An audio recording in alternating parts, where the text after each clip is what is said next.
So much. We are calling the study session to order. Item 1 is an executive session. Ms. Clerk? Item 1 is noticed as executive session, Cramer versus City of Tucson et al., Pima County Superior Court, case number C-20233-132, and is being held pursuant to ARS Section 38-431.03 A3 and A4. May I have a motion to go into executive session, please? Second. There is a motion and a second. Any discussion on this motion? Hearing none. All those in favor, please signify by saying aye. Aye. Aye. Any against? Motion carries. So we'll be in there, Roy, for maybe 45 minutes? 25 minutes. All righty. All righty, we'll see everyone in 25 minutes.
Return back to study session.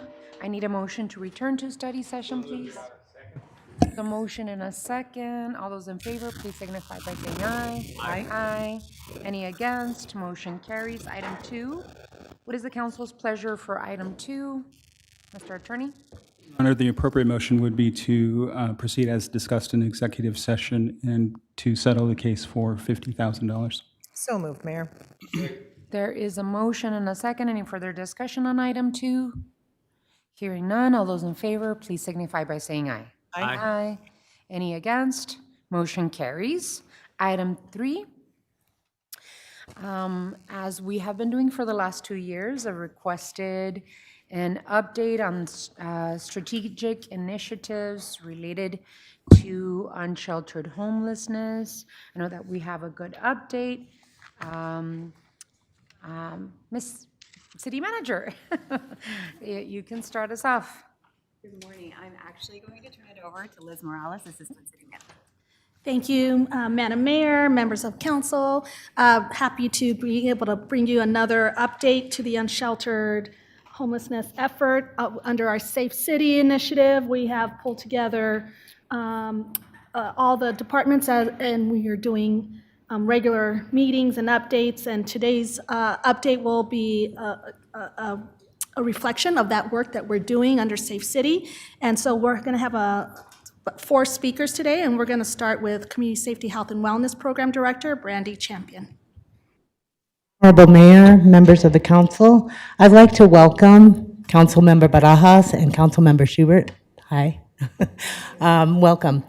So today's update reflects the city's balanced and coordinated approach, one that combines housing solutions, compassionate outreach, regional partnerships, and enforcement when necessary to protect public safety and restore shared community spaces. The efforts discussed today are guided by the Safe City Initiative, Homeless Protocol, Tucson Police, and other departments, as well as close coordination with the Tucson Pima collaboration to end homelessness.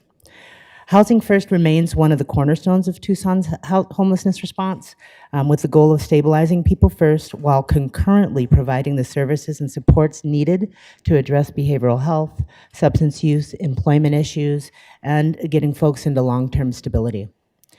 Today, the city supports a range of Housing First and shelter programs citywide.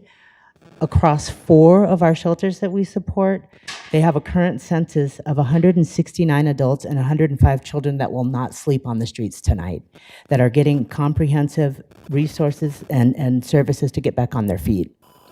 I want to highlight one of the shelters that we also support, Star Village. Specifically, I want to highlight it. It's operated by Primavera Foundation. It plays a critical role in our system as a placement option for individuals wanting to exit unsheltered homelessness. It provides stability paired with services and has become an important resource during some of our encampment resolution efforts. They have served 335 individuals in the month of November. It's a strong concentration of outreach from Ward 3, really indicating the program's reaching its intended geographical areas. The outreach volume still remains high relative to our housing capacity, which affects downstream enrollment and referrals. 67 housing assessments were completed during the reporting period, and there are 21 active residents at Star Village today.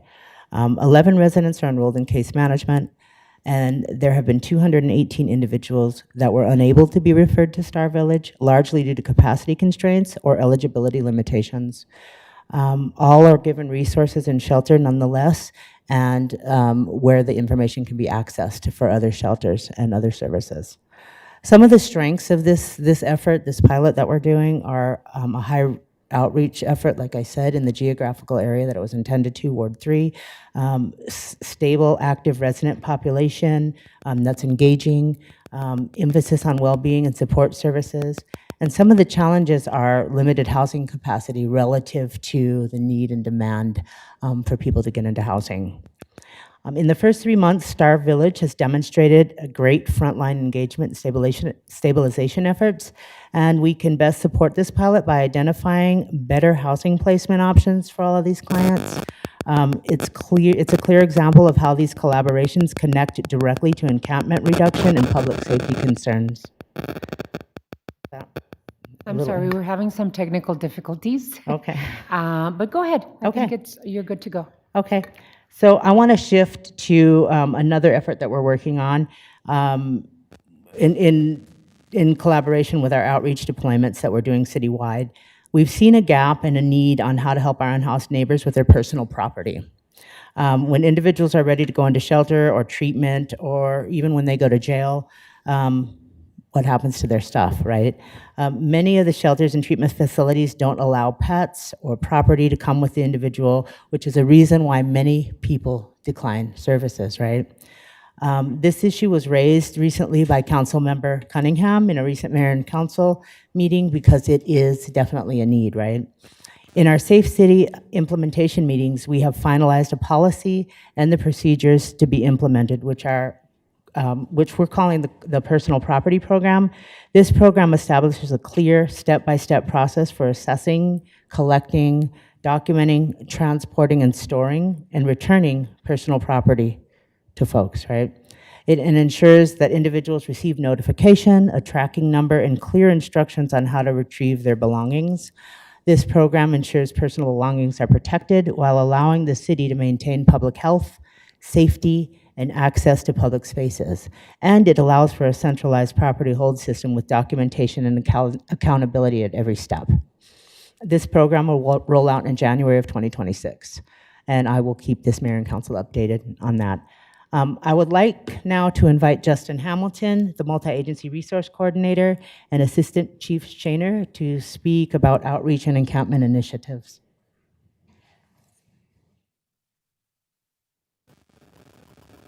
Thank you, Brandy.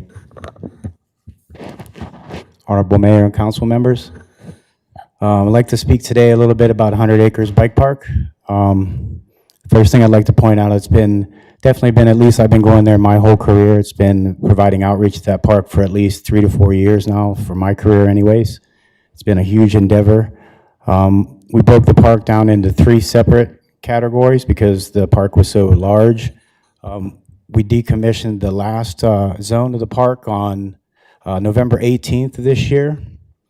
So it was a citywide effort. We had about 94 personnel on that day. 30 individuals we engaged on site that day. 17 individuals accepted services. 6 individuals were transported directly into permanent housing.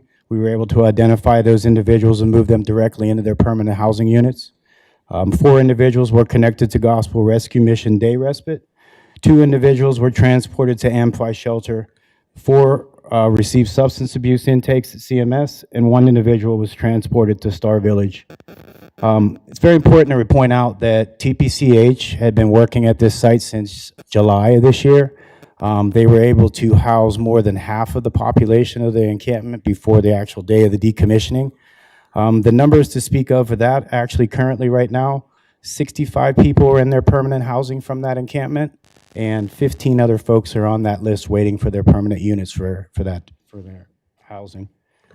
So the operation took approximately 17 hours. We had high hopes we'd be able to do the operation in 1 day. That was not the case. It was stretched over 2 days, about 17 hours. We ended up getting around roughly over about 300 tons of debris removed from the encampment, so that's a large amount of debris. 230 shopping carts were removed from the encampment that day. And also, animals were safely transported to pack. 1 turtle, 8 puppies, 1 adult dog, and 12 kittens that day as well. The important conclusion, like the 100 acres, I think it just highlights that the individuals that were out there were connected to services and housing. The area was restored for public and recreational use, and public safety risks were significantly reduced in that area. If I can, I'd like to talk about a little bit of the deployments, if you don't mind, guys. Then I'm going to turn it over to Assistant Chief Shaner. I'd like to talk first about our Operation Clear Path model. We've had 4 deployments as of date for the Operation Clear Path, which we've engaged 139 individuals and provided 13 individuals to shelter, 12 to treatment, and removed 80 tons of debris from the city streets and addressed 35 encampments. The city's balanced approach of engagement is responsible to maintain our safe and accessible public spaces. Deployments reduce environmental and safety hazards and prevent long-term encampment growth and connect individuals to services without allowing unsafe conditions to persist. To talk a little bit more about the deployments, I'll turn it over to Stacy Shaner. Mayor, if I may, Justin, can you explain the difference between Operation Clear Path and the TPD's deployments? Yes, ma'am. Mayor and council members, the difference between Operation Clear Path and the other deployments, the main difference is who leads the operations.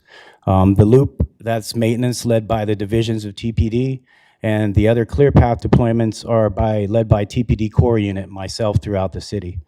So that's the main difference in the deployments. But also, all deployments, they're all the same. It's just a matter of where the services are delivered in the model.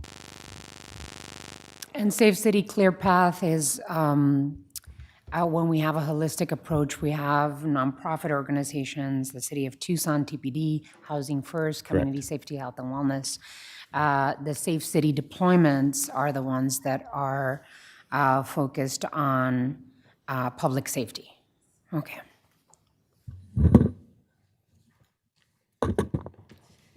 Honorable Mayor, members of the council, I'd like to offer a special welcome to our new council members. My name is Stacy Shaner. I'm an Assistant Chief over Patrol Services Bureau. Thank you for that question. It's a good transition into what I'm here to present on today regarding the Safe City enforcement deployments. This is just one piece of the overall strategy to address ongoing concerns and issues within our public spaces, and particularly along the loop that surrounds the city of Tucson, with the ultimate goal of engaging individuals with the right services and opportunities to help them make positive changes within their lives. As Justin mentioned, the Operation ClearPath operations are more outreach-led in bringing out the different outreach providers and opportunities to the scene to really provide that opportunity to individuals to engage in the moment, bringing the services to them rather than having to assist them in getting them later or giving them information so they have to follow up on their own. When that doesn't work, the maintenance in these spaces falls within the patrol divisions to take lead on that. And that's where I come into play and my teams come into play. The divisions have developed different maintenance strategies to maintain positive outcomes within the areas where we've provided a lot of resources and a lot of investment. And sometimes it's not enough to manage with just some on-duty resources, maybe some special checks, maybe some regular proactive deployments in those areas, which I will touch on after speaking on these larger deployments. But when that happens, we do come together and bring in different stakeholders to have a larger impact on an area with collaboration and enforcement efforts. And again, those efforts, while they are in place to address criminal activity in the area, to address violent crime that's occurring within these populations, it is still an opportunity to connect individuals to the right resources. So within the memo, you'll see that there are 6 different deployments that were listed there. Since the memo was submitted, we did have another one on December 8th. I will verbally provide those numbers now. We had 14 arrests, including 18 new misdemeanor charges, 4 new felony charges, as well as serving 35 misdemeanor warrants and 1 felony warrant to align the data with the information that's already provided. In total, over 7 safe city enforcement operations. We've made approximately 200 arrests, but we've made many more contacts.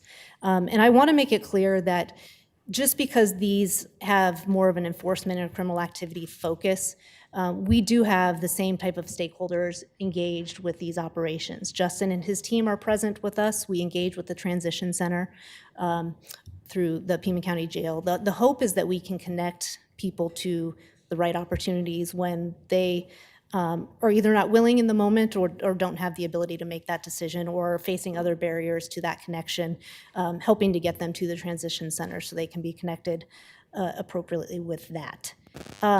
These deployments, we use a variety of resources and a variety of stakeholders that are there with us. Like I said, mentioning Justin's team and the transition center. We also partner with Pima County Sheriff's Department, Pima County Flood Control, Tucson Fire Department, the Transition Center, and a variety of others. We usually set up a command post where we have a variety of resources available to help process. As Brandy had mentioned, personal property is very important to us, so we bring out evidence technicians to help process personal property on site, so there's less chance for mistakes or problems to occur within that, and we can get people connected back to their property sooner. We'll use different technology or different vehicles such as ATVs, drones, bikes, bicycles, motorcycles, officers on foot, whatever we can do to connect with individuals that are off the normal paths per se. So in the end, like I said, these are maintenance operations.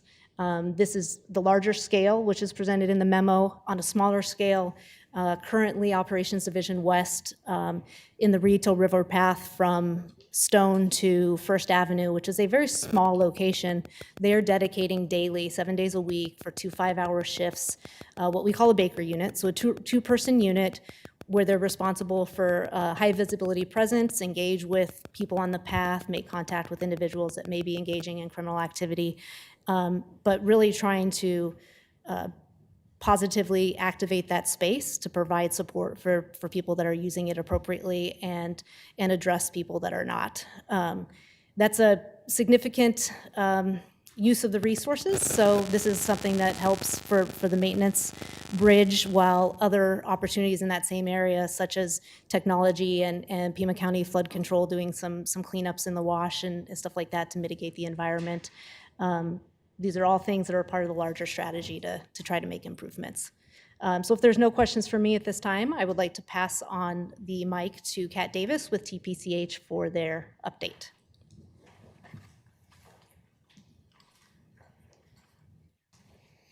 Good morning, everyone. Thank you so much for having me today. Welcome to our new council members. Honorable Mayor and Council, TPCH has some big updates this month. On November 3rd, the Department of Housing and Urban Development, November 13th, the Department of Housing and Urban Development released the latest Continuum of Care Notice of Funding Opportunity, or NOFO. Each year when this happens, TPCH holds a local funding competition for community agencies. We have independent review panels that rate and rank those applications. And then the City of Tucson is the collaborative applicant on behalf of TPCH, who combines all of those applications to submit to HUD. This is an extremely labor-intensive process for both the city staff as well as our community agencies. And then this year's NOFO was additionally complicated because a lot of the changes that HUD included in the NOFO, it required us to quickly redesign the homeless response system for our community. And then last Monday, December 8th, HUD withdrew this NOFO, stating that there would be revisions, and then they would re-release something. So as a result, TPCH has paused our local competition. Withdrawing this funding opportunity is likely in response to several lawsuits that the HUD is facing about this NOFO, and we expect more clarification on next steps this Friday, December 19th, as we expect to hear about a couple preliminary injunctions having to do with this, these lawsuits.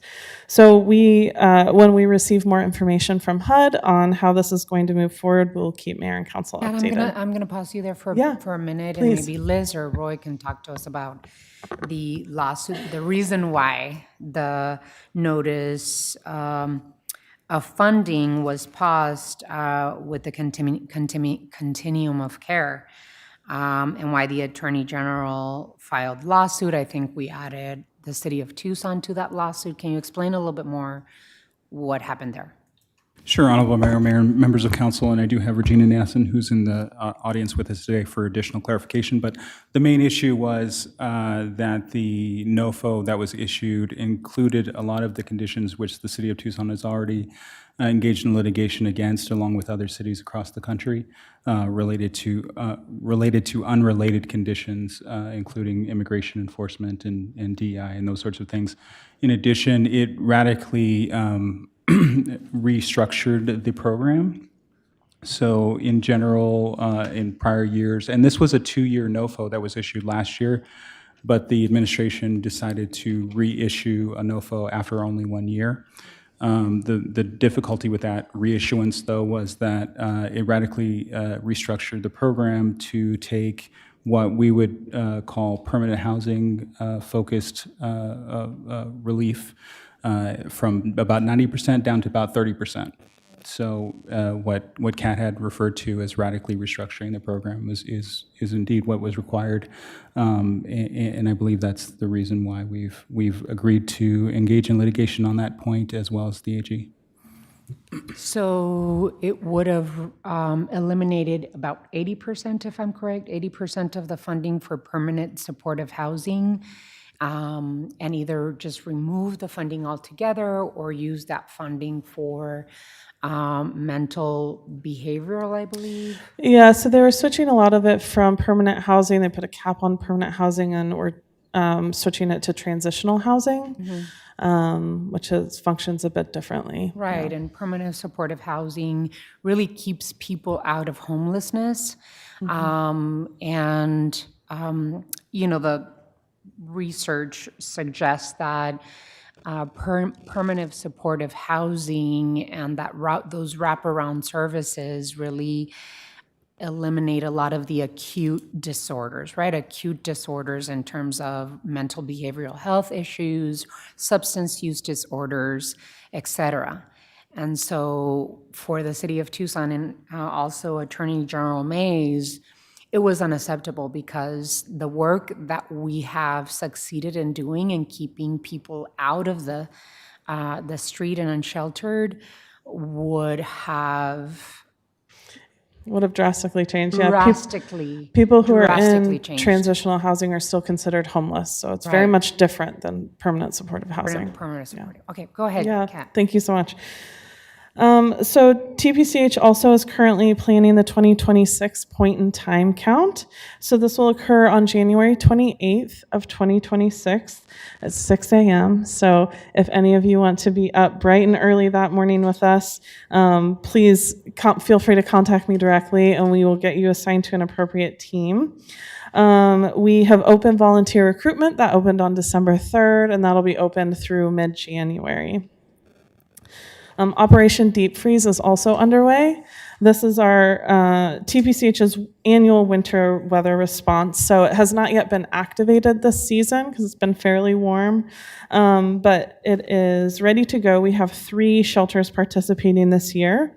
So when this is activated, we will send out notifications both through the TPCH listserv as well as the TPCH website and social media. And then, as you know, the TPCH has been working on a new strategic plan for most of this year. Most recently, our public comment period ended on November 30th. So we're now working to make revisions to that draft. We're still on schedule to have the TPCH General Council adopt this plan in February of 2026. So we look forward to the many opportunities this plan includes to partner with our jurisdictional partners to work toward addressing homelessness. Lastly, TPCH is expanding the TPCH board to include additional designees. So this expansion will include both law enforcement as well as elected officials. So TPCH respectfully requests that mayor and council identify a council member who would be willing to serve on the TPCH board and help guide the continuum of care's coordination and partnership with the city of Tucson. The first meeting for this new designee would be on January 27th. So if you have any questions about participation, again, please reach out to me. I'm happy to talk about details on that. So in closing, TPCH appreciates Mayor and Council's support on the continuum of care funding process, all of the advocacy that has been done to that end, as well as your leadership on Housing First, coordinated outreach, and regional partnership. So thank you so much. We look forward to continuing our updates as work continues. Thank you. And do we have a report on Housing First, or was it done? Alrighty. So I think the most important piece of work that we need to do right now is specify which council colleague is going to be appointed to the TPCH board. It sounds like there's going to be 3 elected officials and 2 law enforcement representatives added to the board, correct, Kat? Yeah, that's correct. Mm-hmm.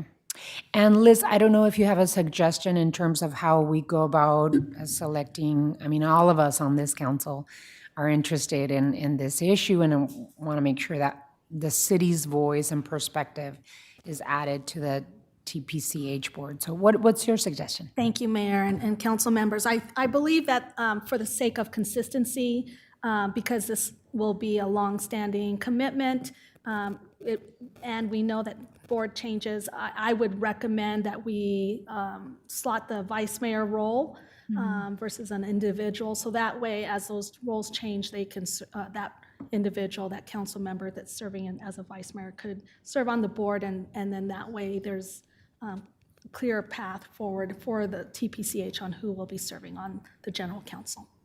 So that's a suggestion. Are you all, any thoughts in terms of the suggestion? I like the idea of adding that role to the vice mayor position, like that's part of what they're responsible for.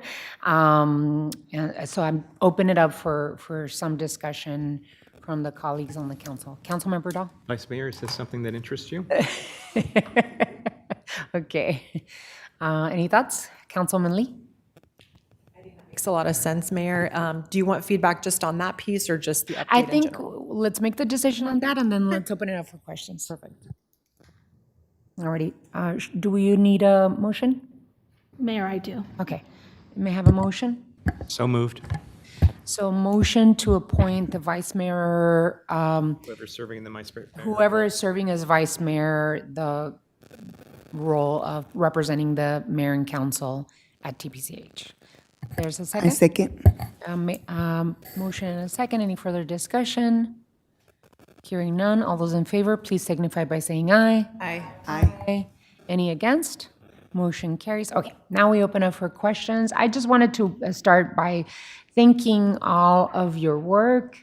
I usually like to say the incredible work that you're all doing together with our Housing First, with our Tucson Police Department, with our community safety, health, and wellness. I mean, it really, truly is work that is being done by all and being done incredibly well. You know, the way that the City of Tucson Mayor and Council and our team approaches unsheltered homelessness and the fentanyl opioid public health crisis that's happening on our street, the needs of the most vulnerable really in our community, the way we approach it is something that I, as a mayor, and I know my council colleagues have been very proud about, and really doing this work with an eye to offering resources and services, not wanting to criminalize unsheltered homelessness or mental behavioral health issues or substance use disorders, but trying to house individuals first, offer them the resources available, and wrap around those services. The Housing First investments that this mayor and council have done have been truly historic. And thinking about the point in time count that we're about to do again, the data shows that the chronically unsheltered folks, those that are hardest to serve, have a direct connection to mental behavioral health care issues and substance use disorders, many times put together. And those are, in what we're seeing, right? What we're seeing as a team, those are the biggest gaps. Those are the areas that we need to find long-term solutions for. And partnerships with Pima County, with the state of Arizona and the federal government. Unfortunately, our federal government is moving in the opposite direction of what we need. So the numbers connected to the point in time count, our Housing First program has been housing more and more and more individuals. What we need are connections to behavioral mental health services and substance use services like detox and medically assisted treatment, et cetera. Those are the conversations that we've been having with Pima County, and that's the help we've been asking them to act urgently to help solve with us. I'm going to open it up for questions, but my first question, I'll open it up with the 100-acre woods. Two things. One, what I have heard from residents is, I don't know where to call if I see an encampment. And I think that one of the impediments to get information to the community is like the information that we have, who's doing the work and how do we call it in? So Justin, since I see you up in the mic, what's the best approach for residents to call an encampment in to the city of Tucson? Mayor and council members, the best way for the public to report is actually through the 311 line to report our encampments. They can triage that call. They will put the report into our dashboard, and we'll be able to assess it from there. Okay, so you heard it here, folks. Call 311 if you see something. The approach that we will always use as a city is provide resources first and ask questions and see how we can provide help. The other question I had that I hear a lot of frustration from residents is we see that some encampments are cleared and then there's people coming back. So what's going to happen with 100-acre woods, and how are we going to make sure that that we refer the people that want to use that space as an encampment to any resources? We do have a safety plan in effect where our camp assessors are stopping there twice daily, in the morning and in the evening. The Parks Department is there midday, and then the Tucson Police Department is our eyes on at night. We actually haven't had anybody come back into the park. I think it speaks volume to the fact that I think our message is being received about some of our public spaces.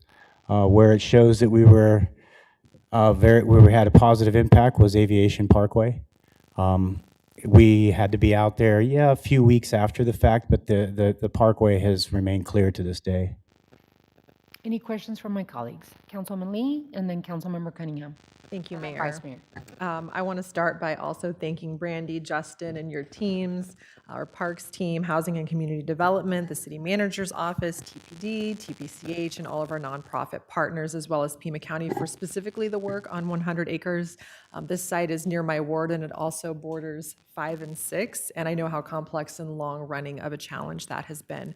I appreciate the phased, coordinated approach that your teams took and the clear focus on safety outreach, and as you said, Justin, restoring the space for public use. That's really important for the community. This might be a Lara question, but I'm guessing maybe one of you all may know. I know there's construction already happening on the location, but does anyone know when we are expecting that construction to be done and that amenity to come online? Maybe not, and that's okay. No, I know that we're actually taking bids. I think we're on target for the construction to commence here in a few weeks. I think we're on target for spring of 2026 for completion. Amazing. I also just want to acknowledge the efforts already in place to prevent repopulation that you mentioned. That work is going to be just as important after the park is built to keep this amenity safe, accessible, and welcoming for the community for the long term. And finally, I just want to recognize the strong partnership with Pima County on this effort, as well as the other efforts mentioned in the memo. There was a long list of county teams, and as we're working on our collaboration with them, I wanted to specifically mention that. And these results are what's possible when we work together with the city and the county and all of our partners. So great work to the team. Thank you. Thank you, Nikki. Thank you, Councilman. Councilmember Cunningham and then Vice Mayor.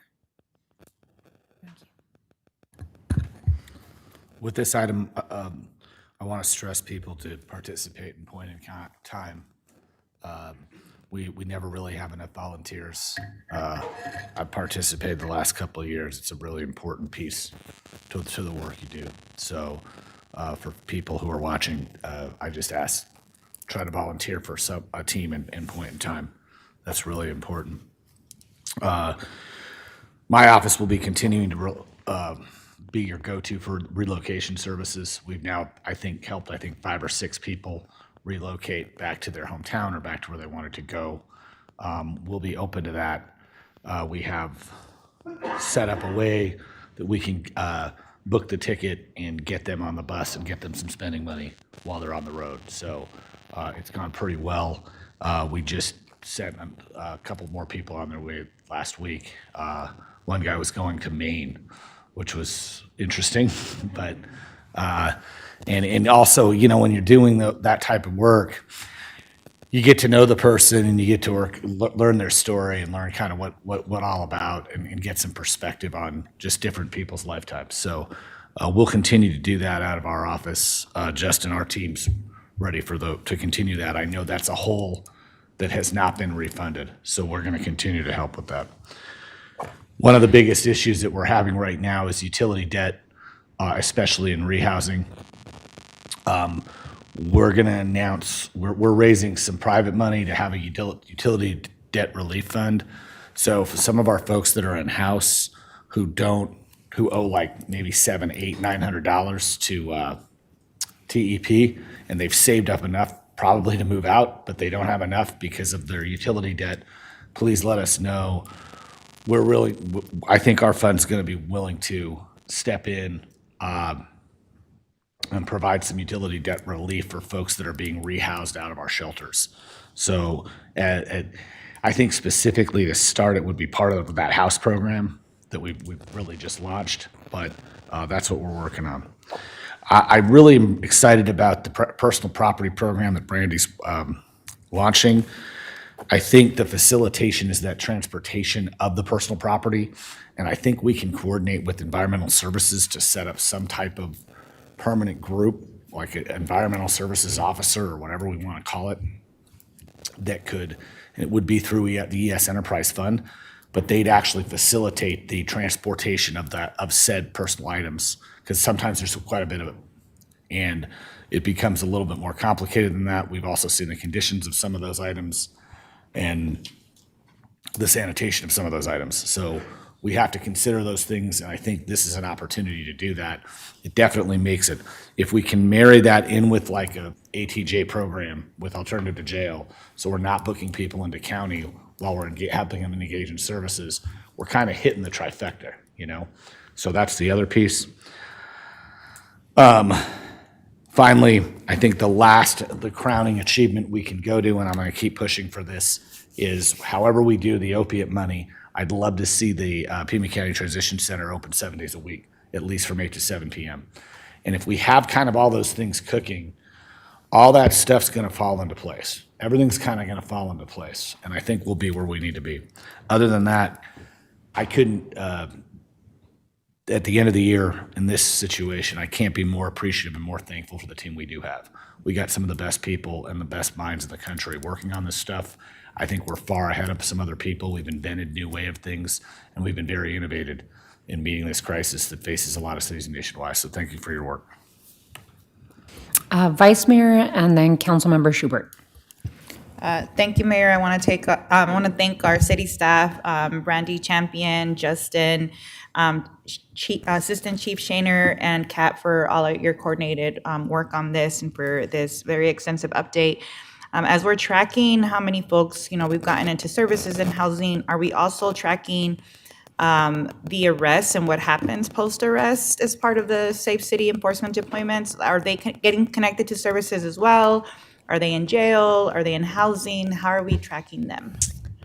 Honorable Mayor, members of the council, Vice Mayor Santa Cruz, yes, we are. I don't have those stats for you now, but that is something that we're working with through the Transition Center and pretrial services, is to find out what's happening next. So individuals that are arrested and connected to services that way, finding out how many are engaging in the services, how many they're able to connect and continue to engage after a period of time. And so that information, like I said, I can't report on specifically now, but we are doing that. All right, thank you so much. I would appreciate if that was also part of the update, so we're looking at the outputs after we've interacted. I also want to encourage my council colleagues to be part of the point and count. I also did it last year. It's a very sobering experience to hear and talk to folks and a lot of the challenges that they're facing. And I think it's important for us as legislators to also have that engagement with the people most affected by homelessness, so that we can better legislate. Finally, I thank my council colleagues for appointing the vice mayor to serve on the TPCH General Council, and I look forward to bringing the city's voice to that table. Thank you, Vice Mayor. I think that it's a really good question and wonderful point to make, because the infrastructure that we're building, that also Councilmember Cunningham talked about, and the work that's being done with the Safe City Initiative, the Safe City deployments, and Safe City Clear Path. The entire point is to respond to the needs of the community and leverage people into treatment, not jail, right? Make sure that we have alternatives to incarceration and diversion and deflection strategies. We don't want to incarcerate people that shouldn't be in jail because they have behavioral mental health issues or substance use disorders. And knowing that data, Assistant Chief, will help us also figure out where the gaps are. Do we have enough beds? Do we have programs that offer mental behavioral health services? Do we not have enough? I know that you all know we don't have enough, but at least we'll be empowered with that information to be able to advocate for investment in those places that we have gaps in. So I really appreciate the work, and I know that you're all thinking about that too. Councilmember Schubert. That leads in pretty well to my comments. Thank you. I appreciate the updates, and as a new council member, I'm looking forward to connecting with each of you more and getting to know each other. So yeah, somewhat related to the idea about gaps, as I'm hearing about these updates and thinking about our solutions, I'm really thinking of it through the lens of prevention and response. And so hearing about things like 311, the personal property program, the cost of, I'm thinking about things like the cost of removing people versus just paying for housing, the costs of these patrols versus funding more resources. So I'm really curious to know if we have information about fiscally, how the more holistic approach of, say, the Safe City, Clear Path, kind of outreach and resource-focused approach, how that matches up with maybe more traditional ways that we have had of approaching these problems. Because folks around this table are speaking my language about not wanting to jail people, and I feel the same way. But I wonder, what more information or data we can gather about the efficacy and the fiscal responsibility of those. Because every time we book someone into jail, it costs us a lot of money.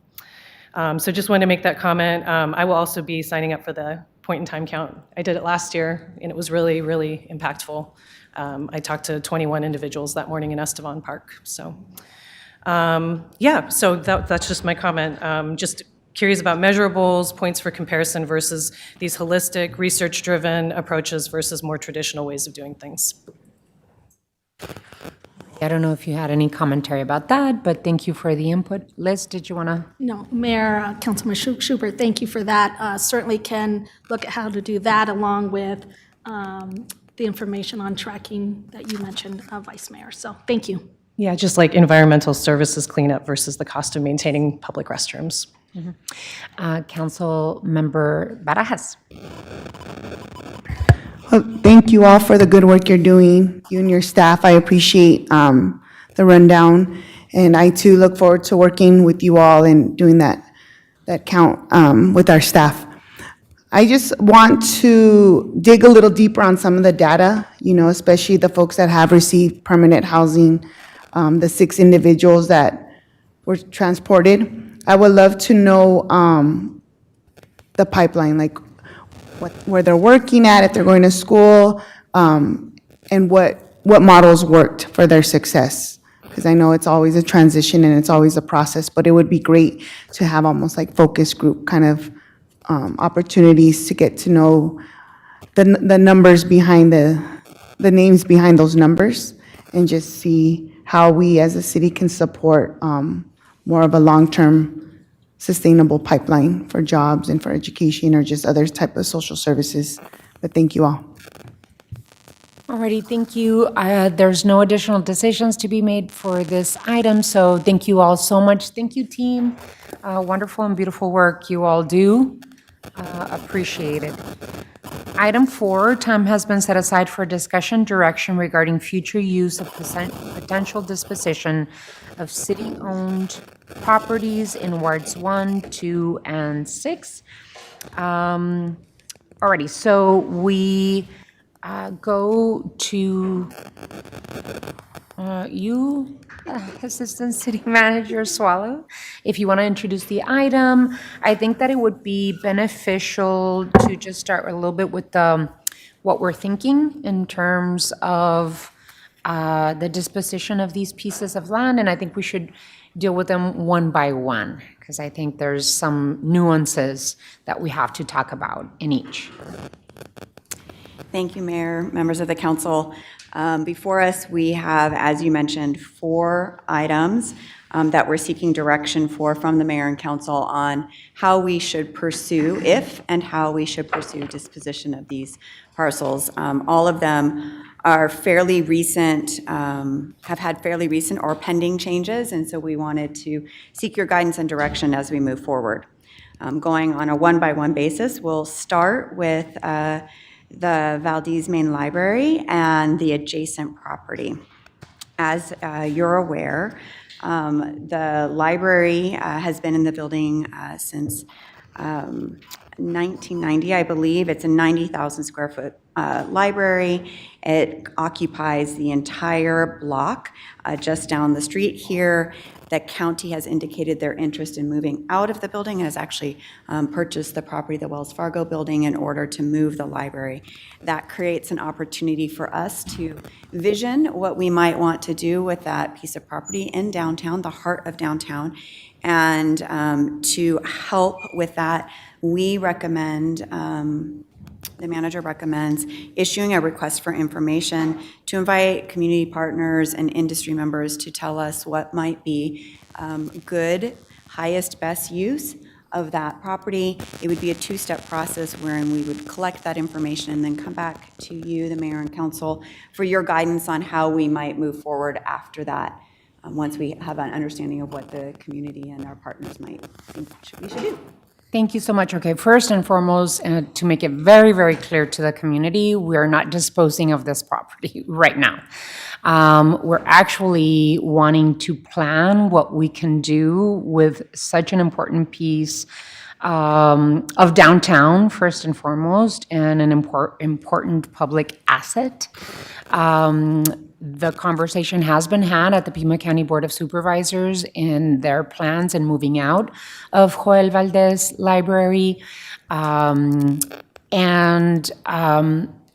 believe that it is an important opportunity to reimagine and re-envision that space and possibly even take additional advantage of that space. So a request for information from developers is basically that, right? Bring us your ideas and tell us what you think we can do here.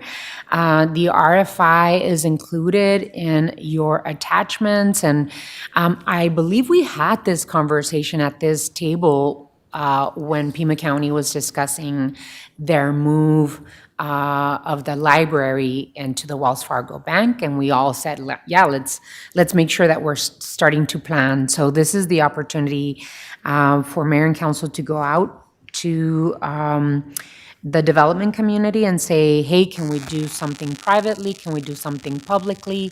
My vision for that space is to, keep that a public space. Right now, we have so many different activities, including Tucson Meet Yourself and Garibaldi with the International Mariachi Conference. And, we have concerts there, and it's an important civic space for our community.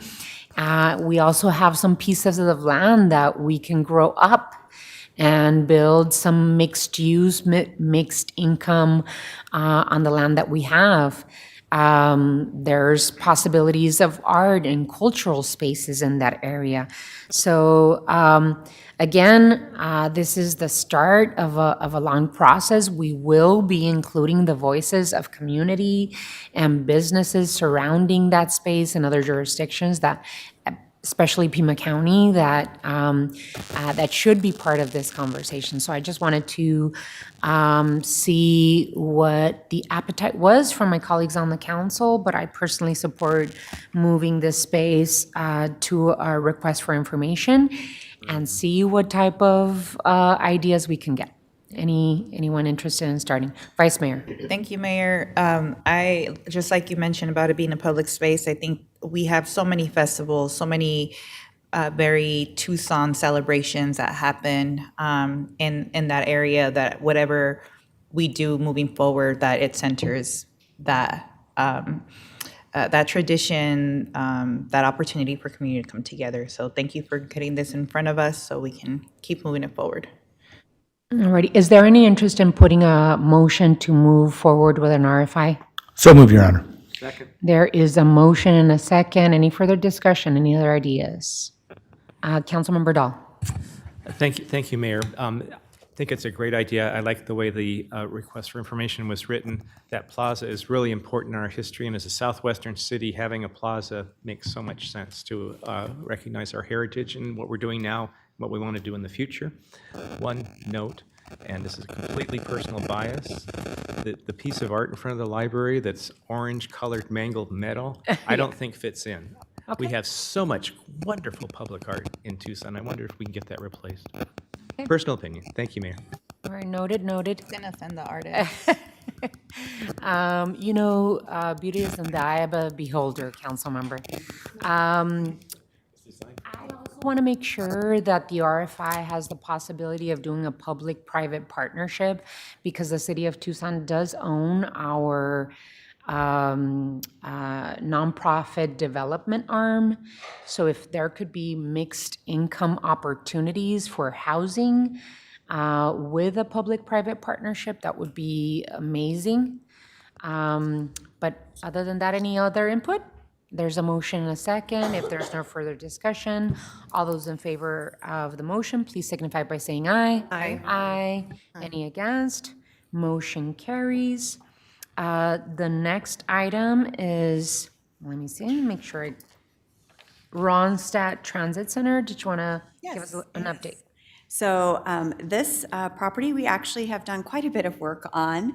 The work that we are now asking to move forward with again started back in 2014, or probably even before 2014, when we actually went out on the street with the community to envision what we would like for the 4.3 acres of land centered around the Ronstadt Transit Center.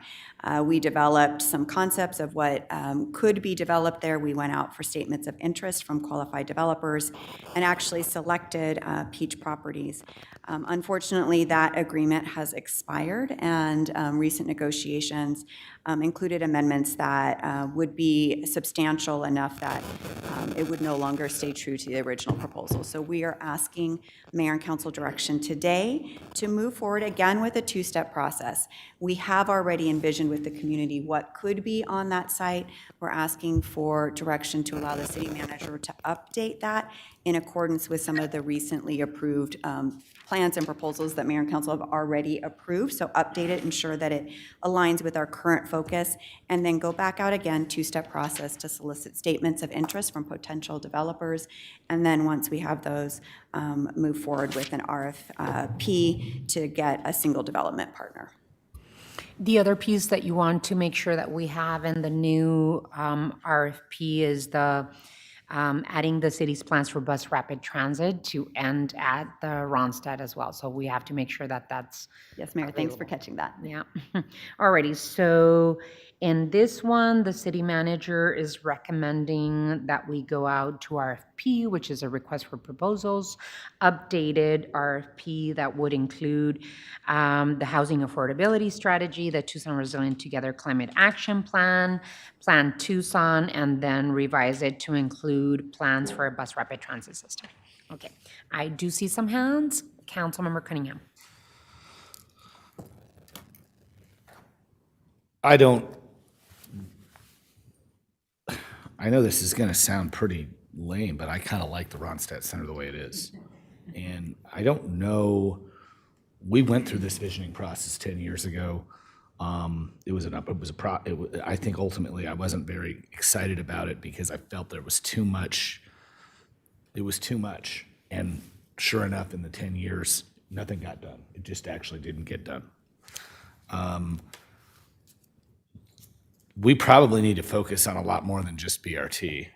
I'm thinking about multimodal.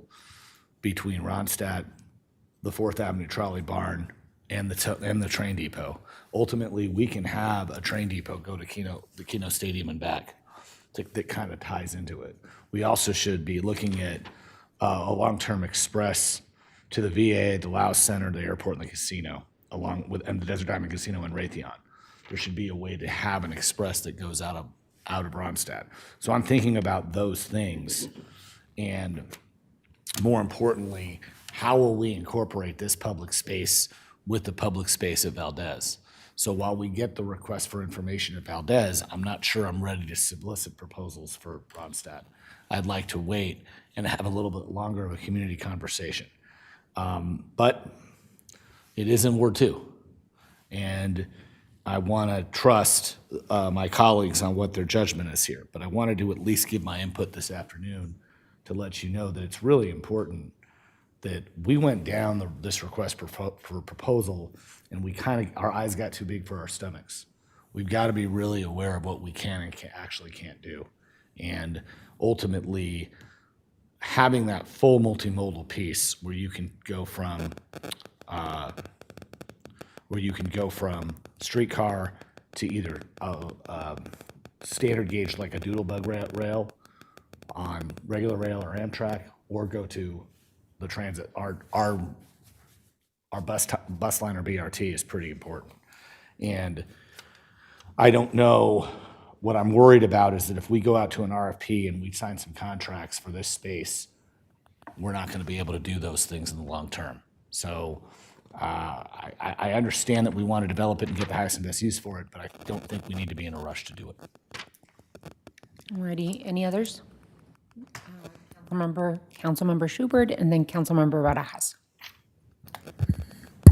Thank you. I'm really excited to hear you talk about multimodal connections, Paul. Excited to continue those conversations.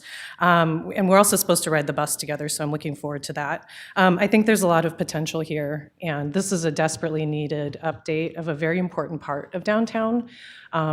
Because it's in Ward 6, we feel an added layer of responsibility, but this really affects all of us. And so I want to welcome my council colleagues to collaborate with me and share your ideas, because it's only going to make our vision stronger. And I agree about not rushing it, because it is a really important decision. And I think with the proximity to the library parcel, there could be a lot of value to thinking of those things together, thinking about connections and accessibility, and how it all fits together. And just making it a beautiful, public space that feels dignified and welcoming. And yeah, those are my comments for now. I'm really looking forward to seeing what we get. Councilmember Barajas. Thank you, Mayor. Well, when I was looking at this plan, it got me excited to think about the future for Tucson. It's critical for me that this RFP includes an affordable housing component, because we just passed Tucson Norte Sur. That's a project that I actually worked on, and that was an ETOD, Equitable Transit Oriented Development Project, to ensure that equity is in the forefront. So when thinking about this, I want to see if there's a way where we could put some language in there for affordable housing to ensure that our transit investments benefit those who rely on transit as an affordable and accessible option for commuting and getting around Tucson. Additionally, affordable housing downtown would ensure that downtown remains accessible for all mixed income levels, so families of all income can enjoy the future of developments like the plaza that we were just discussed.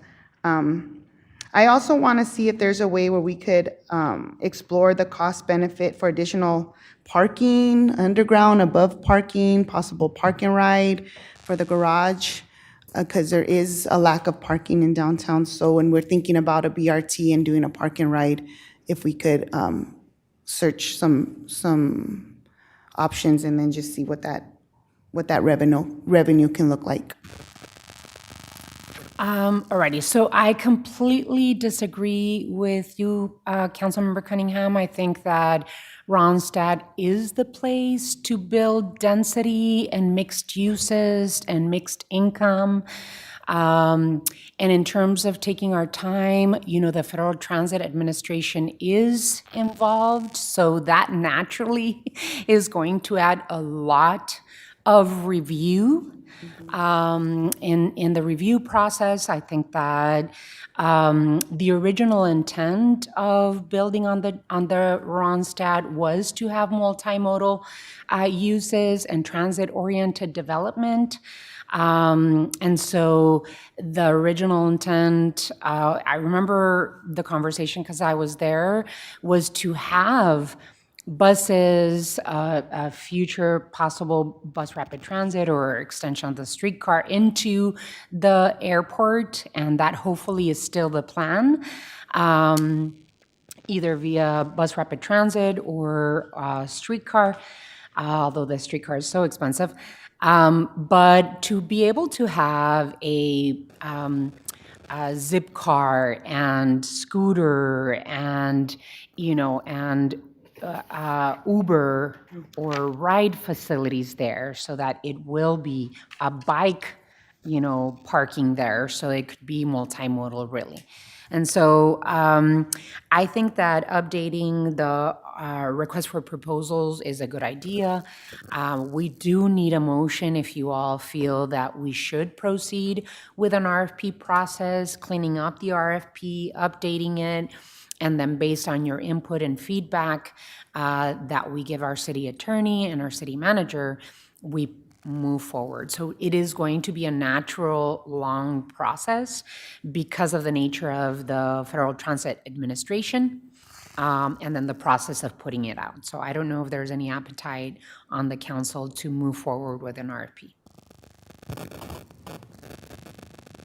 I just want to follow up on Councilmember Barajas' comments about affordable housing on the site. I too very much believe in the approach of equitable transit-oriented development and the need for affordability. My comment to that is just I want to be cautious about ensuring that any requirements that we put in place are achievable, and I think generally I support a mixed use project, mixed income. Housing seems to be easier to achieve under our current conditions. I've also heard that hospitality is something that should be included in this plan from some folks in the field. So I do feel comfortable moving forward with the RFP process for this. Can you make that in the form of a motion?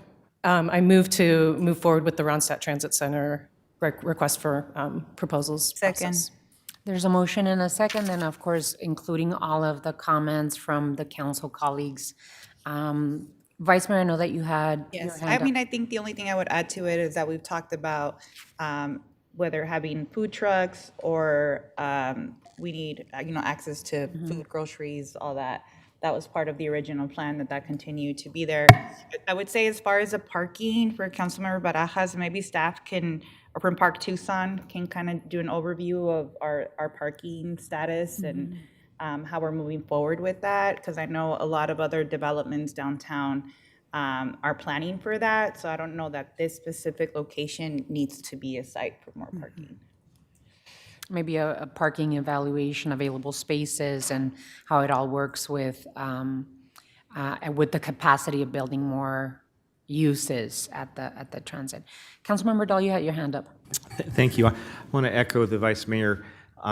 When I saw some of the versions of the plans, it's really hard to attract a grocery store, but we need a grocery store downtown or close. So maybe it's not at this site, but let's keep thinking about it. And as part of the project too, there was parking across the street, a parking garage near the, and so I agree. Let's look at parking holistically and see how much might need to or would help if it was included. I know that Gibson's is building a little market, on the corner. Is it the same corner? Is it across the street from Ronstadt? So we'll see how hopefully that is successful in what it's offering. So there's a motion, a second. Any further discussion on the motion? Hearing none, all those in favor, please signify by saying aye. Aye. Aye. Any against? Motion carries. Alrighty, the next one is 7820 East Broadway. This is the Center East. can you give us a little bit of an update, and then I know that Councilmember Cunningham wants to lead on this conversation. Okay, happy to, Mayor. So we acquired this property in 2022 through a land exchange where we received 6.1 acres and 3 office buildings in exchange for the former Ward 2 office. And that has enabled the Ward 2 office to expand in their new site. We have learned that, given some of the condition of the structures and the size of the property, this might actually today provide a really opportunity for a redevelopment. And so what has been offered is to potentially pursue, again, a two-stage process wherein we would get an RFI, we would ask the community what could be developed, and then we would come back to mayor and council with some options before we move forward with any further development or disposition of the land. And thank you for the update. Councilmember Cunningham? Few things. So for those of you who are not familiar with the site, there's 96,000 square feet of finished space in 3 different buildings on 6 stories, 3 two-story buildings. And then there's 6.1 acres mostly of parking. A lot of it is covered. One of the buildings is occupied by Ward 2 and acts as a de facto community center. And then on the top floor, we're actually receiving rental income from 2 of our union partners. So that's been a pretty good process. The other 2 buildings, the conditions they vary. One of the conditions of the building is one building maybe, really quick, on the materials, we got the wrong address. 7820 is actually the current board office. So for the record, we should be talking about 7840 and 7860. So 7840 is the one that we probably, the condition of that building, it's kind of 50-50. You could either try to refurbish it or you could raise it.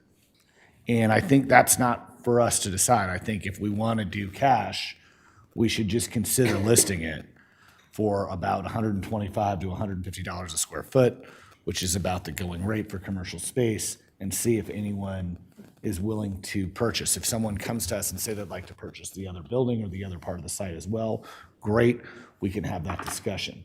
But I'd really like to just see us consider listing that site at about $125. We'd receive between $2.6 and $2.8 million, and it would if we carry or enter into a finance agreement, it could carry some $450,000 to $500,000 per year per 7 years for the city general fund. So I think there's some options there, but I don't really want to get in too much to the minutia until we know if there's anybody actually interested. We may list it and nobody wants to do anything, and then we'll be looking at an RFI or RFP process. But just from a cash management standpoint, for 7840 specifically, we can let that go right away. As far as the 7860 building, my recommendation to the council is that it be considered for multi-agency use. Right now, WIC and Team 4 are just off-site, and we could probably consolidate some services there, as well as adult probation and SNAP.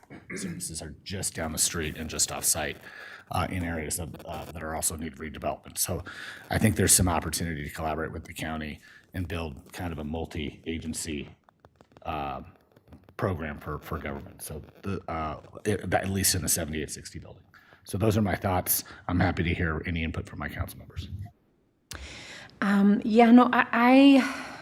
I've always supported the concept when we traded our Speedway Ward 2 office for this particular piece. I think this is an incredibly important piece of property on the east side that could really, if we reimagine it and partner with developers, it could have incredible mixed uses. There's a possibility of doing, mixed income. It could be a public-private partnership. I really do want to take into consideration the feedback from Councilmember Cunningham, but I do also want to make sure that we have a process with the community surrounding it. And I think that the best way to get the best ideas is to go through a process to engage developers, maybe a request for information in terms of ideas, and then determine what the best and highest use is for that area. It really is an opportunity that we should explore carefully and be able to put out and see what type of proposals we get. My biggest concern about just putting it on the market and selling just one building is that we're not giving ourselves or the community that surrounds that space the opportunity to give us input to see what they want to see happen there. Right now, we have 3 buildings and only one of that building is occupied, which is the Ward 2 office. And I know that the second floor has some labor organizations on top of it, but I think that it is very, very unfortunate that the 2 other buildings have been empty for the last 3 years, 4 years, 16 months, 16 years. And so I really think we owe it to the community surrounding that space to reimagine that space, to bring them in the process, to put out a request for information and interest to see if there's a best and highest use to redevelop that land. If we could do public-private housing and mixed income, even better. So I would suggest that we do go through what the city manager wants us to do, which is move forward with a request for information or interest, see what the best and highest use is, and see how we can, if we can sell, most of that space and rehab the Ward 2 office, that's wonderful. But I do want to make sure that we take our time and do it well. So those are my thoughts. So Any of my colleagues want to jump in? I just have a Councilmember question. Barajas? How many parcels is this area, and then what is it zoned for? it's one parcel OC3. Alrighty. So, anyone More. have that information? Okay. I think we'll have to get that information, or Christina, would you? Councilmember Cunningham said it was OC3. I'd have to confirm, but Okay. OC1, but I don't think so. So Really the quick. zoning and then I think one of my questions is, what is the condition of the buildings there? good question, not good. I don't know that there's like really a condition rating, but as we've looked at, and as council member said, as we've looked at trying to find ways that they could be used in their current state, it would require significant work and significant investment in order to bring both of the other 2 buildings up to an occupiable condition. I know that there was significant ADA concerns because of the width of the hallways and the doors, et cetera. Is that ADA. correct? That's only in 7840. There's also concerns regarding some of the existing systems, both the existing mechanical systems and the electrical systems. There is significant work needed on both of the buildings. So be able to reuse the buildings would be expensive. Correct. Okay. So really quick, but not as expensive as, sometimes that gets overstated. We moved in for $9 a square foot. So I will say that for 7840, again, as someone who's walked through that building like 40 times at this point, it's 50-50 on whether it's better to raise it or to rehab it. On the other building, 7860 is in much better condition. I'm okay with doing the RFI, but my biggest issue is that whenever we do these, we put too many conditions on and no one makes the investment, or we're stuck with what I just talked about with Ronstadt, where we Right. messed around for 10 years. So that's why I'm just saying that, yeah, we can go and look at these private-public partnership, but we're going to get 3 proposals where they're going to say, yeah, we'll buy the property from you, but we want you to pay us to do that. And that's the type of stuff that I'm like, that's why I'm kind of saying we need to be a little bit careful. I'm fine with going with an RFI, but to be responsible to our constituents, we need to get value for whatever happens. Yeah, And absolutely. so I just think about what happened with Ronstadt. And that's why I brought up Ronstadt the same way, was that we did the RFI and then we did an RFP, and 10 years later, we have nothing. So I don't want to go down that route with this property. That's all I was saying. And I agree with you 100%. Has there been any conversations with the surrounding communities, the neighbors in the area, in terms of what they'd like to see? Yes, most people would like, well, I mean, again, it hasn't been as formal, but I do know that a discussion of doing East Side Team 4 out of that the third building, where we'd increase the square footage and the secure parking capacity for the officers, has been met with excitement, with enthusiasm. Christina? Mayor, the team has been texting, and the site is C1. Okay. It is also CC eligible, and it was one of the sites that we had looked at when we were looking at what the impact of CCT could be. Okay, so it is Community Corridors Tool eligible, so there could be additional density, design standards, and density to make sure that, you know, it allows affordability, all of that stuff. So I agree with you, Councilmember Cunningham. Are you open to the RFI process and moving Yeah, that we've got to do. forward? Based on how I'm reading the room, I think that's the route we're going to go. But I'm going to tell you that if we're thinking about our budget and we wanted to get cash fast, we could. That was kind of my suggestion coming in with talking about the finance piece. But we can wait. We can slow play it in RFI. But just remember, my biggest issue is the thing. I apologize about the C1. OC3 is a different building right down the street that I was thinking about. That we just had a conversation. It's the Geico building on Speedway and Cole. We just had that conversation about it yesterday. So that's why I had OC3 in my mind. All right, Vice Mayor and then Councilwoman Lee. Mayor, I was just going to say that I was supportive of what you had outlined for us to move this forward. And that's going with the city manager recommendation, which is going out to an RFI. What I hear is that we want to move as quickly as possible, but yet make sure that we're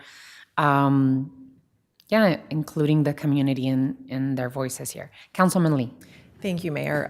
I just have to lovingly push back on Paul a little bit on moving Team 4 to that location. While folks in Ward 2 might like that, folks in Ward 4 realize that it takes 45 minutes, lights and sirens. You knew this was coming, Paul, to get from one end of Ward 4 to the next. That would further move people outside of some of the parts of Ward 4 that need service too. So I am not a fan of moving Team 4 into that building. May I have a motion to move forward, Councilmember Cunningham, with the RFI and to move as expeditiously as possible to help determine the highest and best use? So moved, Your Honor. Second. There is a motion and a second. Any further discussion on the motion? Hearing none. All those in favor, please signify by saying aye. Aye. Any against? Motion carries. And then the last item is the Museum of Contemporary Art. Can you give us a little bit of an update? Yes. And then we'll move forward. Yes, Mayor. The Museum of Contemporary Art, MoCA, has been in the former Central Fire Station since 2009 on a year-to-year lease. And they have indicated interest in purchasing the property, although they can't currently meet the current appraisal. They've offered a different amount. The city manager has looked at some options and recommends pursuing a transaction in which MoCA may be able to purchase the building, but the city retains the land ownership. Vice Mayor. I'm going to jump in because this is in Ward 1. I'm a little troubled that, I mean, we had folks from MoCA reach out that the conversations never included that the city would retain the land. And so this caught them by surprise because that wasn't the conversation they thought was going to be presented to us. So I don't know, I don't feel comfortable moving forward with the recommendation as it stands without having had further conversations with MoCA and their board about what's feasible before it comes back to Mayor and Council. I think I like the idea of selling the building to MoCA. I really think that it is only fair to at least start resolving the situation. I know that when they are applying for grants to fix the building, they one of the biggest obstacles is not owning the building or land. And so they've been at a year-to-year lease of the building since 2009. So even though I agree with you, Vice Mayor, I think that we should give direction to continue negotiating with the executive director and the board of MOCA, and then let them figure it out as we have those conversations. But I think most importantly, do we or do we not want to negotiate with MOCA and make sure that they are in first line of being able to purchase the building and or land? Yes, agreed, Mayor. So, Councilmember Cunningham, and then I would love to be able to have some sort of a motion, if you feel comfortable, Vice Mayor, so that we can give direction to staff. Councilmember. The only piece that I kind of see that would be kind of interesting for us is if we do offer MOCA, which I think totally makes sense, by the way. They should own that building. What I'd really like to see is if we can do it right, maybe we carry their note if we're allowed to. I don't know what the state statutes, so I guess my question is, can we do some research where if they do get the opportunity to purchase, can we carry their note instead of going to a third-party finance? Yeah, I think that is part of the negotiations, right? Will it be only the building, depending on what they afford, or the building and the land? I think that negotiations should continue, but one of the most important things that I would like to make clear is that I want to be able to give some clarity to MOCA and be able to give them an opportunity to negotiate with us so that we can finally figure out the ownership of that building. And so as you move forward in your negotiations, you can always come back. But for me, I feel comfortable giving direction. And yes, I want MOCA to stay there. And yes, continue to negotiate. So moved, Mayor. So there is a motion, there's a second. Any further discussion on this? Hearing none. All those in favor of the motion, please signify by saying aye. Aye. Aye. Any against? Motion carries. Roy, did you want to add anything to this? Because I know that there's been some negotiations with your office. There have been, Mayor, and Regina Nesson is here in the audience if you have additional questions. My understanding is that we are proceeding down a path really related to the valuation of the property to allow for MOCA to acquire the property within their means. So I think that's where we're headed. All righty. And that there will be continued negotiation with MOCA. That's correct. Okay. All righty. Anything else? All righty. I think we figured that one out. So we move on to, let's see. Next item is item 5. Time has been set aside for mayor and council to review and discuss a draft policy on the use of non-disclosure agreements. Mrs. Assistant City Manager? Yes, thank you. I'm going to turn the mic over to Roy, who has been working on these materials. Thank you, Honorable Mayor, members of council. The excuse me, the draft of policy that you have before you represents the conversation that I know Mayor and Council has had with our office and with others relating to how we use these appropriately. Obviously, the non-disclosure agreement is an appropriate agreement for economic development and technology and being at the forefront of technology, and they're pretty consistently used in those arenas. What you have in front of you is a plan to put in an administrative directive for the city of Tucson for use throughout the city and throughout city departments. It also allows for the storage and retention of NDAs in a central location so that they can be properly recorded and reported upon. I know the mayor and council has also requested that they receive quarterly reports on these NDAs, and that will allow us to do that well. Additionally, some of the requirements relate to required provisions and terms. So the term required, or the required term under this AD would be 3 years, but it would terminate within 90 days of a public approval, any required public approval. So if there's a process where an NDA is entered into, but then there's a public vote that has to be had, that NDA would terminate 90 days before that vote. Also important, we are using a standard city NDA template. That is helpful both for the city to ensure that the appropriate provisions are included, but it's also helpful for people who are coming to the city to engage in these NDAs, because these standard templates can then be approved by the city manager without any additional review by the city attorney's office, because we've already approved the template. And that should shorten the process for most folks. The only issue would be if somebody wants to use or make modifications to that template, or if they want to use their own template, that would extend the process for them, and our office would review that. Generally, what would happen is we would provide that, or the department working with the outside entity would provide that template to the outside entity. They would sign it, send it back to the city manager's office for review and approval. We're hoping that the city manager's office can do that within about 5 days, drastically shortening the process to engage, and then to engage in further communication with that outside entity. Additionally, of course, if there's modifications or other requests for a different template, then that would extend the process. Additionally, excuse me, the once executed, those NDAs then would be provided to the city clerk's office for retention, and then they would be reported on within 90 days to the mayor and council. Thank you, Roy, so much. Really appreciate your work on this. I know that Councilman Lee was instrumental in making sure that we had this conversation at the table. So appreciate you all being so clear and thoughtful. I just wanted to add that, NDAs are a tool, not a default.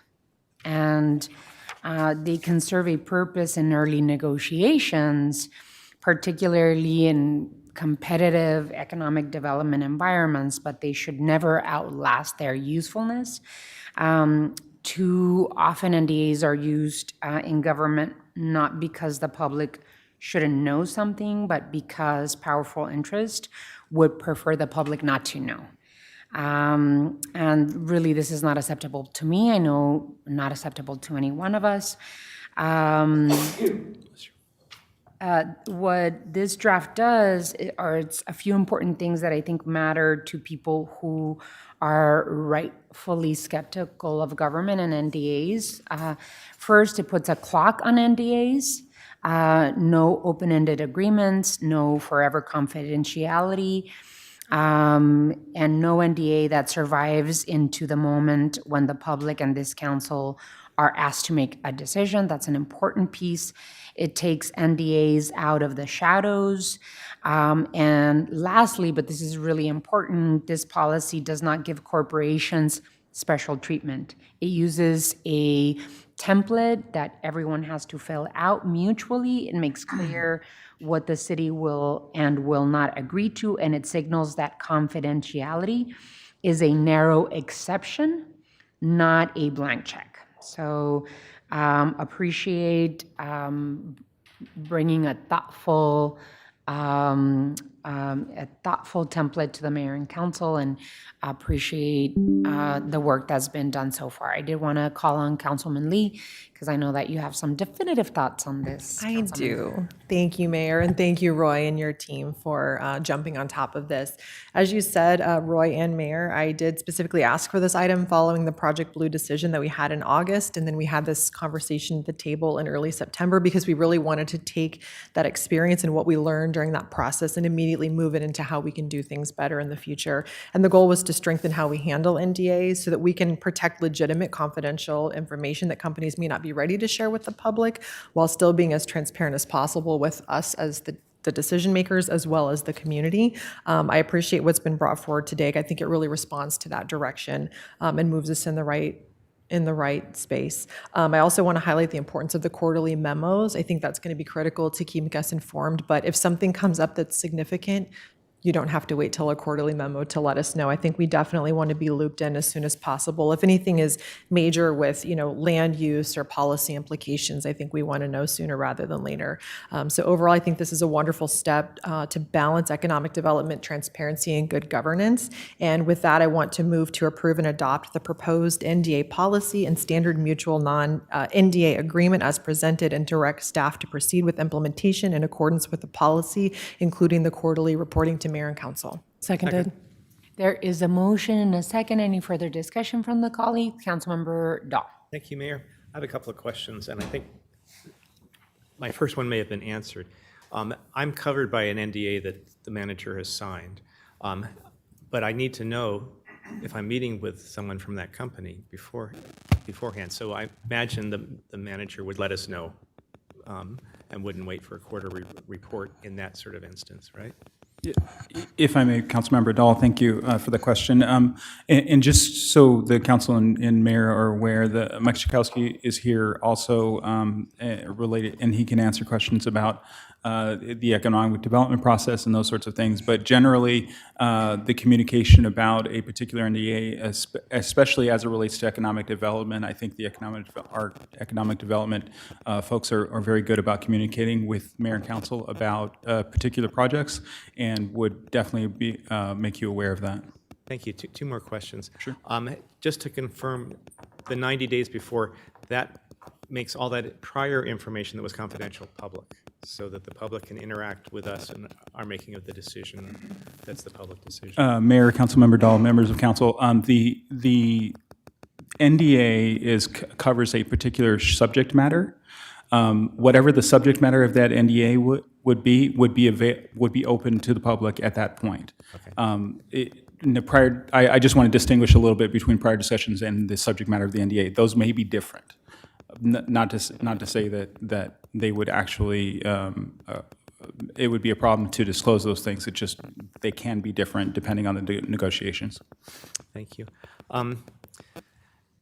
This may not happen again, but I had a conversation with Beal, and knowing that we were under an NDA, I did not want to talk to them under the NDA, and I said, this is not covered by the NDA, and they agreed. Was that legal? Can we say this part of the conversation, don't reveal anything to me that you want to remain private? Councilmember Dahl, Mayor, members of council, that's absolutely appropriate and within legal bounds. Both parties can waive particular portions of the NDA. It's always helpful to have that in writing, of course, but that conversation between the two parties is available and possible. Yeah. Thank you, Roy. Thank you, Mayor. Of course. Any others? Councilmember Barajas. I just have a quick question. Who will have access to the NDA information? Councilmember Barajas, thank you for the question. So it depends on the subject matter, I guess. So the NDA itself we will report that through this process that we just discussed. The subject matter of the NDA would be with the appropriate parties within the city who are either working on the economic development project or the technology that's involved. Now, the city is the party to the NDA, though. So if there's a need to know within the city, then anybody who needs to know that information will know that information. Roy, how does this policy interact with Arizona's public record laws? And does it prevent NDAs from being used to delay disclosure temporarily or indefinitely? Thank you, Mayor. That's a good question. So generally, the way the way our template works is there's an exclusion for public records requests, and what we generally do is we would notify the other party, the outside entity, that there has been a public records request. We would assert any exemptions that we would have for that public records request, and then they would have the opportunity to assert their own exemptions. We're not responsible for them asserting their exemptions. So if they have to go in a court of law or get a preliminary injunction or something like that, they would have to do that on their own. Okay. Any other questions? Alrighty, so there's a motion and a second. Any further discussion on the motion? Hearing none.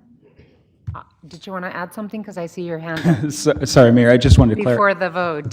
Sorry, Mayor, I just wanted to clarify. So the direction would be to move forward with the AD process, which involves notifying the departments and those sorts of things. Yes, all right. Thank you, Mayor. Of course. All those in favor of the motion signify by saying aye. Aye. Aye. Any against? Motion carries. Alrighty. That was good. Thank you so much. Really appreciate it. There we go. So we move on to items. We're moving well. We're moving well. Somebody asked me to act like an auctioneer in today's meeting, and I'm feeling good that I'm moving it along. So item 6, time has been set aside for discussion regarding additional and new revenue options for the city of Tucson. Before we start the conversation, and we do have Assistant City Manager Swallow, we do have Assistant City Manager Rosenberry that's going to do a presentation. I would like to, before we start the conversation, really ask to continue the conversation for the advertising privilege tax, only because I have a lot of questions. There's some even legal questions that we have to make sure that we talk about. So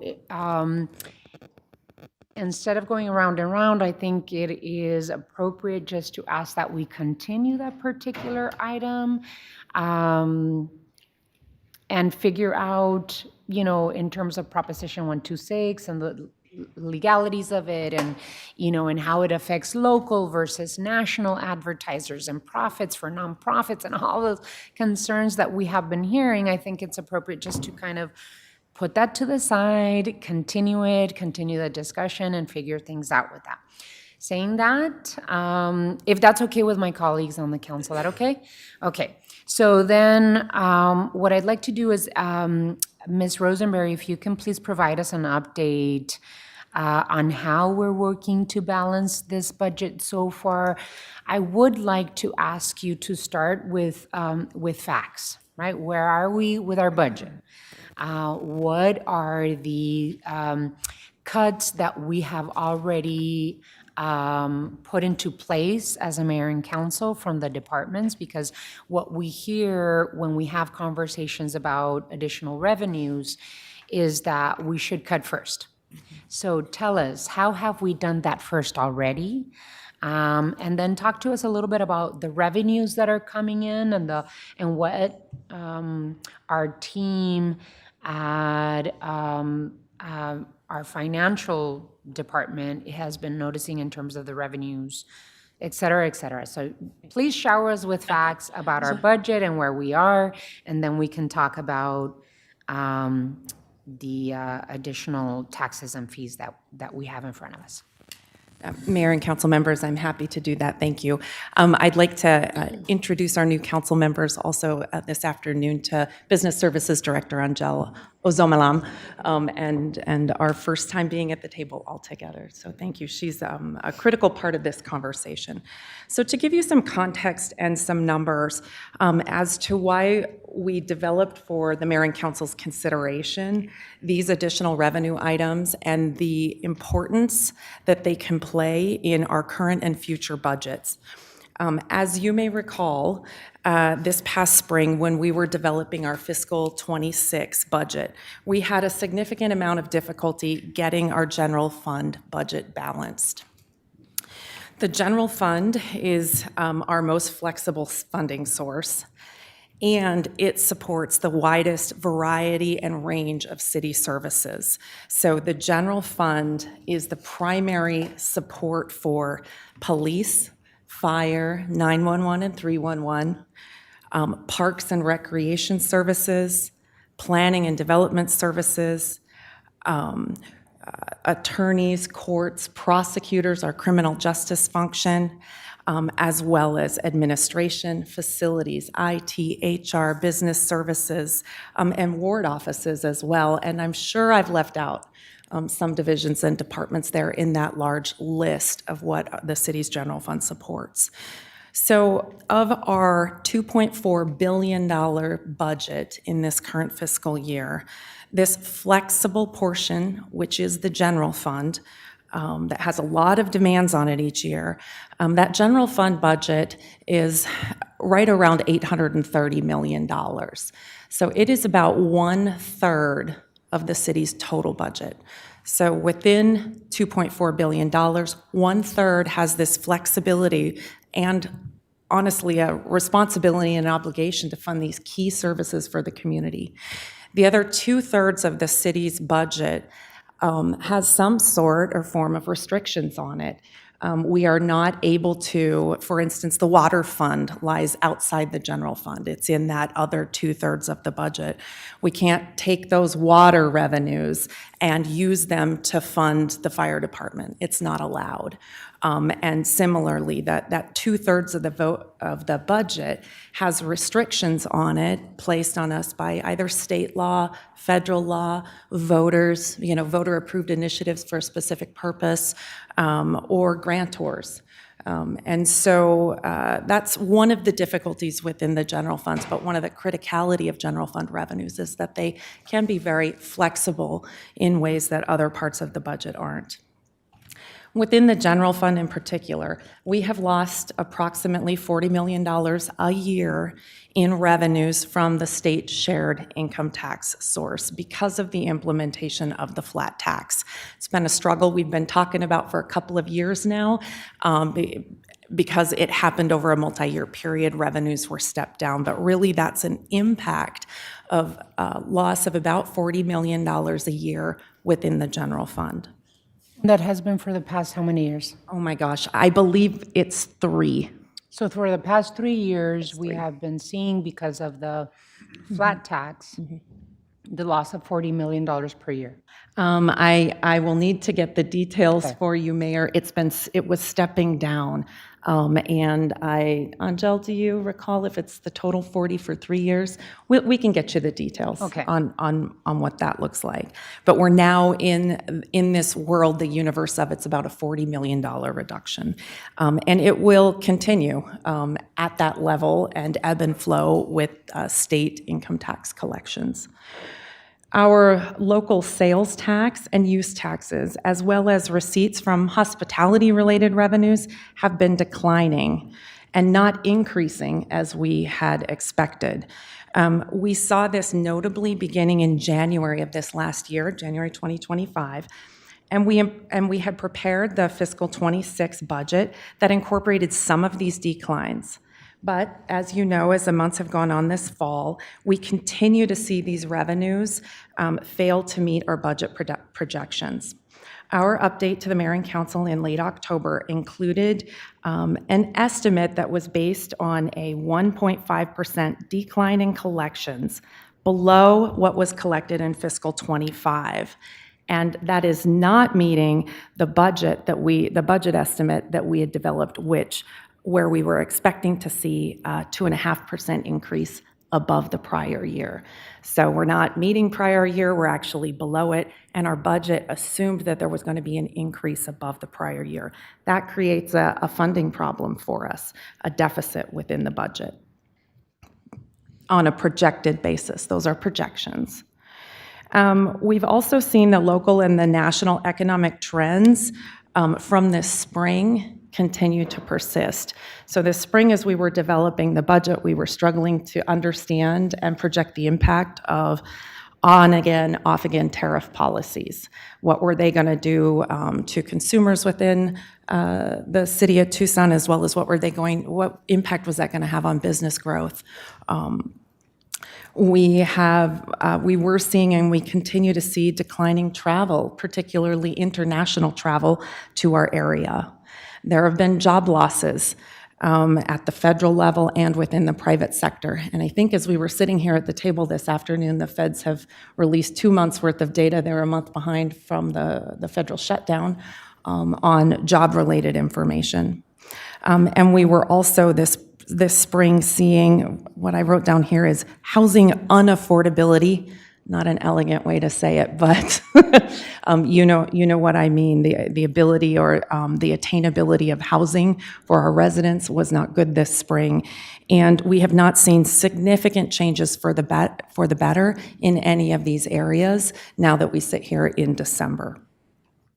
So the city team had been developing spending plans that could meet our pressing community needs for our services and better align it with this scarcity of resources and the changes that we were seeing in local revenues. Within the budget development itself, you saw us bring forward a recommended budget this past spring that reduced 36 positions within the general fund and reduced a little over $18 million of base budget spending so that could be reallocated. All of those dollars could be reallocated in other areas of need within the general fund, particularly in community and public safety areas. And after the budget was adopted, and again, as we've seen the general fund revenues continue to decline this summer and fall, we did two things. First, we brought forward to Mayor and Council in August this discussion of additional revenue options for your consideration. At the time that we met in August, I think we had 11 additional items that we were talking about at the table. And the 5 items that are on the agenda and in front of you today came from that conversation of 11. We have also, since in this fall and winter time, your executive leadership team, your department directors, and the city manager's office have developed and implemented a spending plan that reduces approximately $34 million out of the current budget in ongoing costs, one-time costs, and a little bit of capture of fund balance for fiscal 26, for the fiscal 26 budget, our current budget. Some of those items include strategies about how we deliver service, and some of those items are requiring us to delay services and/or just flat-out cut spending. With all of these measures, as we reported to you in October, we're still projecting an operating deficit of approximately $21 million in this current fiscal year. So we still have significant work to do to bring our current year spending plan in on balance. And that's an important piece of context as we consider these additional revenue items. They can play an important part in our overall financial plan this year and could assist in future budgets that we develop. Thanks, Mayor. Sobering Sorry. information. No, we've been having this conversation for some time. It's not a surprise, and it's not a surprise to anyone. You know, we know that this year in particular, you all have been noticing the decline in revenues coming in every single one of the areas that cities and towns across Arizona, especially for us here in Tucson. And it really is a reflection of the instability and uncertainty people feel because, I mean, and I'm going to be clear, because of the Trump on and off tariffs and concerns about mass deportation. People are scared. The mass layoffs we are seeing across the country in federal agencies are affecting. Here in the city of Tucson, we rely heavily on international and cross-border travelers that the mass deportation agenda of the Trump administration, and we're seeing it based on reports of sales tax diminishing and of travelers using our shoppers using our spaces. So this is a an infliction on the agenda that Trump is imposing on our country. Shoppers who have traditionally crossed the border come and, stayed here for 3-4 days, purchase their clothing. In the summer they come when they're going to start, the kids are going to start school. In the winter they come to drop money to buy their Christmas gifts. We're not seeing those sales taxes from international travels and, all having negative consequences. People are concerned about their jobs. And even though this administration and the economists are not saying we're in a recession, it feels like it. And as much as your mayor and council have the capacity to improve the quality of life for our community, we don't have fairy dust, and we do not control the economy that is being driven by a maligned agenda federally. The economy is something that mayor and council do not have any control or power over. I guess for me is taking a look at what we've done already, right? That we have looked many times when we are confronted as a mayor and council with having to consider new taxes and fees. People come to us and say, well, you're not cutting enough. You need to do your homework of cuts first.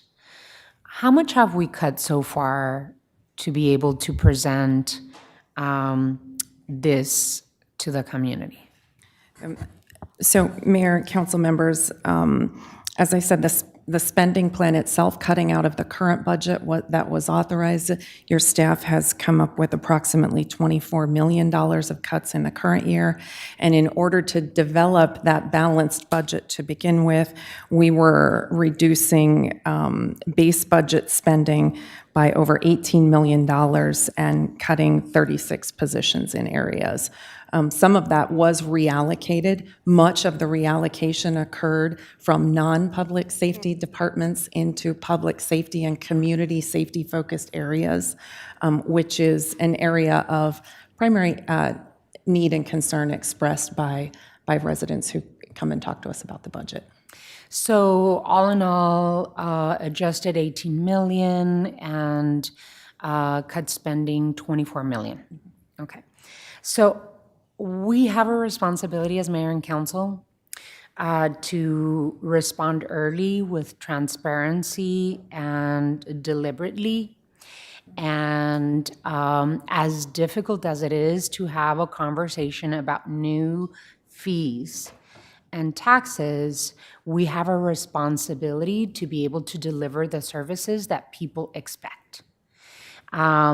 So I do not accept the accusation that we are not doing our homework and that there's no leadership amongst both the city manager side of the work that we're doing and the mayor and council side of the work that we're doing. For me, we need to have this conversation with Tucsonans. And we've been having it at this table for a year. We expected that. We had a conversation with Tucsonans early this year about Proposition 414. We did warn people that it was going to get very tough. Many of the people in opposition said, find another way. So we're finding another way.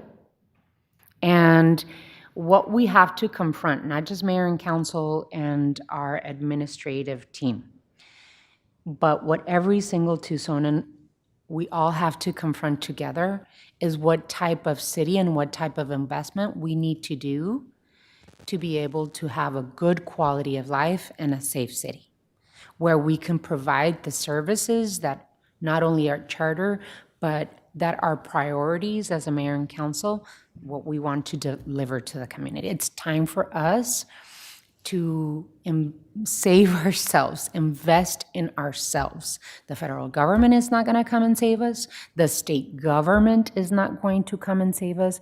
We need to do this together. So I just wanted to add that because I am hearing there's a lot of information coming at us. And a lot of that information is not correct and it's misinformation. And so I wanted some clarity on that. Before we start with questions, I just wanted to ask our council colleagues, I know that Anna has a presentation-ish in front of us. Did you want to hear that for a few minutes and then open it up for questions and comments? Do y'all feel? Yeah? Okay. Anna, go ahead. Sure.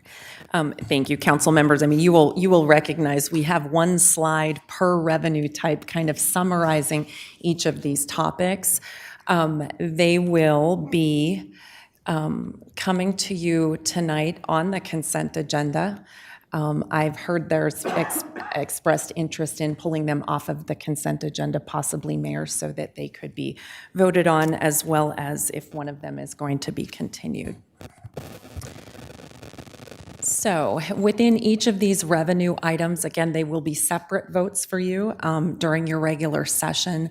We talk about the method necessary for enactment, the estimated annual additional revenues, and the rate change. All of this information has a lot more details contained within the memorandum. And we can discuss that further. So the first slide that I had was for the advertising privilege tax, which has been suggested that will be continued. I'll skip that one. The second additional revenue item is for a change to the pawn shop secondhand fees and license taxes. This can be enacted with a mayor and council vote. The estimated additional revenues derived from this fee change will be approximately $400,000 a year, with the new rate going, I believe, from $1 per transaction to $3 per transaction is the new recommended rate. Then we have the public utility tax increase. Again, this can be enacted by a vote of the mayor and council. The estimated annual additional revenue would be $5.3 million a year, and the new rate established would be 5% for this utility tax. That's an increase from its current rate of 4.5%. And then there's a reminder that the 2.6% privilege tax rides on top of this tax, so there is a combined rate of there would be a combined rate of 7.6% if this is approved. The next item, the next two items relate to hotel, motel, short-term rentals. And it's a little bit complicated, this one, because currently we have a tax rate plus a surtax that is applied to an overnight stay with a hotel. And our recommendation is to eliminate that flat dollar surtax and increase the tax itself from 6% to a new rate of 9%. This can be done with a vote of the mayor and council. It is estimated that additional annual revenues would be $1.1 million for this. And again, we would have that new tax rate of 9%. And then the last item is to do something very similar to what was just discussed for hotel rooms, and to further refine a definition of a short-term rental in this area, so that short-term rentals would have a new rate of 10% for the transient occupancy tax, and would also no longer pay that flat dollar surtax. So those are the items that we have prepared for conversation, Mayor. Alrighty, so I'm going to open it up for questions, comments. Councilmember Cunningham. I'll put all of they got rid of it. Sorry.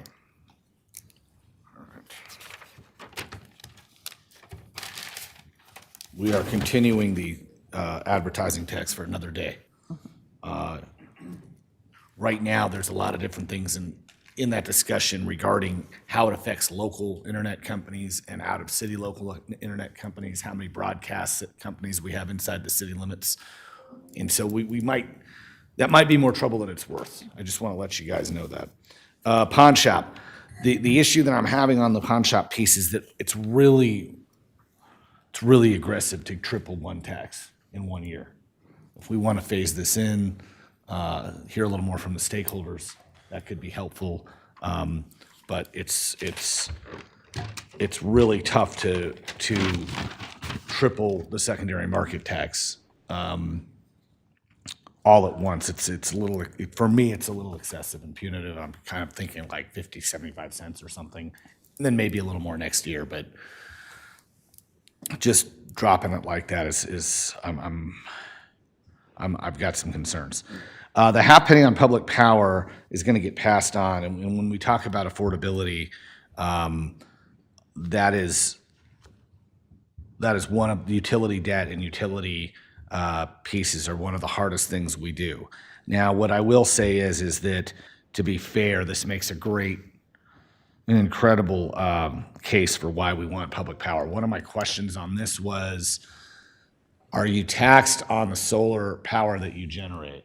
So in other words, are you taxed on just the net meter, or are you taxed on the gross meter as well? And so I've really that's one of the big nuances here that I have as far as the questions go. The other thing I'd point out is that our final tax, I really like to know where we stand compared to other cities and other counties or other city combined with their utility tax, their municipal tax combined before I vote for this. And the reason is because I don't want to have the highest utility tax in Arizona. I just won't do it. So I just want to know where we stand compared to other cities. This brings me to the hotel tax. And so what was the methodology? What were we assuming the aggregate average night per rate was?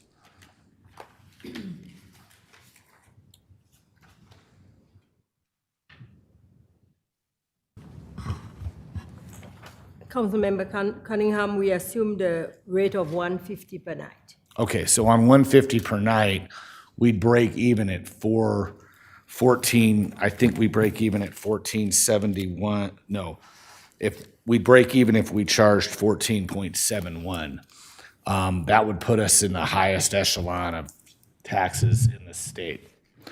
In Pima County, the highest transient occupancy tax is 14.5%, 14.55%. So we've got to be careful about our competitors. Our competitors will take advantage of this. So I'm okay with getting rid of the surcharge because we were comparing apples and oranges, but I don't think I'm comfortable going anywhere below above 14.7%. And yeah, we'd break even on the $150, but I still think we'd get a little more because we'd be a little bit more competitive and some of the rates will go up next year.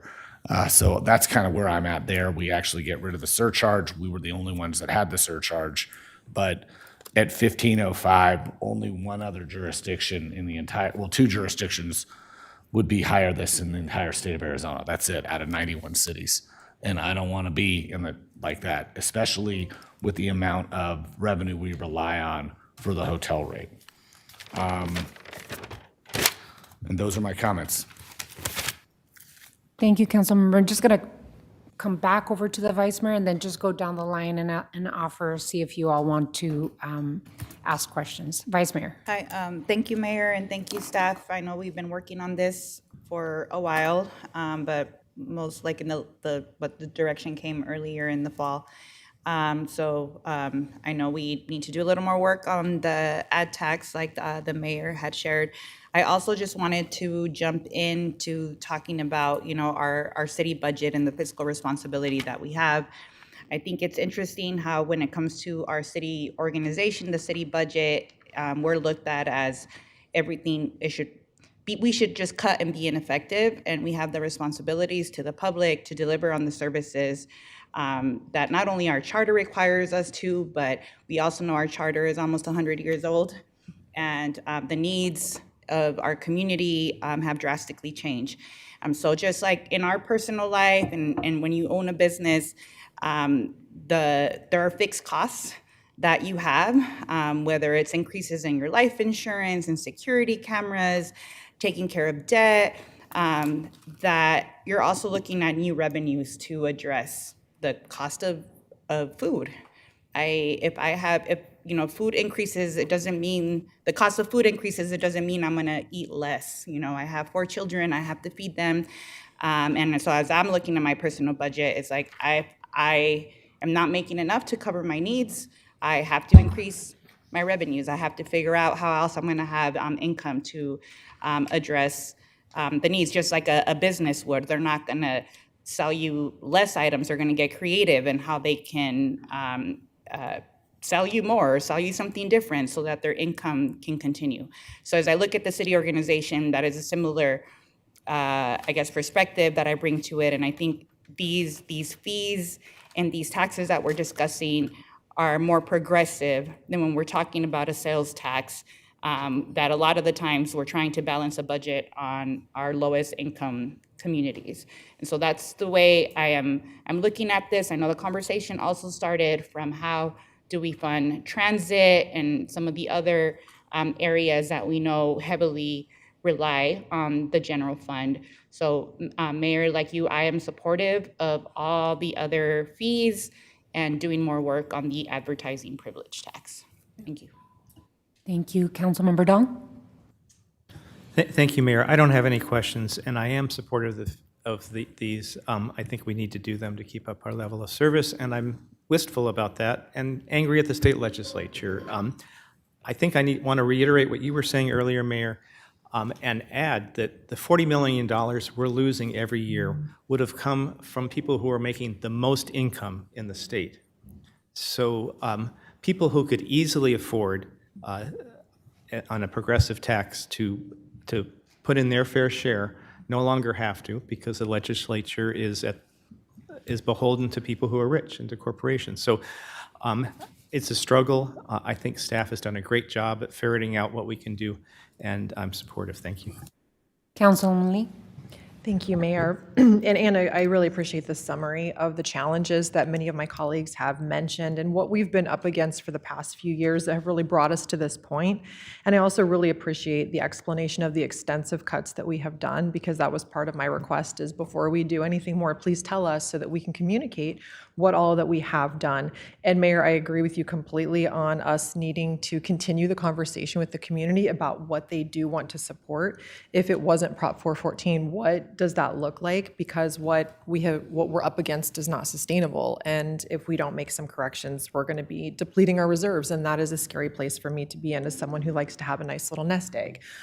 So for my comments, I want to acknowledge that I'm going to have a differing opinion, most likely from what my colleagues have, and I respect everyone's viewpoints, and I have a different take on this one, and really everything I'm going to say right now is really about the sequence of how we're moving forward more than the items themselves. It's really the sequence. So I want to start by kind of grounding the conversation, as some of my colleagues have done, in how it began. And as the Vice Mayor pointed out earlier in the year, we began having conversations about how to bring in additional revenue to address the pressures of the budget while trying to keep transit fares free. The direction at the time was to explore some additional revenue options to offset that lost fare revenue. And now we're in a position where we're really looking at it more broadly in terms of how we address the deficit for this city. I really appreciate the work that the staff has done to continue to work on this and identify options. But I want to be very clear that this context, it matters, and these taxes and fee increases will represent real and recurring costs that are going to be passed directly on to residents and businesses. In particular, I have serious concerns about the public utility tax increase. It's not a discretionary expense for people. You can't really opt out of water or electricity or heat or air conditioning in Tucson. These are essential utilities, not optional services. And when we raise a public utility tax, I think a lot of people might think we're just passing that on to TEP or to ourselves at Tucson Water. But we're making a conscious policy choice to raise people's bills for the electric and water necessities. And the utilities are not going to absorb these costs. Even with Tucson Water, we're going to have to pass those costs directly on to residents.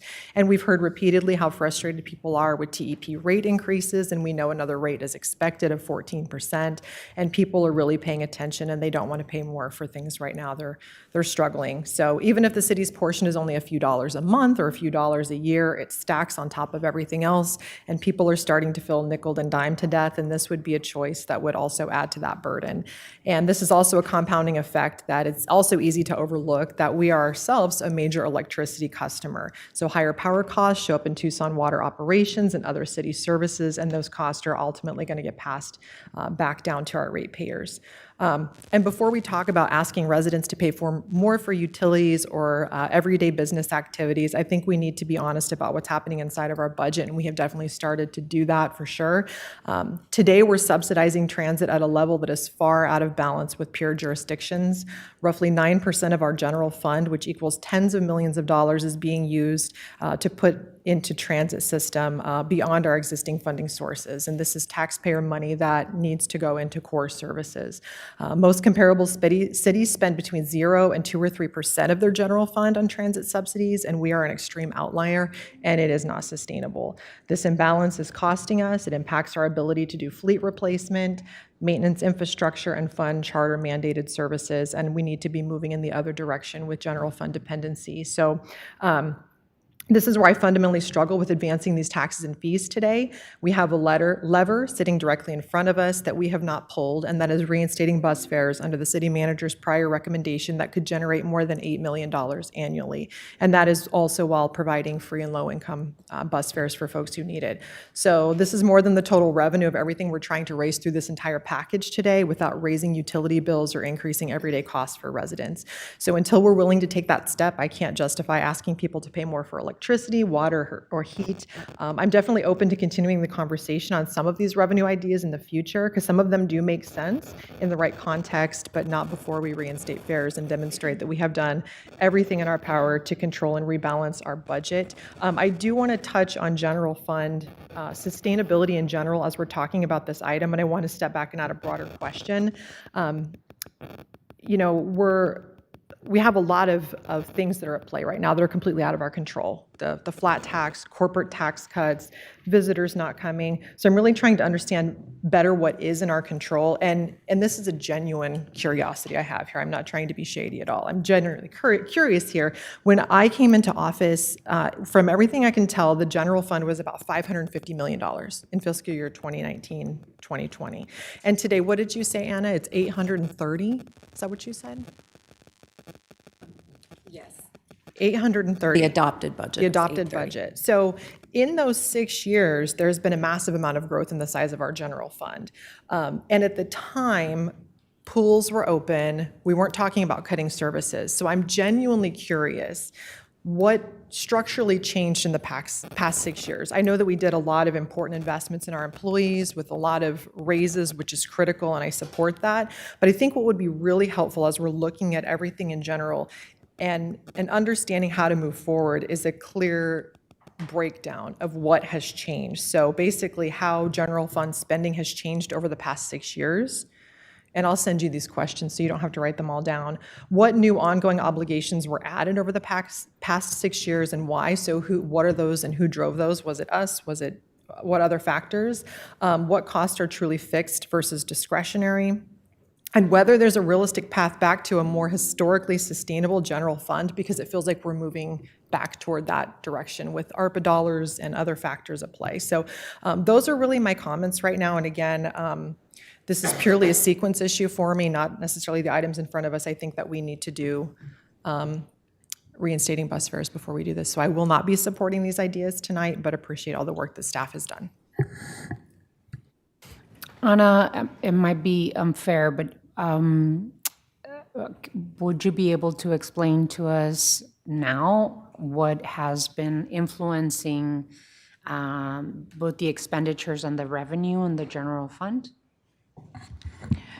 Mayor, off the top of my head, I do think that the council member in her own comments kind of acknowledged my educated guess at this point before we go back and look at the numbers are the significant increases that we have made in wages, benefits, and pension costs, support for the pension benefits within the general fund. I would think that that's playing a big part of that increase, but we can definitely follow up with that comparison.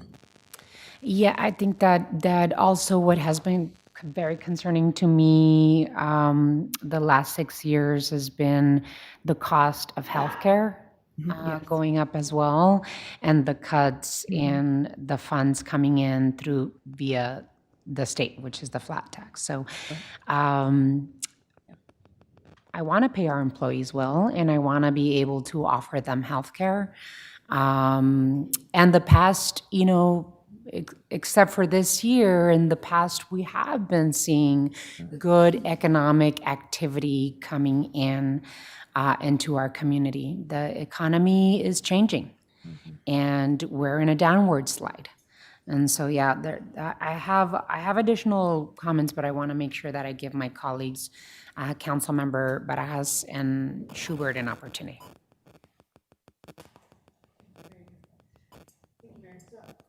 Sorry. At the heart of these issues, our community needs revenue, to address the challenges that we're facing to remain vibrant. But at the same time, our community members are also facing challenges with what we're hearing, increasing household costs and expenses for our small businesses to really shine. So looking at these, I am having a pause on the advertising tax, especially because it will affect a lot of our small businesses, especially our Spanish language advertisement firms.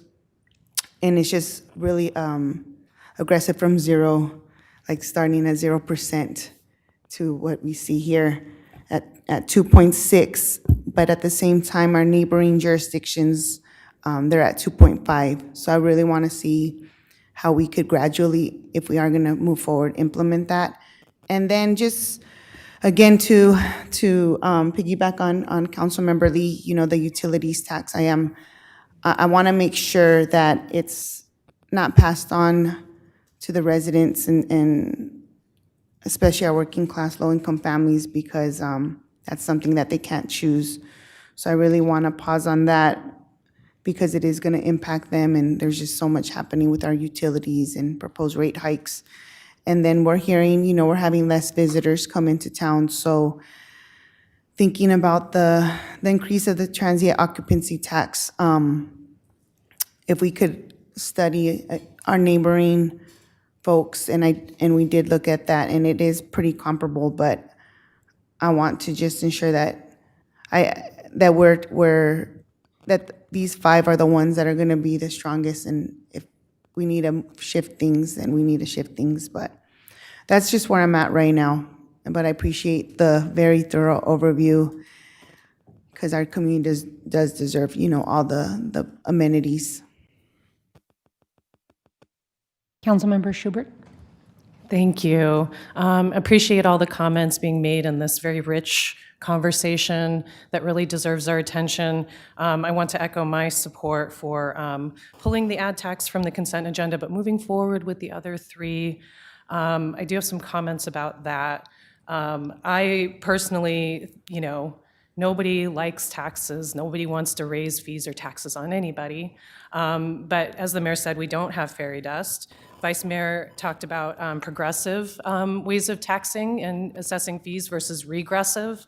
I would like to name that reinstituting fares for public transit would be one of the most regressive forms of taxing that I can think of.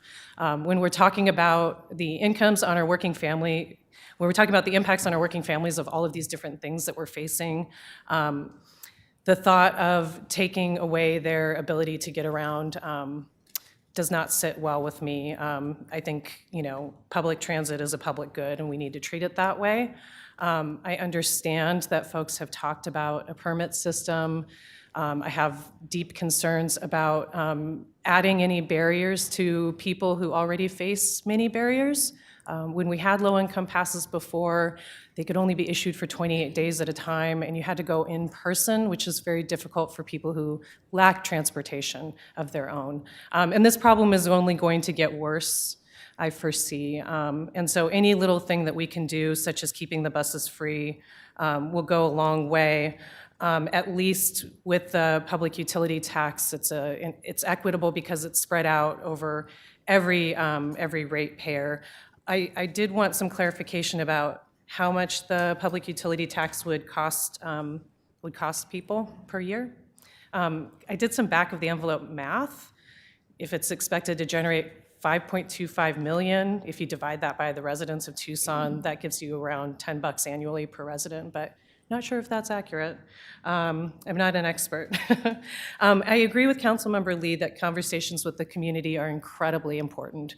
And I know that the Ward 16 wants to be a part of ensuring that community input shapes the way that we move forward with any taxes. I also, I don't want to nickel and dime people either. And I also hear the point made that it may feel uncomfortable to be unusual, to be out of step with the way other cities might be approaching these issues. I will just say that I don't think it's realistic to expect usual answers in the face of unusual circumstances. And also when it comes to subsidizing transit, that's something I'm proud of.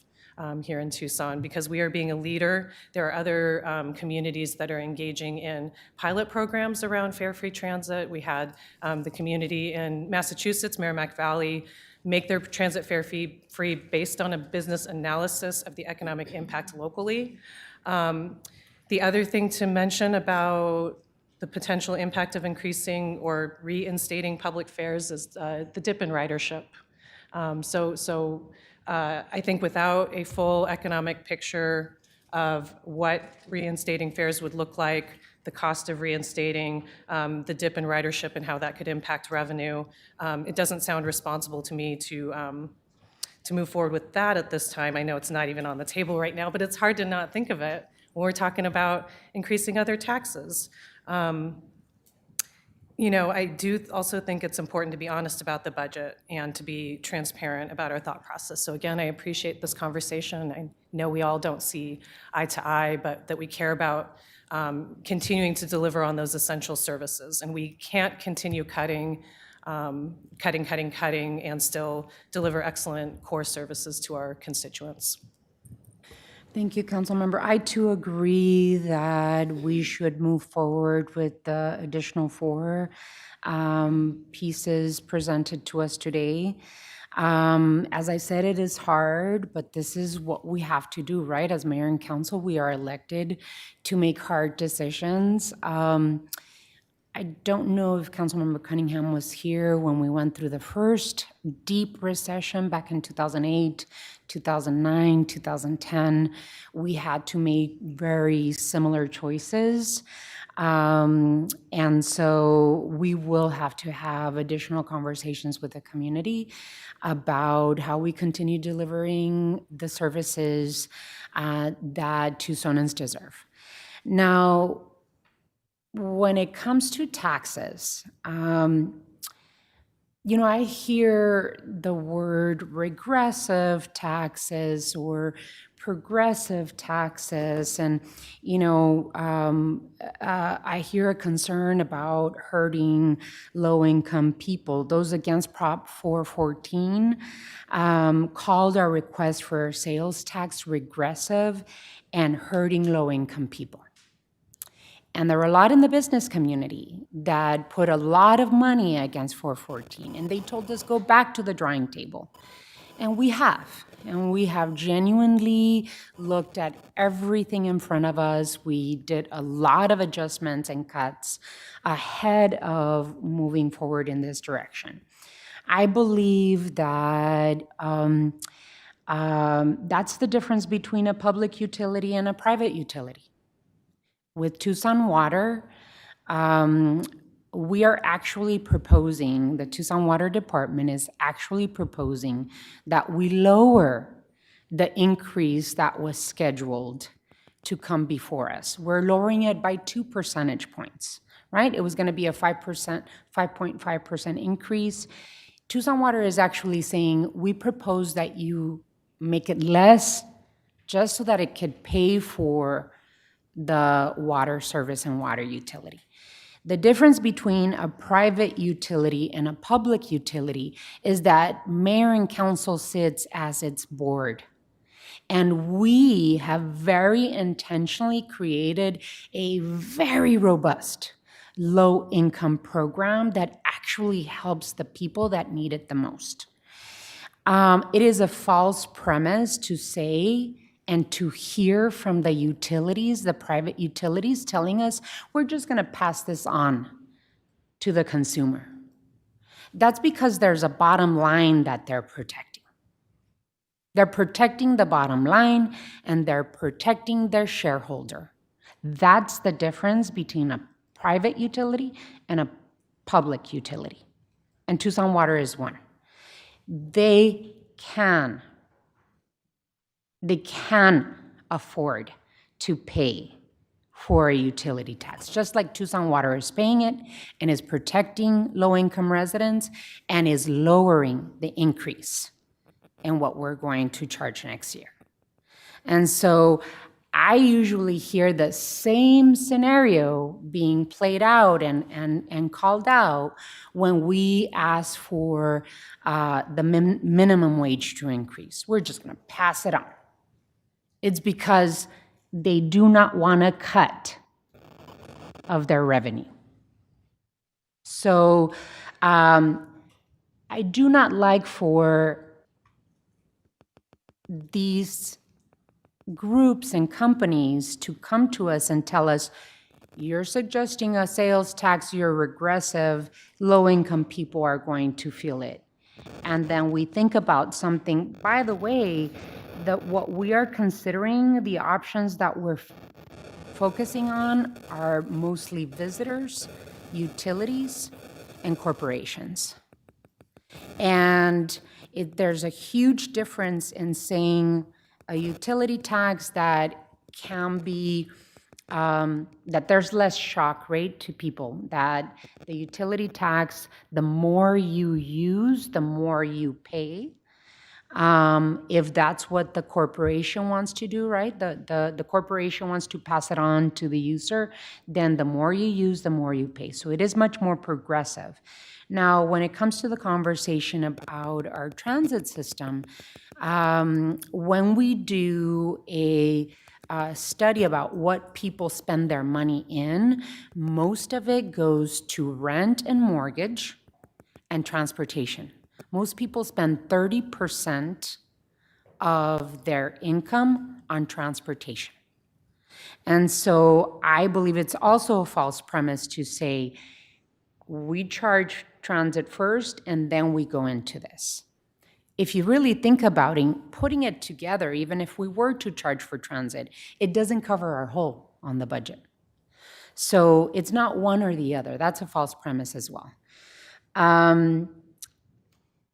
Those are my thoughts, and as hard as these conversations are to have and these decisions are to make, I am supportive of the last four suggestions and options. Vice Mayor, I don't know if you wanted to add. I think I was just going to add that, Tucson Water as a utility has led responsibly in making sure we're always increasing our low-income fund so that folks who would be impacted have an opportunity to pay less into that utility, and that these other utilities, if they really cared about low-income people, could be doing the same. I just wanted to add that. Alrighty, we don't have to make a decision right now at the study session. We do have the decision-making at the regular meeting, but it was good to have a discussion. Councilmember, I don't know if you have additional There's questions just or one thing, and comments? that's on the hotel thing. Mhm. And I know that I'm beating this one to death, but if we lower just a little bit, we stay competitive and we still increase revenues by 400,000. So we still get a little extra money. We're changing the formula, we're dropping the surcharge, but at 14.7, we still stay competitive. We're still at the same level with about 20 other cities. If we go to 1505, it's just us, Bisbee, and Superior. Those are the only three cities out of 91 that are at that rate or more. So I'm just telling you, it would make a lot of sense and be a nice little nod, and we wouldn't lose more than about $350,000 in revenue, $400,000 on the estimates. It's about, I did ask the question about lowering it to reflect possibly like what Marana and Oro Valley charges, and we would be losing another $500,000, and that eliminating or tabling or continuing the ad tax already diminishes what we had planned by $500,000, and the losing another $500,000 really starts to concern me. You know, I hear you, but I think 0.05, I believe, is the difference. Will not make a huge difference in terms of the people that want to come to Tucson. So, Vice Mayor, I don't know if you The want only to add. thing I just wanted to add to that was that I think when people are staying in the city, we're providing a very different amenity than when you're staying in Oro Valley or Marana. Hotels inside the city or near a convention center are more urban hotels that are attract a different demographic, a different interest, that, you know, you get an ease of travel and you get other city amenities that in these other locations that you don't. So like you, I don't think it makes that big of a difference to try to take away a 0.5 percentage point from it. If there's no additional questions, comments, I think we've got to do some decision-making in the regular agenda. We will have to move forward with the next item on the agenda. Let me make sure that I have the information that I need. All right, how are you doing, Yolanda? Are we staying on time? Am I doing okay? All right, so the next item, the next item is item 7. Time has been set aside to review and discuss an action plan to improve safety and security on the transit system, including buses at bus stops and transit centers.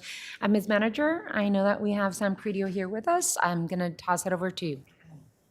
Thank you, Mayor. As you mentioned, we do have Sam. This is an item we've been talking about for some time, and I think most recently was a couple meetings ago. We were directed to bring back an action plan, and so Sam has been working with Chief Kasmar on developing some very specific action steps, and we do have a specific ask for you today. Sam? Thank you, Assistant City Manager Swallow, and good afternoon, Mayor and members of the council. I don't have a formal presentation like I did last time. I do have a verbal update for you, and if you'll just bear with me because I do have quite a bit to cover. First, just as a way of overview, back on October 8th, we did present a draft action plan to all of you, and you all gave us feedback specifically in the form of a motion, and so that is what we've been going off of all this time, and I'll be giving you an update on all the work that we've accomplished since that meeting. One of the first things I do want to announce is one of the items in the motion was to move forward with a transit app. That's Transit with a capital T. That is a company that provides a mobile application for transit agencies. I'm happy to report that as of December 1st, we did launch the Transit App Royale. That is now the SunTran app that we use for our system. And so that is in effect now. And if you all have any questions on how to use that or the functionality, I'd be happy to meet with you offline to talk through that. One of the items in the motion was to engage some key stakeholders on providing input and feedback on how we would structure our transit safety and security action plan. So I'd like to spend a little bit of time talking with you all on the meetings that we've had and the feedback we've received before I go into the action plan. First and foremost, we met with Teamsters Local 104 leadership right out of the gate to talk directly with them about what they are hearing and seeing from their drivers as it relates to transit safety and security. We also met with the drivers by way of meeting with the stewards from the union at SunTran, as well as attending one of their safety meetings. And so all in total, we've met with about 50-ish drivers. That meeting was also recorded and shared with the other drivers that couldn't attend. And what we heard from the Teamsters as well as the drivers is a few things. I summarized into a few themes here. Concerns with the effectiveness of our contract security guards, looking to explore transit-specific police deployments, the need to update our radio system, which we're currently working on, the use of code words to report issues inconspicuously on the bus when there are issues, the need for a clear and enforceable rider conduct and suspension policy, and then the need for better and increased lighting at bus stops. We've also met with the Tucson Transit Advisory Committee on 2 occasions now, most recently yesterday afternoon, and I'd like to share just a few comments we had from them. Clearer communication with riders through improved signage and tools to report concerns, refined rider suspension procedures, targeted resource deployment, enhanced lighting is a good thing, and they supported that piece of it, expanded outreach partnerships, which we can get into a little bit later. Police on the bus would help riders feel safe. There was an interest in understanding the rider suspension policy a little bit more, which I'll talk about towards the end of the action plan. A general concern was expressed over the high cost of enforcement. And then at the end of yesterday's meeting, ultimately, the TTAC did vote to approve the action plan as a good start and would like to remain involved as the action plan evolves. And then my last brief summary on the stakeholder outreach we did is just the presentation we gave to the Safe City Task Force last Friday. And some of the things we heard from the task force were they expressed a positive response overall to the action plan. Some of the members did express some concern with how a rider suspension policy would be enforced, which again, I'll talk about here in just a moment. And then just some questions, what happens after someone is suspended? How do they get reinstated? There were some general questions about expanded authority for security guards and ensuring that safety for everyone is kept in mind. And then there was an interesting anecdote from one of the task force members that just talked about when clients are being discharged from treatment, and they talk about what some of the triggers are in society. They've heard often that one of the triggers is the transit system itself, because that is where they were using and had access to drugs that they were addicted to at that time. So that was just an interesting bit of feedback from that group. Now I want to shift over to the action plan itself, and the way that we structured and organized the action plan was to very closely follow the motion that was given to staff on October 8th. And the way that we did that is we separated the action plan into 7 elements: safety, partnership, and presence, targeted safety interventions, transit ambassadors and outreach teams, operator safety enhancements, operator safety policies, stakeholder and operator engagement, rider feedback, and communication systems. And then within each of those elements, we've identified some actions as sub-elements. I won't go through that in great detail because you do have it as part of your material. What I do want to get to is the implementation and monitoring portion, which essentially was developed based on the feedback that we heard from those various stakeholders. We broke it up into 3 segments. The first was immediate actions that we could do today for no additional cost or very little cost. That includes providing technology to connect existing cameras on buses to CSARC. We have a little bit of funding that we can connect about 12 buses that would allow CSARC to have a real-time look into buses when there is an incident.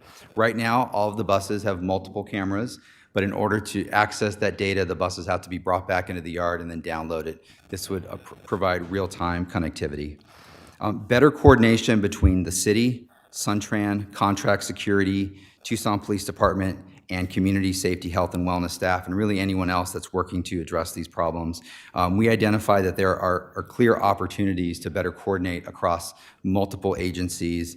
We've now begun to do that on a more intentional and regular basis. We are working on joint deployment plans to address hotspot bus stops and corridors, and then a continued discussion engagement with the Suntran operators and Teamsters Local 104. We don't want this to be a one and done. This has to be an ongoing conversation, so that way we're addressing the safety and security of our drivers. Moving on to the second segment, it was some near-term actions, and this is really where the ask is for today, is allocating a one-time safety allocation of $500,000. As we took into account all of the feedback that we heard and what we're hearing that we need to address these problems that we presented on October 8th, it really fell into 2 buckets. The first was allocating about $350,000 for off-duty police special deployment.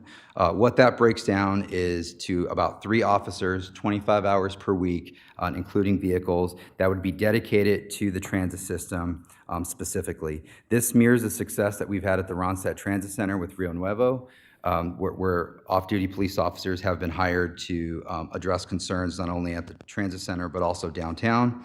It also aligns with some of the responses that we heard from the Teamsters leadership as well as Suntran operators.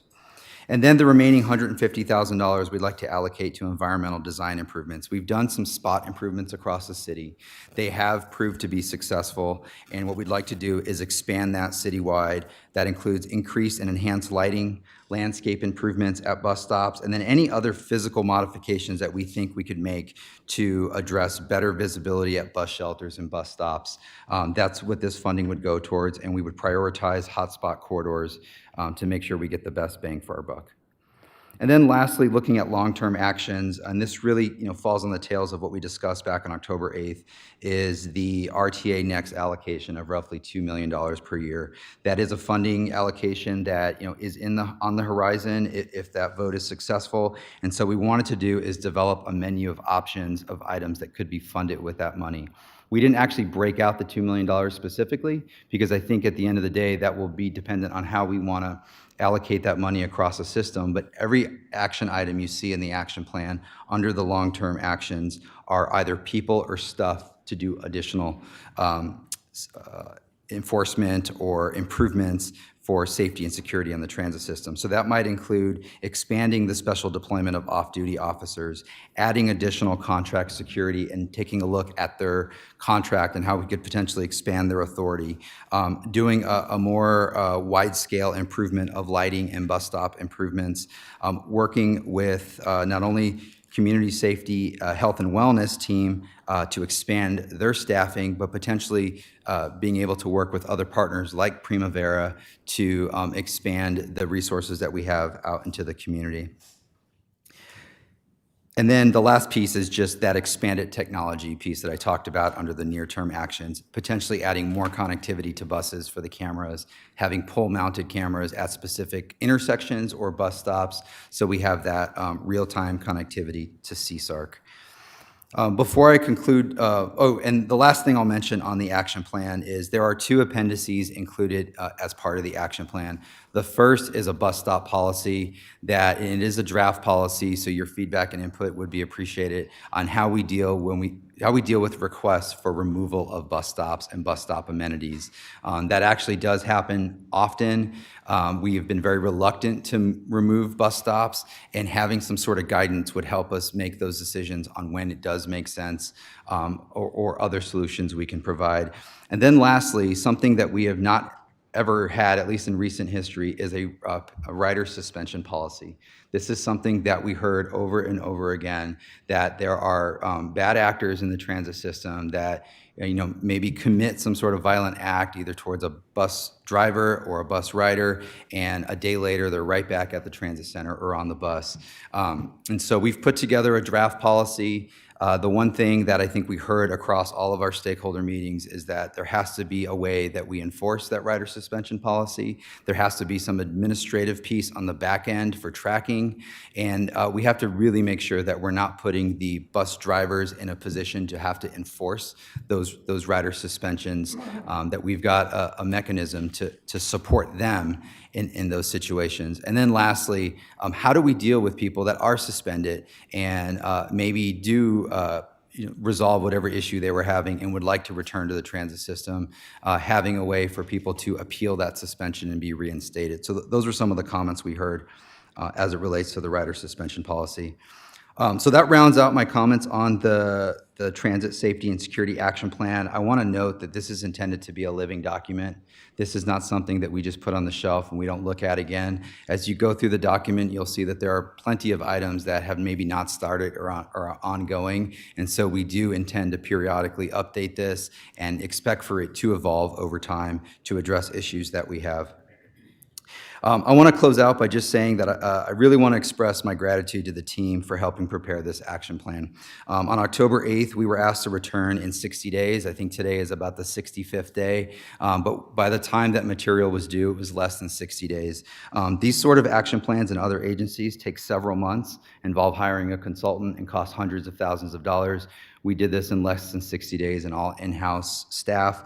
Specifically, I want to thank Andy Bemis, James Castaneda from our team, the Transit Services team, Ian Sansom, Susan Spees, TPD, Stacy Shaner, who I know is in the audience today, was a big help from TPD's side, and the Suntran team, Andrew Vargas, Davida Mueller, and lastly, Roy Lusk and Dennis McLaughlin from the Attorney's Office for their support.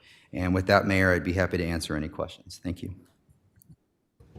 Thank you so much. Sam, we really appreciate this incredible work that you've brought to us. I agree. I want to thank all of the team that has put this together, yourself included, and your leadership team at Department of Transportation and Mobility, Assistant Chief Stacy Shaner, and the entire team at TPD putting their heads together. I know that Suntran administration has been working with you, our Safe City Task Force, as well as TTAG, the entire team. Of course, Roy and your team for really helping us move forward. I know that it was, when was it? Back in August that, thanks to the Vice Mayor, we started talking about transit safety and security and having the dialogue about, okay, we need to,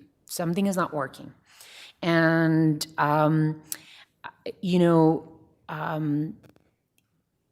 there's a lot of perceptions in terms of the amount of crime that is happening, but still, even if those perceptions, there's been, and I don't want to minimize the issues that have happened in our transit centers and within our system, our transit system.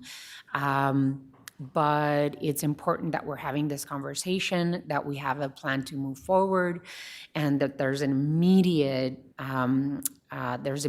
action items that we have been able to work on, and that we can continue to get better and better. So Sam, thank you so much for your presentation. Thank you for the incredible work that the entire team is doing together. I appreciate it.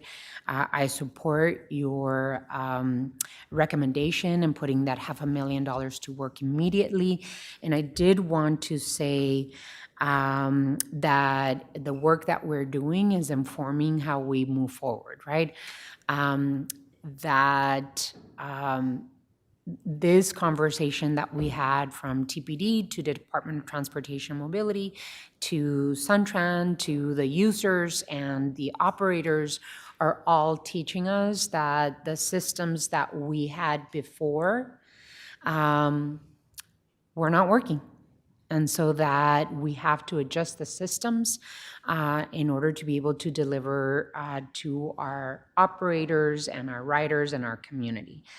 I do want to say how much interest I have in continuing the Suntran Ambassador Program. I know that it was a pilot with Primavera, but I really want to make sure that we continue looking at that ambassador program because it really is about continuing the work that we already do, that we've been doing for 6 years with Housing First and our Housing First navigators. It's just putting them within our transit system and then offering that resource and those services and programs on the bus system. That I hope that it's not just at the centers, but it's at the bus stops and that it is on the buses themselves. I know that Proposition 418 and 419 is on the March ballot, and that there's dedicated funding through the RTA Next to be able to provide the security services for the next 20 years. But let's make sure that we're also looking at the ambassador program, is there the capacity to be able to continue partnering with nonprofit organizations to continue providing those services as we learn, right, what the fate of Proposition 418 and 419. Those are my comments, and I'll open it up. I know, Vice Mayor, you have some questions and comments. Yes, I too thank you, Mayor, and staff for bringing this forward. I'm hopeful,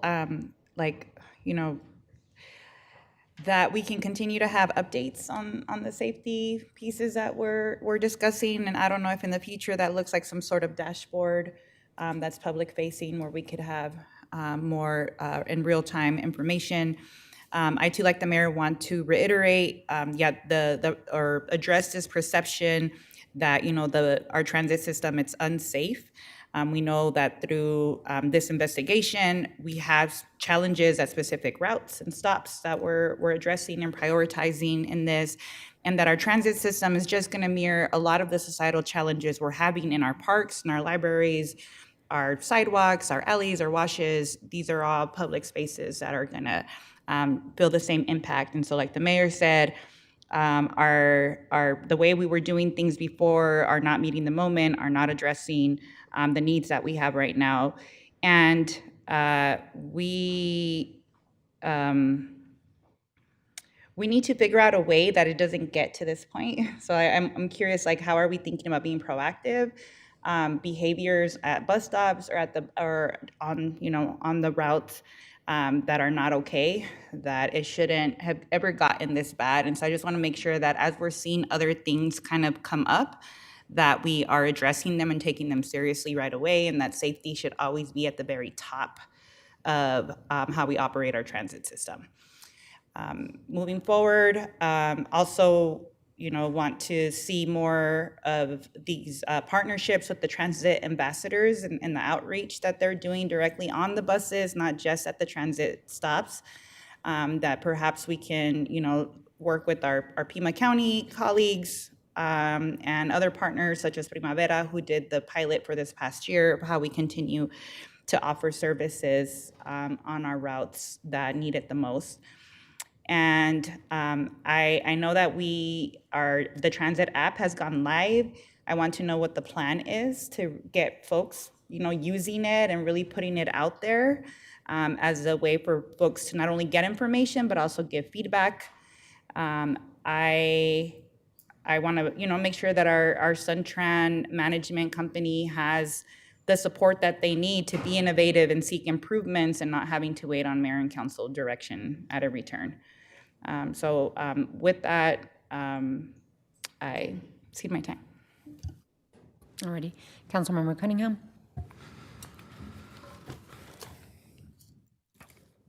I think going forward, I'd like to build into the safety package that we include, we look at how we purchase buses, that they have a safe box for the driver, an actual safe one, and not just erected plexiglass. That's been a point of contention. I mean, the driver's safety is probably my most important piece. We have some unpredictable behavior that's occurring on the bus from time to time. And every single time I think I hear about it, I get nightmares from the movie Speed. So that's one piece that I think we can talk about long term. I also still think, I'm still gonna hold on to the idea that at some point we need to look at having a pass system, whether it's a robust free system with fares or without fares. We have to be able to identify who gets hunted off the bus, and we have to figure out how to pay for that to implement it. I don't know if what this transit safety plan does will do what we want it to do. But what I do know is that if we can run a robust low-income program for other different things, then we can obviously run a robust free pass program that people can use, and it gives some folks who are willing to pay into the system an opportunity to improve it. Finally, I'd like to talk really quick about having a transit safety plan.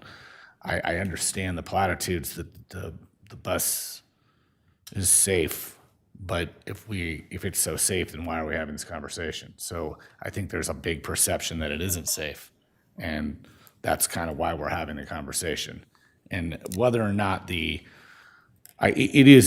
probably some data that can tell us whether or not the incidents that we're having at bus stops and on buses is within the models of different jurisdictions and stuff like that. But what I would say is that over on the east side, on the East Speedway side, we had 2 or 3 assaults of people that were under the age of 14, and that was really, really concerning to me. And so that was kind of why I was so proactive in really wanting to take a look at our safety on the bus. So I said kind of more what I needed to say the last time we brought this up, but I'm hoping that we get some improvement on our buses. But I don't think this conversation is over, and the fact that this is a living document and at least takes some measures is a good step. And so I'm going to be supportive of it. But at the end of the day, I'm not sure. I mean, I'm just hopeful that it yields results. Councilmember Dahl and then Councilman Lee. Thank you, Mayor. Thank you, Sam. Many kudos for you and your staffs and TPD staff work on this. It was a quick thing, but I think you did deep work on it.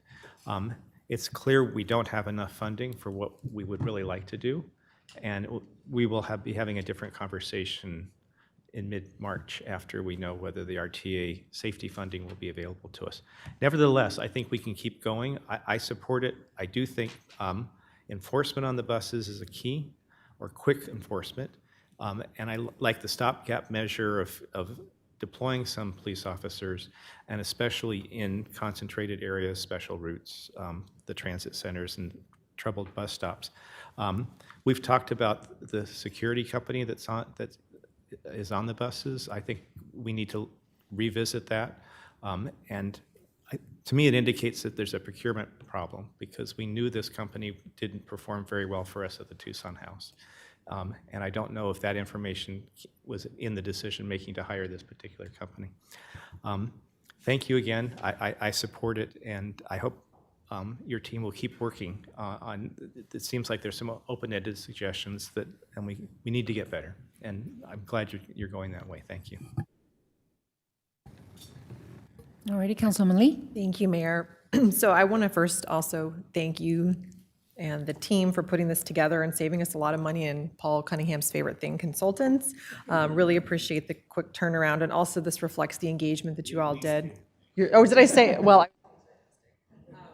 it really shows the engagement you did with the operators. I turned my mic off. There we go.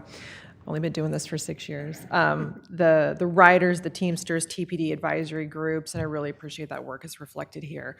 And I'm obviously very well aware of our budget constraints that we're operating under right now, and I really appreciate the opportunity to support this plan and putting precise targeted investments with the funding that we do have available. And obviously, we know that the challenge we have in front of us is going to need a lot more funding than what we have now. But in terms of near-term activities, I definitely support this, and I don't think that doing nothing is an option for us right now.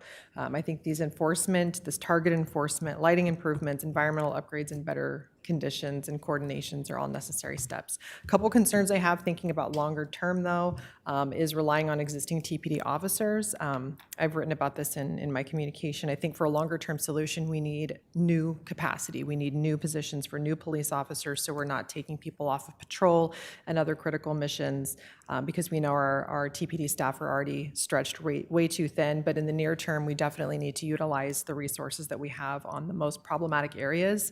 So I'm definitely in support of that. But as we've talked about, I'm really looking forward to what happens with RTA Next and that $2 million. So I really appreciate you guys having some longer term elements listed out. One thing that I would like to ask and I don't know if we need a motion to move forward with, adopting this plan and moving forward, but if we do, I'll make that. But I also want to tack onto it sort of an exercise for you guys, Sam. You've already put the long-term elements in place, but I don't have any sense of what that costs, right? So if we get to April and we know if RTA Next passes or doesn't, we have, as you said, Sam, a menu of options, but what do those things cost? And what would it take to implement those? And to to Paul's point, what's the best solution that we need to have to address the question of who's getting on and off the buses, so that when we have a suspension policy, it actually is enforceable, because that suspension travels with that person, whether they switch routes or drivers. How do we know that that person is suspended? So I think those are things that I would like to see, so that we could revisit this after the RTA vote and know exactly what options we have on the table, what it would cost, what funding we have to do it, and be able to continue to move forward with a longer-term solution. So do you need a motion, Mayor? That was a lot. I think we can continue. And then we'll Okay, make all sure. right. Well, that concludes my comments. Since we started the trend, Councilmember Barajas and then Councilmember Schubert.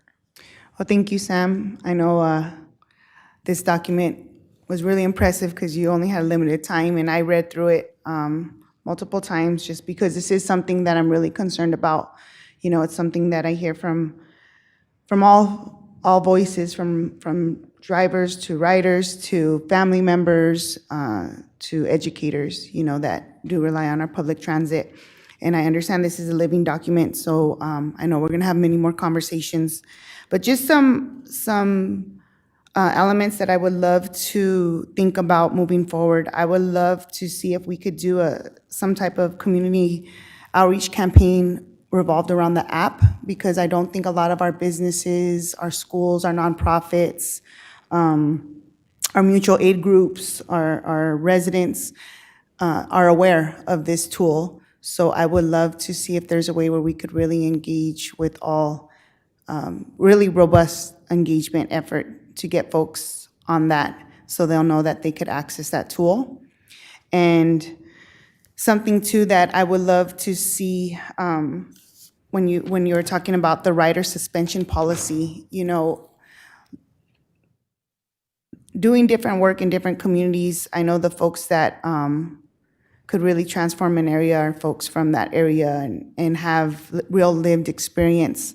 So maybe if there's a way where we could provide some type of like community investment element. So if there is somebody that is suspended, or, you know, there's an altercation that doesn't need TPD's attention, but we want to, you know, approach it, I think it will be really beneficial for our greater Tucson community to have some folks do some neighborhood beautification projects along the corridors, along the bus shelters. You know, I drive down the hotspot area of South 6 every morning, every day, every evening, and I see, you know, trash in the morning's gone, and then in the evening it's back. So if there's a way where we could provide some type of community, I want to call it community investment, because they are going to have to reinvest in this community instead of community service, because I feel like that's going to really hopefully transform for our repeated, you know, folks to not want to engage in that type of activity, and then take care for this community, because it's their community, but they have to also take care of it and not disrespect, you know, the areas that I see a lot of disrespect happening. And yeah, just I want to also commend all the partners that were a part of this. I would like to see some listed partners here, some listed nonprofits here, some school sites that are specifically along these hotspot areas, some business owners along these corridors to engage with this this plan as well as we move forward. Thank you. Councilmember Schubert. I think it's important to note, you know, if we're talking about safety, that since Councilmember Barajas and I were elected on November 4th, we've had 14 fatalities and 5 serious crashes, and 8 of those were hit and runs. Right now, we've had 94 traffic fatalities in Tucson as of today.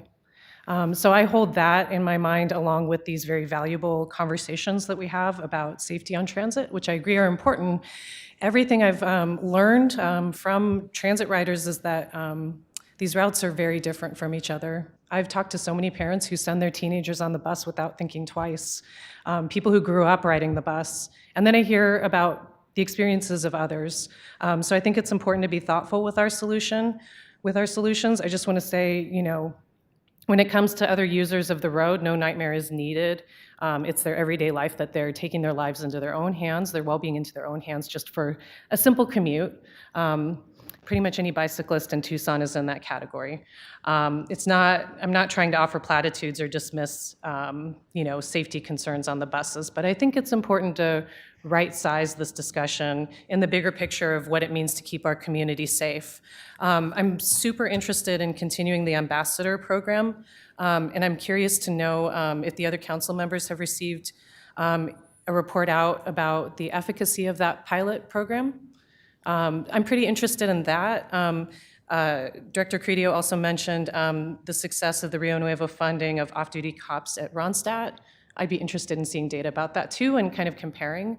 Again, just kind of going back to thinking about holistic long-term solutions versus short-term enforcement, short-term solutions, and what the costs might look like. Just some other questions.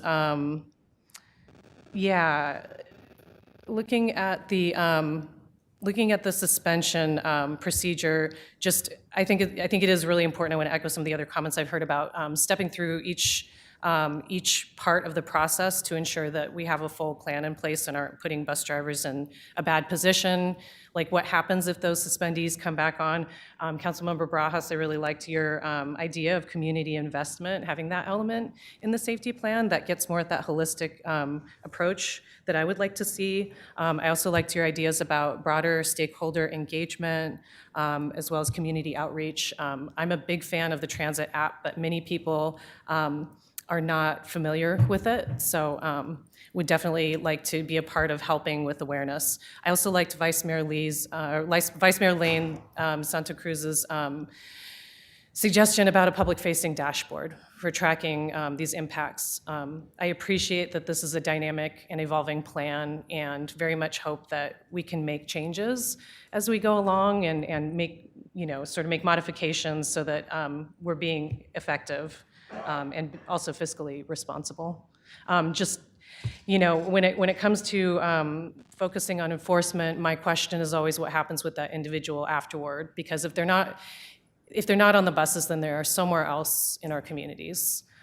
So they are still individuals struggling with addiction, mental health, and other issues. And I think it's important to keep that sort of resource holistic approach, sort of that community safety, health, and wellness approach. Yeah, no, I absolutely agree with those comments. In terms of the ambassador program, I really want to make sure that we get the input and data, and if it was effective and how to change it or how to add to it or how to, what was the effect of it. And I wonder if we could talk with Pima County Board of Supervisors about the possibility of them participating with us and possibly helping fund the ambassador program, which is a service-oriented deflection kind of community safety, health and wellness type of approach, because I agree that we need to make sure that we recognize the safety elements as well as the service provision of it, and that they're not mutually exclusive, right? That providing safety is not mutually exclusive to providing the services and resources that individuals need. My question is, will our investment in off-duty police officers, which I think is really good, because I too have been hearing about the lack of effectiveness of the security company that Suntran hires. So I'm really happy that we are investing in our own off-duty police officers. I know that Councilman Lee talked about the possibility of having like transit dedicated police officers, and that would be an addition and an adjustment, right? But I wonder if those officers are going to stay like at Ronstadt, at Tohono-Tadai, at Laos, or will they be on the bus as well and hitting the hot spot, both bus lines and stops? Yeah, thank you, Mayor, for that question. So I think the answer is all of the above. Okay. We would work with our TPD partners as well as Suntran to coordinate the deployment of those off-duty officers. Our expectation is that they would be on the routes themselves, potentially at the transit centers and identifying hotspots.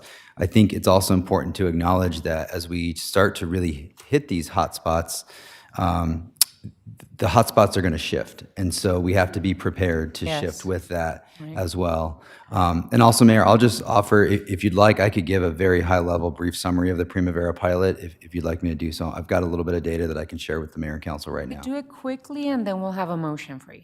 All right. Thank you, Mayor. Thank you. So I should have mentioned in my previous comments, we did have a Primavera pilot that we've been working on. The pilot is is actually ending at the end of this month. The high level is it was 2 outreach staff, 4 days per week, primarily at outreach at Laos and Ronstadt transit centers, as well as 21 other bus stops.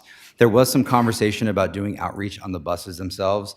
After some back and forth between Suntran and the folks organizing the Primavera work, I think everyone collectively agreed it was best to focus on the stops and the transit centers themselves. The cost was about $120,000. $50,000 of it was from the city of Tucson. And I do have just briefly from the September update, which, by the way, we did speak with Primavera, and there will be an annual report that'll come out probably in January, and we will share that with all of you. But in September, the cumulative to date, they had engaged 454 community members, 882 of them, or 882 referrals to services were provided. And so we do think there is value in continuing, if not that pilot project, a pilot project very similar. Thank you, Mayor.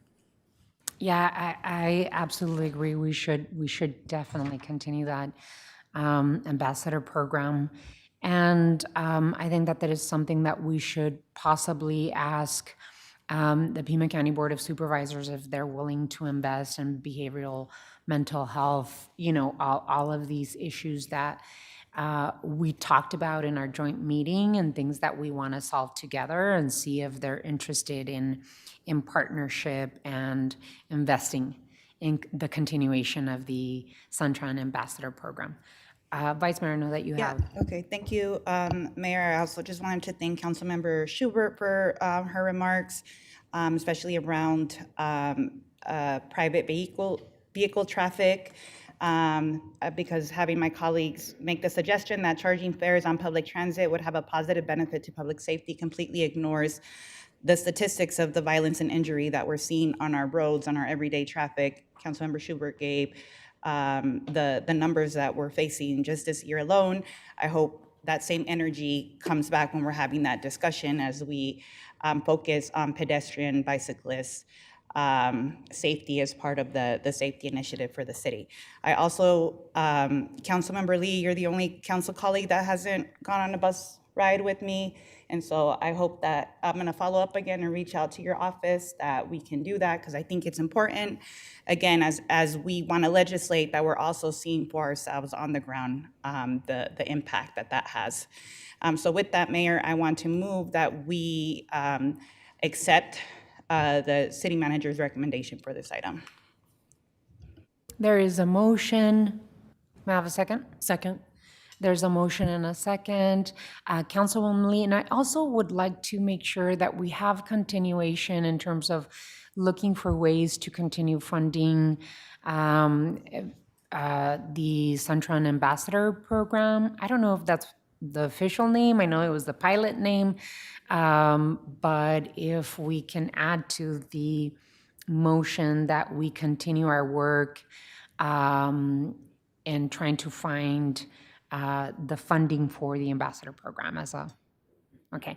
Thank you, Mayor. Is that okay? Is that a good amendment? Okay, good. Thank you so much. I just have a quick- Councilwoman Lee, and then Councilmember Barajas. Thank you. I wanted to, you're good. Sam can vouch for me. I have ridden the bus with Sam before, and so I have been out on the transit system. I wanted to see if we could attach a friendly amendment that just would also give direction between now and the next 90 days to look at those long-term elements and continue to refine those and provide cost estimates, and then bring this back the first meeting in April after we know what's happening with RTA, if you would be willing to accept that amendment. That's fine. Mm-hmm. Yes, amendment accepted. The seconder? Second. Accepted. Okay. So there's a couple of amendments. Council Member Barajas. I was just wondering too, if there's a way that we could implement that the ambassadors or the Sunshine ambassadors actually be on the bus, not just the transit stations and the bus stops. Mayor, Council Member Barajas, that's absolutely, we can work that out with whichever partner we end up selecting. If it's Primavera, we will work on making sure that that is part of the plan.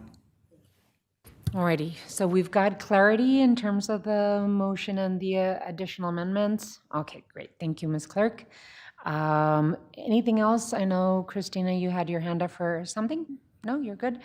Alrighty, if there's no further comment, all those in favor of the motion signify by saying aye. Aye. Aye. Any against? Motion carries. I'm going to give you a little bit of a break so you can stretch the leg and use the restroom. And so let's, I think this is a good place to stop for a bit. And we'll see you back here in the next 6-8 minutes. Thank you.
Continue our discussion. There has been a request by Councilmember Cunningham that we advance the conversation on item 10. Item 10 is the cost of service rates and fees. Time has been set aside at the request of Mayor and Council to discuss the proposed service rates and fees for Tucson Water, Transportation and Mobility, Environmental Services, Parks and Recreation, and Planning and Development Services.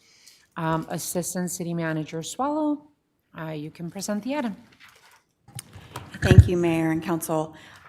This is an item, we've been talking all day about our challenges with our general fund. And this isn't just general fund, this is also a couple of our enterprise funds, but it's to ensure that we maintain sustainability of our enterprise funds as well as address the cost increases that we're seeing within our general fund in the areas that we can.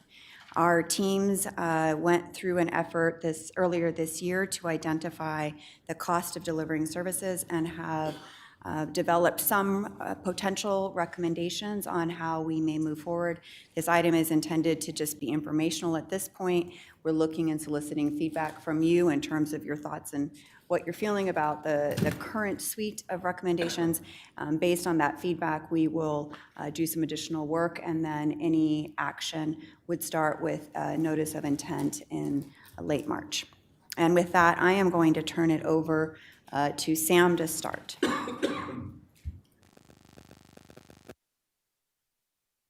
Okay. All right, great. Well, we do have some slides for you. I'm going to skip over the Tucson water slides, and we'll come back to those once my colleague gets here. I think as I've mentioned in our briefings, we have undertaken a process to perform a cost of service study. Specifically for transportation and mobility, it's for right-of-way permits and fees. And so I'll make my presentation pretty brief. We really had three goals. The first was to simplify our fee structure. Currently, we have 37 fees, and with the cost of service study, it proposed that we drop down to 23 fees. So that's a good thing. The other is full cost recovery. And so the report is included in your material for this item. We found that currently to administer our right-of-way permits and fees, we are right around 60% cost recovery. So we're not covering our full costs. And so the idea is to go to full cost recovery for our right-of-way permits. And then lastly, we are proposing two new fees. They are loss of use, which is, in other words, lane closures, and also a loss of value fee, which is essentially when the pavement is cut, every time it's cut, it degrades it a little bit. And we want to recoup the value of that. And so again, that's a new fee. The idea for the implementation is that we would go to 100% full cost recovery in year one for the right-of-way fees, and you can see the figures on the screen and in your material of what that would generate.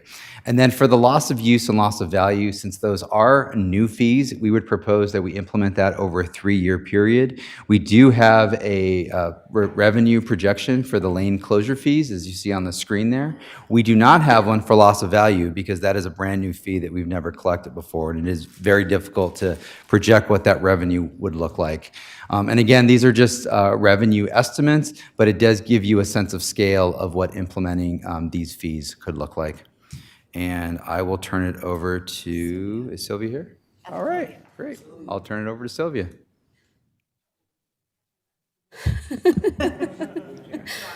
That's okay. I'm sorry, Sylvia's having to catch her breath. I'll give you a little bit of time and I'll explain what's happening because we had to move this item forward. So thank you, okay. Sylvia. You've done wonderful. Thank you so much. All right. Well, thank you. So Tucson Water operates as an enterprise fund, which means that our water rates are cost-based. So we set our rates to recover the full cost of providing safe, reliable water service to our community. It covers our daily operations, infrastructure improvements, our debt obligations, and long-term water supply. We don't rely on the city's general fund. In January of 2023, Mayor and Council approved a 4-year rate cycle for fiscal years 23 through 27. That included annual increases of 5.5%. Since that time, several additional Rate-related actions have occurred. In February of 2025, adjustments were made to the commercial and industrial summer surcharge to further incentivize conservation within that customer class, along with an increase to the water supply fee to cover the cost of Colorado River water. And in September 2025, differential rates were implemented. While that change was revenue neutral, overall, it did shift how costs were allocated among customer classes. So we now have updated our Tucson Water's five-year financial plan for fiscal years 27 through 31. While there is still 1 year remaining under the previously approved rate cycle, staff is recommending establishing the next 4-year rate cycle framework now, covering fiscal year 27 through fiscal year 2030. This approach allows us to smooth future impacts and provide customers with predictability while continuing to cover annual operating cost, capital improvement needs, and debt service obligations. We're also nearing the completion of an update to the miscellaneous fee study.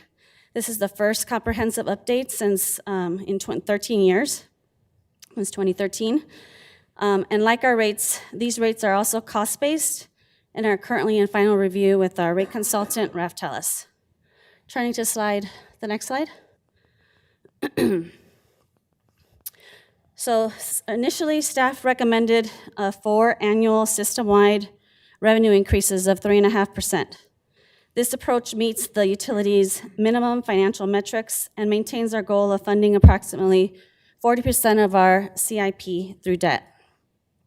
The Citizens Water Advisory Committee, or CWAC, considered this recommendation and voted to support a slightly different approach, maintaining the already approved 5.5% increase in 2027, followed by 3.5% increases in fiscal years 28 through 30.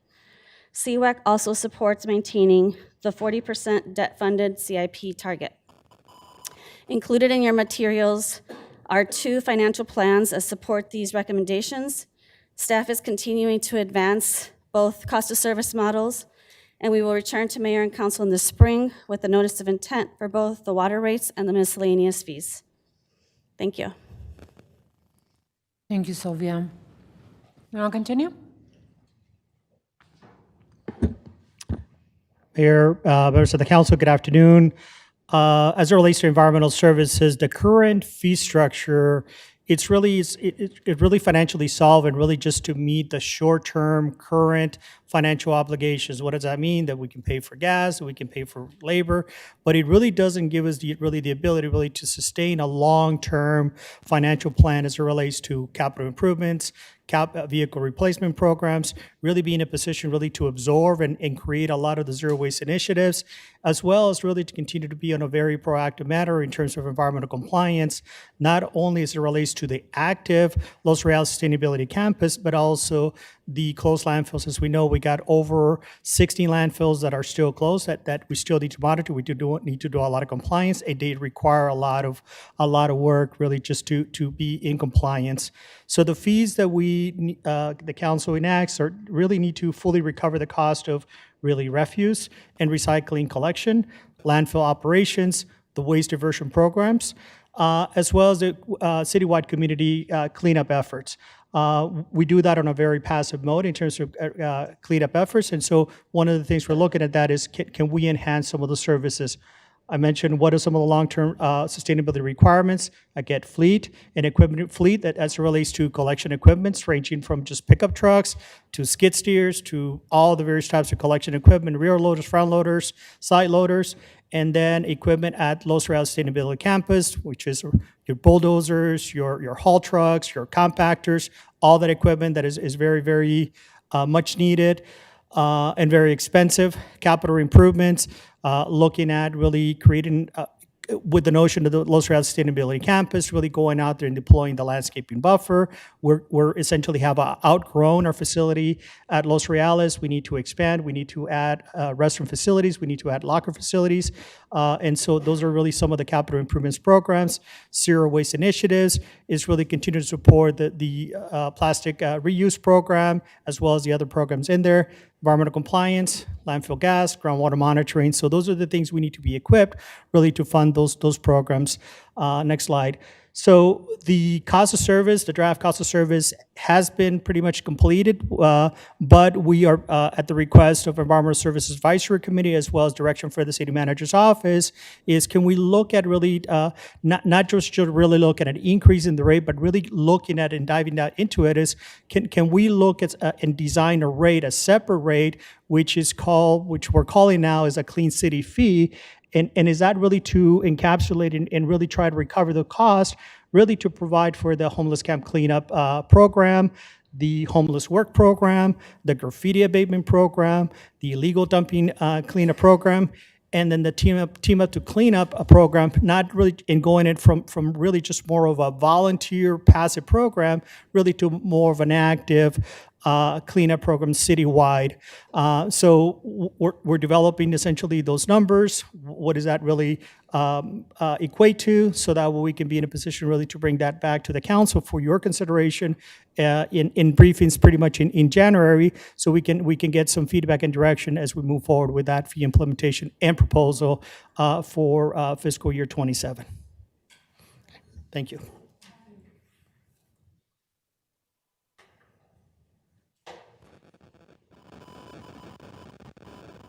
Good afternoon, Honorable Mayor and members of council.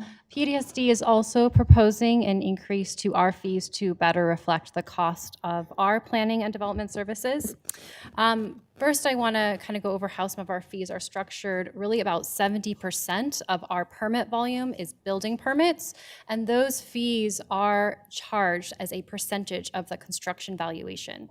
For those permits, what we are proposing is to continue what we have been doing over the past few years, which is to update our construction valuation table to reflect current costs of construction and to stay current with that construction cost so that those building permit fees adjust incrementally with the cost of construction. So that is proposed to go into effect July 1 of 2026, and that is, we're still kind of doing some catch up on that construction valuation table. We had a gap in how frequently we updated that for several years.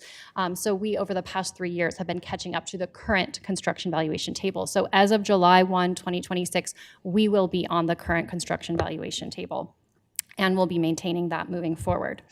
So that really covers the large volume of our permit fees. And our permit, how we charge permit fees. The other portion of our revenue comes from permits that are not based on that construction valuation table. So site plans, special approvals, there's a other large volume of permits there. For those, we took a closer look at our cost of service, our cost of performing the plan review and inspections involved in those permit types, and are proposing a more targeted fee increase for the rest of our permit types. If you go to the next slide, please. Thank you. So we did start with 5% as kind of our standard fee increase for those non-valuation-based permits, as we call them. That reflects just ongoing increases in costs, inflation, et cetera. But then, as I mentioned, we have a more targeted proposal for areas where we are currently under the value of providing that service. So I want to mention some of those areas where we are proposing beyond that standard 5% increase. One area is design professional review fees. Currently, we don't pass that full cost on to the customer, and we are proposing to do so. Also proposing more significant increases for floodplain use permits and related permit types. A 25% increase for special approvals, our special districts that require much more staff time in those review processes that usually involve public boards and commissions, a 10% increase for sign permits, a 10% increase for rezoning and entitlement fees, and an increased fee for pre-application conferences for commercial projects, and a reduction in fees actually for residential pre-application meetings. And then establishing new site review fees for developments utilizing the community corridors tool to account for the additional staff time that will be involved in reviewing those applications, which I will add is often in place of a rezoning on that site, because this community corridors tool offers a more streamlined option. So while there are some fees that we're proposing, it's much, much lower than a rezoning, which would have been the alternative previously. So that's our proposal for planning and development services fees for development permits. The other piece of this is a proposal for code enforcement fees, where we are proposing to reinstate a fee that is on the books but is not currently charged. There's actually a fee that we currently are authorized to charge of $75 for a reinspection, meaning a reinspection when a site is not in code compliance after they've been issued a notice of violation. That hasn't been charged in recent years due to the administrative overhead of collecting on that fee. So we are proposing to reinstate that and increase it to $200, which is on par with what we see other cities charging for that, including the city of Mesa. So that is our proposal for PDSD fees.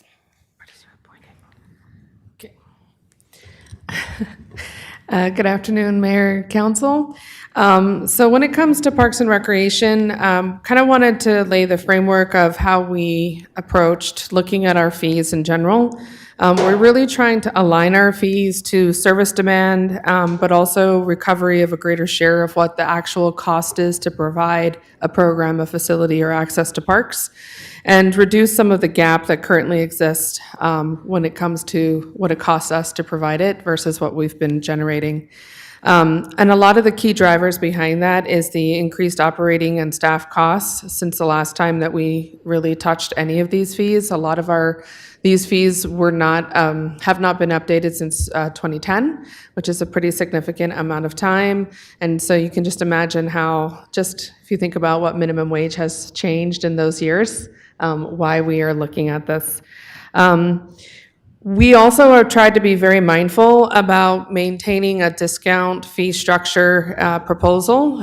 In our briefings, I did talk with you about how right now our discount program is a flat 50% reduction. But if we adopt a different discount model that is very tied into the federal poverty guidelines, we can look at adopting something that would allow for an 80, 60, 40% discount model, which would definitely help the families that need it the most.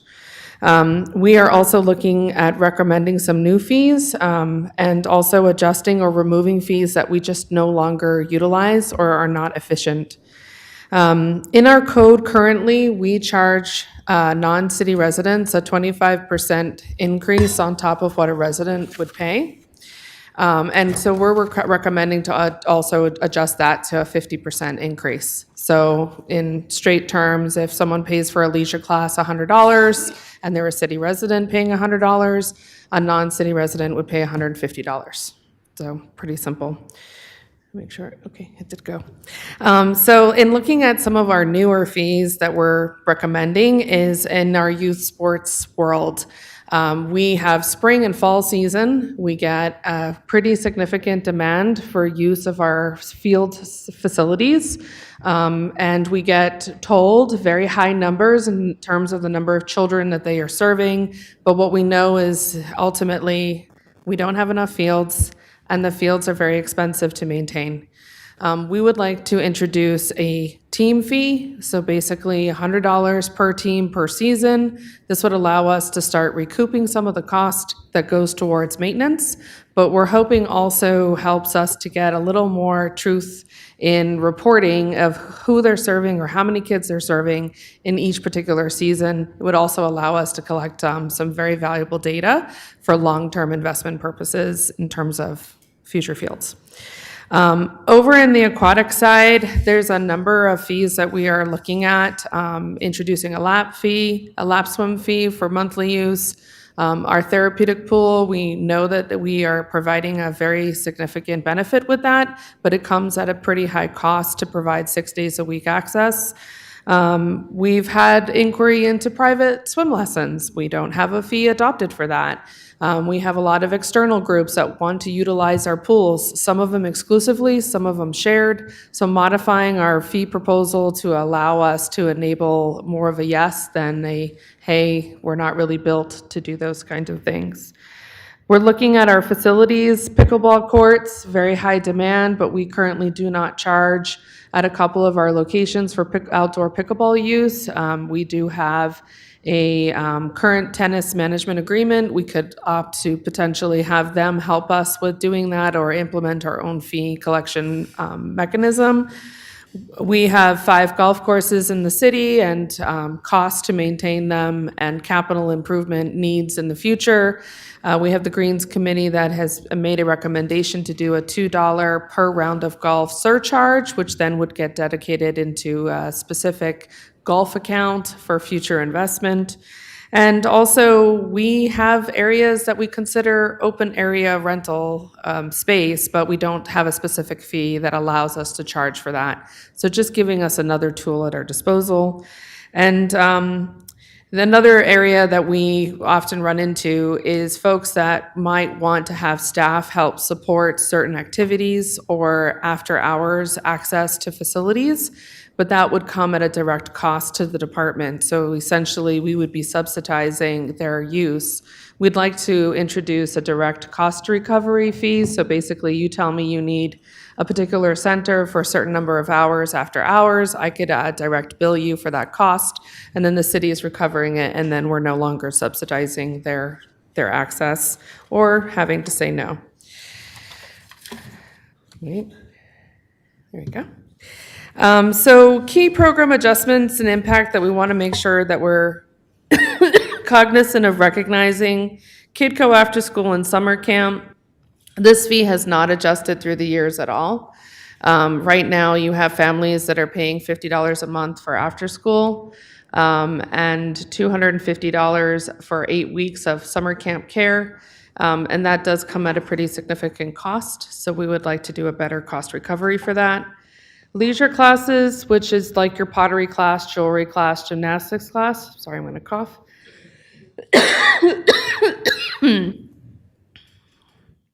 Okay, it's like your worst nightmare when you're doing a presentation, right? That would be great.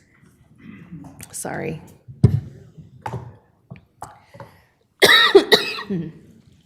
That's good. Thank you, Sam. Yeah. Thank you. So, so right now, if someone is paying for pottery class, it's really not accounting for the one day that we're going to have to replace the kiln, or we're going to have to purchase additional glazes. So, and I just do that as an example because I happen to take pottery classes. So we'd like to build a 130% cost recovery. So the total cost of the class plus 30% extra that allows us to start long-term planning and making sure that we can sustain those classes as they exist and all the resources that are affiliated with them. We are looking at restructuring some of our field rentals. We've been doing like, daytime hours, nighttime hours. Let's just have by type rather than time of day. We facilitate a lot of tournaments that come to the area for baseball, softball, looking at the impact of that on our department and our resources. It's great for tourist dollars and for visitor dollars, but it's not really helping us when it comes to standing up those fields for tournament use, and then what our costs are to line the fields in readiness for gameplay. And then finally, just events. We have a signature event every year, and I did research what other arts and crafts events and markets charge their vendors, and we are significantly low, but we're also not completely covering our cost. So we're looking at increasing that. It's a one-time event that brings in 5,000 to 6,000 people over Thanksgiving weekend, and we love having it, but we need to do a better job of defraying that cost. So that's a pretty big overview over our fees. What are the next steps? And then we'll put it to you for questions.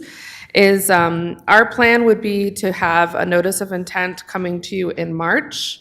Then we would immediately go into public open houses, probably at different centers, as well as virtual meetings to really allow the public to engage with us on what the final notice of intent on fee adjustments would be. Then we would come back to you with a proposal of adoption of rates in May, with them to go live July 1st, 2026.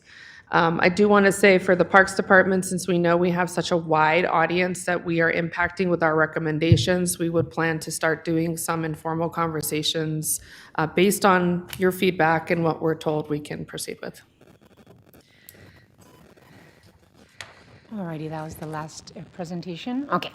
I know that Councilmember Cunningham is jumping here to get his word in, so let's do that and then come to Vice Mayor and then we'll go down the, okay, we could start at Ward 6 as well too, so just to be fair. Councilmember Cunningham? Few things. Number one is when we're comparing our peer cities, I want to use markets that are similar to ours and also ones that are in the state. This is specifically for the garbage fees for in the state, but for environmental service fees that are in the state, but for all other fees as well. So in the state, I'm really interested in looking at these markets. These are markets that are about our size, that are in both Maricopa, they're all over the state. And that's Oro Valley, Marana, Casa Grande, Phoenix, Yuma, Chandler, Flagstaff, Mesa, Scottsdale, and Tempe. And if we can get an aggregate or even an average of those 10 states, whenever we're doing fees, I don't need to be first, I don't need to be last. I just want to be, normal, average. So I think there's an opportunity to take a look at what they charge in fees for certain things. Sometimes it's going to be apples and oranges, and that's fine. Sometimes we're going to have a city that has a 7.7% sales tax rate compared to us, but they also tax food. And so it's apples and oranges. So we've got to be able to aware of that. But at least getting to know when it is apples to apples with those jurisdictions, we get a better idea. The ones outside of Tucson that are in the MSA and kind of the municipality size range of us are Birmingham, Stockton, El Paso, Albuquerque, Fresno, Bakersfield, and Tulsa. These are western cities, except for Birmingham. They have a university, they have a military base, and they have about the same amount of people we do. So I think those cities are really good comparable ways that we can look at how we do fees. I want you to consider those places as places when we're looking at and analyzing how our fees and our fee structure measures up compared to other places. I think New York City is a different place. Honolulu, the aggregate income there is like triple of ours in household income. So that one doesn't make sense, but these really do, and these are a good place.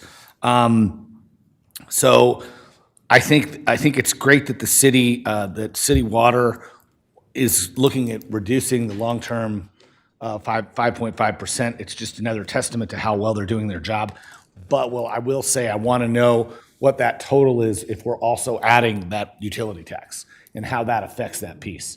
And so that's kind of a big piece to this is, are we going to drop the 3.5 on them and the 5 and the other half cent? So I think that's a good part to that. But at the same time, we have some groundwater fees and some other fees in our water system that are good. But I'm pretty sure on the first 6 to 8 CCFs, we charge less than a lot of jurisdictions in Arizona. I'd like to look at that.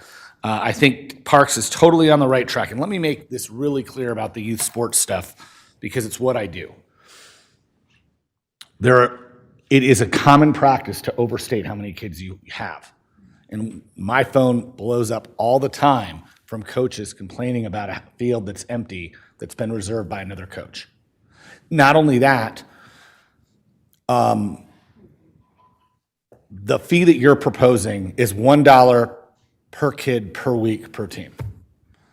Most teams, we can call it 10 to 15, depending on the age group, depending on the sport, but it's 10 kids and it's 10 weeks. The season's about 10 weeks. So we're talking about $1 per kid per team. And I actually have argued we should charge more. So I actually think this is a good mechanism. And this was brought to us by coaches in different clubs, both baseball. I will say, though, we're missing one piece, and that is that the long staples like Little League, who are nonprofit, and our nonprofit youth sports leagues probably should have a different schedule than our for-profit club teams. And that's no slight on the club teams, but the bottom line is it's really important that we make youth sports equitable. Youth sports has become less and less equitable over the years. And when I grew up, everybody played. Didn't matter if you were good or bad, you played. And so we've got to get back to that. In fact, I'm leaving right now to go participate in a very equitable youth sports program for like 1 hour. I'll be back, but all right. Anyway, so I just wanted to make sure that we're looking at that nonprofit piece. The other thing I thought that we kind of overlooked on this one is The need for indoor basketball gym space, especially at the elementary school level, is huge in Tucson. And we should be able to make those spaces available, at least on Saturday mornings. You know, we could run a kind of a municipal level league at that level where we use our covered outdoor courts for practice, but we use the gym on Saturdays for games. And it wouldn't be $135 a month plus $75 a tournament. It'd be like $90 for the whole season. And we could probably run that if we got the right partners through a nonprofit. As far as KidCo, the big thing I see on KidCo is we need to be very aware that we do not duplicate what DES already does. So DES already has a subsidized daycare program for 165% of the federal poverty line or lower. And I think that's a really good program. It's actually a better deal than KidCo itself, even with the reduction right now. So if we increase our KidCo fees, which we may need to do, but only slightly, I want to be at the lowest price for everyone as we can, because we already have that DES. It has been argued by me over and over at this table that we've never really gotten traction on it. I still believe we can do a pilot where we have a school with an OMA room and a school with a cafeteria and do 2 programs simultaneously. So we have DES and KidCo on the same site. The only people that would know they're in opposite programs would be the kids. But after the kids are, roll call is taken and everybody's checked in, the 2 programs can coexist. And we'd really be giving a universal after-school program for every single person in Tucson. We'd have the only universal program out there. And that's a really big deal. That's what makes Tucson affordable for everybody. So when we talk about those things, I just think those pieces are a good start. Finally, with Sam Cradio. It's one word, Sam Cradio. With Sam, sorry, I had a cup of coffee before I started talking. So with Sam, all those things that you brought up with the asset management on the streets and when they cut the streets is important, but we've really got to take a look at what the franchise agreement says for our franchise partners. Because the bottom line is this, man, is that if you're operating within a franchise agreement, I don't know if all those lane closure fees apply. And whenever they cut street or whenever they're blocking traffic and responding to a downtown, whether it's a utility pole for telecommunications and telecom or for electricity, I think they operate within their franchise agreement for the lane closure, and really, we're the ones getting inconvenienced. So that's really another piece to this on how we can look at meeting some of our cost recovery. So I think that's like my biggest piece. Not a lot of private construction businesses, construction projects are closing lanes for more than 2 or 3 days. And a lot of the lane closures that we do, we can probably learn to do in-house so we don't end up taxing ourselves. But the bottom line is that we've really got to take a look at what those franchise agreements say. Those are kind of the nuances. That's the stuff off the top of my head. But I will say this fee proposal and this fee discussion is actually really, I think, one of the more healthy ones we've looked at. And it's probably been a long time coming. So really well done, especially the $100 fee at $1 per kid per week. I can't believe you guys got there, and it really makes a lot of sense. So that's all, Mayor. Thank you for indulging me. We're going to come back over to the Vice Mayor and then take the line down. Yeah, thank you for the presentation and for updating this. I think we've shared in the past that this is an important conversation that we need to be having ongoing. I don't know if yearly or every 2 years, so that we're keeping up to what we're seeing in other jurisdictions. As far as for our PTSD, I'm curious, how much would it cost for PTSD to function more as an enterprise and pay for itself? I know we've talked a lot about how development should do that. So where are we getting at now, and how much is the general fund subsidizing? I'd be curious to see that, and if there are any other jurisdictions where PTSD works as its own kind of enterprise for their city or the municipality. For environmental services, I think our community, we create too much trash, and it should cost us to put trash in our landfills and these precious places. So I know we've tried to disincentivize by having different size containers, but I think the more we're paying what we should be paying to create trash. Also, so we can fund some of our other programs like the Clean City Initiative and also our food composting program, which, you know, we still are ongoing and rolling that out. When it comes to KidCo, I think my biggest concern is raising the rates, the KidCo fees. I think it's important that it continues to be a resource for Tucson families, especially during these times. So I'm curious if you could explain this graduated discount structure and how that would change costs for different income levels. How are the discount levels being selected? Why are we using the federal poverty levels instead of our area median income here in the city of Tucson? So we're using data that's hyper local. Because right now the federal poverty level is historically undercalculated, and we've not updated this in decades. So 175% for a family of 4 is $56,263. For this hypothetical family to send 2 children to KidCo for the school year would go from 1,440. From that 500. So if we're comparing the 80% area median income for a family of 4, that would get us closer to 76,900. So could we consider extending the discount levels to reach those families as well? And I know, even though I said I'm supportive of, you know, some of these other rates and fees, I know we'll continue to get more feedback between now and the time this comes back to Mayor and Council. So thank you, staff, for all your work. Alrighty, can we go down the line and then come back to you? Councilmember Dahl, did you have anything to add? Thank you, Mayor. Real quick, great work, all of the departments, very impressed. And I know that this is going to be a process, so I don't have a lot of detailed comments now, but I'm glad the public will be involved and will know more.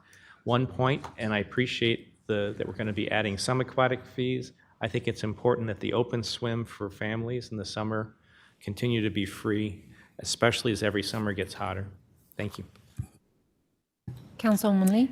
Thank you, Mayor. Unlike the earlier fees, these are all tied to cost of service, so I am super supportive and really grateful for all of the team's work to pull this stuff together. I have another curiosity, Lara, on the therapeutic pool. This is just totally a random idea, and it might be a horrible one. It probably is. But I just was curious if there is any opportunity to bill insurance, or for the person using the pool to use their insurance as a mechanism. It looks like if it's medically necessary for therapeutic pool, like I just don't know if that could be a funding mechanism to help offset the cost of that pool. I think and we could certainly explore it, but because we're not designated as a official rehab location and our staff are lifeguards and not, but we can certainly ask the question. I don't know how we insert into a mechanism like that, but it reminds me of back in the day, there was this program called Parks RX where your doctor would prescribe you to go to the park. So maybe there's a way of something along those lines. So we'll look into it. We need to bring back Parks RX for sure. We all need to go touch some grass. And no, it was just a curious thing because it looks like if it is deemed medically necessary, it could be eligible for reimbursement. I'm just trying to be creative It's an interesting concept, so we'll look into it. For DTM, Sam, for you, we talked about this one-on-one as well, but I had a question about how, for example, when lanes are taken offline, roads are cut up, and that revenue is generated from that particular incident, how can we make sure that that funding stays in the area, similar to how we have impact fee areas, stays in the area where the impact is happening? So Houghton is a good example of where we had this beautiful brand new road, and then within like a year or two, I'm not going to mention the name of the utility, but they were out there with the right lane closed for like 9 months, cutting up the brand new road, and then that just increased the cost to maintain it now that the structure has been, the integrity of the structure has been impacted. So have you thought any more about how we could maybe solve for that? Because that's an important one to us when we have so much construction going on out in Ward 4. Yeah, thank you, Mayor, Councilwoman Lee. So I believe we've got a mechanism to track geographically where the fees or where the work is occurring, and the value of those fees being collected. I know that other than impact fees, we don't track any other fee geographically, so we would just have to think through what the mechanism of that would look like. So we'd have to do some more exploration. Okay. Thank you. I would like to see what a mechanism could look like, just so we're making sure that the impact who are, the people feeling the impact are also realizing the benefit from whatever fees we have. For Corin, you're over there, Corin. Quick question for you. I'm going back in my memory, but I think last year when we had this conversation, the study indicated that you needed to scale up, I think, and hire some more people to increase the throughput, I believe. And I was curious at that time to understand how we could better tell that story about, we're increasing these fees. What sort of experience can our customer expect now that we're charging more? Like, how are we going to improve the service? And I remember asking for that update. So I don't know, Corin, if you have anything along those lines, or you could send anything that kind of shows us where we were at before we raised fees, where we're at now, so we can demonstrate to the customers that we serve the value, especially as we're going to be raising more fees on them. So those are just my only comments, but supportive of the proposals in front of us. Councilmember Barajas? Thank you, Mayor. I don't really have any comments for all the departments, but thank you all for presenting. I feel like I've had a crash course on everybody's budget and work the past 2 weeks. I just have, I guess, a suggestion for the field rentals. Is there a reason why we're not doing like a tier system of like a city fee, a county fee, and then maybe possibly like a nonprofit / school fee and maybe a business fee for like our local gyms in the area to participate in the fields, just so we could have ongoing presence? Thank you. We could definitely put something together and respond. So the $100 per team is specifically around youth sports. And like Councilmember Cunningham mentioned, we have the Little Leagues, and then we have club ball. And those pretty much tend to be the common users that participate in our master allocation. And to that point, we are also adjusting the way we do allocation to prioritize the Little Leagues before we start going to club ball, which is a higher cost and more private-based. So we feel like we're also giving them that advantage and also paying attention where historically they've been playing. But we can explore what would it look like if we were to do a tiered system. And that's with the fee rental rate, the flat fee. That's what I was referring to. So on our mayor council, so we've got a couple things surrounding sports and fields. So the first one is the $100 per team for youth. And then we have general field rentals. Those are typically adults that are renting them. And that could be daytime, evening, for tournaments, games, practices. It just varies. So what they're going to pay is going to be based on what their elected use of the field would be. The one recommendation, because historically we've allowed seniors to come and use the fields during daytime hours, we're recommending to keep that going because we do value their use of the fields, and they tend to kind of use them and work around when we're maintaining them. Thank you. Councilmember Schubert? I wanted to first thank staff for putting this information together. Increasing fees isn't fun, but I think this is so transparent and it's really easy to refer back and give rationale as to why this is happening. So I definitely appreciate that. I want to echo the concern about the KidCo increase. I understand that the fees haven't been updated since 2012, I think, according to the table. So I can understand that probably the cost of delivering has increased quite a bit, but I am really worried about impact to families, and I agree that we should be using more local data and not the federal poverty line to determine the discount levels. I also support Councilmember Dahl's support of continuing open swim in the summer, if we can do that. I liked Councilmember Lee's thoughts outside the box on the therapeutic pool. We only have one in the whole city, and it's like, I'm just thinking if anybody's PT prescribes something, it's like that's the pool you have to go to. So is there a way to serve that population more effectively and equitably? I also liked the suggestion about loss of service fees, trying to track that geographic area and keep it local so that the folks impacted in that area do realize the benefit. What else? Oh, yeah, the comment about making people pay more for generating more waste. I like that too. So I'm very interested in the environmental services presentation that we'll get in January.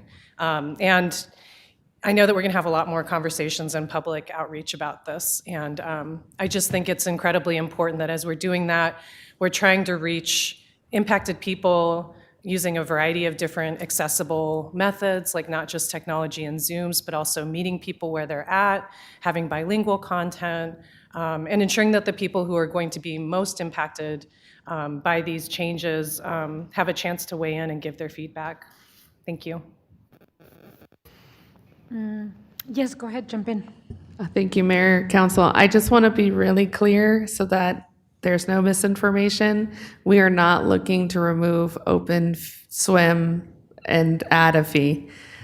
Summer swim is still free. I just want to make sure, because that is something we know is super important. We're just trying to address the things that are outside of that summer use. Okay? Yes, absolutely.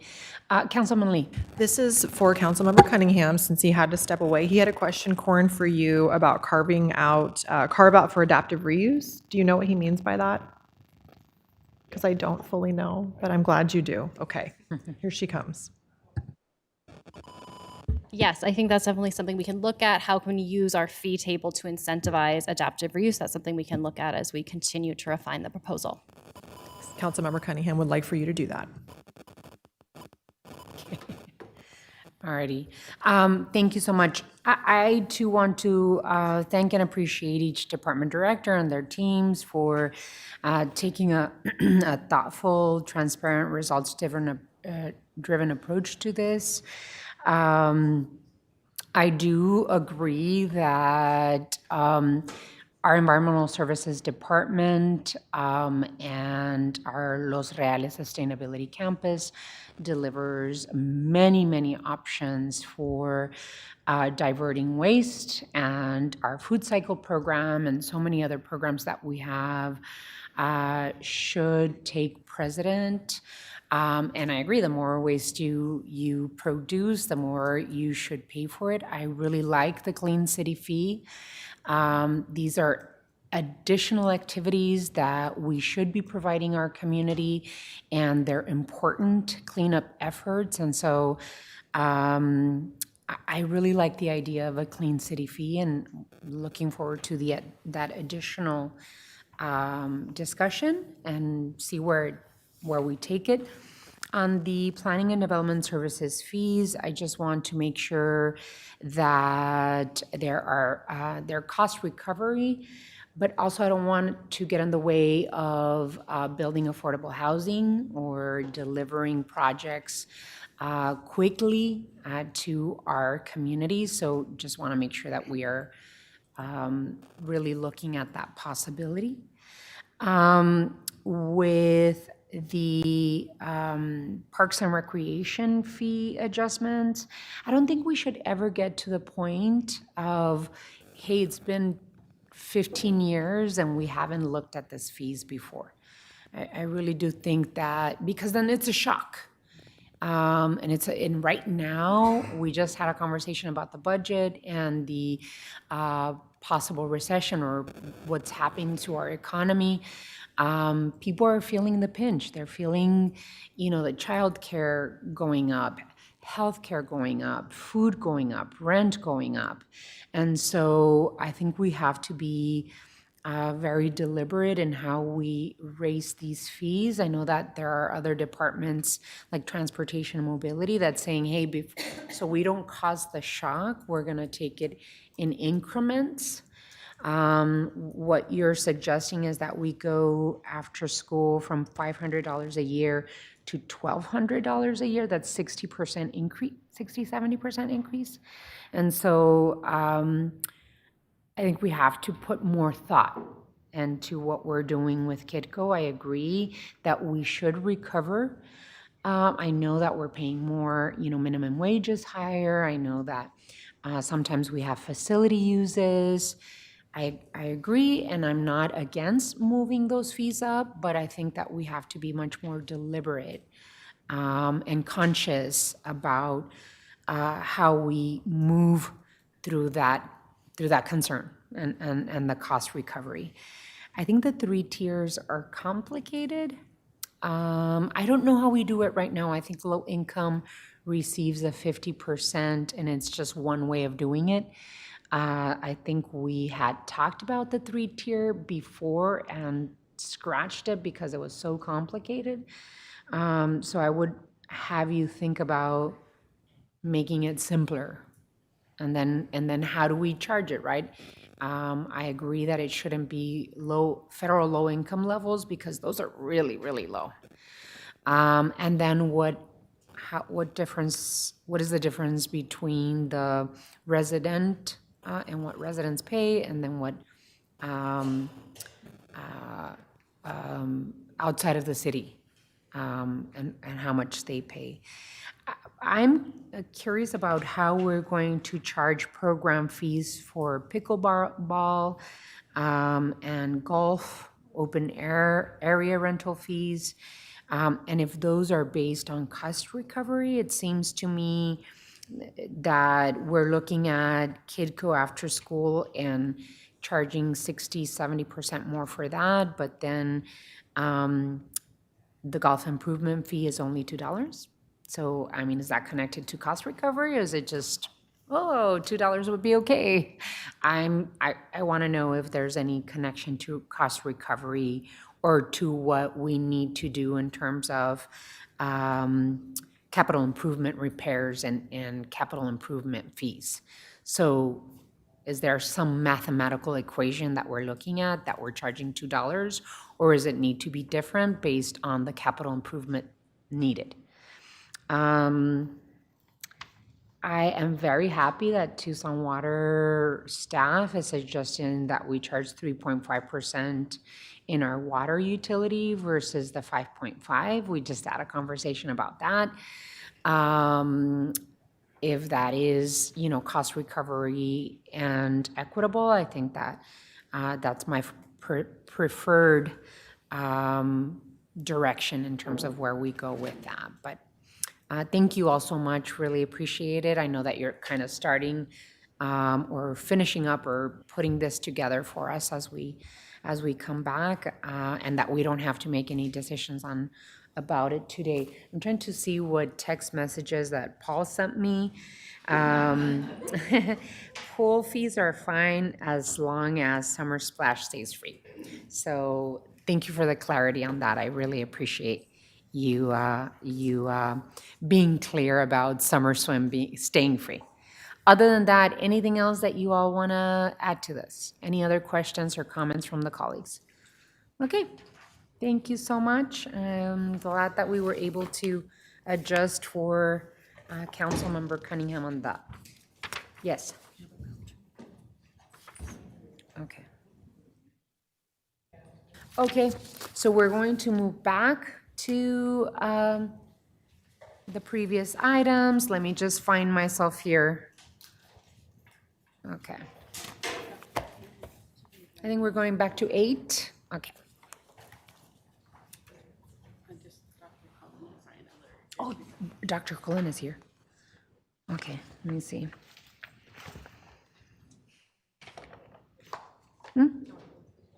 We'll move quickly on 8 because I think 8 is code updates. Item 8, time has been set aside as requested by mayor and council on the initiation of a proposed code update package to streamline codes and processes.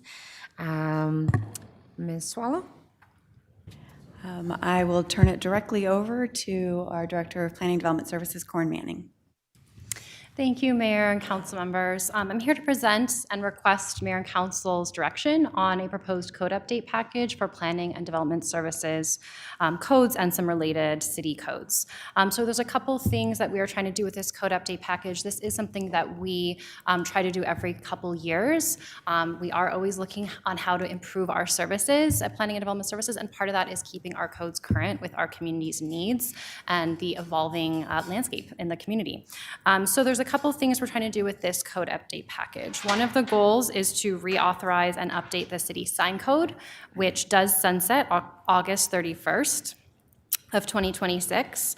There's also some aspects we need to update to comply with state legislation regarding adaptive reuse and construction hours. And then overall, we're looking to streamline and improve usability of our development codes to make it easier for customers, developers, and property owners.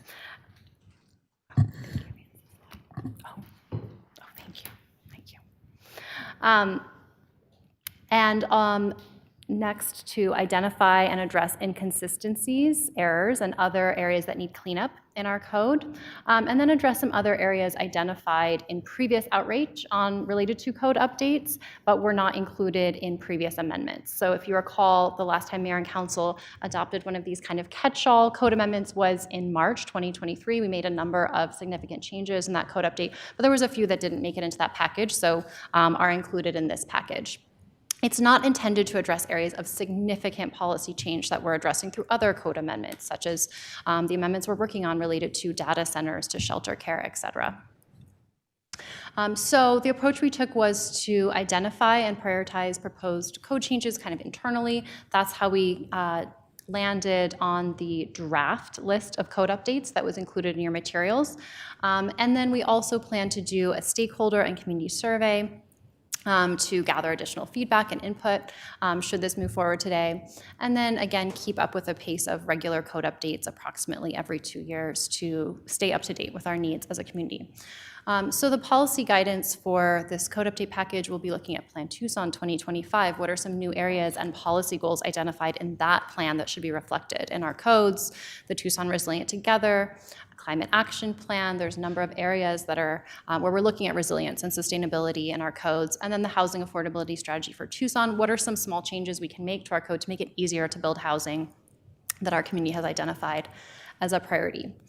So the categories that we have identified for the code update, as I mentioned, reauthorizing and updating the sign code, integrating emerging land uses and promoting adaptive reuse, so new land uses that have come up in recent years that need to be addressed in our code, simplifying review processes, removing barriers to housing, modernizing our design standards, clarifying parking standards, improving code clarity and usability, and then also updating sidewalk and landscape maintenance standards that are in the city code. So I'll go through each of those pretty briefly. As I mentioned, the sign code sunsets August 31st of 2026 and requires reauthorization. This is not an area we see a lot of changes likely, but there are some minor adjustments that we would like to make to the existing standards. And potentially look at making the sign code now a permanent part of our code that does not sunset every 5 years or so. Integrating emerging land uses and encouraging adaptive reuse. This is how can we reflect evolving land uses in our community. We have a number of quirks and outdated aspects of the code. For example, hair salons not allowed in office uses. And these things come up from time to time, and we have, as you can imagine, a long list of uses that we need to just make a little simpler across the city. And then on adaptive reuse, something we hear frequently as a priority from Mayor and Council as well as the community. There's a number of aspects that we'll be looking at in terms of how to make adaptive reuse easier. Simplifying review processes, we're looking at ways to shorten review times, clarify procedures, lower development costs. So there's a number of things we're looking at there in terms of our historic minor review process, requirements for rainwater harvesting cisterns, so a variety of things in the code that we're looking to simplify. Removing barriers to housing. There's a number of kind of emerging housing models that are not reflected in our code today that we would like to incorporate and create appropriate regulations. Another component of this bucket is to look at a subdivision process for middle housing. That's something that came up from Planning Commission and in our discussions around middle housing, and is feedback we got from Mayor and Council previously. So that would also be a component of this code update. In terms of modernizing design standards, just looking for ways to simplify some of our regulations for accessory structures, wall heights, making that more consistent across different zones and across our code. Clarifying parking standards, again, just some inconsistencies in the code that we'll be looking at how to simplify. And this will be an area we can continue to get feedback on as well from the community and public as we do further outreach. We'll also be looking at code clarity and usability, so correcting some errors and points of confusion in the code. Again, these would not be substantive changes, but really just updating some formatting and outdated processes. And then also DTM, it will be looking at the sidewalk and landscape maintenance standards to clean up some of the outdated right-of-way management provisions and related provisions in the city code. So in terms of the timeline, this is really the beginning of the process, looking for mayor and council initiation and feedback today.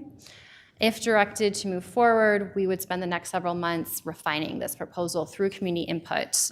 There might be areas to add additional components of this package, refine the proposal, and just get more feedback. As we draft that code amendment, we'll be taking in that public input and comment to come up with a code package that would, then go to Planning Commission.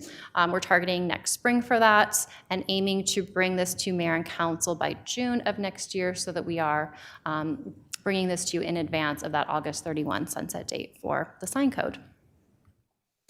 And happy to answer any questions. Any council members? Alrighty, let's start with 6. Councilmember Schubert. I appreciate the attention to equity. Thank you so much for the presentation. I'm really excited about this.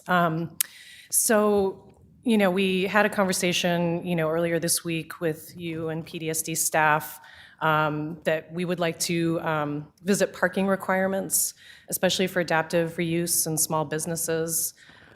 We have kind of a wish list of other items that I could preview now or just send your way. But I just want to mention right now that I'm thinking about parking requirements pretty closely. That's great. Do you want to hear about any of our other ideas? Or you want me to just send that to you, Corin? We'd be happy either way, Councilmember. Okay. We're interested in what we can do to prohibit new drive-throughs. We are also interested in having conversations about using form-based standards citywide. Rather than looking at use space. You mentioned the hair salons and office zone spaces. Because overhauling outdated office zoning is also on our list. Reassessing bar parking requirements is also on our list. Why would we have greater parking requirements for those establishments than ones that don't serve alcohol? And happy to send this your way. Thank you. Thank you. Just want to let my council members know what I'm thinking about, what the Ward 6 team is thinking about. So thank you. Good things, good things. Councilmember Barajas. Well, thank you so much. I appreciate you bringing this forward and getting this all updated. Just in terms of community engagement, codes and zoning and planning could be really technical, especially when we talk about engaging with the community and folks that might not fully have a grasp on it. So I would like to incorporate some type of planning 101 brief intro conversation. And then if you do have an ambassador component to your engagement piece, I think that would be helpful as well. That's great. Thank you. I think that kind of 101 would be really helpful, not just for this code amendment, but other work that we're doing as well. Absolutely. Councilman Lee? I actually have no comments. Looking forward to the next package. Councilmember Dahl? Good work. Vice Mayor? Thank you, Mayor. I'm going to second everything Councilmember Schubert said around parking and drive-through standards, and then also include allowed uses in office zones, especially which a lot of our downtown office stock underutilized. We have an opportunity to allow a wider range of light commercial uses, including restaurants, retail, small-scale services such as acupuncture, spa services, medical services that can help activate our former office areas that support adaptive reuse and reduce vacancies. And we have a need for, more dentist offices, more chiropractors, acupuncturists. There's just such a need here. I don't need to be driving to the east side to get all those needs met. Should be everywhere. Yeah, it should be everywhere. I agree. I really appreciate the initiation of this work. Again, one thing that Councilmember Cunningham talked about, and him and I have been for years talking about, is making it easier to adaptively reuse buildings. Making sure that we're also looking at historic preservation of and how to use buildings adaptively. Making it easier to be able to reuse commercial buildings is something that I'm very interested in. Modernizing design standards is something I've been talking about for some time. And in this conversation that you're about to begin, I just wonder if there is room to make sure that we are looking at what type of design standards are we ready for right now.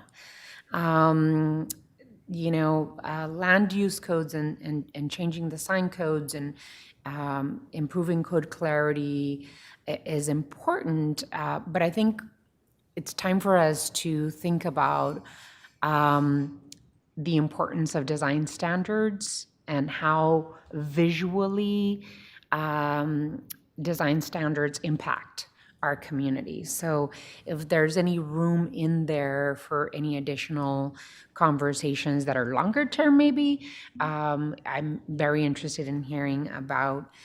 I'm glad to hear we're starting this. Glad to see that there's a lot of appetite on the council for this conversation. Looking forward to these discussions. I know that you're great, Corin, the Planning and Development Services Department, and you are great in bringing in stakeholders and having conversations in our community about all of these things that impact people every day.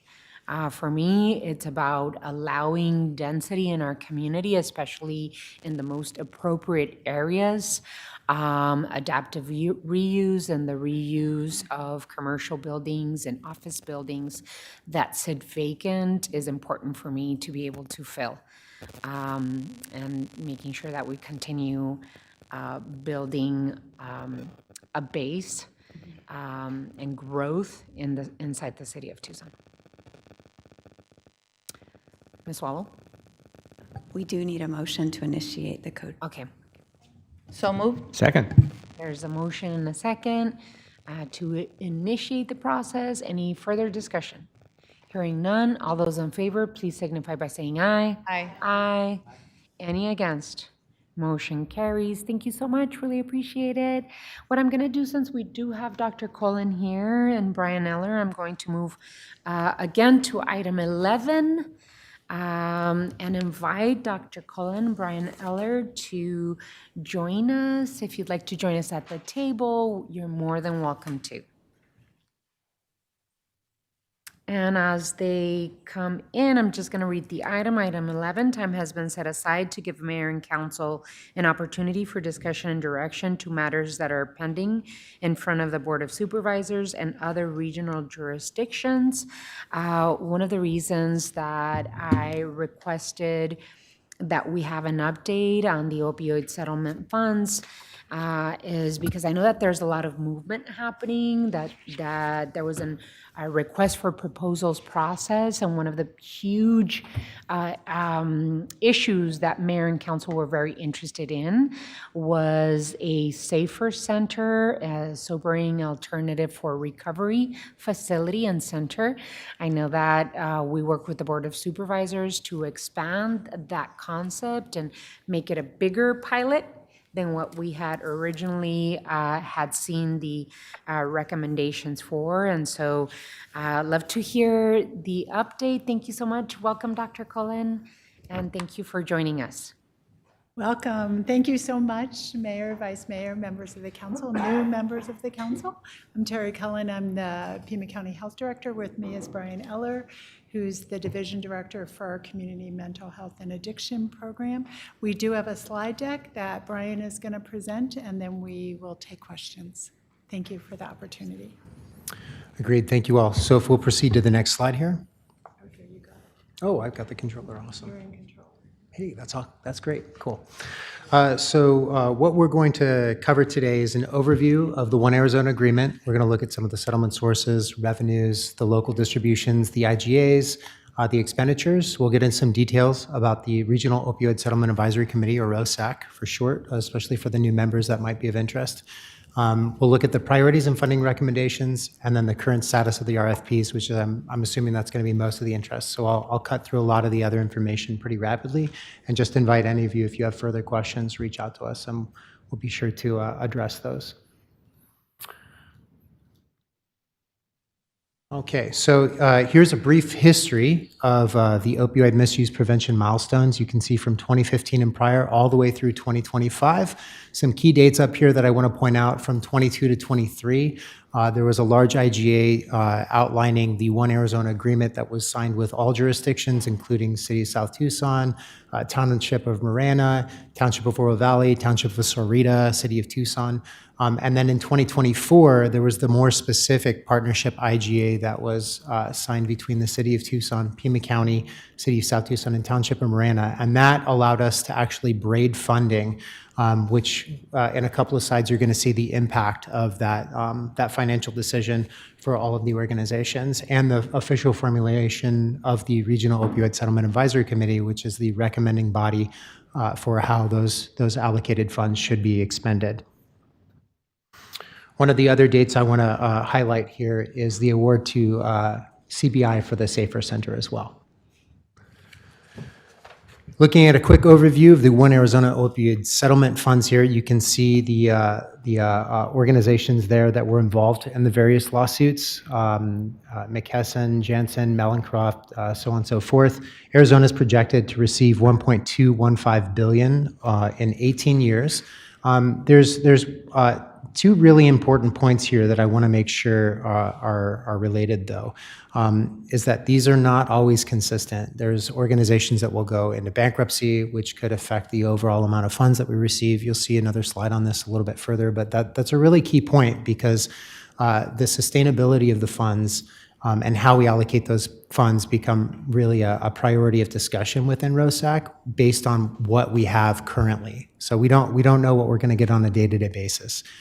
Tomorrow we could get another settlement fund allocation. It could be 2 weeks from now. We don't know what that looks like. So we'll talk more about that in a bit. We do know the state will receive 44% of the total at $535 million. The counties will receive 56%, or $680 million, to distribute to the cities and the towns within those specific regions. And all of those funds are outlined by the One Arizona Agreement and how those jurisdictions were to be awarded those funds.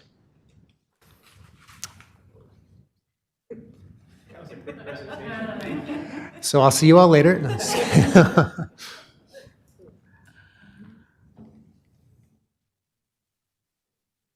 Here we are. Okay. Administration of settlement funds. Pima County is the fiscal administrator of these funds. There again, we're talking about the established IGA that supported the pooled funding between all of us. There's some links embedded in this presentation that I would invite you all to look at, or if you're looking for more information or clarity around these, again, myself or Lee Hopkins, who's on the ROSAC, are excellent sources of information for more details about this. Real quick graphic here illustrating the settlement funds for the region. So we're anticipated to receive $126 million over the 18-year One Arizona settlement period. To date, the region has received $31 million of that 126, which is roughly 24%. You'll see over on the graph on the right here what that total anticipated amount is versus the current status in the bottom there for that $31 million amount. That $126 million represents the ceiling of the funds, but again, remember that some of these organizations might claim bankruptcy, so we don't know exactly what we're going to end up expecting after the 18-year period of all of this. The receipt of those funds, again, is unknown. Estimating the historic averages, the region has averaged, received roughly $8 million annually since the inception of that. So that's a big reason for why the allocation of the $8 million amount through the decision of ROSAC was decided upon, to ensure that there were some sustainable mechanisms behind the projects that were being funded through this project.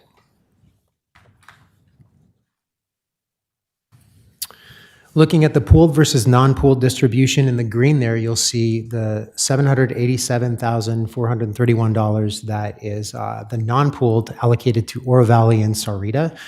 The rest of that $30 million is pooled funding allocated to Pima County, City of Tucson, Marana, and the City of South Tucson, which is one of the massive benefits of entering into this kind of IGA and this kind of agreement and moving forward with the ROSAC. And I think looking at the national landscape, we're kind of in a really good example of how to do this between different jurisdictions. There's not a lot of jurisdictions at any kind of other state level that have chosen to enter in this type of financial agreement from counties to city levels. So, we are kind of an example of that, I think. And I think the other important point here, the non-pooled total have received that $787,000. Oh, yes, thank you. So on the far right in the very, very small print, you'll see where the percentage allocated as dictated by the state is outlined there. Pima County is allocated to receive 72% of that total amount. The city of Tucson, 22.94%. The town of Marana, 2.06%. Town of Oro Valley, 1.72%. Town of Sarita, 0.81%. And city of South Tucson, 0.13%.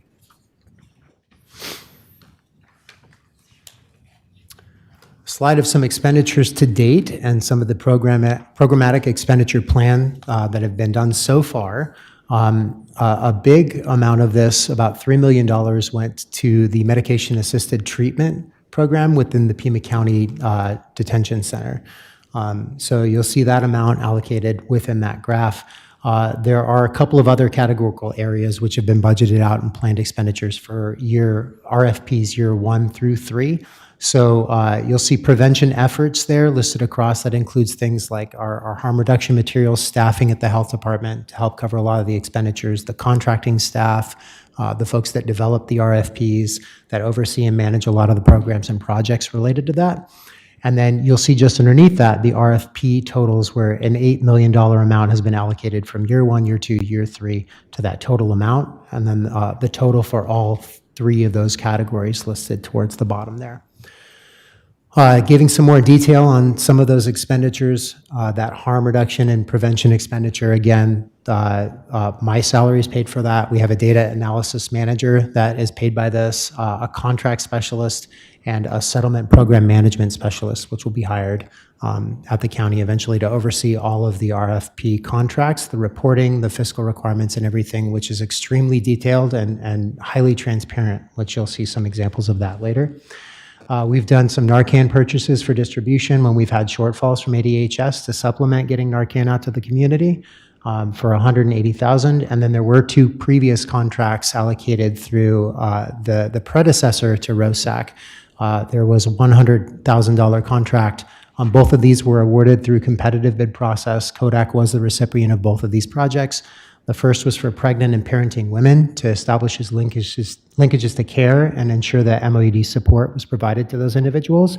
And the second was for $300,000 to increase referral pathways and training for medical staff and law enforcement to increase mobile service provision for individuals with substance use disorder.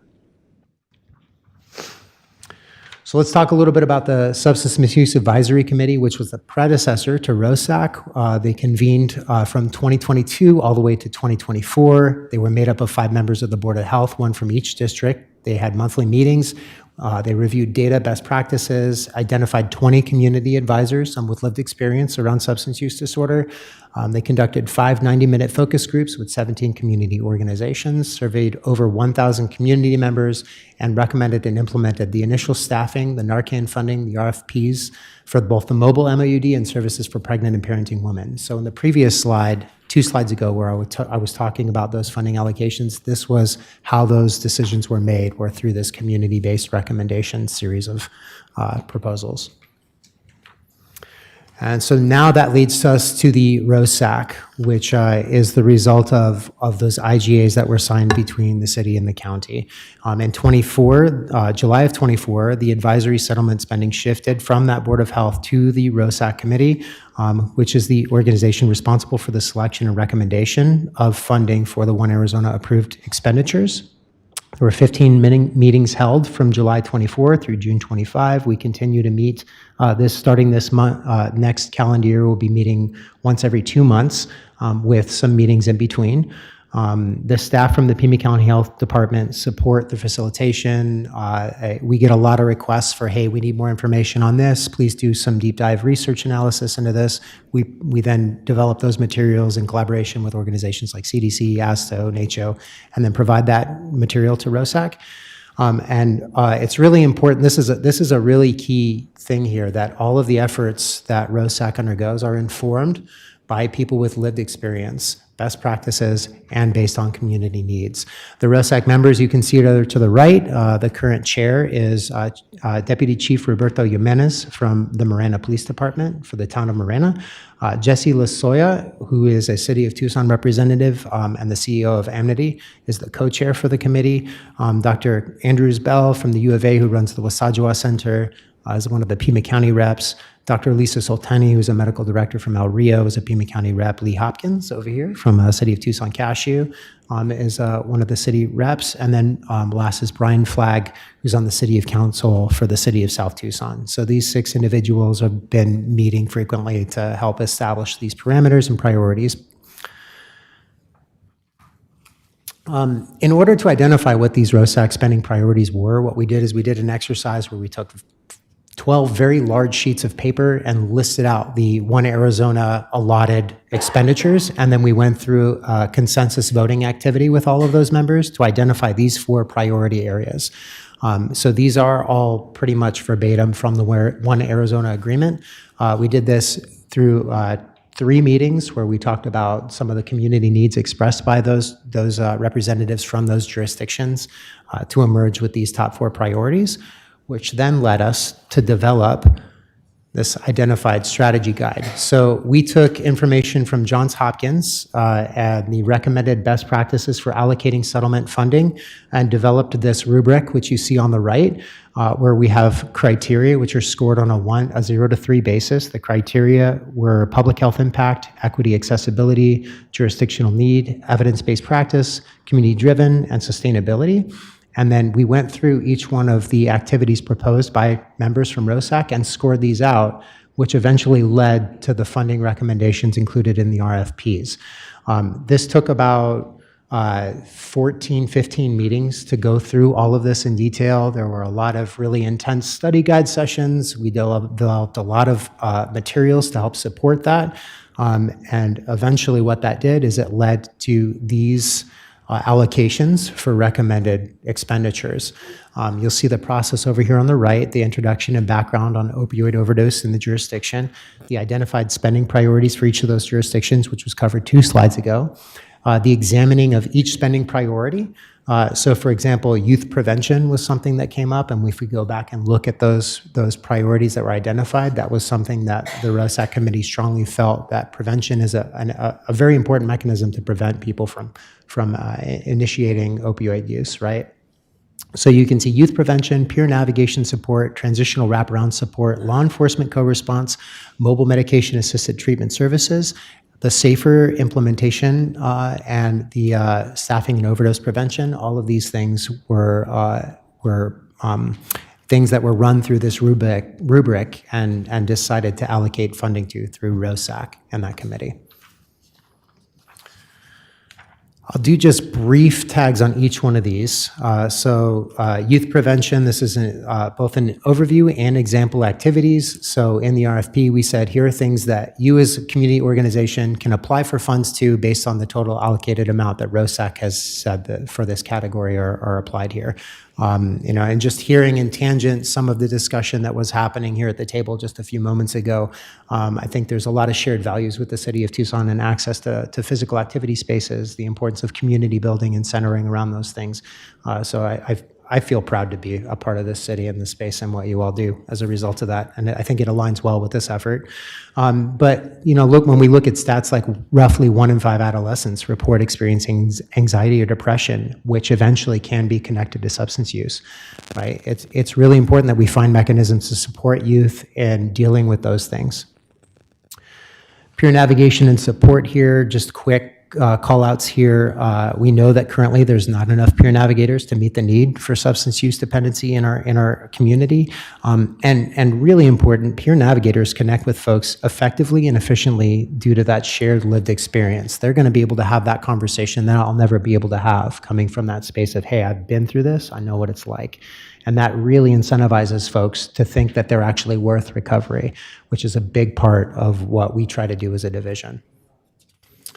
The transitional wraparound support, we've heard time and time again through all kinds of different forums that that transition, whether it be from hospital healthcare systems, from behavioral healthcare into living, from incarceration, whatever those spaces are, that transition wraparound support is definitely a massive gap in our community. So this was definitely supposed to be an area that can help support that. And you'll see that written into the I think we saw a lot of that written into the RFPs, although I wasn't involved in a lot of that process. So the law enforcement co-response was another activity that was discussed heavily in ROSAC. TPD does an excellent job of this. I think they're a national model on how to do this. So we want to try to expand that work further in scope across the jurisdiction of the county. So this was written into as was a potential area for funding.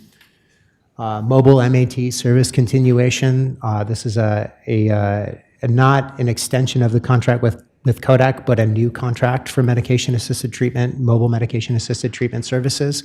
We know transportation and access to MAD is a major barrier for a lot of folks, especially in rural areas. So this was an identified priority area. And last but not least, the Safer Center and the implementation of that, which I think, yeah, we're really excited about that and the upcoming work related to that over the next couple of months. And last but not least, here you see the continued PCHD staffing to support contracting and overdose prevention and some of the activities that we engage in at the division and across the department to support this work. Last but not least here, the current status of RFPs, and I'll answer some questions about some of these here momentarily. If you go to this link, you'll see where those RFPs were issued, as well as some award letters. We're still pending the awards for the large contracts for the larger RFP, which has the 5 categorical areas embedded in it. We're anticipating the public announcement on January 6th. At the Board of Supervisors meeting, so we'll be sure to share that with you all as soon as possible. We've been in really good communication with Assistant City Manager Liz and with Lee. The SAFER contract was competitively awarded. There was a kickoff meeting held on the 12th of December, just a couple days ago, and we've received and reviewed the needed policies and procedures for that CBI Center. The Community Bridges, Inc. was the awardee for that, to begin that work, looking at a host of things like policies related to hypertension and no wrong door approaches, things of that nature. So try to run through that quickly. And again, I'm totally available if there's more that you want to dig deeper into. We'll definitely make ourselves available to that, but we can answer any questions at this point. Thank you so much, Dr. Cullen. And Brian, really appreciate all the incredible work and partnership with Pima County. We have been working and collaborating with each other for a long time. And on my end, I'm very happy that we decided to pull City of Tucson and Pima County's funds together that constitute the grand majority of the opioid settlement funds. Our intent at the time when we had the conversation with your last chair, at the time Chair Grijalva, the whole idea was to be able to come to conclusions together with experts in the field, and that's why we decided to create the ROSAC, the committee that is helping us make decisions on how these monies are funded. I guess for me, one of the reasons why I wanted to make sure that Mayor and Council had this update is that there's a lot of questions, right? There's a lot of interest in this, and the community really deserves to be well informed, as well as Mayor and Council. My first question is, in terms of the awards, I know that we had an RFP process and there were different panels that help make decisions on how to spend those funds. What's the results of those, and what is the, what's the current update in terms of the contract awards and how they're going to be presented? Thank you for that question, Mayor and Council. So currently, as you know, the SAFER contract has been awarded. It has a kickoff. There was actually a communication kickoff, I think, yesterday. The other 5 areas, which Brian talked about here, were all included in one large RFP. Each of those 5 areas had an established panel, some of them which are continuing today, to review the applications specific for that. For instance, there were City of Tucson representatives on some of those panels.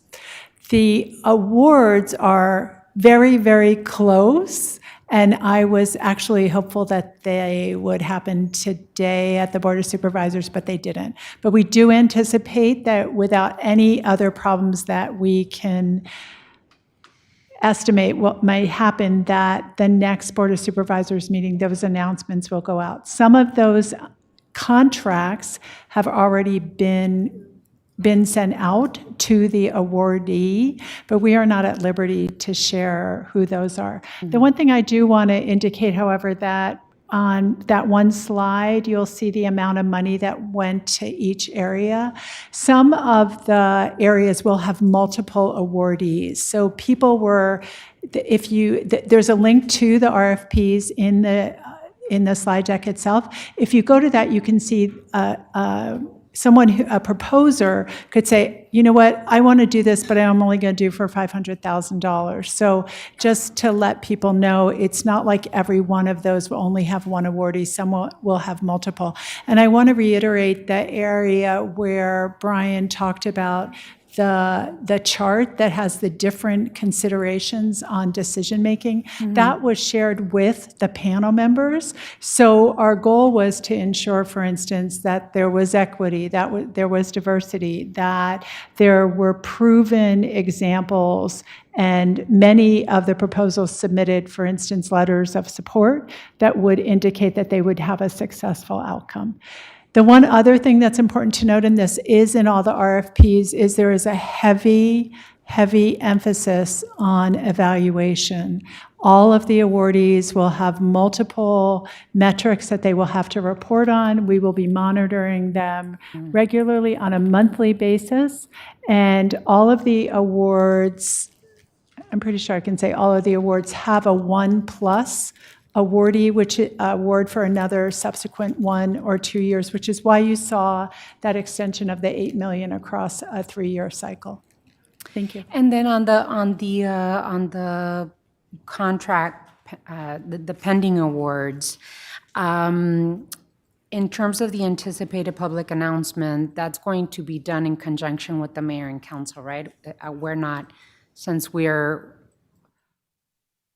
in an intergovernmental agreement, we're not going to find out with the rest of the public, right? I'm just Yes, Mayor and assuming Council, that- you will know when the board doesn't know either right now. Right, Actually, my boss doesn't know. Okay. So I just as want to soon make as we sure that we're coordinating internally to make Yes. sure that whatever information the Board of Supervisors have, we have. Perfect. And that we work together to make sure that we announce to the public what the ROSAC have, what the panels decided to award these funds to. Right, because especially as we've noted, and I have apologized to Liz once before where I noted ROSAC and did not note the City of Tucson. So we will ensure that the City of Tucson, Pima County, the City of South Tucson, and Marana are all named in that. And I do know that the communication campaign that we're trying to do with SAFER is really to ensure that there is adequate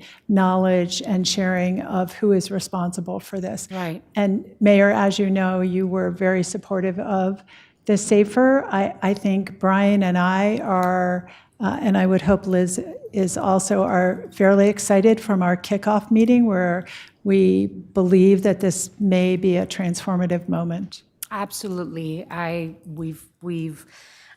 absolutely realize the importance of the Safer Center and what that pilot program can possibly do. And I know that our Assistant City Manager, Liz Morales, is working with your Deputy County Administrator, Steve Holmes, in terms of how the announcement, goes out with the rest of the awards.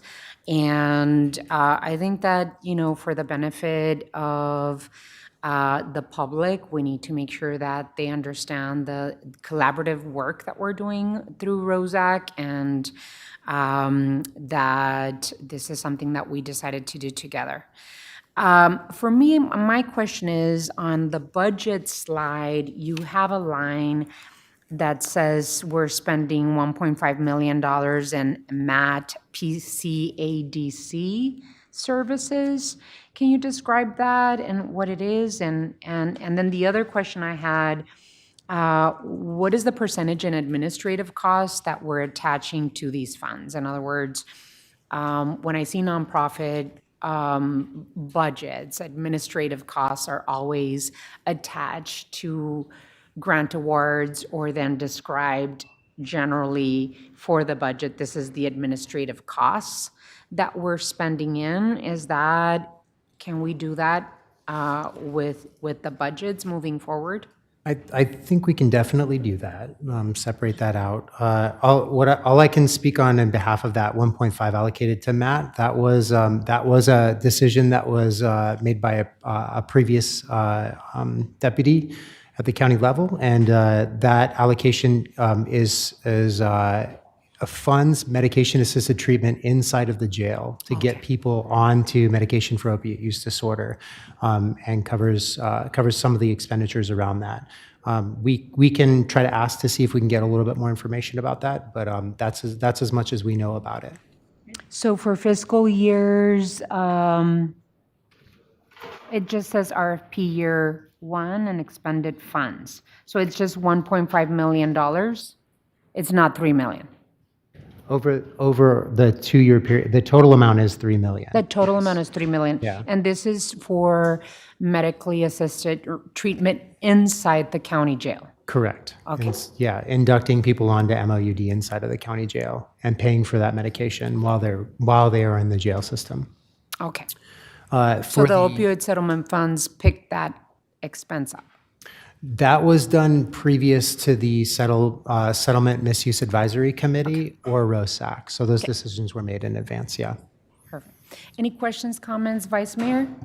Thank you, Mayor. I wanted to give, just a note of gratitude to both of y'all, Dr. Cullen and Brian, for all of your work on this. I know it's heavy work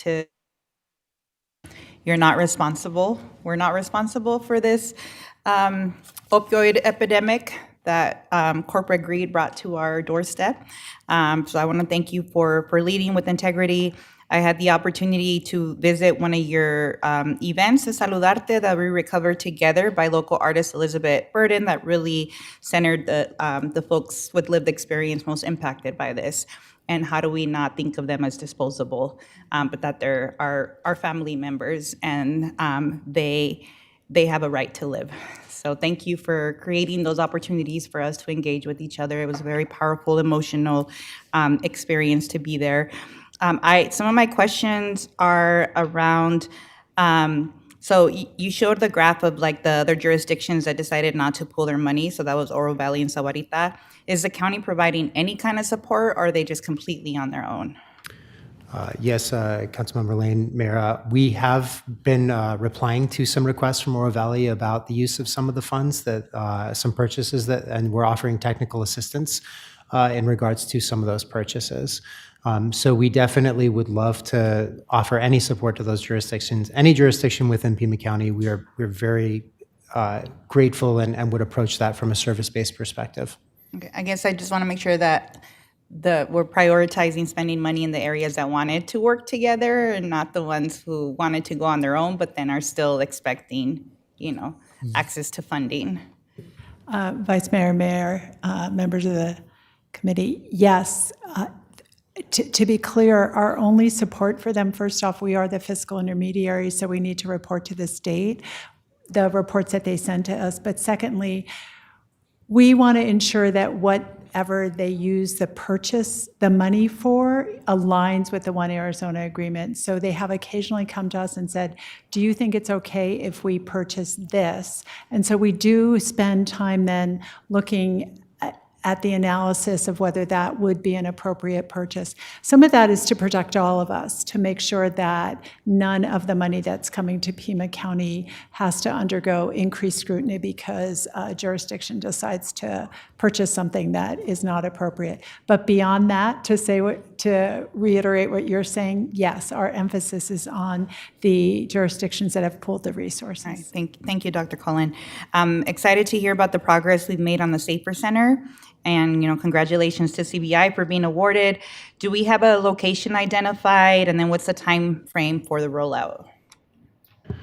Yes, thank you, Councilmember Lane. Mayor, the location identified was at the Tool CBI site. I believe that there's going to be some collaborative efforts with the city and CBI to engage in some, it's not a Armory Park Association, do I have that right? Armory Park, thank you, to engage in communications with that community.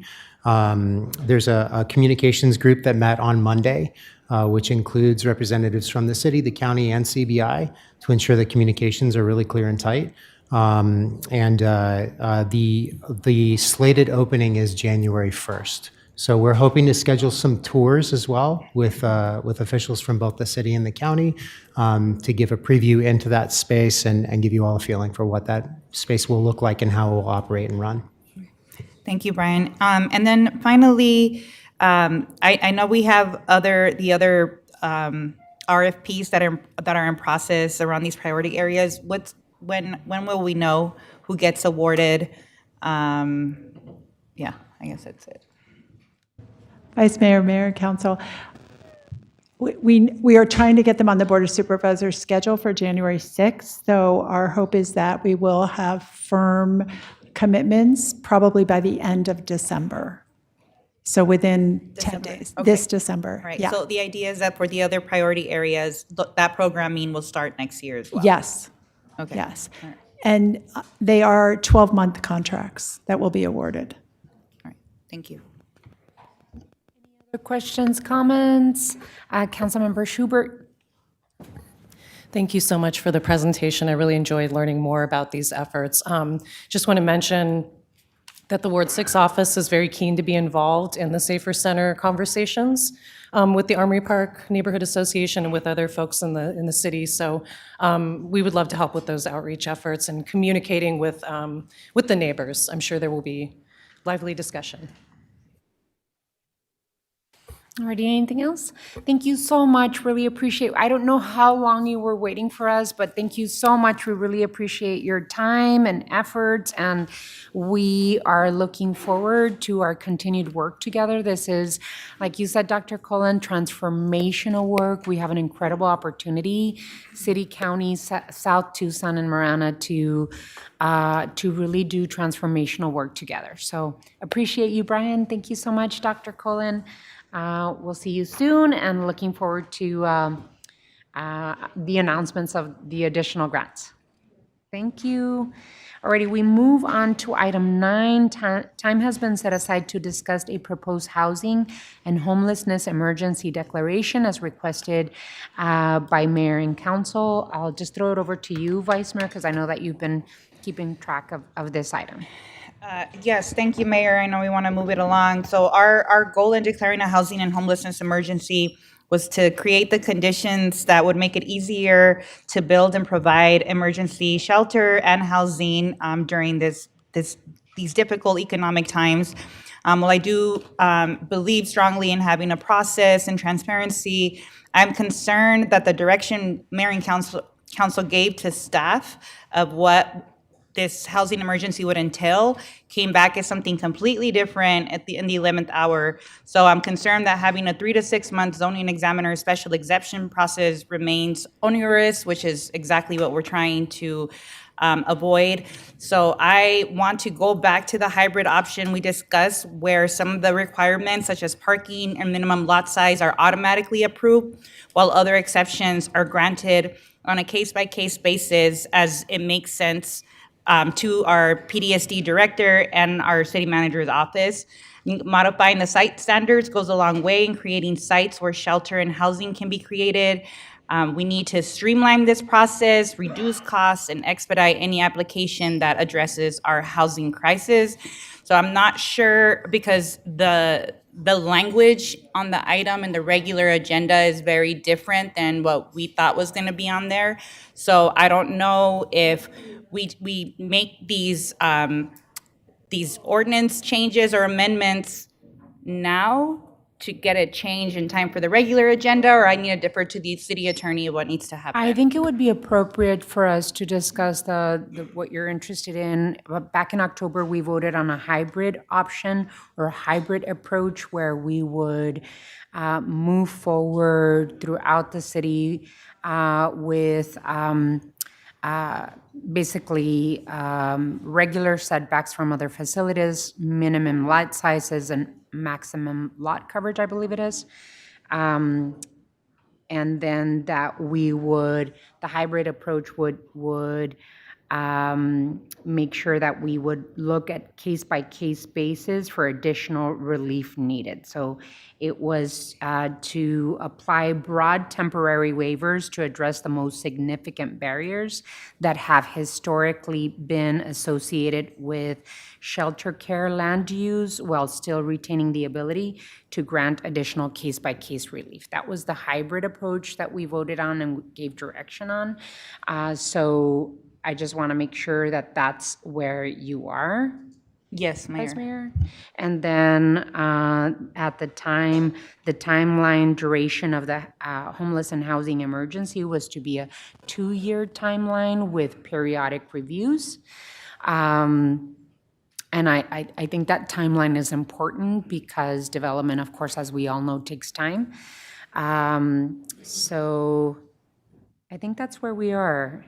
Some of the larger barriers that could be addressed are minimum lot size, allowed uses in residential zones, and parking requirements. Those are the areas where we said we had much more broader waivers and then consider everything else case by case by the department director and, if necessary, the city manager.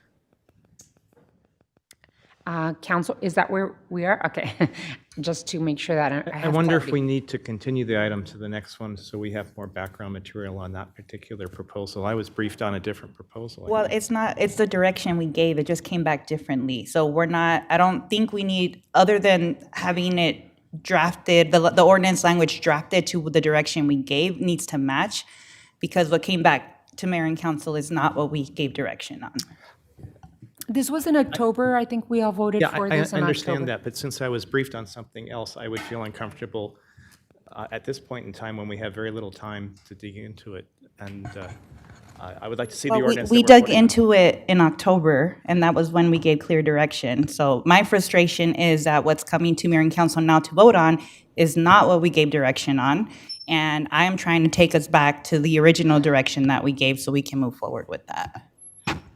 Mr. Attorney?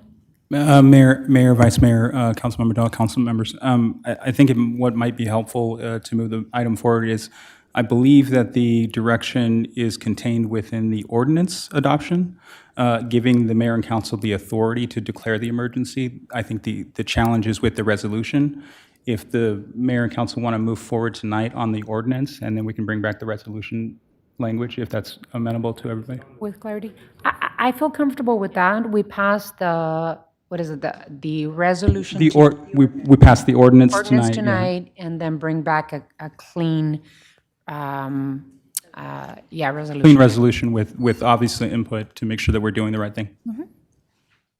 Any questions, comments? Okay, input. Councilmember Dahl. We pass the ordinance tonight, and then we come back at another in January to do the resolution? That's correct, Councilmember Dahl. So the ordinance tonight would just give the mayor and council the authority to declare the housing emergency, and we can declare it by resolution in January. Mm-hmm. So that way we get the ordinance tonight, we declare it, and then we move forward with clear language, exactly what we had voted in October. And then everyone feels comfortable in moving that language forward. Okay, everyone feels okay?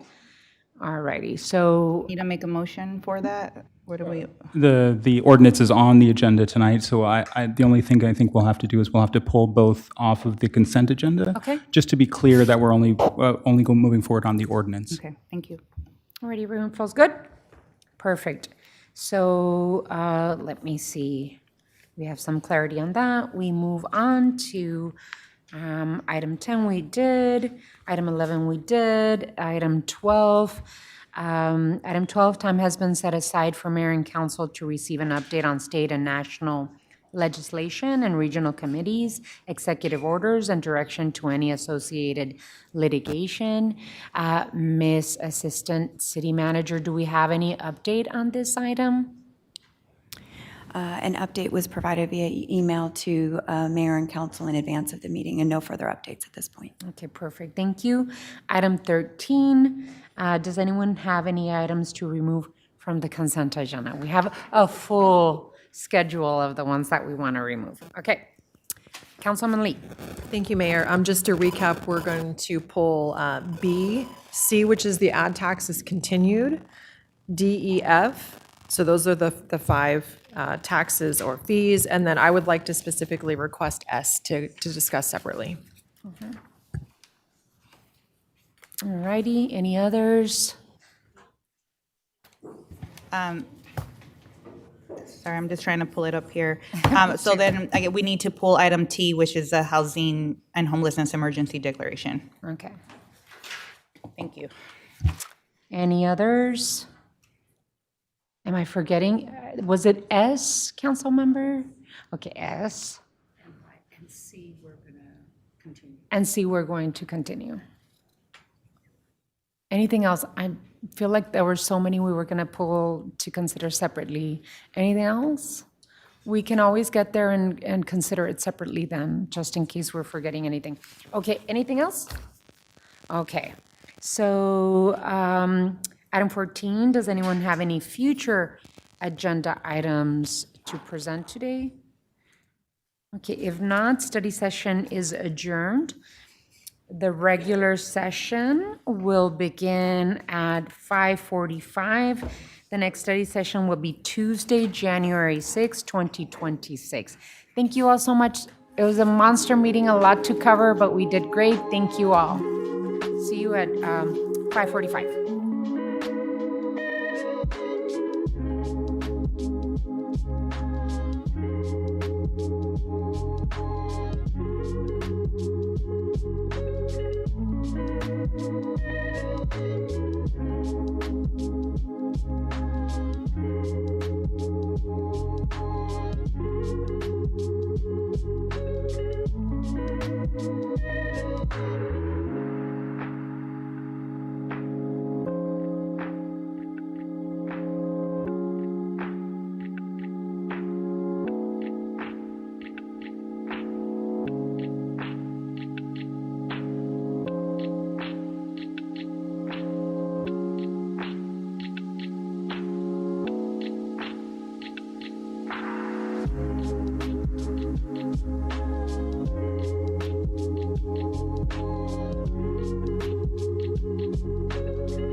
we're going to start with the Board of Commissioners meeting, the City of Tucson Public Housing Authority. This is Tuesday, December 16th, 2025. The Board of Commissioners will stand in session. And first item is roll call. Commissioner Santa Cruz? Here. Commissioner Cunningham? Here. Commissioner Dahl? Here. Commissioner Lee? Here. Commissioner Barajas? Here. Commissioner Here. Commissioner Hawkins? Here. Chair Romero? Here. Alrighty. Item 2. FY 2026 Payment Standards, PHA, December 16, 25-23. City Manager's PHA Communication Number 23 dated December 16th is received into and made part of the record. Ms. Clerk, you are requested to read Resolution PHA 2025-48 by number and title only. Resolution number PHA 2025-48 relating to housing and community development, approving the fiscal year 2026 FY26 payment standards as required by the U.S. Department of Housing and Urban Development HUD and setting an effective date. What is the board's pleasure? Mayor, I move to pass and adopt Resolution PHA 2025-48. Second. There is a motion and a second. Any further discussion on this item?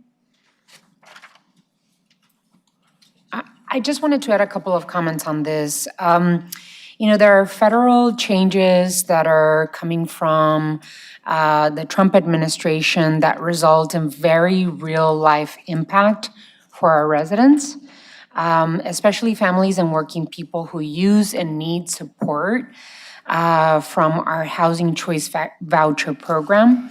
No family should lose housing because of these changes. We need to continue tracking how these changes are impacting housing stability and mobility in the city of Tucson. Both housing stability and housing mobility are policies of the Prosperity Initiative that was passed by Mayor and Council and the Pima County Board of Supervisors. And we want to see both increased for residents in our community. With zip code-based standards, we need to continue to watch closely so higher rents in some areas don't mean fewer families getting help. If we see signs that families are struggling to lease in particular zip codes in our community, we should be ready to adjust quickly in our community. And so I just wanted us to continue to talk about the issues that are being made.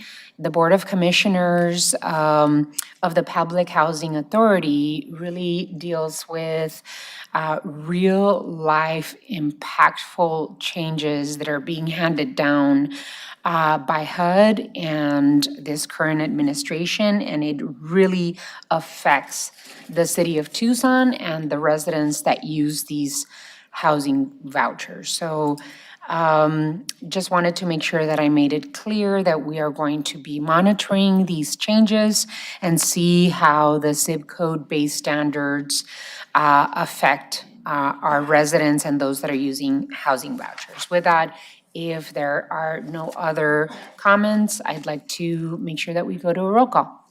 Commissioner Dahl? Aye. Commissioner Lee? Aye. Commissioner Hawkins? Aye. Commissioner Barajas? Aye. Commissioner Schubert?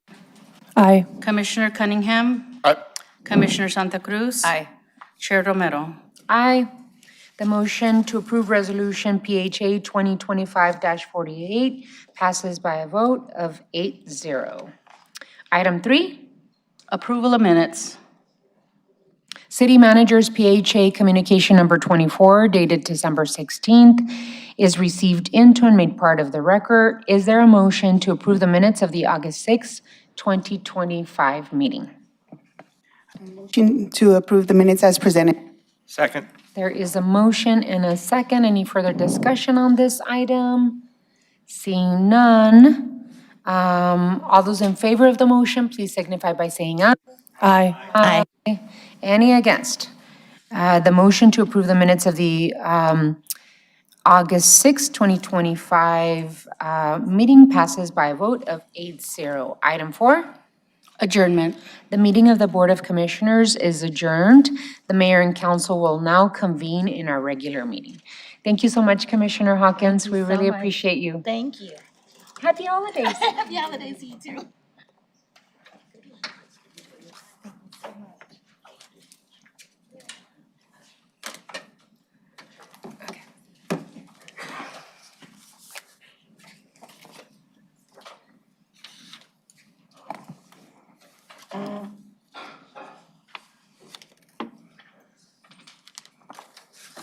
The regular meeting of the mayor and council will now stand in session. Let's go to roll call. Mr. Cunningham? Here. Mr. Dahl? Here. Mrs. Lee? Here. Mrs. Baraja? Here. Ms. Schubert? Here. Vice Mayor Santa Cruz? Here. Mayor Romero? Here. All righty, before we go to item 2, the city attorney will go over the rules of decorum for mayor and council meetings. Mr. Attorney. Thank you, Honorable Mayor. The Arizona's open meeting laws provide that members of the public may attend and listen to the proceedings during tonight's public meeting of the mayor and council. Arizona law also allows the mayor and council to enforce rules and procedures for public attendance of the meeting to ensure orderly behavior and to prevent unnecessary interference with the public meeting. Here are the rules that apply. The rules require decorum and orderly conduct by the members of the audience. No person attending the meeting shall engage in conduct that disrupts or otherwise impedes the orderly conduct of the meeting, including any statements or conduct that interrupts the persons who might be addressing the mayor and council or that disrupts the discussions of the mayor and council. The mayor has the authority to ensure compliance with the rules of orderly conduct. If disorderly or disruptive conduct continues after a warning, and this is that first warning, the mayor may direct the removal of persons from the chambers and/or recess the meeting itself. If disruptive behavior makes it necessary to clear the chambers, the persons who disrupted the meeting will not be allowed to return to the chambers for the remainder of tonight's meeting. As a final note, please be aware that interfering with or preventing this lawful public meeting from being carried out in an orderly manner not only violates the rules of participation, but also violates Title 13 of the Arizona Revised Statutes. Thank you, Mr. Attorney. Item 2. Invocation, Pledge of Allegiance, and appointments to boards, committees, and commissions. The invocation will be given by Reverend Carlos Sosa of the United Church of Christ, the Church of the Painted Hills. After the invocation, I ask that you remain standing for the Pledge of Allegiance. If you're able, please join me in a moment of reflection. God of wisdom and compassion, we give thanks for the leaders gathered here today and for the people they serve. We are very grateful, Heavenly Creator, for the responsibility placed upon those entrusted with guiding and protecting the city of Tucson. And we ask for your presence here today so you can be part of every conversation, every discussion, and any of the decisions made here tonight. Grant our mayor and our council members and any other city Tucson staff wisdom in judgment, patience in listening, and courage to lead with integrity as they serve their community. We lift up all the residents of Tucson, dear God, every neighborhood, every family, every voice that needs to be heard. May the work done here in your name, in this space, holy presence, reflect fairness, respect, and care for the dignity of all the residents of this city. Bless this city, spirit of wisdom and compassion, with peace, understanding, and a shared commitment to the common good. We offer this reflection with gratitude and hope. Amen.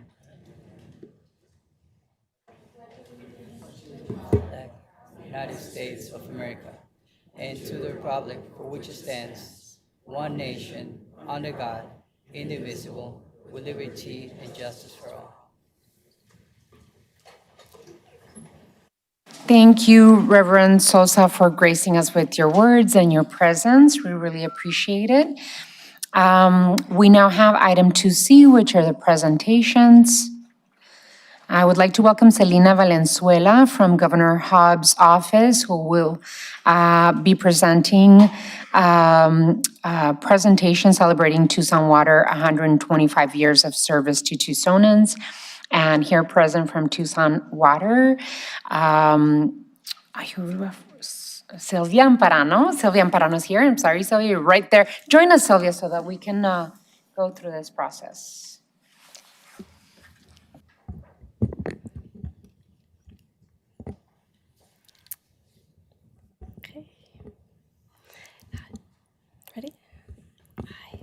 Hi, good afternoon, Honorable Mayor and Council. My name is Selena Valenzuela, and I am the Regional Outreach Coordinator for the Southern Arizona Office of Governor Hobbs. I am very excited to join you today to present a commendation from the Governor to celebrate a very special milestone for the City of Tucson and Tucson Water, 125 years of service to the community. Amazing. Okay, so if you don't mind, I'm going to go ahead and read this and present it to you all. Whereas in July of 1900, the City of Tucson purchased Tucson Water Company and officially established the Tucson Water and Sewage Department with the goal to serve the community's growing demand for water in the Sonoran Desert. And whereas for generations, Tucson Water has worked in partnership with Tucsonans, Pima County, the state of Arizona, businesses, and other regional stakeholders to conserve, protect, and plan for the bright, reliable, and sustainable future of water in the southern Sonoran Desert. And whereas in 1984, Tucson Water pioneered the use of reclaimed water, becoming one of the first utilities in the United States to invest in a reclaimed water system, which inspired sustainable solutions for larger scale landscape irrigation projects, such as the Purple Pipe system, now known as one of the largest reclaimed municipal water systems in the country, keeping public parks and golf courses green year-round. And whereas Tucson Water is a leader in water management, aiming to carefully and strategically utilize every drop of water, including surface water, groundwater, stormwater, and recycled water to meet the ever-growing needs of its residents while ensuring it is safe, clean, and affordable.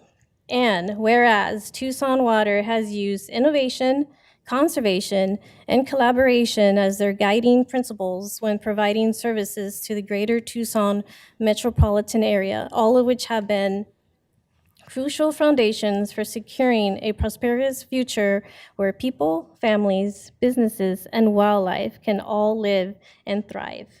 Now, therefore, I, Katie Hobbs, Governor of the State of Arizona, do hereby celebrate 125 years of strong water stewardship, environmental resilience, and an unwavering commitment to a sustainable future for delivering essential water services to all communities in Pima County today and for many decades to come. So, yes, thank you.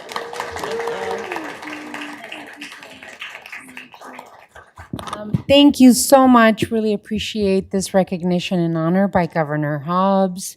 I know that she understands how important the leadership of Tucson Water and the mayor and council are in terms of water stewardship and sustainability and conservation. And so really appreciate this, means a lot to us. Unfortunately, our city manager, Tim Tamur, and our Tucson Water director couldn't be here. Director Kimmick couldn't be here. They're in a water conference, making sure that they're getting us the supplies we need. But our Tucson Water financial director, what's your official title, Sylvia? Deputy Director, wow. Silvia Amparano is here. Would you like to add some words? Sure. Good afternoon, or good evening. I just wanted to thank the Governor's Office for this recognition and thank Mayor and Council for the support along the years. It really is a privilege to serve the community and provide safe, reliable, affordable water service for 125 years, and we hope to do it for another 125 years plus. So thank you all. Thank you.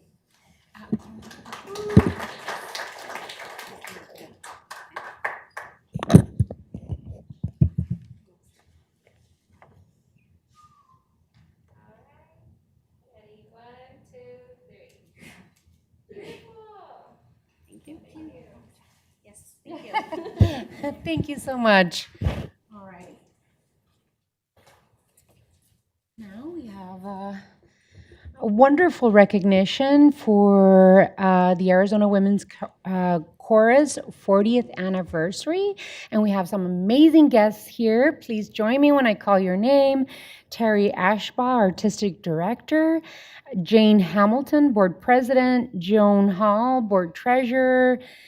Kathy Laley, Board Member. CJ Pomier, Chorus Member. And Ann McGee, Chorus Member. And we have a nice, nicely framed proclamation. Thank you so much for joining us. Really appreciate it. Wonderful, wonderful celebration. So let me read the proclamation on behalf of the City of Tucson and the Office of the Mayor. Whereas Arizona's Women Chorus was founded in 1985, I'm sorry, I was going to put another 100 years there, 1985 in Tucson, and has been bringing audiences together with beautiful music for 40 years. Whereas Arizona Women's Chorus comprises women of all ages from all walks of life, ensuring choral music is accessible to the community in Tucson and Southern Arizona. Whereas Arizona Women's Chorus is an advanced women's chorus with a varied repertoire from jazz to classical, Broadway to international, and everything in between. Whereas Arizona's Women's Chorus has toured by invitation to Carnegie Hall, a residency in London, World War II commemoration ceremonies in Normandy, France, performed collaboratively with the Reveille Men's Chorus for D-Day in Pearl Harbor for Pearl Harbor Day, and is invited to perform again in Carnegie Hall. Congratulations. Whereas Arizona's Women Chorus has collaborated with other musical groups and commissioned new works for women's and treble voices from 6 composers. Whereas Arizona Women's Chorus serves the community through collaborative performances with a variety of choral, instrumental, and dance ensembles, and hosts guest artists for workshops and performances. Whereas Arizona's Women's Chorus is a beloved staple of the Tucson and Southern Arizona community, known for uplifting the voices of all marginalized communities. Now, therefore, I, Regina Romero, Mayor of the City of Tucson, Arizona, do hereby proclaim December 13th through the December 21st to be recognized as Arizona Women's Chorus Week in this community, and encourage all of its residents to join me in congratulating and celebrating the 40th anniversary of the Arizona Women's Chorus. May they continue singing together in our community for many years to come. In witness whereof, I have hereunto set my hand and caused the seal of the City of Tucson, Arizona, to be affixed this 16th day of December, 2025. Congratulations. Would you like to say something? Hi, I'm Jane Hamilton. I'm the board president and a longtime singer with the chorus. I've been a member of the chorus for over 30 years. And I wanted to say one statement that has kind of defined us for many years, and that is, there's nothing so powerful as the sound of a woman's voice when she wants to be heard. Yeah. And we do like to be heard. Yes. Thank you very much. Thank you. I'm Kathleen Lally, and I'm a member of the board, and I'm probably the only member of this organization that cannot sing a note. So believe me when I tell you the amount of work and talent and energy that these women put into creating music just so the rest of us can sit back and listen to it is phenomenal. So thank you for the recognition. It's very welcome. It's also very well deserved. Yes, it is. I do have a thank you. I have a thank you card from the Women's Chorus signed for you. And I do want to say, you mentioned a lot of what we do, but we have also hosted chorus festivals here in Tucson, provided workshops on gospel and spiritual music as well as jazz. And in addition to our singing, we serve the community by giving food, cash, clothing to the Interfaith Community Services, to Sister Jose's women's shelters, and other food banks in the area. So we try to support the community as much as we can. And I personally want to thank you just for the support that you have for the arts in general, the dance, the Hispanic, the singing, the whatever arts, and the community of Tucson is very supportive of that, and we are grateful. We were asked maybe if we could sing for you, but that would be we have 100 singers and they couldn't fit in here, and they are currently performing at the Tucson Botanical Gardens right as we speak, so thank you so much. We really appreciate it. Thank you so much. Well deserved. Thank you.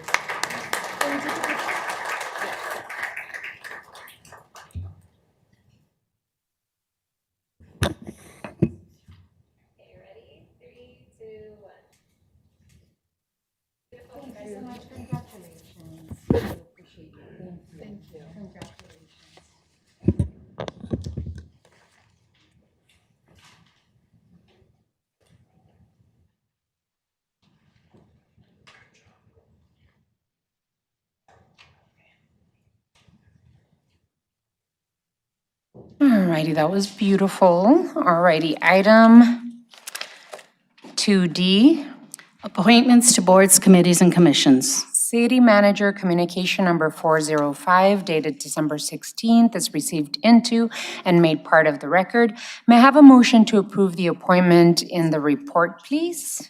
So moved. There is a motion. May I have a second? There's a motion and a second. This moves to approve the appointment of Vice Mayor Lane Santa Cruz to the Southern Arizona Education Council. Thank you, Vice Mayor, for your willingness to serve on behalf of the city and be our voice at the Southern Arizona Education Council. Any discussion on this appointment? Hearing none. All those in favor of the motion, please signify by saying aye. Aye. Aye. Any against? Motion carries. Are there any personal appointments at this time to be made? Hearing none, we move on to item 3. Mayor and council report, Mayor and council report, summary of current events. City Manager's Communication Number 383 dated December 16th is received into and made part of the record. This time has been scheduled to allow members of the mayor and council to report on current events. These are to be current events of activities within the community, not position statements on policy issues. Does any council member have anything to report at this time? Okay, I'm seeing some hands over there. Vice Mayor? I was trying to signal to start that way. Be much more equitable and start at 6. Let's start at 6 then. Thank you, appreciate it. So current event report. Let's see, on December 5th, I was a panelist along with Vice Mayor Santa Cruz, Supervisor Jen Allen, and Representative Nancy Gutierrez at a forum titled Power, Progress, and the Public Good. It was co-hosted by the Southern Arizona Education Council and the Tucson Young Professionals. Side note, Ward 6 does have the highest concentration of Tucson Young Professionals members, so we're very excited to connect with them. Also wanted to report that there was a winter fair of resistance and community care on December 14th. It was hosted by Defend Tucson and included micro trainings to help people know their rights and to protect the rights of others in a peaceful, lawful way. Defend Tucson is a cross-sector coalition of labor, faith, mutual aid, students and educators, immigrant rights advocates, small businesses, environmentalists, veterans, human rights advocates, peace advocates, and pro-democracy orgs committed to democracy, nonviolence, and local self-governance. So they organize peacefully, lawfully together so that everyone can participate in the public without fear. I was unable to attend the event personally, but I heard the turnout was amazing. My Chief of Staff, Kylie Walzak, and I volunteered at the West University Neighborhood Association beer booth at the 4th Avenue Street Fair this past Sunday. It was 82 degrees out, didn't feel very wintry. We are going to rotate amongst the other neighborhood associations that have beer booths at the street fair, and we look forward to that. The point in time count I wanted to mention is a count of sheltered and unsheltered people experiencing homelessness on a single day in January. This year it's going to be on January 28th. Myself and other members of the Ward 6 office are planning on volunteering. I'll say that I did it last year and it was a really meaningful experience and really great to connect with other volunteers. I also wanted to mention that we're excited to welcome new staff to the Ward 6 office, Lisa Florin and Elena Richards, in addition to Kylie Walzak, who actually started working in the office before I did, and also Marlene Avellino. Introductions to both Lisa and Elena will be included in our Friday newsletter. By the way, just a gentle reminder to subscribe to our Ward 6 newsletter if you have not already. If you were previously subscribed when Councilmember Ulick and Councilmember Kozaczek were in the Ward 6 seat, you're still subscribed. If not, you'll need to visit our website. We have been sending out regular updates. And finally, just a shout out to my Chief of Staff, Kylie Walzak, and her partner, Troy, who got married yesterday after being together for about 16 and a half years. So many happy returns to the couple. It did bring to my attention that the city's health insurance plan doesn't include domestic partners, so I'm interested in discussing that at a later date. And those are all the current events I have for now. We're staffing up, so expect future updates to be more robust. Thank you. Thank you. Councilmember Barajas? Thank you, Mayor and Council. Well, I have some updates. Over the weekend, I was able to participate in the 12th Annual Shoe and Jacket event at El Pueblo Center. Over 200 children were able to participate in this event hosted by United Hearts of Arizona and many volunteers, including our Ward 5 office. So thank you, Maria Cardenas, for organizing that annual event. I would like to thank and acknowledge Maria Marin, a Gold Star mother of Sergeant Martin Lugo, who invited me to share some words at the 15th Annual National Wreaths Across America this past Saturday as well at Holy Hope Cemetery. I was honored to be there with so many family and friends who gathered in remembrance. I want to share some sad news that we received at the Ward 5 office. Betty Trahan's passing on Saturday evening. We honor the life and service of Betty, a Ward 5 resident and dedicated member of the Pueblo Gardens Neighborhood Association and a longstanding board member. Her generosity devoted her time and heart and consistency of working to strengthen our community, especially our families and our children, through her many years as an educator at Pueblo Gardens K-8 school. Her commitment and kindness and leadership made a lasting impact on Pueblo Gardens, and her legacy will continue to be felt by everyone fortunate enough to know her. She'll be deeply missed. I also want to give Lupita Robles a belated happy birthday. She celebrated her birthday this past week. She is serving as our senior advisor, and we were able to celebrate her this past week.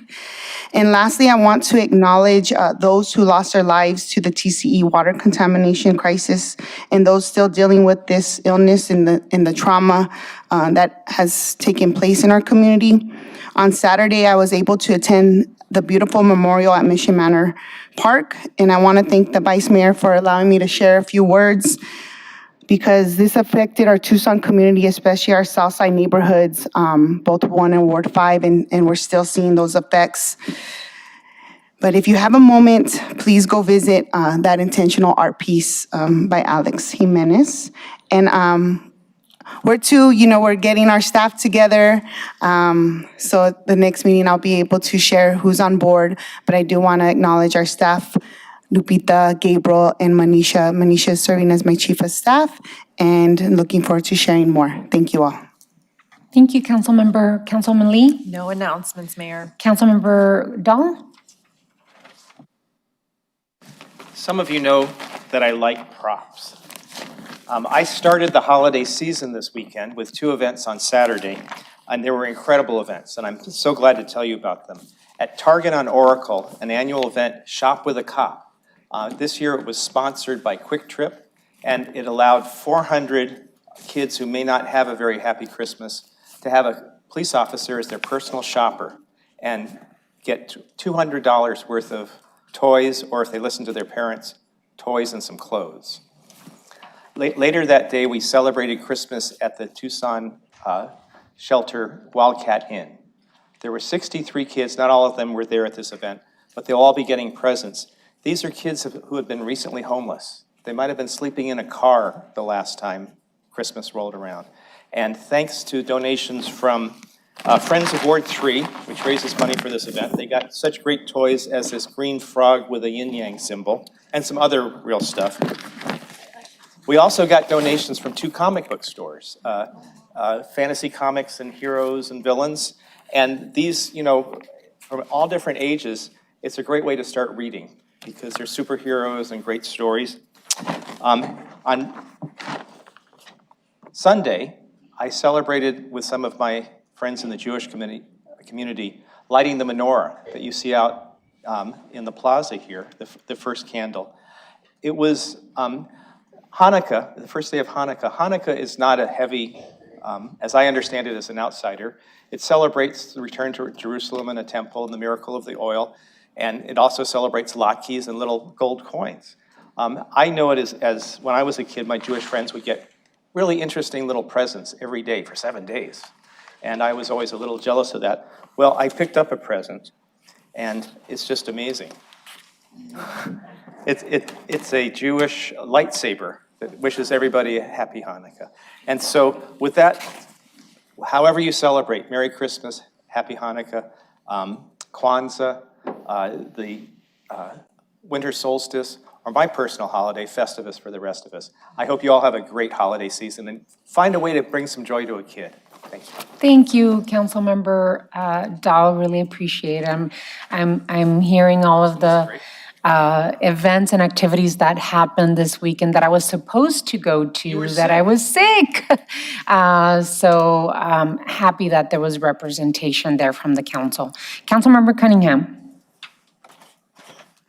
I too want to wish everybody a Happy New Year. We're not going to adjourn again until the next year. Until next year. Feels like it. So we had our 4th annual Disability Pride Day. We've been sponsoring that. This was started by one of my council aides, Chris Desborough, who is both blind and deaf. And he's probably one of the most bravest and amazing guys I've ever met. And there's some good news. We've organized this day every single year. And Tucson's Disability Pride Day earned national recognition.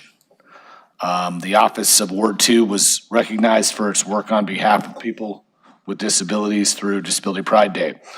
We're honored to receive the 2025 Disabilities Futures Fellow Nominated Award in honor of our organization's work in the disability community. This is a one-time funding award from United States Artists, supported by the Ford Foundation and the Mellon Foundation, as a result of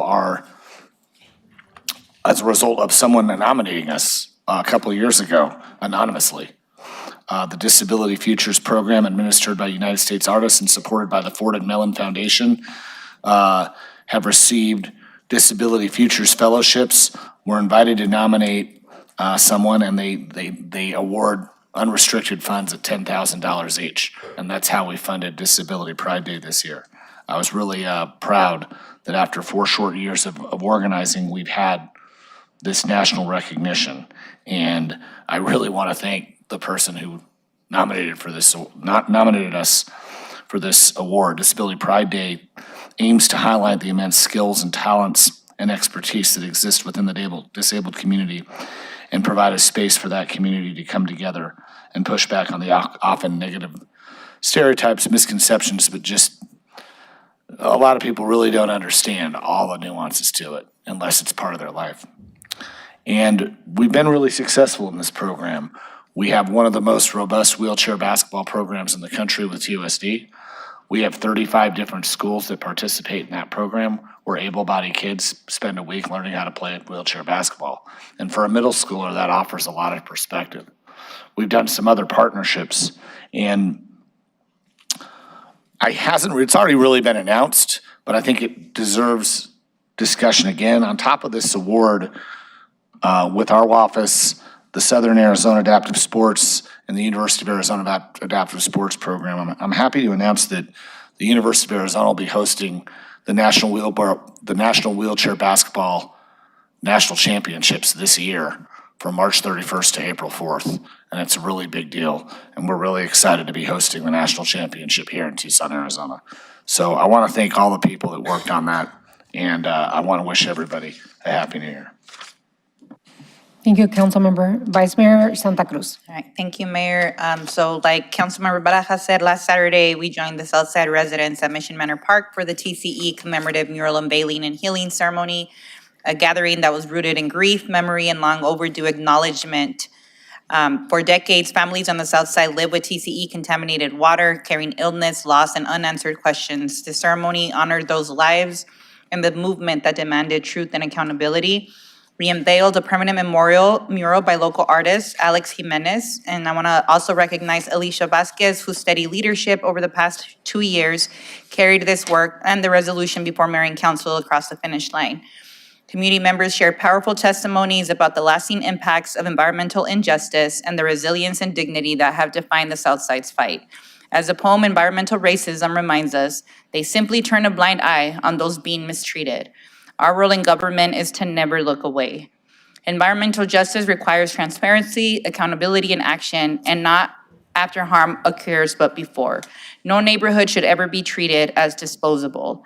Our community's grief fuels our responsibility to do better, and honoring their stories means committing to a future where every family's health and safety come first. So also, again, thank you, Councilmember Barajas and Mayor Romero for joining us in that memorial. This coming Saturday, December 20th, from 8:30 to 9:30, my staff and I will be supporting the Tucson firefighters holiday boxing, where local firefighters come together to prepare food boxes for Tucson families in need. We'll be assembling over 400 holiday boxes, and it's always meaningful and fast-moving way to support our community during the season of giving. So if interested, we'll be meeting at the Tucson Firefighter Association Union Hall, which is located at 2430 North Huachuca Drive. And then on Sunday, December 21st, from 10 to 3, Ramon's Miracle on 31st Street will be having its 55th annual Miracle on 31st Street Christmas Party and Toy Giveaway at Kennedy Park Fiesta. This longtime community tradition brings holiday cheer to families with the festive celebration, toy giveaway, and special appearances throughout the day. Santa will arrive in style earlier that morning during the caravan cruise, escorted by motorcycles before the main celebration begins. Unwrapped toy donations are welcome, and all riders are invited to participate. Location, Kennedy Park Fiesta, 3357 South La Cholla Boulevard. And then finally, the day after Christmas, Friday, December 26th, from 6 to 8 p.m., join us for our monthly Fuga Southside Ride, Bicicleteada del Sur, where you can shake off your holiday treats and tamale eating by taking a bike for a spin. The ride takes place the last Friday of each month, starting at the El Pueblo Center, located at 101 West Irvington Road. We also make Dugo bikes available for free. And if you want more information on that, feel free to call 520-261-5446. Thank you, Mayor. Thank you, Vice Mayor. And I'd like to finish with an event that I went to yesterday. I participated at the University of Arizona's 9th Annual Community Forum on Poverty and Housing. This is an event that is put together by the University of Arizona Sociology Department and Dr. Mayer, that many of you might know. He does incredible research. And this particular research is great to see because it's rooted locally and looking on issues that we've been working alongside Pima County as we continue down the path of bringing the Prosperity Initiative into action. Nearly 300 Tucsonans living in poverty and high poverty areas, including in our Thrive Zones, were interviewed on issues of housing affordability, food insecurity, healthcare access, and neighborhood safety. The students actually did this research and had incredible presentation, incredible recommendations, many of which I was happy to learn that we are already doing, we're already working on as a city. But it's very exciting to see the work that the students at the University of Arizona are doing. It's great to partner with Dr. Mayer and his students, and it's wonderful to be able to put that research into action. Finally, I want to take an opportunity to reaffirm my unwavering commitment to the safety, dignity, and rights of every member of our community. We are a welcoming community, and as long as I am mayor, I will continue fighting to remain a welcoming community, no matter your status. I want to offer our condolences to all of the people, especially in the last week, who have been victims of gun violence. As I shared earlier this week, the recent shootings that happened this weekend are both heartbreaking and maddening. Hate and anti-Semitism in all of its forms are never acceptable. The city of Tucson, this mayor and council, are doing a lot of work to get at the root causes of poverty and trauma and working hand in hand with each and every department in our city to lower the incidence of gun violence in our community through our VIVA sites, our Violence Interruption and Vitalization Action Program that has proven to bring down gun violence in some places by 86%. This is a time of year when many of our faith traditions celebrate light, peace, love, and we prioritize time with our families, with our friends. This time of year when we celebrate caring for our families, for our friends, for our neighbors, please make sure that we continue that practice, that the most important part, no matter what faith you celebrate and how you celebrate the holidays, that the most important piece is health and happiness and real safety. That is what matters. And so gifts are fun, but not the most important piece of this holiday season. So I just wanted to add my thoughts and wish everyone beautiful and happy holidays and safe and prosperous new year in 2026. We move on to item 4. City Manager's Report, Summary of Current Events. City Manager's Communication Number 384, dated December 16th, is received into and made part of the record. This time has been scheduled to allow the City Manager to report on current events. I know the City Manager is online with us, but any of the Assistant City Managers or City Manager to add anything? No report this evening. Thank you, Mayor. Thank you. Item 5. Liquor License Applications. City Manager's Communication Number 406, dated December 16th, is received into and made part of the record. Ms. Clerk, please read the liquor license agenda.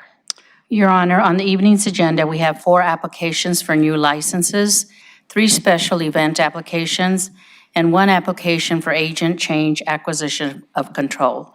All applications are in compliance with city requirements, so an appropriate motion would be to forward items 5B1 through 5B4, 5C1 through 5C3, and 5D1 to the State Liquor Board with a recommendation of approval.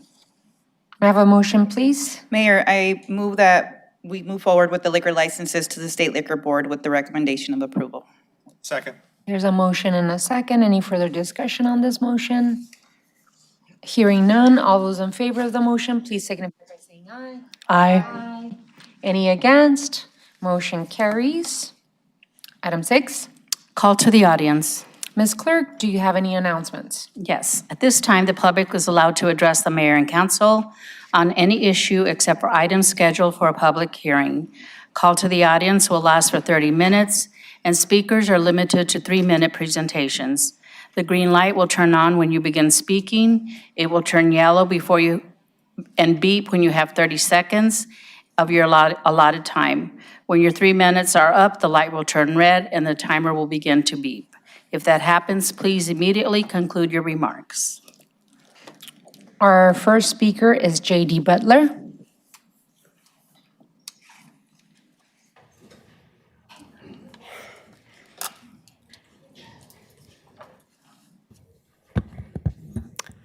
Hello, and good evening, Mayor Romero and council members. My name is JD Butler, and I'm here on behalf of the Arizona Lodging and Tourism Association. While I'm not a resident of Tucson, I represent hotel operators, hospitality workers, and small businesses who live and work in this community. I'm here tonight regarding the proposal on the consent agenda to remove the $4 per night surcharge and increase the city's transient occupancy tax from 6 to 9%. We respectfully urge the council to reduce that proposed rate increase. If this proposal moves forward as written, Tucson's total lodging tax rate would rise to 15.05%, and that would place Tucson well above many peer destinations throughout Arizona. Phoenix is at 12.6%, Chandler 11.7%, Savarita just over 10%, and the statewide average is around 12.7%. And that difference matters especially right now. Higher taxes and fees are felt most acutely by groups, sports, and meeting travel. And these are the kinds of bookings that fill rooms consistently and keep the hospitality workforce employed year-round. But it's about more than just what a visitor spends on their hotel room. Travelers visit restaurants, shops, and attractions. And that ripple effect is especially why the tourism economy matters.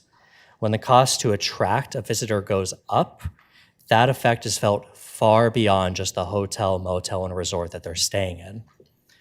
And tourism has long been a pillar of the economy here in Tucson. In 2024 alone, visitors spent more than $4.2 billion in Pima County. That's billion with a B. And that spending supports nearly 29,000 jobs. And at the same time, the data is telling us that this is a fragile moment for the economy. According to the Arizona Office of Tourism, right here in Pima County, we've seen the lowest hotel occupancy rate in the state at 48%. And that means that over half of all rooms in the county are sitting empty, not attracting tourists. They're not visiting shops. Passenger traffic at Tucson International Airport is down year over year. Visit Tucson's budget has been cut by $2 million. And that all limits the region's ability to market itself to visitors. Layered on top of all of this are external pressures that this council does not control. This includes cuts to federal travel, rising costs across the economy, and declining international visitation. Again, nothing that this council has done. And all of this makes travelers more price sensitive. And again, these factors are often out of your control, but we have to be intentional with what we can control. And it's at moments like this that policy should protect affordability and the long-term economic development, not push Tucson further out of line with comparable markets. Honorable Mayor, today during the study session, you were discussing how we can invest in economic development. I believe the tourism should be a part of that equation. We respectfully urge the council to reduce the proposed rate increase. Thank you all for your time and your service. Thank you. Patricia Burrell. Patricia Burrell.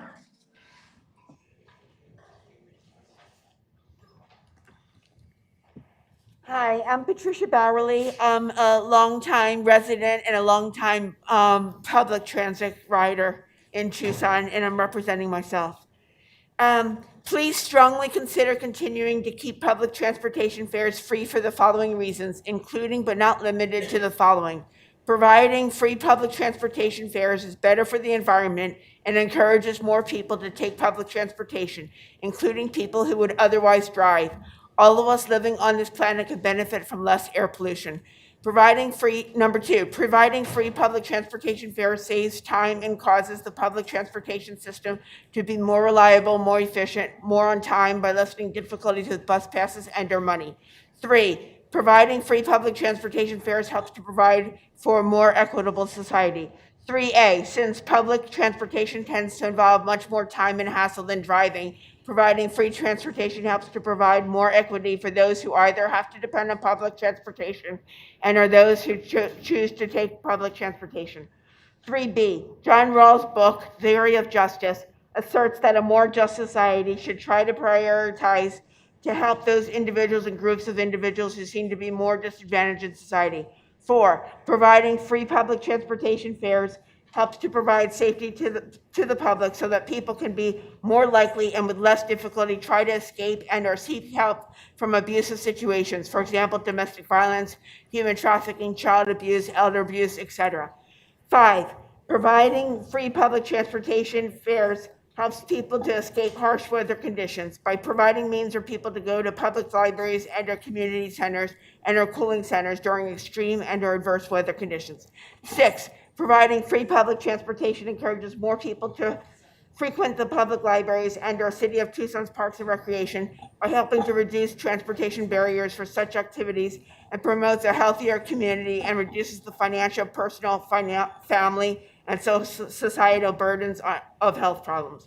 7, providing free public transportation may encourage more people to enroll at institutions of higher education, for example, Pima Community College, University of Arizona, trade schools, etc. which in turn encourages a more educated and/or more trained population and more prepared workforce. 8, providing free public transportation helps to reduce barriers for people to seek medical care and attend medical appointments. 9, providing free public transportation helps to reduce barriers for people to visit others who are confined in hospitals, nursing homes, etc. 10, national research has shown the public perception of transit safety seems to increase when more people use transit services. 11, providing free public transportation seems to help provide a more wholehearted, supportive community environment for both residents and visitors and can be a huge source of community pride. Please also refer to my emails dated June 14th, 2024, May 21st, 2025, and December 2nd, 2025. Thank you so much, Patricia. Thank you. Mark Hatchell, I believe it is.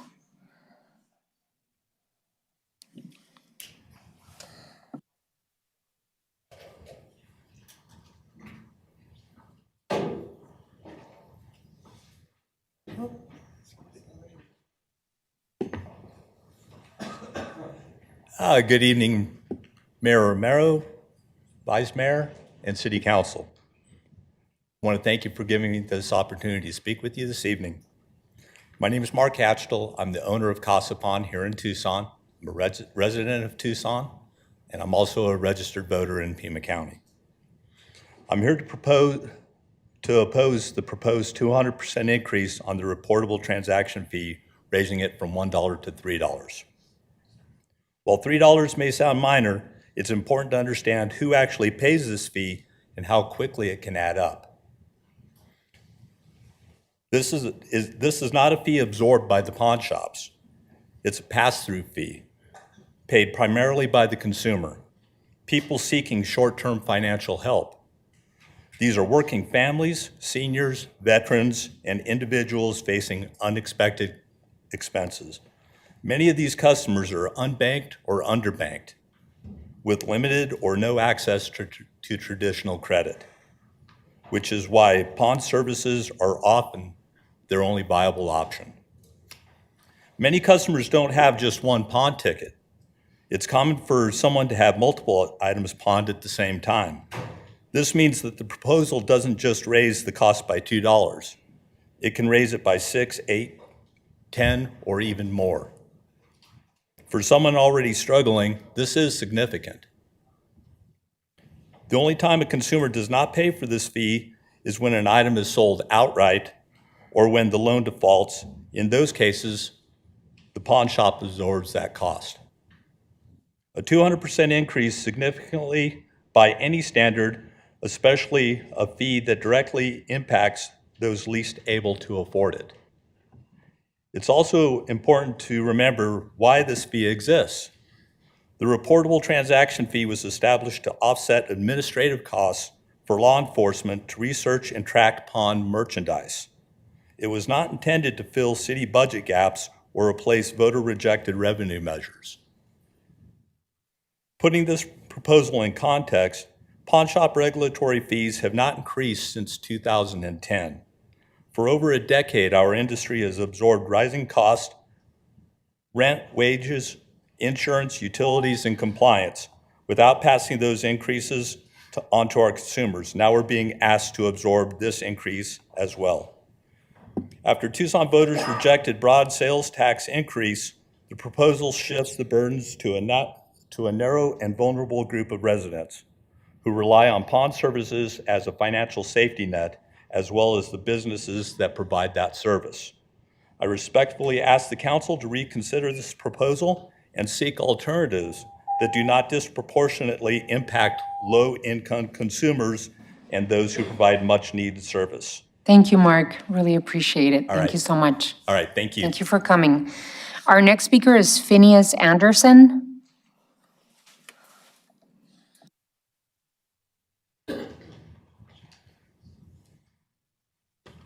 Honorable Mayor and Council, on the agenda today is what is called the Executive Overreach Resolution that I wrote and submitted to you on March 4th.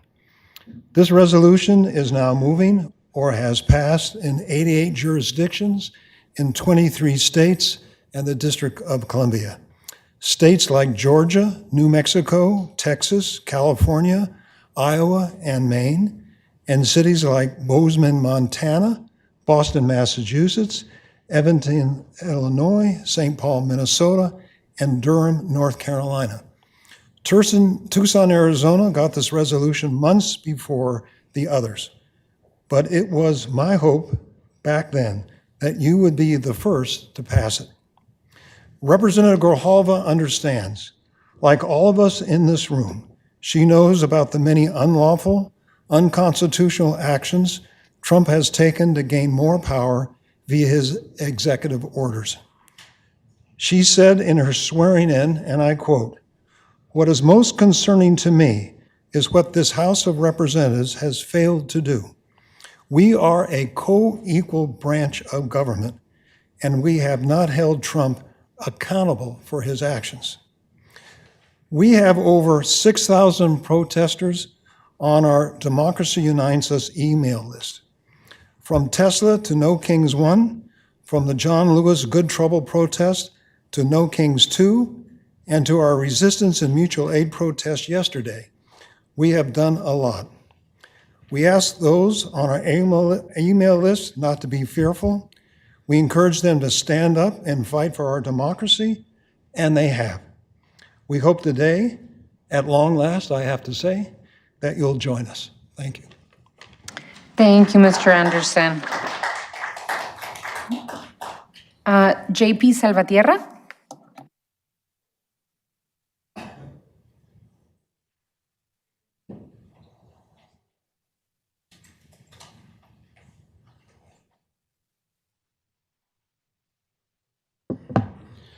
Madam Mayor, Councilman, Fresh Eyes, Selena, Amanda, we welcome your input and your fresh views of how to resolve our issues here in Tucson.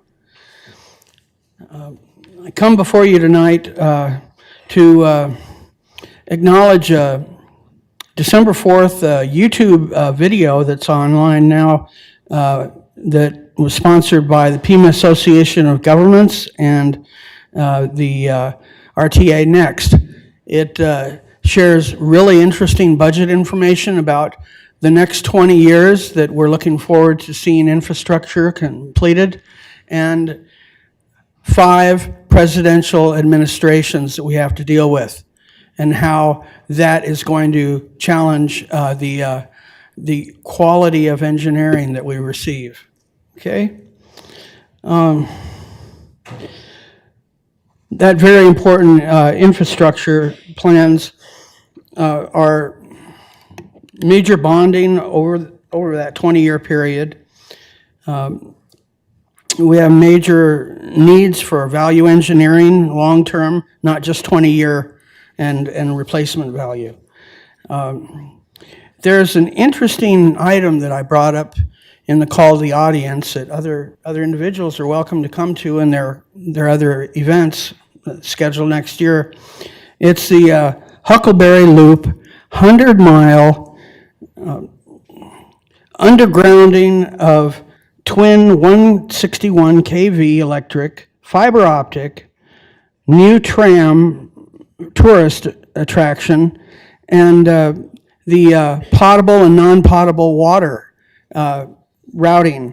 And this will, since it's already owned by a city county entity, then we have less eminent domain to deal with. It's the beginning of a change that we look at, not to pick low-hanging fruit, and I don't mean this in a negative way. When we antagonize our citizens by parking in the street, the taxing of other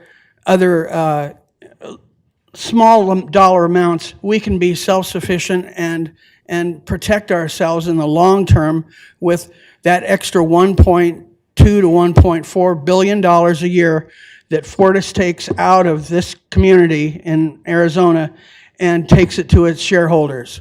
We can reinvest that money. We need to do it now. It's a long-term goal. This council and Pima County can achieve that as a Commonwealth utility for the public's best interest and long-term benefit. Thank you, Mr. Salvatierra. Thank Really you very much. appreciate you coming.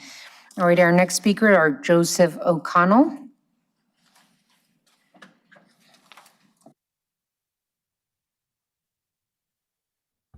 Hello, Mayor and Council.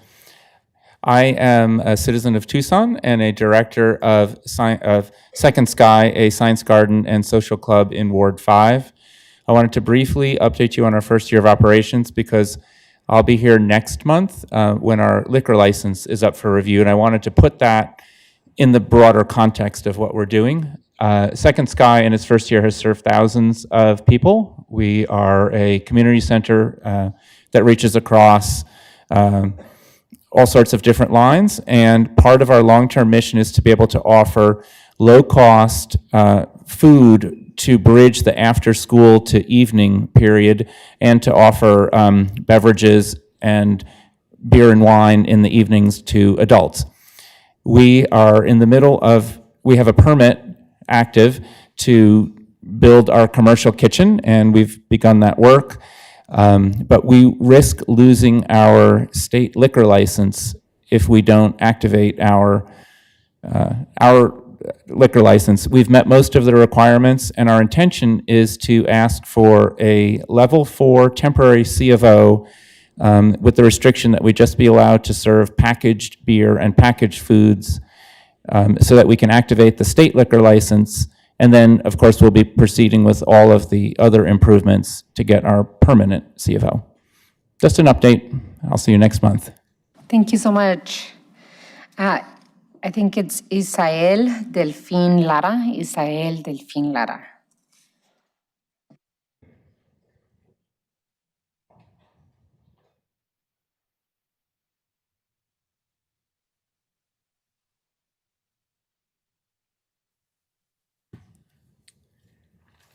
Good evening. Thank you for having me, Mayor. I represent USA Pawn and Jewelry. We're a chain of pawn shops here in Tucson. We have 10 stores. Well, I'm not a resident of Tucson. I wanted to come today in front of you and speak about the increase of the pawn transaction fee. Well, I have prepared some remarks. You mentioned something earlier that touched my heart, and I think it's important to think when it comes to the pawn transaction, and that is the person who needs it the most, the one that has the burden financial in many of our transactions in a pawn shop are not thousands of dollars. They're $20, they're $30. And as pawnbrokers, we want to help the community. We work with them directly every day. So increasing from $1 to $3 is a tremendous amount. That, as Mark mentioned earlier, that is going to be eventually carry on to the consumer. Whether we're purchasing the item from them, that means that they're going to get $3 less because we have overhead that we need to cover. And when it comes to the fee, in USA Pawn and Jewelry, traditionally, we do not charge that $1 fee. We pay for that fee. But with this increase, we may be seeing that we have to rethink that, if that's going to be our position going forward. I don't want to speak too much to what you already know, that this is with the purpose of the leads online to have transparency on what our consumers are working with us. So what I will ask is to consider not to increase from $1 to $3. Let's talk about it and let's see if a more measurable approach can be taken. We support the city, we support the community, and we want to do better for every one of our consumers. But with a 200% hike on their fees, we don't think that's the right approach. Thank you. Thank you so much, Mr. Lara. Jerry or Larry Hicks?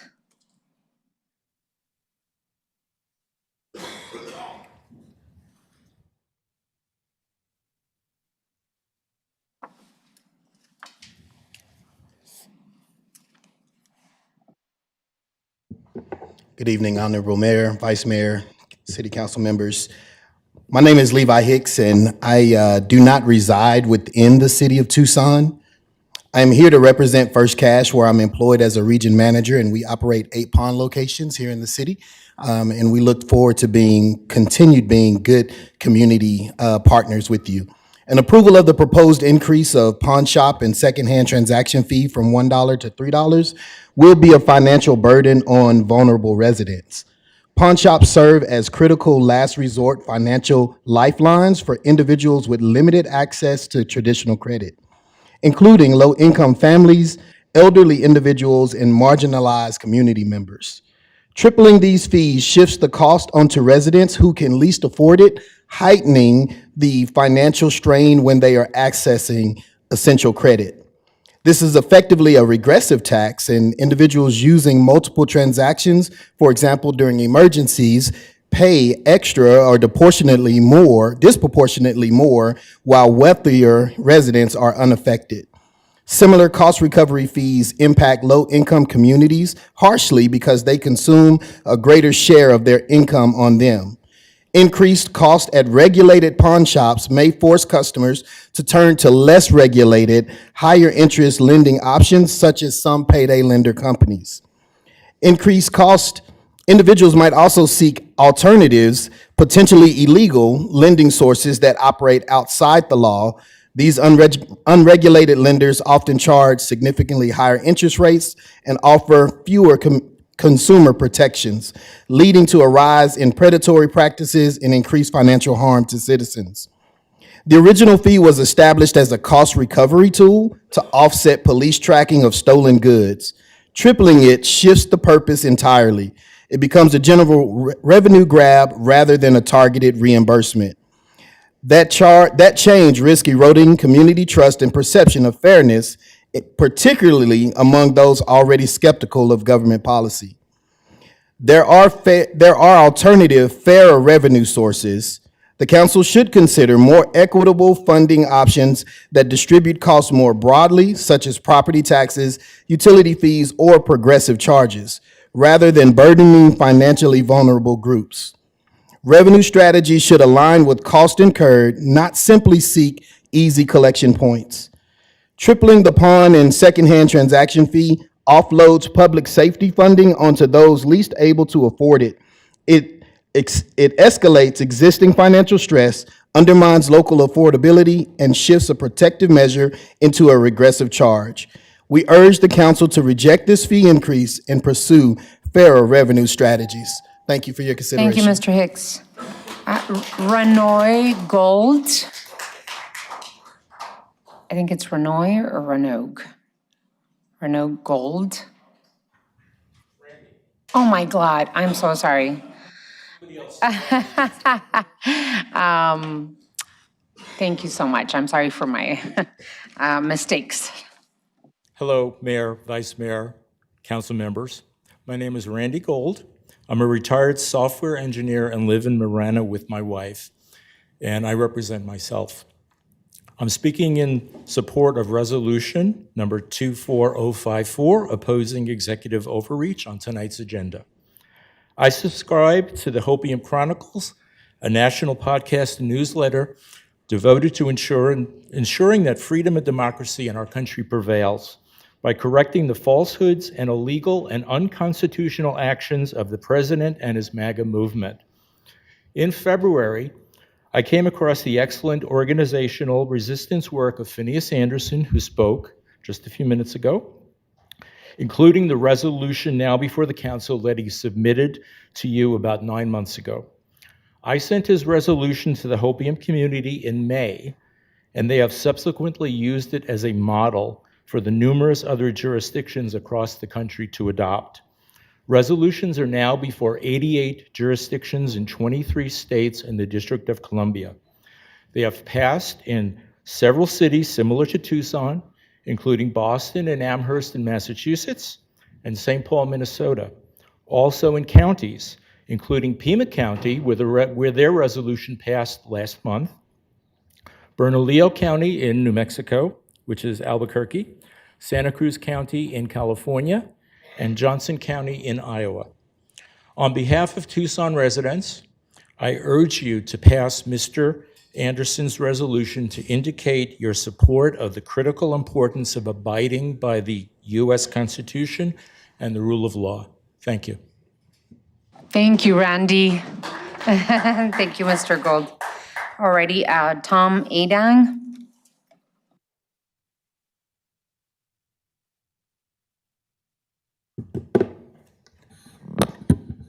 Good evening, Mayor and Council. My name is Tom Adding. I'm a Tucson resident and speak today of my concern about the lack of a coherent and comprehensive strategic plan for housing in the city of Tucson. For the past 5 years, I have served as an officer for both a homeowner association and a neighborhood association.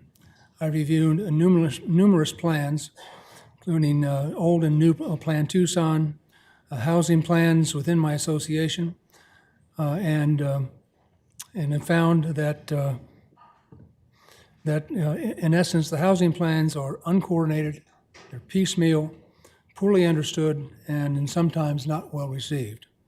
Tonight, you will meet to discuss middle housing. Earlier this year, you recommended the approval of Plan Tucson, and the voters approved that on November 4th. The latest Plan Tucson does address housing, but not in a way that is easily understandable or easily described in an executive summary. In fact, at no time have I heard any local television channel effectively communicate the city's big picture of its housing plan. In fact, I strongly recommend the city develop such a big picture that addresses 3 big architectural questions. What are the housing needs, current and future? What is the housing inventory? And what is the gap? The housing needs, public rental and ownership, are not well defined or communicated, although I was pleased to hear a number of good pieces of information on public housing tonight that I had not heard of before. Other questions for rental inventory: what's the apartment occupancy rate across the city? How many vacant buildings exist within a mile or two of downtown that could be refurbished and used for housing needs that also provide easy access to public transportation and healthcare facilities? Where are the city's preferred growth areas? Ones that don't lie in or adjacent to floodplains or impinge on national monuments, national parks, or other attractions that bring tourists and their money into Tucson. So once the questions to these big picture business questions and other questions that I have not mentioned, but there are many others, are determined, understood, and communicated, I believe the city of Tucson will be much more successful in building public trust in and support for their housing plans. Thank you for your time. Thank you, Mr. Adang. We do have, Mr. Adang, we do have a housing affordability strategy for Tucson we put together with the Housing Community Development Department about 3 years ago. And so, Ms. Swallow, if there's any possibility of getting Mr. Adang a copy of our housing affordability strategy for Tucson and possibly have a conversation with Ann Chineka, our department director. We recently did an assessment of the number of affordable housing units we're going to need the next 10 years. And the numbers came back astonishingly high. We need more than 35,000 affordable units in order to be able to provide the necessary units for people. So if we can connect Mr. Adang, really appreciate your interest in this. Thank you. I think Thank you make a great point of all these different pieces, but building up to where then you can communicate the big picture story. I think it'll be very helpful. Thank you. Timothy Dang, and Timothy is going to be our last speaker.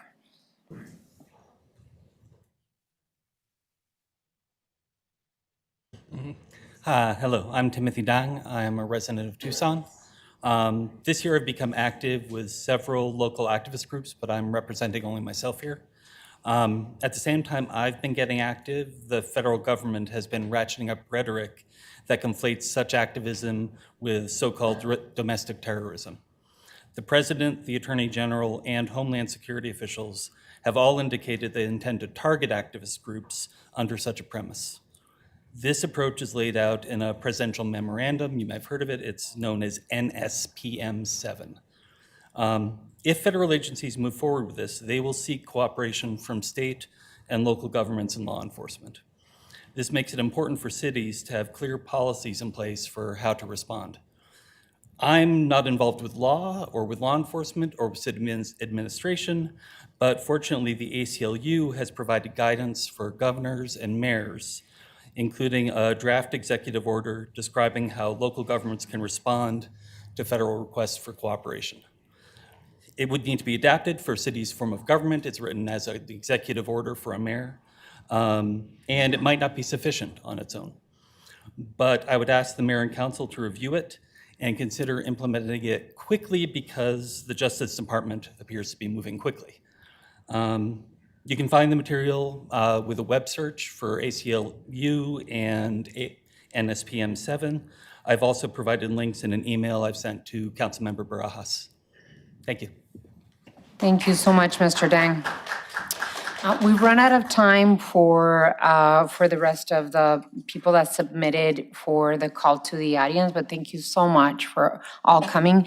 If it's okay with my council colleagues, I'm going to move, before we enter the consent agenda, I'm going to move to item 16 on the regular agenda so that we can consider, I know that there are several people here that want to be in the presence of us voting for item 16.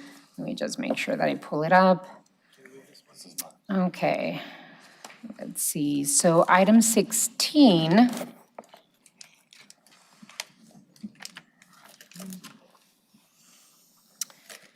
Let's make sure that we call it into. Item 16, resolution opposing executive overreach, supporting the U.S. Constitution, and defending our democracy citywide. City Manager's communication number 415 dated December 16th is received into and made part of the record. Ms. Clerk, you are requested to read Resolution 24054 by number and title only. Resolution number 24054, approving the resolution opposing executive overreach, supporting the U.S. Constitution, and defending our democracy citywide, and declaring an emergency. All righty, what is the council's pleasure on this item? Honor. Councilmember Cunningham? First of all, I want to thank Benny for bringing this to the office, and it took us a little bit longer than I wanted to, but I'm glad we're getting it over the finish line.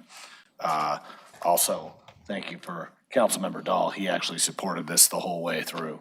So with that, I move that we pass and adopt 24054. Second. There is a motion and a second. Any further discussion on this?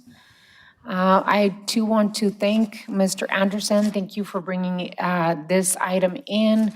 You know, the city of Tucson does have a commitment to the U.S. Constitution and the rights of every single citizen, every single resident in our community. We've led on many issues, especially on immigrant rights and the rights of every citizen. So I want to apologize that we didn't move faster on this.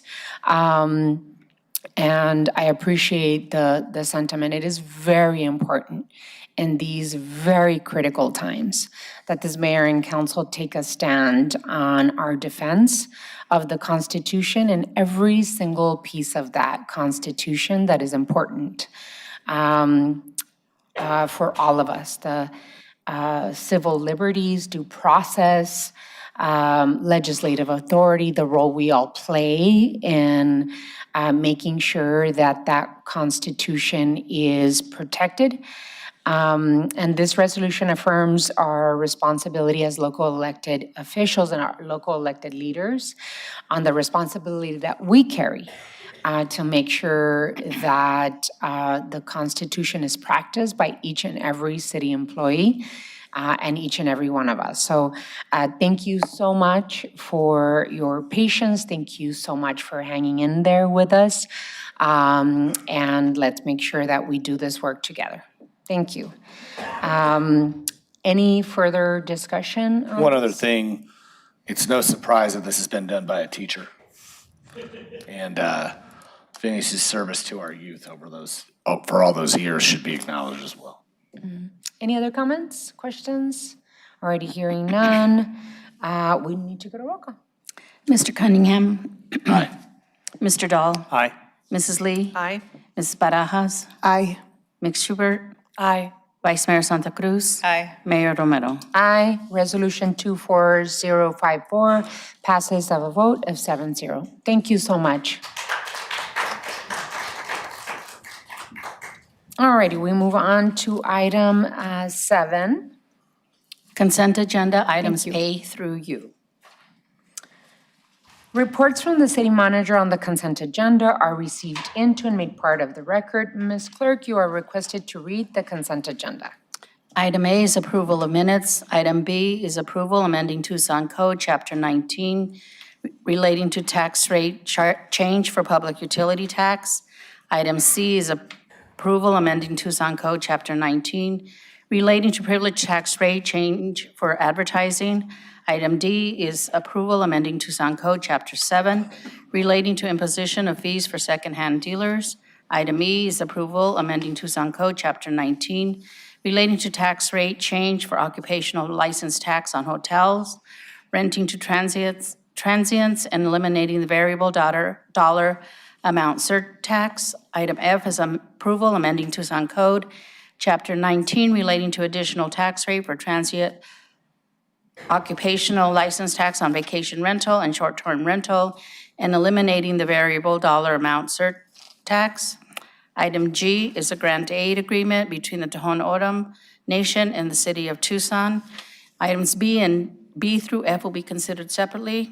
Item G will be considered separately at the request of the mayor. Item H is an intergovernmental agreement for transportation funding between the Regional Transportation Authority of Pima County, RTA, and the City of Tucson City for the provision of fixed route transit services, Suntran, for designated areas of Pima County, Town of Marana, and City of South Tucson. Item I is IGA, intergovernmental agreement for transportation funding between the Regional Transportation Authority of Pima County and the City of Tucson for regional transit service improvements. Item J is a grant agreement amendment with the City of Tucson and the Regional Transportation Authority of Pima County, RTA, for Federal Transit Administration, FTA Grant AZ 2023-002-11. Item K is authority to acquire right-of-way for the 22nd Street Camino Seco to Houghton Road Improvement Project. Item I is an intergovernmental agreement for transportation funding between the Arizona Board of Regents on behalf of the University of Arizona and the City of Tucson for construction of UA 2nd Street bike and pedestrian improvements. Item A is authority to acquire right-of-way for the Grant Road at Union Pacific Railroad Project, Fairview Avenue to Interstate 10. Item N is a lease of city-owned property at 149 to 151 North Stone Avenue to Lady Bautista, DBA Oaxaca Rico LLC, LF number 1707, RP number 2200. O is minor update to the Tucson Northwest Sewer Policy Plan for Equitable Transit-Oriented Development, ETOD. Item P is amendment to the FY26 Compensation Plan for Minimum Wage Increase. Item Q is a final plat for TD DIV 1223-00134, Park Avenue, Park and Alvord lots 1 through 4. Item R is a final plat, TD DIV 0625-00070, Ocotillo Oeste lots 1 through 5. Item S is a final plat for TD DIV 0824-00069, Swan and 29th Street. This item will be considered separately at the request of Councilwoman Lee. Item T is Housing and Homelessness Emergency Declaration. That item will also be considered separately. Item U is Second Amendment to the intergovernmental agreement with Pima County and the City of Tucson for occupancy and operation of low-barrier shelter at Knights Inn. So an appropriate motion, Your Honor, would be to approve consent agenda items A through U with the exception of B through G, S, and T, which will be considered separately. So moved. There is a motion, there's a second. Any further discussion on this motion? Alrighty, without hearing any, let's go to roll call. Mrs. Lee? Aye. Mr. Dahl? Aye. Mrs. Barajas? Aye. Ms. Aye. Mr. Cunningham? Vice Mayor Santa Cruz? Aye. Mayor Romero? Aye. The items on the consent agenda are approved by a vote of 7-0. We have several items to consider separately, so I'm going to ask for your guidance here to make sure that we don't miss any of them. Which one's the first one to be considered separately? Item B, Okay, item B. approval amending Tucson Code Chapter 19 relating to tax rate change for public utility tax. Alrighty, what is the council's pleasure on item B? Mayor, I move that we approve item B. There is a motion. May I have a second? Is there a second? I'll second. There's a motion and a second. Any discussion on this item? Mayor? Councilwoman Lee. Thank you, Mayor. So I'm just going to share a brief summary of what I shared earlier in the study session, since we're now voting on these items, and I will only do this once, so you don't have to hear me say this multiple times. I know I have more of a contrarian viewpoint on this particular package of items in front of us, and I respect that my colleagues may see things differently. I feel strongly, however, that this is a sequence issue in front of us today. We've made difficult budget cuts, and we've heard about those today, and we've taken a lot of hard steps already, but there is a significant revenue lever we're choosing not to use. Until we address that first, I cannot personally support raising taxes and fees that impact every resident and business who pays utility bills. I want to start by acknowledging the reality we're facing. We have a very real budget deficit, and there are no easy choices in front of us. I'm not afraid to do hard things. I've been doing hard things as a leader my entire adult life. I've supported many difficult decisions before, and I understand that balancing the city's budget requires trade-offs. For me, this is not about whether we need to make tough choices. It's about sequence. Before we raise taxes and fees that will knowingly increase costs for every Tucson resident and every business, especially through higher utility bills, or as we've heard today, people trying to make ends meet and using pawn services to get through the month, I believe we need to first use the revenue tools that we already have sitting in front of us. Reinstating bus fares under the city manager's prior recommendation with free and low-income programs built in could generate more than $8 million per year, which is more than the total revenue that this entire package is projected to raise. I'm not trying to start a debate about bus fares tonight. I'm just providing my logic about why I'm personally not voting for the proposals in front of us today. So until we choose to capture that revenue, I personally can't support proposals that will raise utility bills for people who cannot opt out of electricity, water, or heat, increase the cost of doing business for local employers, and ultimately pass those costs back onto residents through higher prices. I believe reinstating fares with protections for those who need them is the more responsible first step toward rebalancing our budget and reducing pressure on the general fund. So until we take that step, I'll not be supporting these items, and I'll be voting no on the items B through G tonight. Thank you, Councilwoman. Any others? Councilmember Cunningham? Mine is somewhat the same logic, but I have a few other things. I think there are pieces where we could compromise. We might be able to do a lower tax on the secondhand, where we take it down to maybe 50 cents, but tripling it all at once, I think, is a little excessive. So I'm not comfortable with that. I'm going to do all these at once so we don't have to do this 4 times. The second one is the hotel tax. The hotel tax, when groups block off 100 rooms at $200 a night, that's a $1,200 disadvantage to hotels that are inside the city. And that, I can't allow us to have that kind of disadvantage for our hotels. I just won't do it. That doesn't make any sense to me. Moreover, we also are voting on the we were going to vote on the advertising tax. I'm under the impression that that's been delayed. I don't know if it will come back. And then that brings us That item will be continued, Councilmember. And then that brings me to the utility tax, which is, I think right now, what I really want to know is how it affects the solar piece on whether or not you're charged for those kilowatt hours. Also, I've got some questions about how we're raising water rates at 3.5% and we're putting the 0.5% utility tax on top of it. So I want to know had that been factored in. Maybe we'd have a different outcome with that one.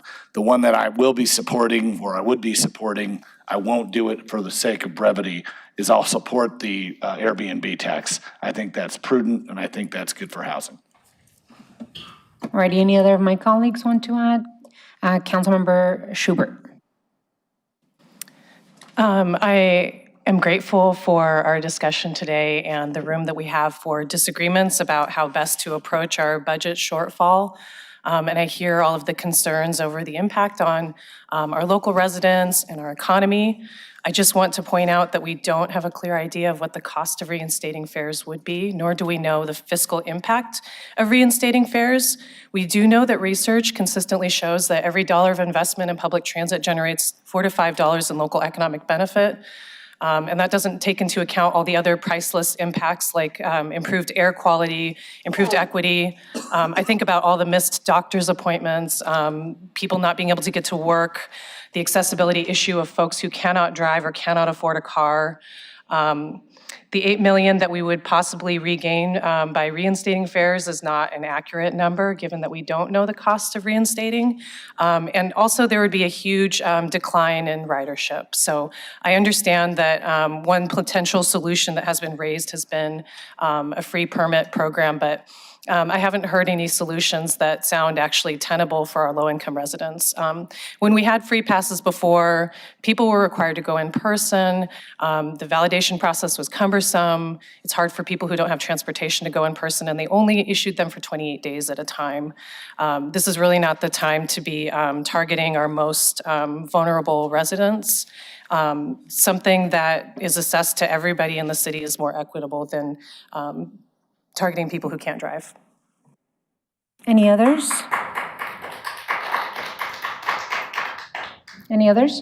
All right, I do want to add, we had a very a good conversation at the study session when we were discussing these fees and taxes. And we had a presentation by our Assistant City Manager, Anna Rosenberry, about the conversation the transparent conversation we've been having with the community for over a year now about the budget deficits and what's causing budget deficits in our budget. And it really is outside of the control of mayor and council. The Doug Ducey era flat taxes have been removing more than $40 million in the last 3 years. That flat tax that was passed during the Ducey era is beneficial for corporations and millionaires in this state. And it is robbing cities and towns across Arizona of needed investments, right? I wish we had magic dust to cover these holes that are being created by other levels of government.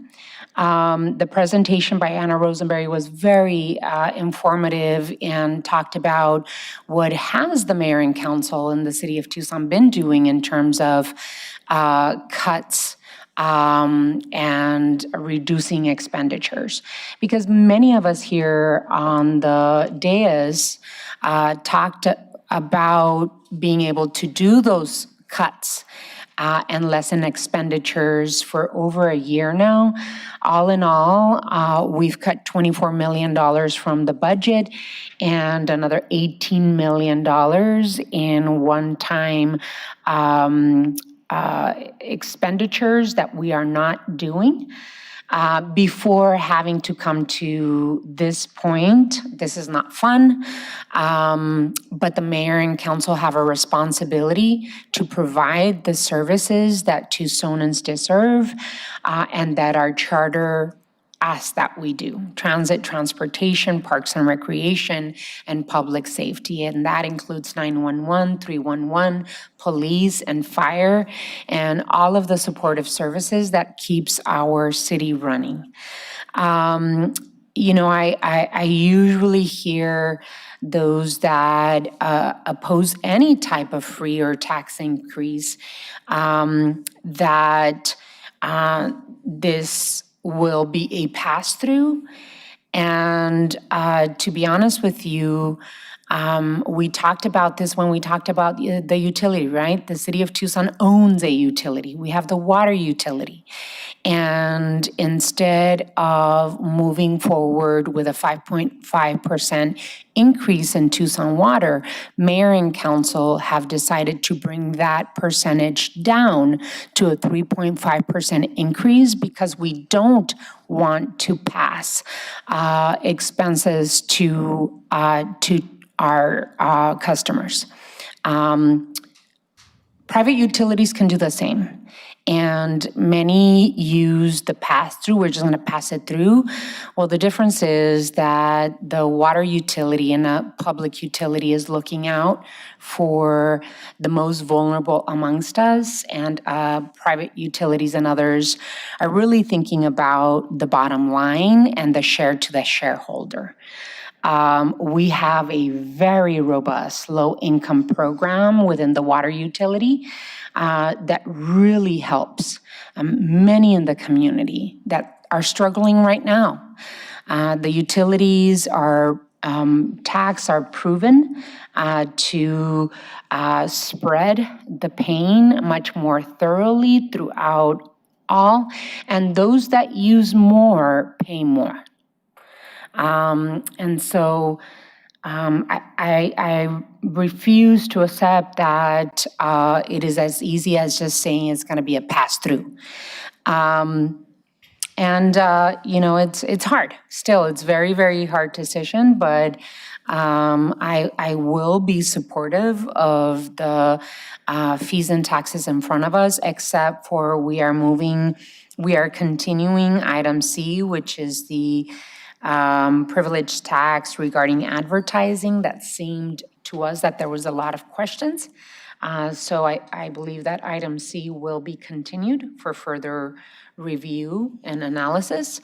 But the rest, I believe, I will be supporting, and these fees on utility and visitors are something that are hard, but something that we need to make sure that we move forward with.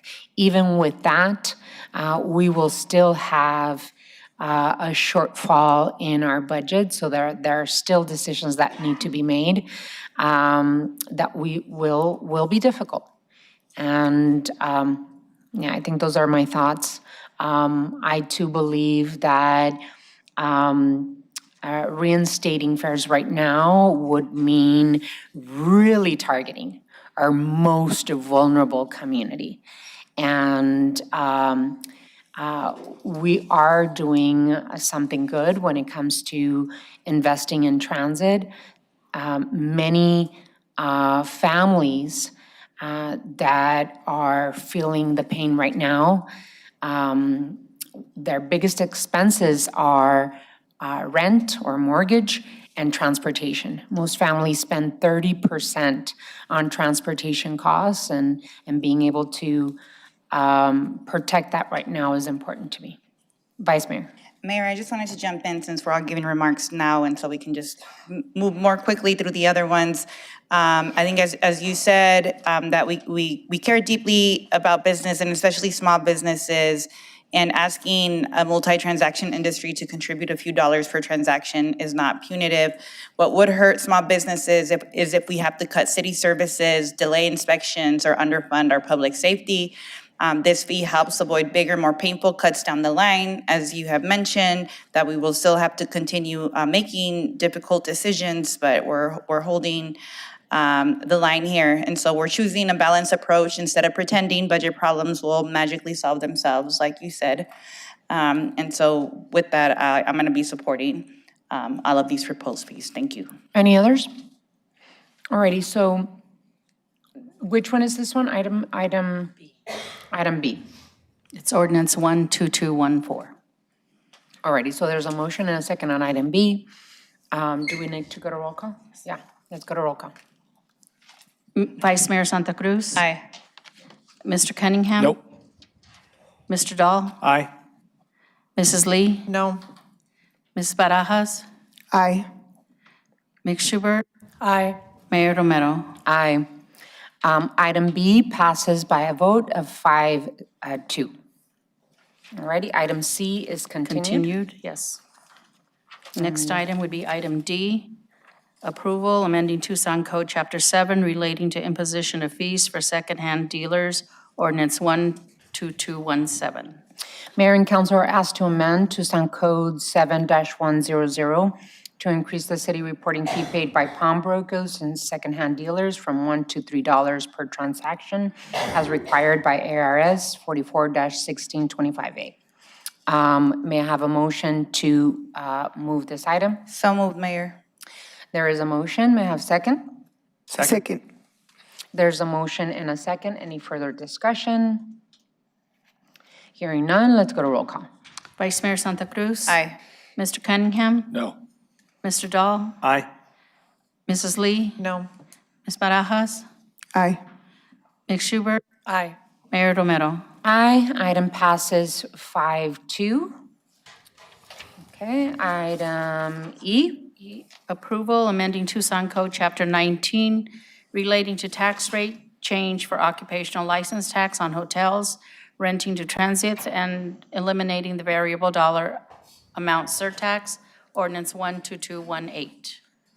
Righty, item B is the business amending Tucson Code Chapter 19 relating to tax rate change for occupational license tax.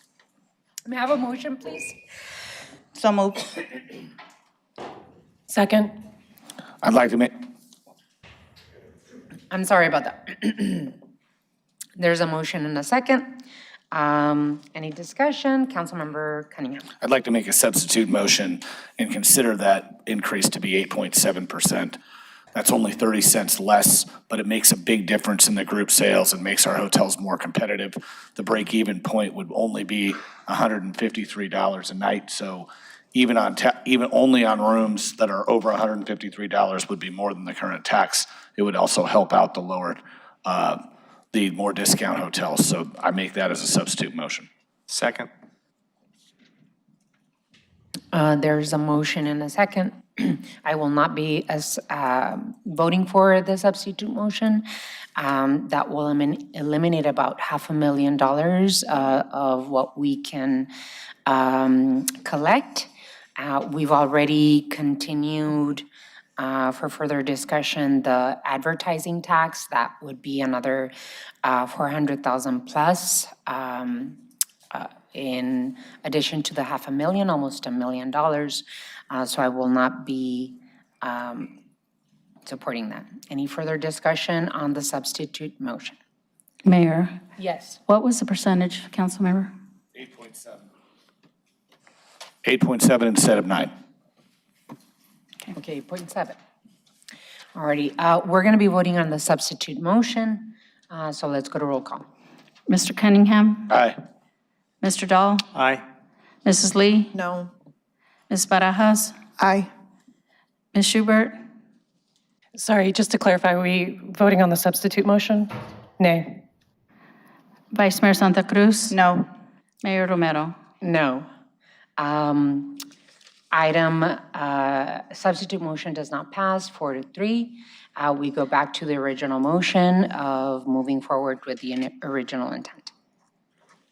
Okay. Vice Mayor Santa Cruz? Aye. Mr. Cunningham? No. Mr. Dahl? Aye. Mrs. Lee? No. Ms. Barajas? Aye.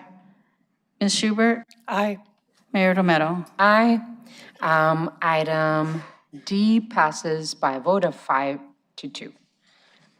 The next item to be considered separately is item F, approval amending Tucson Code Chapter 19 relating to additional tax rate for transient occupational license tax on vacation rental or short-term rental and eliminating the variable dollar amount surtax, ordinance 12215. Alrighty, item F, Mayor and Council are asked to amend Chapter 19, add a formal definition of vacation or short-term rental to ensure clarity and consistent application of the tax code. May I have a motion to move item F? So moved. Second. There is a motion and a second. Any further discussion on this item? Hearing none, let's go to roll call. Ms. Schubert? Aye. Ms. Barajas? Aye. Mrs. Lee? No. Mr. Dahl? Aye. Mr. Cunningham? Aye. Vice Mayor Santa Cruz? Aye. Mayor Romero? Aye. Item passes by a motion of 6-1. All righty, what else do we have? Next item to be considered separately is item G, grant aid and agreement between the Tohono O'odham Nation and the City of Tucson. I just wanted to pull this item to thank the Tohono O'odham Nation for their generosity with nonprofit organizations in the city of Tucson. Their grants come from 12% grants. And there's incredible investments being done to the city of Tucson, McCormick Park. That's in Ward 3. That's a beautiful playground for our kids. There's investment in Tucson Fire Department in helmets. And helmet replacements. Our Tucson Police Department is receiving $168,000 in violence prevention partnership with the Village. That's a partnership with Goodwill. Ben's Bell is using the city, and so it's a pass-through investment of 22. El Rio Blessing Project is receiving $100,000. KXCI, Baila El Pueblo Music Festival, is receiving 20.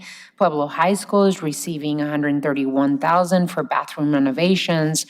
Southside Presbyterian, a nonprofit, is receiving $24,000. St. Pius Catholic Church is receiving 20. United Hearts of Arizona is receiving $10,000 for their 12th annual United Hearts of Arizona Shoe and Jacket Drive. And so I just again wanted to thank the Tohono O'odham Nation for being so generous. It's almost $1 million investment in both City of Tucson, nonprofit, schools, playgrounds. And I wanted to personally thank them for their generous contributions of 12% gaming grant. So with that, I'd like to ask for a motion from someone to we accept. So moved, Mayor. This Second. investment. There's a motion and a second. Any further discussion? I just want to thank staff and other nonprofit partners for coming together. I love seeing the list of who got funded. And thank you also to the tribe for investing close to $1 million in our community. Alrighty, any others? Yeah, I would like to also thank the Tohono O'odham Nation for this investment. Alrighty, Councilmember Dahl. Yes, the improvements at McCormick Park are incredible, and thanks to the Parks and Recreation Department for writing the successful grant. And I forgot to mention, we also received almost $155,000 for the City of Tucson Housing Community Development, site-specific affordable housing development. So it's such a comprehensive investment by the Tohono O'odham Nation. With that, let's go to roll call. Vice Mayor Santa Cruz? Aye. Mr. Cunningham? Mr. Dahl? Aye. Mrs. Lee? Aye. Ms. Barajas? Aye. Ms. Schubert? Aye. Romero? Aye. Item F passes by a vote of 7-0. What's next? Item S, which is housing and, it's a final plat for TDDIV 0024-0069 Swan and 29th Street. And I know this item is Councilwoman Lee. Yes, thank you, Mayor. This one is a good news story, so I wanted to pull this off consent just to be able to talk about it a little bit. Earlier today, we talked about 100 acres and all the work that was done there, so a lot of folks are familiar with the location of this development. We are really excited about what's coming. So I want to thank Bourne Companies. Don and Alan have been working very closely with the neighbors and Davis-Monthan Air Force Base and have been doing an outstanding job to prepare this potential development that hopefully is going to be moving forward tonight. The community is really energized to activate this space in an area that has been historically without investment opportunities and riddled with crime. So again, thank you to Bourne for continuing to invest in our community and to attract major employers to Tucson. So Mayor, with that, I would like to move that we adopt the final plat as presented. Second. There's a motion and a second. I too want to add my gratitude to Don Bourne for really envisioning this space for investment, for necessary retail and other services to the residents of 29th and Swan Road, which is a thrive zone that the city of Tucson is really investing in. And so to bring in a private partner to see this investment happen, the work that Ward 4 and others on the council are doing for this is really, really good. So I know that this space will be generating sales taxes and good positive activity and jobs in our communities. It's very, very good. So with that, there's a motion, there's a second. Any further discussion on this? And this could be a voice vote, so, because it doesn't have any ordinances attached. So all those in favor of the motion, please signify by saying aye. Aye. Any against? Motion carries. The last item to be considered separately would be item T, Housing and Homelessness Emergency Declaration. For this item, we're going to consider ordinance 12220, and the resolution attached to this item will come back in January revised. Okay. Alrighty, I just want to make sure that, we're guided by the city attorney to make sure that we're moving in the best direction. Honorable Mayor, that's correct. You will consider the ordinance this evening, and then we will continue the resolution to the later date in January so that we can make appropriate recommended changes. Alrighty, so may I have a motion to move the Housing and Homeless Emergency Declaration? So moved, Mayor. Second. There's a motion and a second. Any further discussion on this? Alrighty, hearing none. Is it roll call? Let's go to roll call. Ms. Schubert? Aye. Ms. Barajas? Aye. Mrs. Lee? Aye. Mr. Dahl? Aye. Mr. Cunningham? Vice Mayor Santa Cruz? Aye. Mayor Romero? Aye, motion passes by 7-0. Looking forward to the resolution and start our work in creating more opportunity and low barrier housing for those most vulnerable in our community. Thank you all so much for working with us on this. Okay, what's next? Item 8, public hearing C8-2501, Middle Housing Unified Development Code Amendment. City Manager's Communication Number 413 dated December 16 is received into and made part of the record. This is the time and place legally advertised for a public hearing to review a proposed amendment to the Unified Development Code to allow for middle housing as a residential land use. This is a public hearing scheduled to last for no more than 1 hour. Speakers are limited to 5-minute presentations. Please come forward when I call your name and make your presentation. Make sure that before you make your presentation, you state your name, whether you live in the city of Tucson, whom you are representing, and whether or not you are a paid speaker. I have a robust number of cards that want to speak. Our first speaker is Brendan Lyons.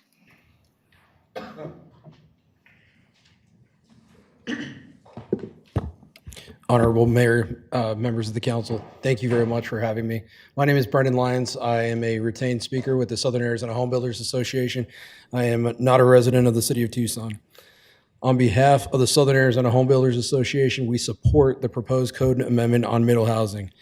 These housing types help meet the needs of working families, first-time buyers, and residents who want more housing choices in Tucson. We appreciate the work city staff has done to listen to feedback and improve this proposal over time. We have seen real progress, and we thank you for that collaboration. As you consider this item, which we do encourage you to support, we ask you to keep 3 points in mind. First, applying middle housing rules citywide to help policy reach more areas where housing is needed. Second, we encourage the city to plan a future review to see what is working and what changes or adjustments may be needed. Third, we ask for limited flexibility with parking on certain lots where front yard is the only practical place to meet parking requirements. This would help reduce street parking and make the code workable. Thank you for your consideration. We look forward to continuing to work together to address our city's housing goals. I'm happy to answer any questions. Thank you, Mr. Lyons. Our next speaker is DC Price. I think she left. DC Price. Okay. Brandon Matheson?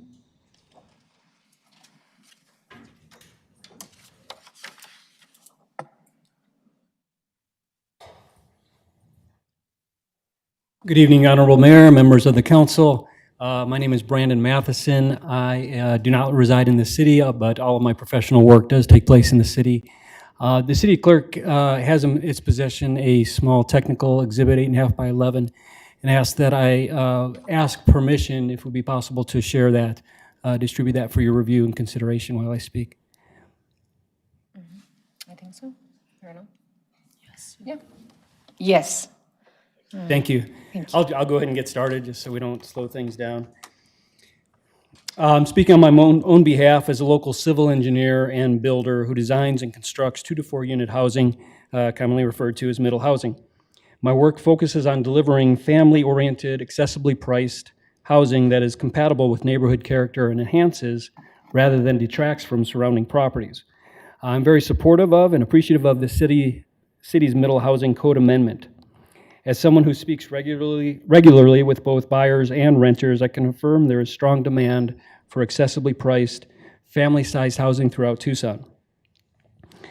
My sole purpose in being here tonight is to respectfully request consideration of a narrow adjustment to the proposed 400 square foot 2 parking space maximum limit in the front yard as currently drafted. I've provided that hard copy exhibit for your review this evening.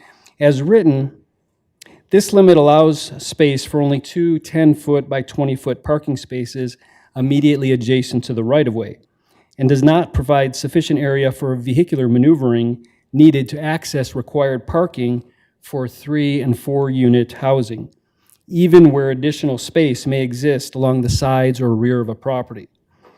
An inventory of the original middle housing area is presented on November 12th, 2025, prior to the 3 options and the geographic expansion of that middle housing zone, shows a median vacant lot size of just over 7,000 square feet. A very common subdivision pattern in these areas consists of 50-foot wide by 150-foot deep lots, approximately 7,500 square feet, as illustrated in the exhibit on the 3rd page.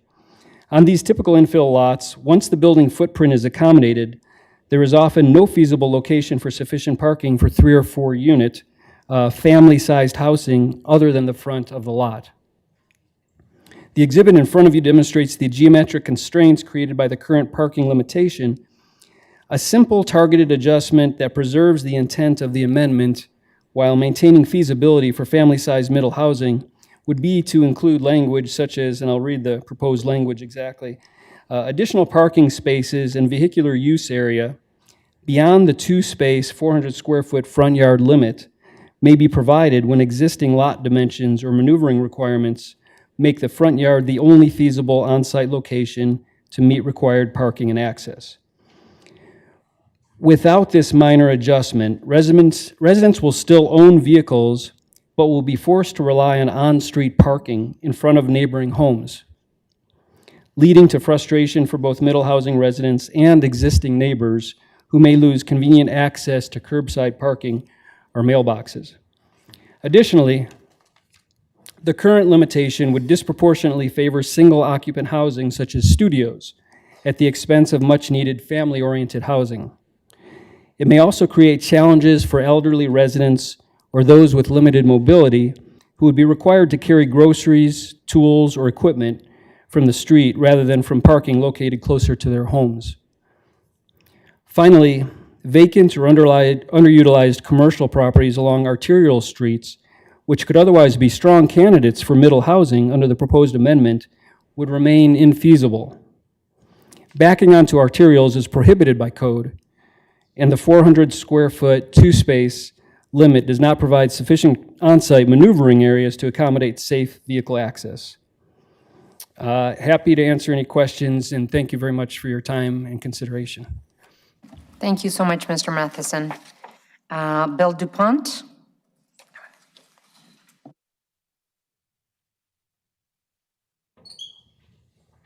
Good evening, Mayor and Council. My name is Bill DuPont. I reside in Tucson. I'm 8th generation in the Tucson area. I'm here because of an organization or a group that we started, or that I started, which was called the MC3. Well, it was at the Udall Conflict Resolution, later on to the MCRC. This is what occurred. There was a joint JLUIS study in 2004, which was done by the military. Neighborhoods that would be impacted by the jets of DM were not part of that process. In 2005, I was contacted by my sister who lives in Pennsylvania that her neighbor was an engineer for the F-35. She was an audiologist prior to becoming a professor. And she knew when he said 157 dB, what impact that would have on residents. So working with Dr. Herb Abrams, who was a leader in environmental justice issues and the TCE issue, contacted me and we worked together to find out what we should do. What we did is we pulled together, asked Governor Napolitano for a grant for us to proceed with the study at the Udall Foundation. It took several years, and the findings have stayed in place, but basically the main concern is that housing under this AEZ should be restricted. Something in the joint use study shows that 80 dB decibel level is not compatible for residential use. Luckily, we were able to stop the F-35 from being bedded down, which is not the same as being a snowbird operation. They can still come in. But one of the reasons we fought for this was because they agreed that it was an environmental justice issue and that we had to look forward to what we could do to stop this. The other issue being, though, is that we had to make sure that Davis-Monthan stayed a valuable asset for the city of Tucson. So therefore, if you encroach upon DM any more than is necessary, you might find this as the next base closure. And what's concerning us now is that they're going to start looking at those. So it's up to you. Are you going to be forced to close Davis-Monthan Air Force Base because you didn't honor the AEZ, the DM AEZ, which is your third largest contributor to the economy, $3 billion? I ask you to look at this and to do as Phoenix did, which is they did not put the AEZ, they kept it in compliance and did not put this overlay over it. So if they can do it, I think we should be able to do it. The difference for them is that they were doing their airport, and under federal law, new airlines have to produce less dB noise. Air Force is not, well, I should say military, not Air Force directly, but that the military does not have to comply with that. So I'd like you to please consider this. It is an environmental justice issue. There have been future aircraft that might be louder. There have been incidents of jets crashing in the Tucson area, one taking 7 lives, the other taking 2 lives of university students who were incinerated to the point that they had to be identified by DNA. So I ask you to reconsider this and take the overlay out of the AEZ. Thank you for your time.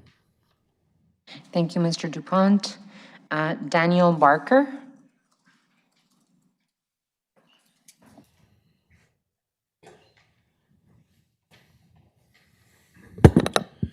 Good evening. Thank you for your time. My name is Daniel Barker.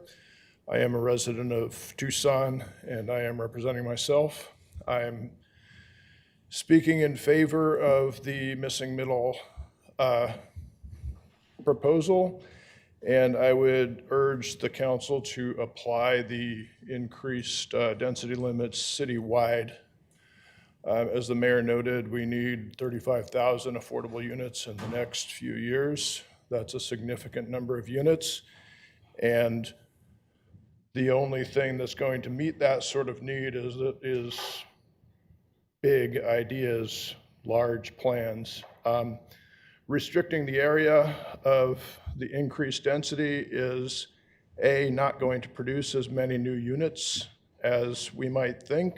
Every area of Tucson has HOAs. Not everybody who gets permission to increase their density is actually going to increase their density. So if you want to have the maximum number of increased units, we need to apply the density upgrades to the entire city. People don't like change. I don't like change, but nobody's immune from change. Change is coming whether we like it or not. and expanding the area over the broadest possible area of the city spreads out the change. Instead of concentrating the pain of change around the university and downtown, we can spread it out over the city so that a bunch of people have duplexes next to them instead of a few people having giant student housing next to them.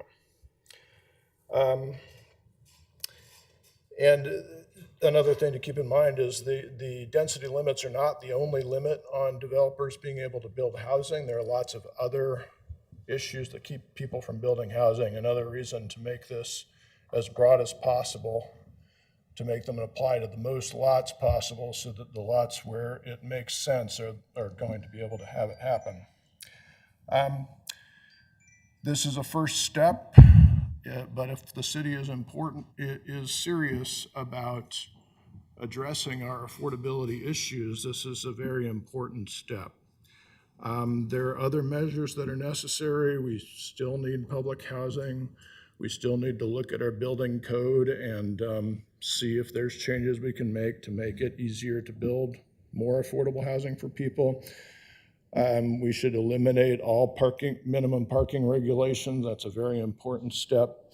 And we should look at ways, another speaker mentioned, looking at vacant commercial buildings, maybe converting them to residential. Those are all things we should consider. But as a first step, I would again urge the council to approve this motion and to apply it to the entire city. Thank you very much. Thank you, Mr. Barker. Colette Altifer?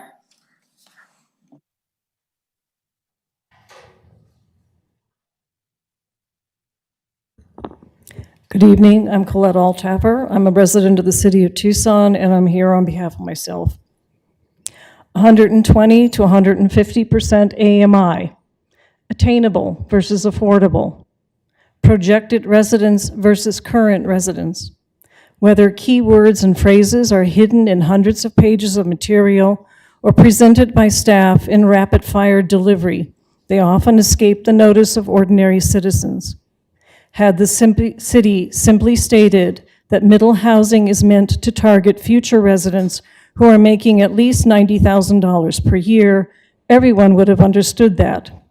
You could have gone a step further and explained that the study you commissioned made it abundantly clear that anyone trying to build middle housing would lose money in the process. But being upfront with your citizens can raise uncomfortable questions. People have asked us why the city often hides behind opaque language. We can think of a number of reasons, but one of those is Proposition 407. In 2024, Mr. Ortega informed you that the cost of Proposition 407 projects had exploded far beyond their original estimates, with a funding gap of at least $49 million. This funding gap existed in spite of the fact that a year earlier, in 2023, the city had already set aside over $22 million in general funds to help shore up Proposition 407.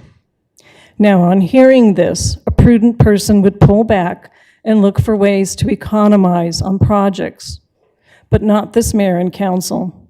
Instead, some of you went on a spending spree, adding projects that the voters had never approved and digging our financial hole even deeper.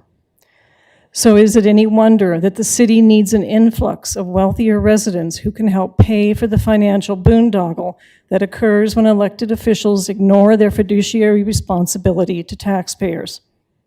But here's the funny thing about money. Once people start to make more, they are no longer content to be crammed in like sardines, fighting for a parking space, or climbing over the mounds of garbage that pile up because your parking policies have made it increasingly difficult for sanitation workers to reach the cans that must also share curb space with cars. Those projected new residents with their larger incomes have more choices, and they can even choose other communities, ones where HOA neighborhoods are protected by deed restrictions that help to maintain the value of their homes.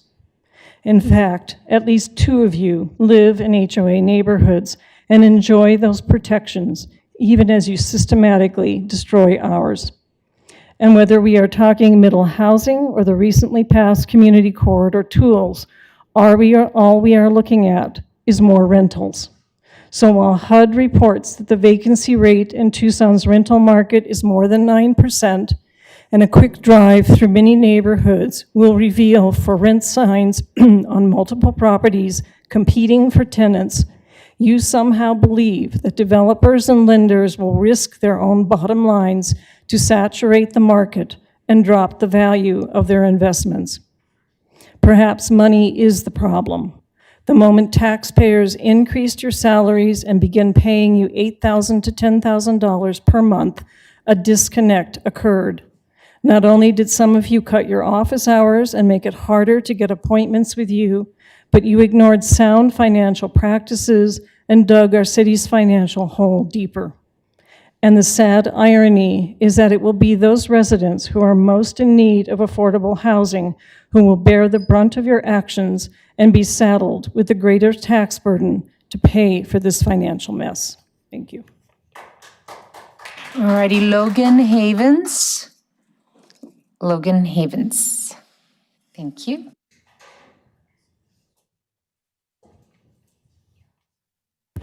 My name is Logan Havens. I am not a paid speaker, and I'm a resident of the city of Tucson. I came to speak to the process of the middle housing code amendment. I've been a participant since pretty much the beginning of the process. I've gone to the meetings, and I've tried to participate. I've read all the documents, and I've tried to give feedback to help preserve the aspects of this code amendment that can both improve our city and then also some that could have negative implications. Some of them, like the parking in front, I was very opposed to that because I lived in Feldman's where there were rows of houses that were built where it was entirely garages and cars, and it creates a hostile, non-pedestrian environment. It was anonymous. You couldn't go knock on your neighbor's door. So I definitely was trying to preserve tree canopy, preserve yard space, and preserve the neighborhood character with my comments on those aspects of the project. And then when it came to other aspects of the project, I'm very much in support of housing. I don't share the dystopian hellscape view of our city. I think our city is facing a lot of challenges, as we've seen tonight. It's a really difficult time for us. And we're having to say, how do we fit this 30,000 extra units? And supply and demand economics says that increasing a supply will decrease the costs. And when you look at cities that have increased their housing stock, we do see a trickle down of cheaper and cheaper apartments or a slower pace of acceleration in costs. My first house I lived in Tucson, across the street, there were apartments that were for rent for under $600 a month. And that was only up to pre-COVID. About a month before pre-COVID, it was about $600 a month. And now each of those units are over $1,000. And that is a dramatic shift that we cannot handle. This is a housing emergency. As we're looking at a more formal housing emergency, this situation we're in is a housing emergency. I would definitely say that in the process, through every response, through every survey, through every email, and through every meeting, the majority of responses were that this should be more progressive, that this should go citywide, that the benefits of this housing opportunity and flexibility in how we are able to use our own properties should be spread through the entire city. And also the burden of finding housing solutions should not only be concentrated to a small central core, but should be allowed to be handled, managed, and creatively solved by all of our Tucson City residents together. We have an ADU in the model plan library. We entered the competition because we wanted to make sure that there were quality options in the city. We have several in permitting. We have a couple of built. I built one myself by hand to make sure it was possible. If you ever want to know about the costs of ADUs, I'm happy to share that. We're pushing for self-building because that is an option for affordability. And then also contractors can build it for those that are not able. There are options and there are flexible ways of approaching our housing solution, but it is going to take all of us. So I would say we should not limit it to just the smaller parcel, larger percentage of lot being used in the central neighborhoods, but we should spread it through the entire city. We should allow those people, like we've seen with the ADUs, build housing for their senior parents, build multi-generational housing on their own property, The changes in the ADU code amendment have improved people's lives in ways that we weren't expecting. We were just looking at a housing tool. But what we've seen is families able to stay in smaller central houses because they could build something more flexibly in their backyard. So with this middle housing, it's not perfect. Nothing is perfect. Our situation is not perfect. But we do have the opportunity to get something going. We have the opportunity, I will be watching it, I will be participating in the conversation, and we will be adjusting it and modifying it to fit the needs of our community so we can fold that housing, fold more people into our communities where our lifestyle is great, where our amenities are lovely, and where our community is strong. I would want to fold them into that neighborhood rather than carve further into our desert, into low density, high energy, high water, and high carbon intensive neighborhoods. So I appreciate all the work that we're doing. I know none of these conversations are easy. I know that our city is going through rapid change and it feels like there's never a stop. But I think that, like the ADU policy, these things that we're doing, these ones are a non-issue. They fold into our neighborhood and they allow for more flexibility for us as homeowners to have more traditional style development, similar to what we see through our city up till the 70s until code made it impossible. We can get more of that traditional style development back in our neighborhoods. We can get ourselves getting more control over how we deal with our own property. So thank you very much for all of the work in all of the things and as well with middle housing. Thank you so much, Mr. Havens. Gail Hartman.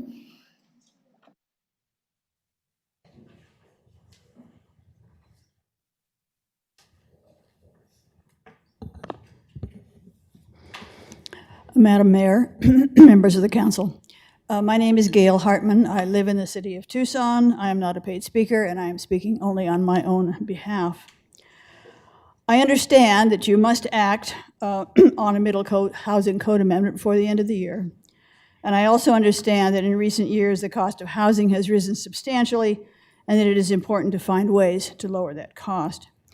However, I am concerned that the amendment the city is proposing does not look with sufficient care at the likely negative implications of this proposal, and you may actually be causing more problems than you're solving.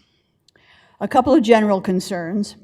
Because the state legislation states that it must apply within 1 mile of I think the phrase is the old town area, several historic neighborhoods will be impacted. And these neighborhoods are the heart and soul of Tucson. They contain beautiful old homes of all styles and sizes, and they chronicle Tucson's history. Thus, any middle housing amendment needs to be especially careful not to negatively impact these neighborhoods. But the amendment is completely without precedent, and its impacts are unknown. Thus, in my opinion, it should definitely not be expanded beyond the 1 mile limit, not now, until you understand what it's about, whether it works, what it does. A few specific issues. As was noted earlier by Mr. DuPont, the amendment impacts part of the airport environment zone. That zone was created to prioritize safety near Davis-Monthan by limiting new construction and also to ensure Davis-Monthan's future.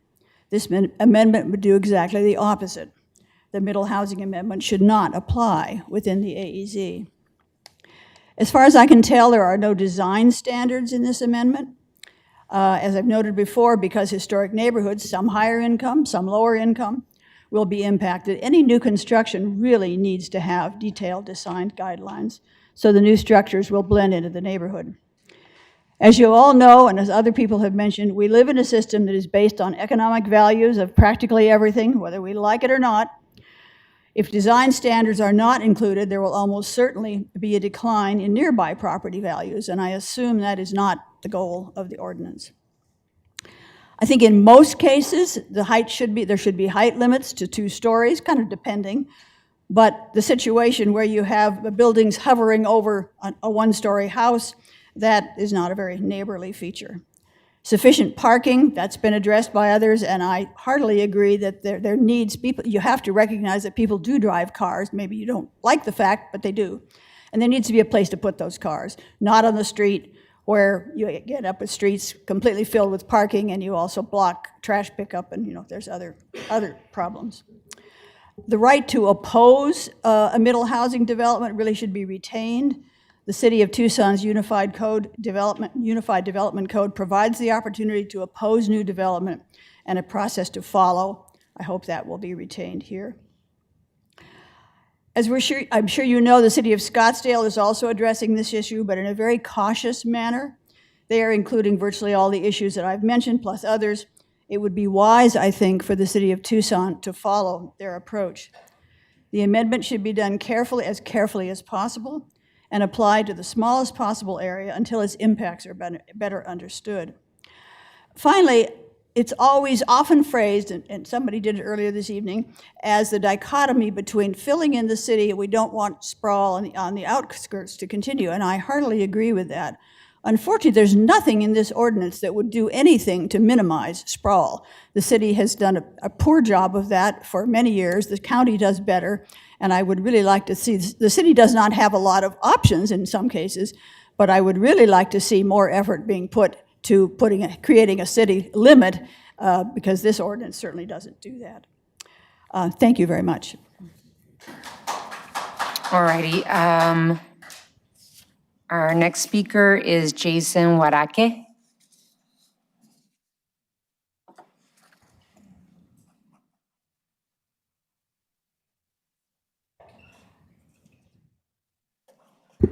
Good evening, Honorable Mayor and Council. Thank you for allowing me this opportunity to speak. My name is Jason Warake. I represent Barrio Santa Cruz Neighborhood Association, and I never get paid to speak. I would just like to pass on, this has been a discussion in our neighborhood since it's come about. It's been kind of hard to discuss this because we're not very well versed or educated in this sort of law or ordinance. But this is our takeaway and what we would propose or suggest to the city and mayor and council. Some of the major concerns that came up are basically safety. When we, a lot of us grew up in high density places that were mostly low income. It doesn't apply so much to this administration, but in the past, these communities are mostly neglected or kind of overburdened to deal with problems like drug use and unhoused population. So that's something that really hits home for us. What we would like to suggest, because we always try to suggest a solution when we bring up a problem, we would like to address the issue of bad actors, whether they are developers or landlords. This is something that's affected our city. It's affected our sister city in South Tucson greatly, and it's something that concerns us a lot. We're reading over this mandate from the state. It doesn't seem like there's a lot that we can do, to prevent that within the structure of this. But we would like to propose that maybe the city could have a partnership with the city attorney, the county attorney, to that there are liable, there is case law, there are statutes which could hold these landlords and developers liable if they're not providing a safe environment for the general public where they're building. And we would ask that the city would come up with maybe a plan or resolution to do that preemptively, so that if this does happen, we do have sort of a plan of attack or a plan of defense to protect our citizens. Along with that, we would also like to see TPD expand programs and maybe institute new programs like the VIVA program, which addressed areas like 6200 South Campbell, which was an unsafe place for its residents, and to do so in a way that when this does arise, if it does arise, with this middle housing and higher density, that there is a plan to address that, and we could do it in a measured, reasonable way that does help protect the community. That's how we would like to address this on the city level. And I apologize if this is not the venue, but there was a big response towards the state and then them telling us that we have to do this middle housing.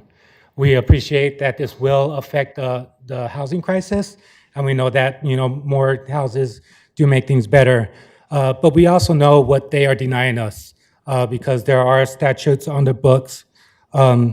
There's a state ban on rent stabilization, which would help the most vulnerable people attain housing. All these people that are on the streets right now that can't afford it, if the city was allowed to put some kind of rent control, that would help them. We also have no authority to require affordable units.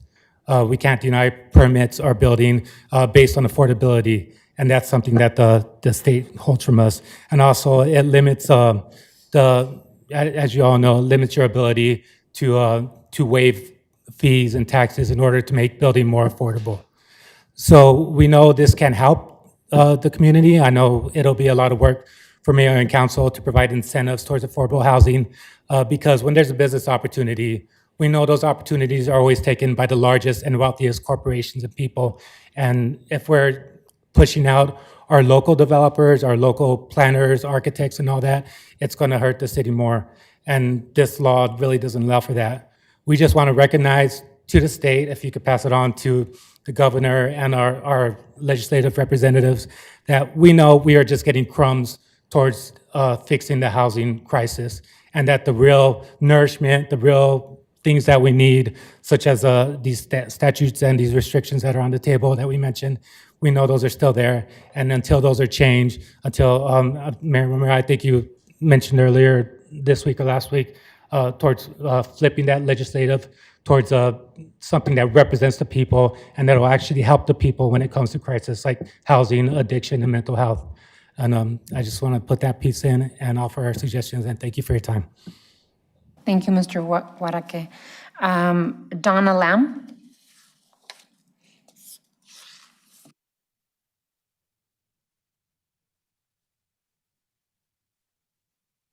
I don't see Donna coming up. Eric Rupley?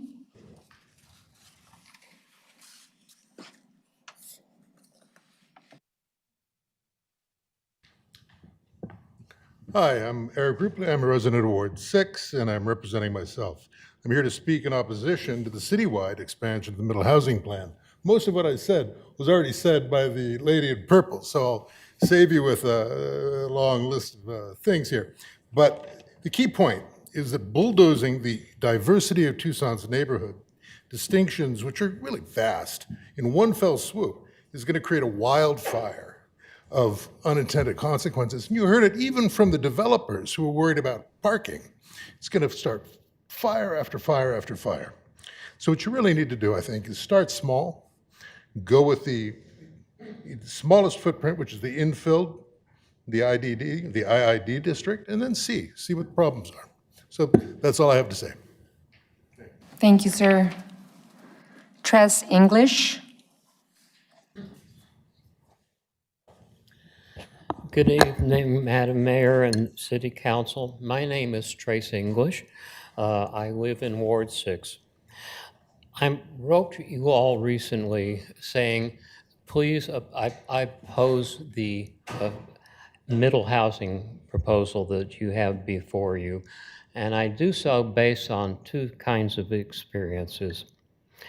For over 50 years, I have owned and managed a handful of Midtown post-war houses. They represent the kinds of houses that make up tens of thousands of homes in Tucson. And 20 years ago, the county hired me to do a study of the conditions of those older homes. And I looked at the homes between 1945 and the year 2000, or 1980, when the federal government made their first national energy standards. Based on these experiences, I've concluded several things. There are 200,000 such homes in Tucson, in metropolitan Tucson, including 130,000 inside of the city limits. You each have tens of thousands of these homes in your ward. And there are 50 million of them in the country. No one is trained to do the work. And there are no training facilities anywhere to train the rehab workforce we need, and we will need millions of such people for the entire country and thousands for Tucson. And the total cost of repairs and upgrades for Tucson's old houses is likely to be on the order of $70,000 per house. There is no low-cost financing currently available. Based on the Empowering Local Communities study, I concluded that the nation's post-World War II housing is reaching the point where we will either train millions of people as rehab workers and invest trillions of dollars in the repair and upgrade of our tens of millions of old houses, or we will start to lose them in numbers that threaten the sustainability of the entire society. This is also true for Tucson, except the numbers are in the thousands of workers and tens of billions of dollars. But there's something that you really need to know, and that's nobody knows this. As part of my 2005 study, I tried to find if anybody had actual data on the conditions of our older tract homes. And I found nothing, literally nothing. 2 years ago, I tried the same thing to see if I could find any actual data. I contacted 9 housing agencies and researchers in Tucson, in the rest of the country, and in England. And I asked 2 questions. Do you have any such data? And do you know anybody who does? And 9 answers were no and no. Nobody has any data on the actual conditions of the hidden infrastructures inside the walls, above the ceiling, and below the floors. It's just hard to get, and nobody has it. My conclusions are there are no trained rehab workers or facilities to train them. There are no low-cost, long-term financing options available, and we will lose many or most of these houses if we don't resolve these challenges. There are solutions, however. Sustainable Tucson is working on 2 of them. In late March, we are organizing a 2-day summit on investing in people and infrastructure. It will be held at Pima College, and you will all get invitations to it. We are also working with Pima College to develop a training program called the Green Retrofit 2 program that uses federally funded home repair projects as training facilities to develop the workforce. Mr. English, if you can come to a conclusion, your 5 minutes are over. Last paragraph here. The Green Retrofit, I'll finish with one idea. The ordinance that you have before you does not produce any affordable housing. Housing today is too expensive for any new housing to be affordable. The only way you will be able to create affordable housing is if the city and the property owners figure out how do you spend $70,000, not $400,000, to fix the old houses, use them as training facilities, and require a rent control for a decade or so. If you do that, you can actually create affordable housing in Tucson. If you do what you're planning on, you will get nothing. Thank you. May I ask Gustavo Silva to come forward? Thank you.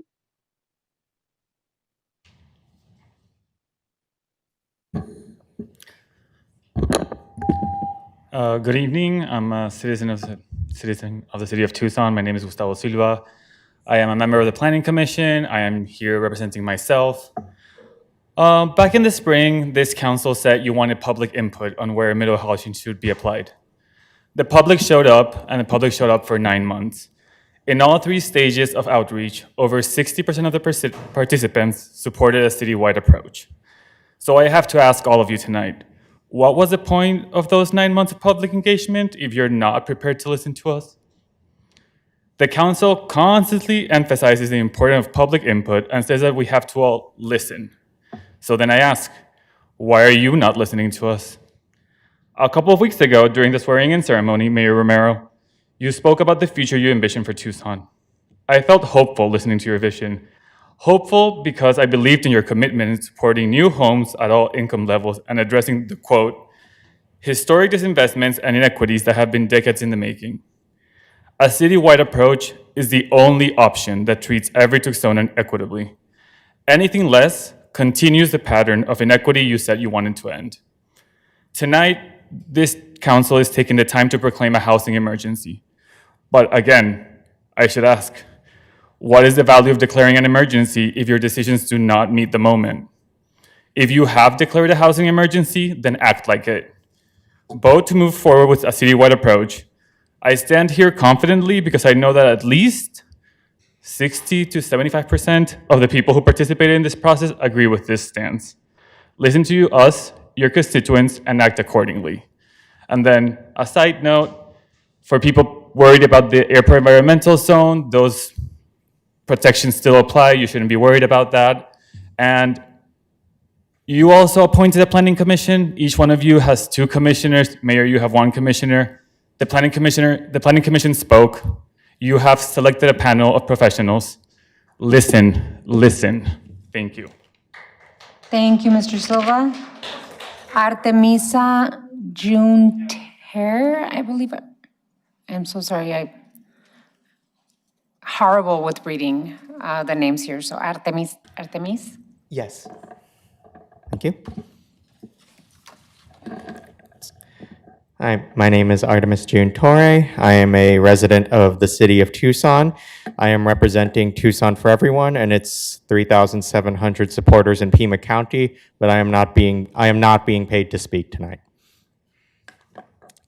Dear Honorable Mayor and Council, Tucson for Everyone is excited to support the missing middle UDC code amendments and its adjacent amendments to parking requirements and code designations for 3 to 4 units that are under consideration tonight. We believe that these proposed code amendments will work toward address our region-wide housing shortage and especially our need for a variety of housing options such as starter homes and duplexes. This will also encourage new housing near existing transit and employment centers rather than encouraging that they be built outside the city or further on the outskirts. We know that the housing needs of Tucson citizens are not being met by the existing housing supply. The city's own commission study estimates that over 8,000 new homes are needed just to meet the current housing needs, and that over 3,000 are needed to account for future population over the next 10. Our current zoning codes prioritize large car-dependent suburban-style housing at the expense of more affordable units such as duplexes and starter homes. While townhouses in many cities use around 1,500 square feet of land, the minimum lot size for a single unit of single-family housing in R1 zoned areas of Tucson is currently at 7,000 square feet. These policies don't just encourage sprawl further away from employment centers, they actively do contribute to rising housing costs. The ASU Morrison Institute commissioned several studies. They found that the cost of land is about 20% of the cost of a new single-family home. As I just mentioned, Tucson requires that more land is used for single-family homes than many other cities. It requires more land that is used for single-family homes than it used to even in the past. A single parking spot can contribute anywhere from $4,000 to $35,000 in costs, depending whether it's covered or uncovered. We currently mandate parking for all new housing, even though we know for a fact that walking, cycling, using transit is on every level better for the environment. We appreciate that Planning Commission and city staff have done significant diligence in listening to the input of the public and incorporating appropriate edits in the proposal. Our support for applying the missing middle code citywide comes from several reasons. One is that what the missing middle code will do is dependent on where it's applied. We can't necessarily say that limiting ourselves to the 1 mile area around downtown will give us information that's necessarily representative of what will happen in other parts of the city. Also, the idea that any one housing policy is going to, any code change is going to directly spur new housing isn't likely. No single housing policy will solve the housing crisis. There are cities that have rent control in California that have high numbers of unhoused people. Chicago has tried low-income housing, but it's costing them about $1 million a unit because of financing issues. Austin, Texas is a city that has done a lot of code changes, seen a lot of new housing, and has seen rent drop significantly because those new units have made housing supply greater than the demand, and the city's more affordable. But of course, that doesn't mean that everyone in Austin is still able to get the housing that they need. There is no one thing that will solve this, but this missing middle code amendment does push us further towards that ideal. It's also, the other reason is that by missing middle, we mean like denser housing that's closer to transit or closer to places that people can walk to, because Tucson is actually home to some of the few zip codes in the US where people are more burdened by transportation costs than housing costs. So there's an issue here of people either pay the premium to live in a place where they don't need to drive, or they move further where housing is cheaper, but they have to pay to drive more, which also costs them time as well. This missing middle code amendment doesn't directly solve everything related to housing, but it is a step, if applied citywide, to a major step to addressing it. Thank you. Thank you so much, Artemis. Meredith Aronson?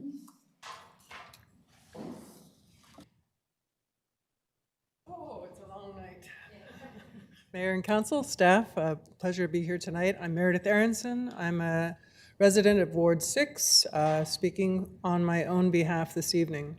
A few of you know that I am one of those sort of kind of missing middle bodies, and I wanted to share that the infill world is hard, right? I think as much as we have a lot of concern about what unintended consequences there could be, I think even if we look at the ADU outcomes, the numbers are not large. The economic space that we're in right now isn't yielding large-scale change. And so I would offer more for where we are today to continue to do incremental change in things like this code amendment are really critical. You're setting the foundation, and we're going to need more layers of that foundation. We have a suburban city that was built post-war, right?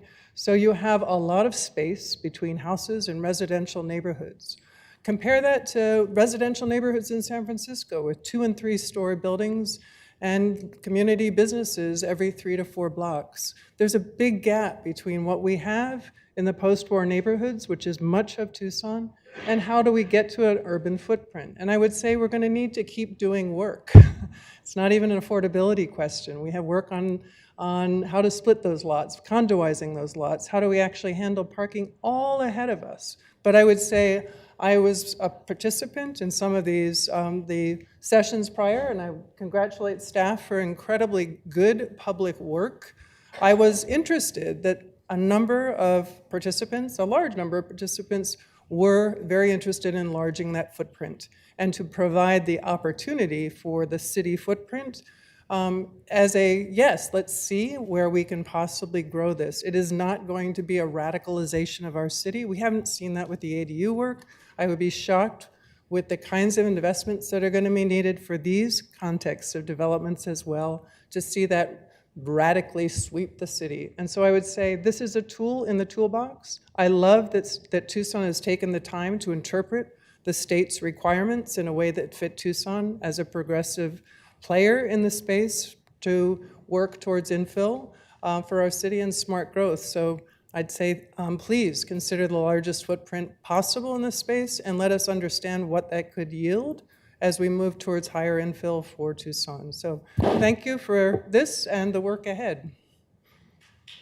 Thank you, Meredith. Really appreciate it. Okay, that was our last speaker.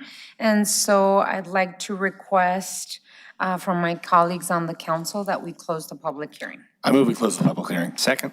There is a motion to close the public hearing and a second. If there's no further discussion on that, all those in favor of closing the public hearing signify by saying aye. Aye. Any against? Motion carries. Alrighty, so this public hearing is closed. Ms. Clerk, you are requested to read ordinance 12219 by number and title only. Ordinance number 12219 relating to planning and zoning, amending the Tucson Code, Chapter 23B, Unified Development Code, Sections 3.11.1, 4.7.6, 4.7.7, 4.7.8, 4.7.9, 4.8.3, 4.8.4, 4.8.5, 4.8.6, 4.8.8, 4.8.9, 4.9.7, 6.3.3, 6.3.4, 6.3.5, 6.3. 6.6.3, 7.4.6, 7.6.3, 7.6.4, 7.6.8, 8.4.5, 11.3.7, 11.4.13, 11.4.23, amending the Tucson Code, Chapter 23B, Administrative Manual, Sections 2-06, 2-07, 2-08, and declaring an emergency. Alrighty, what is the council's pleasure?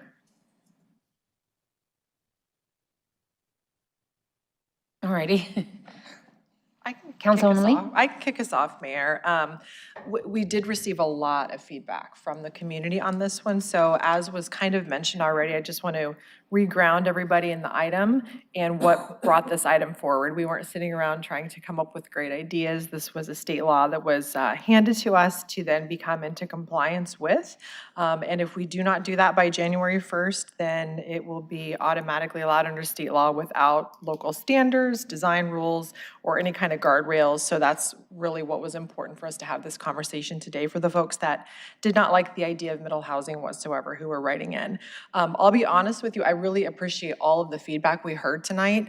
The way that my brain works is a lot like Gail, you mentioned. I'm risk averse, okay? I'm risk averse, so I'm thinking, what is the smallest amount we can do to safely roll this out and get into compliance, and then see how things work and reevaluate what we need to do and consider and potentially expand the map later. But I'm really eager to hear what my colleagues think and see where we go with this. So I just wanted to break the silence and get my comments out there so we could get things moving. Alrighty, so I want to ask the staff, I know Corin, our Planning and Development Services Department Director is here. I wanted to offer if you wanted to fill in the blanks in terms of all of the process that we've had and do a presentation. I know that you had something prepared. Did you want to do that? Sure, yes, thank you, Honorable Mayor and council members. I'm happy to provide a little bit of background in terms of the process and how we arrived at the proposal that is before Mayor and Council tonight. As mentioned, this came from state regulation, House Bill 2721, but at the same time, this state law gave us an opportunity to look at how to advance some of Tucson's own housing policies and priorities around housing, climate, and mobility. So we really saw this as an opportunity to look at how to implement this policy in a way that met Tucson's own goals that we have heard from our residents and have been established by Mayor and Council. So that was really the approach that we took. We started the process with initial direction from Mayor and Council in April and began the public outreach from there. So we had a round of public outreach in the spring to kind of get initial feedback from the community. At that point, we shared a few options in terms of the geography, which, as has been mentioned, the minimum required by the state law is 1 mile from the central business district. So we looked at that as well as a few other larger options and got feedback from the public on that, as well as a variety of other topics such as design standards and other aspects of how to implement this regulation.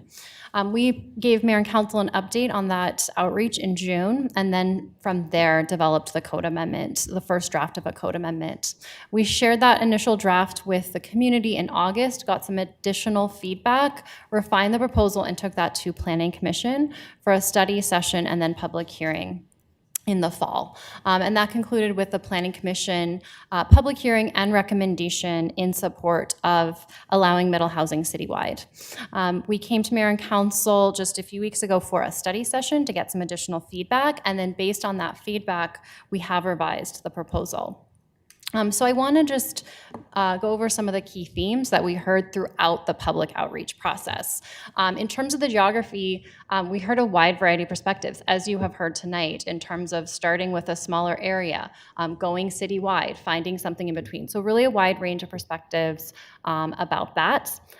We looked at minimum lot size and ways. So some of the aspects we're looking at that are going beyond the state regulations. As I mentioned, we really saw this as an opportunity to advance some of Tucson's housing goals. So we were looking at other areas not specified in the state code, like minimum lot size. We heard that as a priority, as a way to build more home ownership opportunity, not just rental opportunity, by making it easier for people to split lots and build middle housing. Design standards were a major focus area and something we heard a lot about. We have proposed some design standards, which I'll touch on in a few minutes on a different slide. And then in terms of historic preservation, that was a concern and a topic that we heard a bit about. So I want to reiterate or emphasize that historic standards in neighborhoods that already have historic standards, such as historic preservation zone and neighborhood preservation zones, those design standards remain in place and are not overridden by the middle housing regulations. So all new middle housing would have to comply with those design standards in neighborhoods that have established design standards. Neighborhoods that don't have established design standards, that are not locally designated historic zones, but that might be a National Register district, those do not have standards for new housing today, so they would not have standards for middle housing, because again, the standards have to be the same for middle housing and single family housing. That's a really key piece of the state legislation, is that middle housing has to be treated the same as any other single family housing. However, we did look at ways to, that's definitely one of the concerns we heard from National Register districts, was we don't want to see demolitions of these historic homes. And so that was really important as we were crafting the regulations, to look at how can we provide flexibility on site so someone can keep their designated home and still have room on the lot to build an additional housing unit or two. So that's why we looked at flexibility with respect to setbacks and parking and things like that. In terms of affordability, that was a major theme from the community. I think it is important to note that there are not affordability requirements. This is really about adding to our supply of housing as a community and finding that middle housing does meet a very unique affordability need, where those units can be lower than market. Many studies have found that. But they are meeting a need that our community has for more market rate and lower cost housing. But there are not affordability restrictions in the middle housing. In terms of ADUs in middle housing, that's an area to clarify, because there's been a lot of questions about this. We already allow 2 ADUs per lot across the city. Every residential lot in the city allows 2 ADUs. So is middle housing on top of that? How does that work? So those 2 ADUs are permitted on any lot with 1 or 2 units. So a single family home or a duplex, you can do 2 ADUs. So that's essentially 4 units on some lots, 3 on others. But every lot in the city can do 3 units. So middle housing is not in addition to on most of those lots. So middle housing is instead of ADUs. So really this would allow up to 4 units, whereas 3 or 4 were permitted before, depending on whether you had a single family home or a duplex, plus those 2 ADUs. This would allow a 4th unit on residential lots wherever middle housing is allowed. So it is a pretty incremental, small change, if you will, in that only 1 additional unit would be permitted. There are some size restrictions on ADUs. And so this also, middle housing, there's no size restriction on those units, but they do tend to be smaller formats housing units. So I mentioned Planning Commission at their public hearing, they voted 9-1 to recommend approval of the amendment with some modifications. They did recommend citywide adoption of the middle housing regulations. They recommended that we look at how to change lot size to allow the same density as middle housing, but instead of on 1 lot, on distinct lots that have separate ownership, as a way to promote more home ownership opportunity. And that we review the amendment in 2 years to look at any unintended consequences, challenges in the code, areas that should be adjusted. So based on the Planning Commission recommendation, as well as feedback from Mayor and Council at the study session several weeks ago, we did revise the proposed middle housing area to include more of the city, to reflect a larger area of the city. This is the proposed area that you see here, is the extended middle housing area. And one thing I want to point out on here is that the pink areas that you see, those are what we consider rural residential zones. There are lower density zones that have larger minimum lot sizes and lower density regulations. So we wanted to point that out and provide an option to exclude rural residential zones from eligibility for middle housing as another possibility that mayor and council could consider, which could be an option with either the extended middle housing option, or if mayor and council considers a citywide option, that could be an option there as well, to exclude rural residential zones, which, as you can see when you look at the city, the entire city, that includes very large portions of our Southlands area, and especially some of the outlying areas of the city. So in addition to that extended area that staff proposed based on feedback from mayor and council, other options are a smaller area, the sort of one of the minimum areas that we looked at, which is 1 mile from the infill incentive district, or a citywide option. Here, this map compares those three options to get a sense of those different geographies. So I want to just recap what the proposed UDC amendment would allow for middle housing. So it would, in any area that allows middle housing, the standards would allow up to 4 units on any residential lot. It would also reduce parking to 1 parking space per unit, with an option to waive that parking if the site is close to transit or more enhanced mobility infrastructure. There's also some citywide changes in this, because one of the things we're trying to do is standardize our regulations and approach to residential development between middle housing and single-family housing. So there's not too many different rules between single-family and middle housing. So we're also proposing some citywide changes, which are minimum setback of 5 feet from a property line, and also privacy mitigation for any 2-story homes that are close to a property line. That would apply not just to middle housing, but to all single-family development. That's something I heard about and something we definitely heard from the community is concerns about privacy. I do want to mention that the middle housing regulations from the state and as proposed here do not change the height, the maximum building height of any new residential development. That's currently a maximum of 25 feet, and that would remain in place for middle housing. A few other citywide changes are a small reduction to minimum lot size by zone to 6,000 square feet for R1 zones and to 4,000 for R2 zones. Also new landscape and design standards. Again, because we need to regulate middle housing the same as single family housing. We're proposing new landscape and design standards that would apply to both middle housing and single family homes that I'll touch on the next slide. Some other proposed changes that are not necessarily specific to middle housing but are components of this proposal and the state bill are that also this allows middle housing on large subdivisions of 10 acres or more. It allows that middle housing must be permitted on at least 20% of the lots within that subdivision. We're also proposing as a separate item tonight, some changes to our building code to make it easier to build middle housing by allowing development of up to 4 units to use the International Residential Code for the building code, and commercial standards that currently apply to 3 and 4 family development would not apply to middle housing. This also would allow administrative approval of plats, final plats for new subdivisions.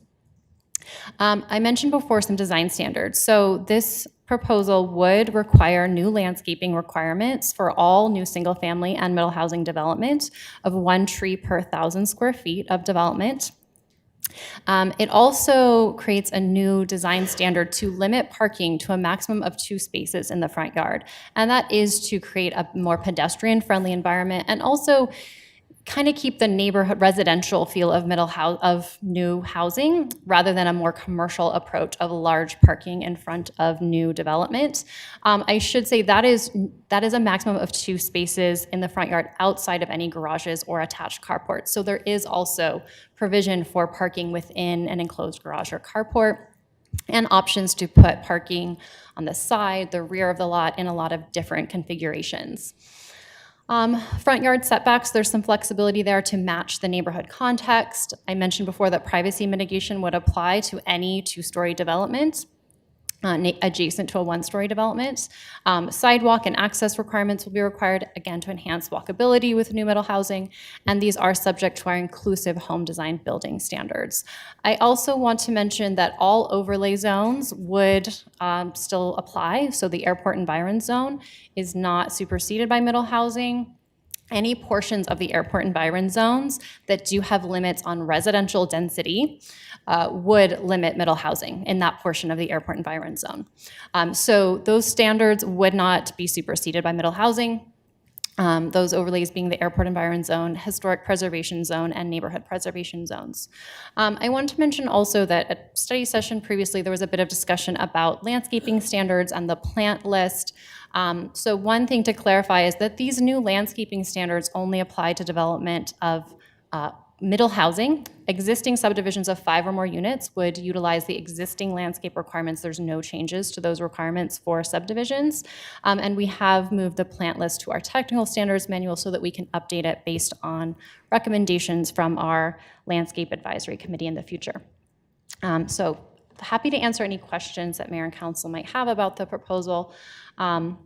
Our recommendation is to adopt the code amendments as proposed, and then additionally in the future to look at establishing the middle housing lot split process. That is a component of the code update package that Mayor and Council initiated today, and to review the code amendment in the next 2 years to look at any modifications.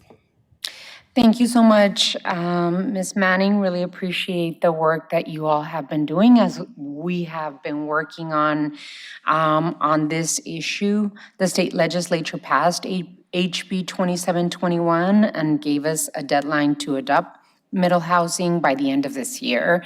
And I know that both your staff, yourself, have Planning and Development Services, the Planning Commission, the Commission on Equitable Housing, neighborhood associations, people that are here today and have waited till the very end to be able to give your input and feedback. There's a lot of interest, and people in Tucson care about this a lot.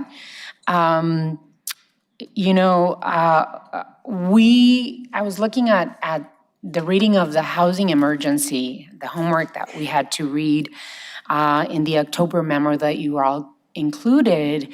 There was a rundown of what Mayor and Council started doing for affordable housing and unsheltered homelessness and creating other programs to really act with urgency on the affordability crisis. And I remember getting elected in November of 2019. By January of 2020, we had a retreat, a mayor and council retreat. We set our goals and our priorities, and one of them was housing affordability, infrastructure investment. I mean, we really started tackling the issues and the priorities in this.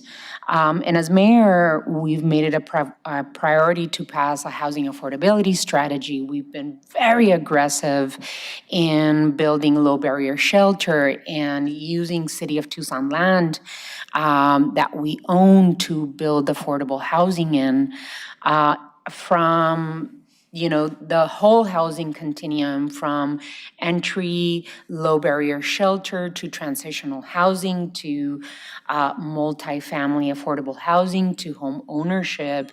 Every level of housing we put some work in and we've done something for, and yet we need more.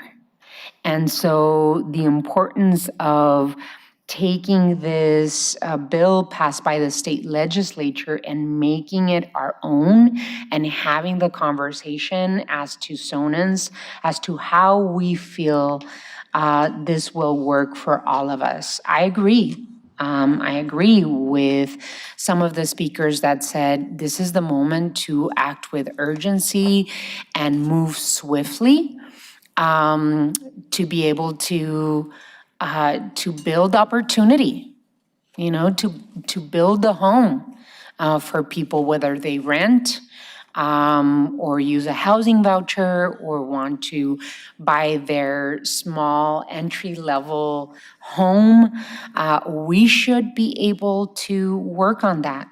Also, Jason Warake talked about, and we should continue pressuring the state legislature to untie our hands as cities and towns around Arizona, to be able to talk about inclusionary zoning, where we would ask for some affordability. We're already doing it through the community corridors tool as an incentive to provide more density for affordability. But we need to make sure that we're also talking to the state legislature about rent control and how we really need the state ledge to let cities and towns across Arizona, and Tucson's very interested in doing this, to make sure that we have some way of controlling out of control rents. And so I just wanted to open that up because we know the urgency of the moment. I'm happy that we've had a lot of time. I know that there are concerns in terms of historic preservation zones. I understand the AEC is been removed in terms of being able to move in this direction. Maybe you might want to answer that more clearly.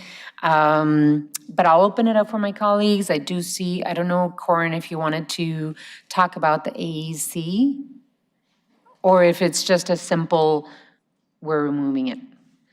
With that, I'm just going to open it up for my colleagues. I can clarify on the AZ, Mayor. Okay. So it's not removed, but basically the AEZ would supersede middle housing. Okay. The reason we did not draw the boundary around the AEZ, because that boundary is subject to change in the future as flight patterns change, or there's further studies about noise levels, et cetera. So basically, wherever the AEZ is in the future, and the portions of the AEZ that have land use restrictions, specifically, that overrides middle housing. So if you're in an area where additional residential development is not permitted, that's what governs basically what you can develop on your site, notwithstanding middle housing or other regulations. Okay. Councilmember Schubert, and then Councilmember Barajas. Thank you. I want to start by thanking everybody who's taken the time to share your thoughts with us, whether it was at a public forum or here tonight or by emailing us. I know that folks don't like change, but we need to do things differently because we are facing unprecedented times. What we do have a precedent for is middle housing. This is what has shaped Tucson into the historic neighborhoods that are the most likable. They're walkable, they're dense. There's a quote in the Drachman study that really stuck out to me. It says, Tucson neighborhoods developed before post-World War II housing boom have setbacks between 0 and 10 feet from property lines. The majority are somewhere between 3 and 8. Much of the existing built environment in these neighborhoods would either need to go through a variance or design development option process if they were built with today's regulations. So things like cottage courts, here duplexes and triplexes, and all these houses that you see that are so much closer together wouldn't be allowed right now with our current standards, or you would need to apply for a variance. So to be clear, a house in Sam Hughes meeting the 6'6" average setback, which is the average setback in Sam Hughes, would be required to be 9 foot, 10 inches tall. Most houses in Sam Hughes are actually above that height. Many of these historic neighborhoods are desired specifically because of the built environment. Bungalow houses with porches, small front yards, houses close together. So I want to really push back on the notion that this is an experiment or that we aren't going to know what's going to happen if we implement this. We do know. We know what has happened in other cities that have enabled middle housing. We know that Tucson has middle housing right now that I've been very grateful to live in over the years as a renter. I also want to say that, I am bringing the perspective of a person who has spent most of my adult life renting and having to move a lot. I've probably lived in like 8 different houses in Tucson. Now I have the fortune of being a homeowner. I'm in a historic home with historic designation in a historic neighborhood. So I have both of those perspectives. I'm very invested in our historic character Again, HPZ and NPZ standards would apply, design standards would apply, just as they do to any new single-family housing that can currently be built in those neighborhoods. But I also noticed a clear pattern as I read through every single comment that was received through the public process. And the pattern to me was that people who have had to seek housing more recently or have had to move constantly because of instability are supportive of this. And longtime homeowners who haven't had to move in a really long time because they've had the good fortune of being stably housed are opposed to it. I want to again reiterate that I saw resounding public support. Every public thing that I saw was over 60%. I also trust the expertise and the diligent work of the Planning Commission. These are our experts. They recommended citywide adoption by a 9-to-1 vote. It also does feel interesting to have this item in the same meeting as when we're talking about a housing and homelessness emergency, which we literally just approved unanimously. So it's an emergency. That means we need urgent action. We need to do things differently. So it feels very contradictory if we're going to admit that there's a housing emergency on the one hand and then be too scared to implement new solutions in order to address it. To me, emergencies mean no more business as usual. What else? I also wanted to mention some of the other support that I saw.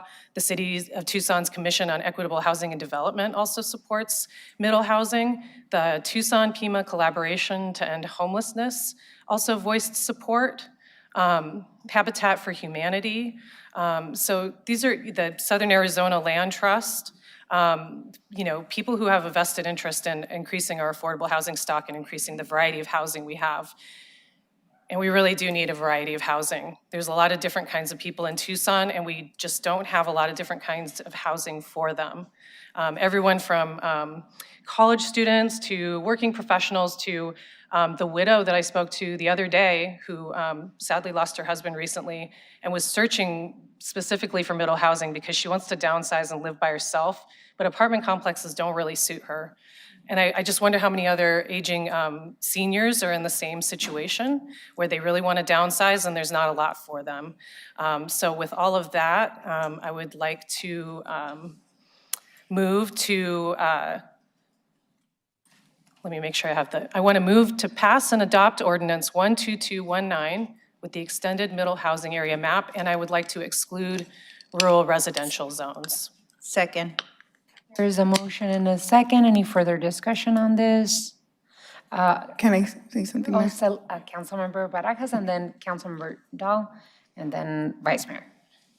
Well, I just want to thank everyone for staying so late. I want our residents to stay and grow here in Tucson or return back to the city just like I did, and middle housing is a step closer to achieve that. I want to remind us that there was a strong community support, as we heard. Close to 75% agreed with this initiative, and the Planning Commission's vote further reinforced that. I would like to see if we could keep the rural residential zones in the area, just because I do feel like this area could handle middle housing. Not everyone will opt to build more on their properties, but this at least gives them an option to do so. The setback requirements indicated in the proposed ordinance are different for our urban and rural residential areas. So there are already protections to keep the character of each zone.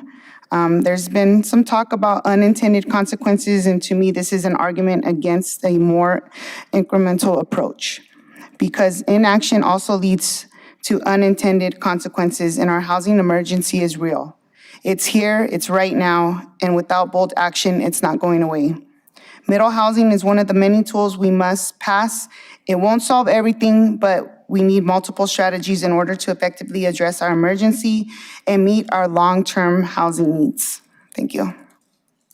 All righty, Councilmember Dahl, and then Vice Mayor. Thank you, Mayor. First, a question of clarification. Councilmember Schubert, was your motion for citywide or for the staff map? Thank you, Councilmember Dahl. I realized right after I said it, I was getting confused about the different options, and extended made me excited. But yes, I do mean citywide, excluding rural residential. Thank you. I'm not going to support that, nor would I support the staff recommendation. And because to me, it really is the precautionary principle. Even if 60% of everybody who responded, most of the planning commission, if one or two people are not opposing it because something horrible will happen in some neighborhood, I would like to know that before we do it citywide, simply because the state legislature won't let us take it back. They have established that there's a right with property that has zoning that we can't downzone. So if we say every piece of property can have 4 units, we can't bring it back to 3. I like middle housing. I've lived in middle housing. I would like to support it statewide. I'm irritated as heck that this is being forced on us by the state legislature. People who are not involved in zoning, who are don't oversee departments that do permitting, that aren't involved in building things, that just ideologically prefer that we deal with the housing issue through permitting stuff, rather than doing real things like funding public housing and giving us the tools like rent stabilization that was mentioned earlier. So I've asked the staff to prepare the smallest possible one. It's still pretty big. Ironically, it's the smallest one that they proposed had more area in Ward 3 than this one. But I would like to propose a substitute motion that instead of citywide, I like everything else, by the way, especially the private ownership, the splitting the lots, the landscaping design. Staff has done an incredible. I would like to change the map to the business improvement district a mile from that as straightened out in the maps that I will pass out to my colleagues.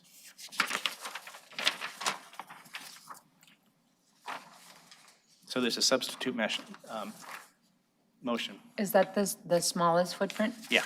This is the smallest option that isn't proposed by staff. That staff came up with it, yeah. Second.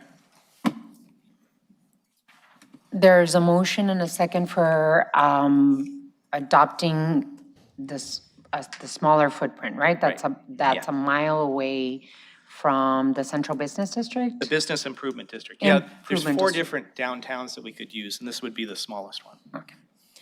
And there's a map, it's really the map. More than Any anything. commentary on that? Any questions or comments on that? Alrighty, we are going to go and vote on the a substitute motion. Do we need a roll call? Alrighty, let's go to roll call. Mr. Dahl? Aye. Mr. Cunningham? Aye. Mrs. Lee? Aye. Ms. Barajas? Nay. Ms. Schubert? Nay. Vice Mayor Santa Cruz? Nay. Mayor Romero? Nay. Motion fails. The original motion is still alive. Any commentary or questions? I think Vice Mayor Santa Cruz. Thank you, Mayor. I just wanted to take the opportunity to thank our commissioners representing Ward 1, which was Gustavo Silva and Kylie Walzak before she stepped into her Ward 6 role, for the time and commitment that they put into this. I 1,000%, support not only the work they put into it, but also the values from which they came up with what was approved by the Planning Commission. And I think to have, like Gustavo said, boards and commissions, that we appoint people that then we don't trust what they, like if we're not having conversations with them throughout this process so that we're aligned, and so we're waiting till it comes to mayor and council to make these drastic changes, that it's not fair to the people who've been putting in that work.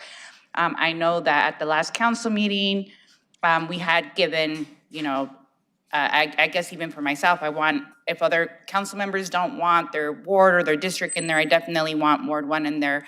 But I still think that sets a bad precedent when it comes to just hodgepodging policy by ward, because we have to address our policy citywide. So I am so thankful to have our new council colleagues here ready to stand up to this challenge and address this housing crisis. So I want to thank Councilmember Schubert and Councilmember Barajas for taking a stand. Councilmember Cunningham? So my biggest issue is the historic piece. There's a number of different neighborhoods that are eligible to be historic who've never done it. And now they are going to get hit with this without getting to do that. That's really not equitable for them. If you go down the line, whether you're talking about Green Hills or Harold Bell Wright is a National Register district, but they're not an actual district. Woodland is basically a rural urban district, is a rural district. It's 90% horse property. It is not set up for that. In that neighborhood right now, which is multiple ranchitas that are, some are SR and some are R, now that's going to change how that neighborhood's set up. So those are some of the pieces. The other pieces is I have a question about CCNRs and whether or not if there's an HOA that has guidelines, are they subject to this? Because if it violates the HOA guidelines, they don't have to do this, correct? Corinne, can you also answer, like, does this take away the ability from neighborhoods to get a historic designation after the fact? Yes. So yes, Councilmember Cunningham, Mayor, council members. So in terms of the HOAs, middle housing does not override any CCNRs. So our zoning does not override CCNRs that an HOA might have because those are private restrictions. And when you sign up and you agree to abide by those rules, that is an agreement between homeowners. In terms of historic designation, this does not prevent any neighborhoods from seeking National Register status should they want to. And we know there are neighborhoods that might be eligible, and there's nothing in zoning is really part of the review for a historic district. So if they become National Register, does the rules that we apply tonight apply to them retroactively? So the middle housing regulations will actually apply regardless of historic status to any National Register district, non-historic designated HPZ, it would apply. So it would not change whether they're a National Register district or not. What is a difference is historic preservation zones, because that establishes design standards. National Register districts on their own do not have design standards. But I thought we disincentivized, I thought there was a piece for just the National Register that disincentivized scraping the house. So yes, National Register districts, it's all based on the historic character of the neighborhood. That's how a neighborhood is eligible, and there are very strong incentives for homeowners to maintain that National Register status through tax incentives. That's the main incentive. There is a significant property tax reduction for owners of those contributing structures in a National Register district. So yes, if the house was to be demolished, they would be losing that tax benefit. But I was under the impression in the presentation you made that if they were National Registered, they were disincentivized to remove the house and build a fourplex and better off building a triplex. Did I miss that? Good. Thank you for the clarifying question, Councilmember, because maybe that wasn't very clear. But so today, we do not have zoning standards that are any different in a National Register district versus a non-National Register district. It's only our locally designated historic preservation zones or neighborhood preservation zones, which mayor and council have designated and established standards for, that we can enforce design standards and zoning regulations. Those National Register districts are a federal designation that the city is not party to. So that's where there's a tax benefit from the state, but there are no zoning regulations in National Register districts. Again, there's a very strong disincentive for demolition through that property tax incentive. And we tried to, we were very mindful of that in crafting these regulations, and that's why we looked at some things like flexibility with setbacks and parking. But that applies not just in National Register districts, but in all districts. And that, again, is flexibility so that more of the site can accommodate new housing without having to demolish or alter that contributing home. Let me ask this: how many? What's the minimum number of years to be a historic district? So the number thrown out is 50 years. That's the typical minimum. There are some exceptions to that, but that's roughly. the age at which a neighborhood becomes eligible, but there's many other factors for eligibility beyond just the age of the homes. So what you have to understand is that if you go, the farther out east you go and the farther from the city center and downtown you have, also some of those houses were built in the 80s and 90s. And so this law applies to them, but not the way it's intended, because you're out there, the commute on transit is like an hour and a half to downtown. And so it's just not being applied equitably to the East Side residents who bought their houses 25 and 30 years ago. That's why I've got some problems with this. I'm pretty good with the Wilmot thing. I think there's a really good argument on going citywide, but giving a 6-month grace period so some of the neighborhoods can decide whether or not they want to form a DRB. But at the end of the day, it's really hard for me to go all the way out to where Woodland, for my neighborhoods, Woodland, Hidden Hills, those are all neighborhoods that are going to be, could be affected adversely. They may not be. It may be a thing where it doesn't really pencil out east and it wouldn't make a lot of sense, but I don't want to play with fire like that. So that's why I've got some hesitation. I think overall, we're probably going to see this citywide anyway, and it's probably a good thing. But I'm thinking about some of those nuanced neighborhoods where the 2 ADU option is a better option, and I wish we could incentivize that a little more. The other piece that I talk about is whether or not we're inviting some bad actors in. One of the things that's happened in the last few years is we've had certain realty and agents come in and scrape a home and then build something that really wasn't in any mesh with the neighborhood at all. And they weren't really honest with what they were doing.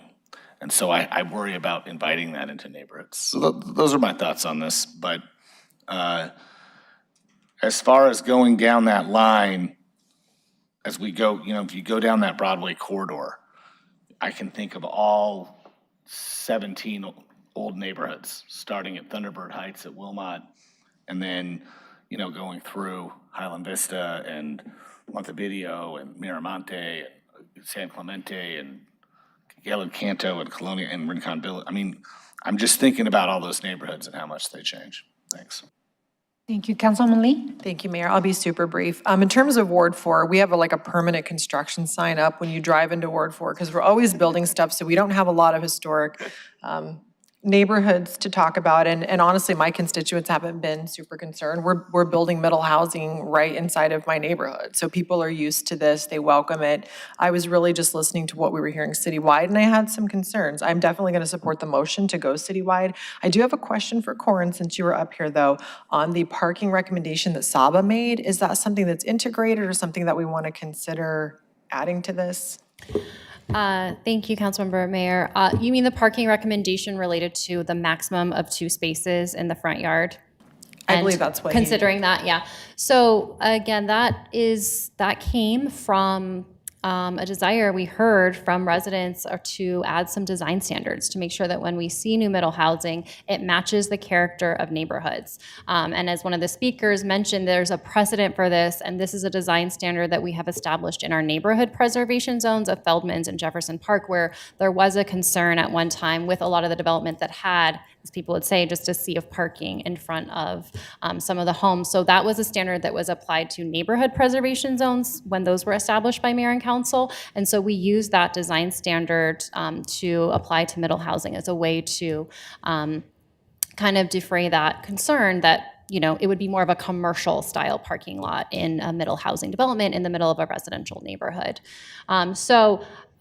I would suggest that we have suggested a review of the code in 2 years or less, as directed by mayor and council, and that would absolutely be one of the aspects that we would look at is parking an issue? Is this a constraint on some of the development? So while there is a limit on the amount of parking that can be in the front yard, it can also be provided in the side, the rear. There can even be alley access to parking if there is an alley on site. So I think there's a number of different options, and it's definitely something we would monitor very closely as something to review when we review the code.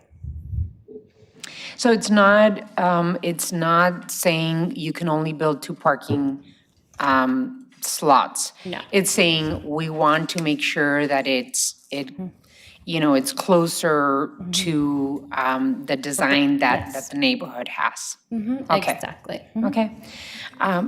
Of course, Councilmember Barajas. So now that I have you up there, I just wanted to see if there's any language in there with the gentleman that spoke about the landlords and the developers taking advantage. Is there something in there where it has to be like a owner occupancy main unit so we can avoid the flippers and the landlords coming in? So, Councilmember Mayor, there is not, and I believe we would be prohibited by the state legislation from any owner occupancy requirements.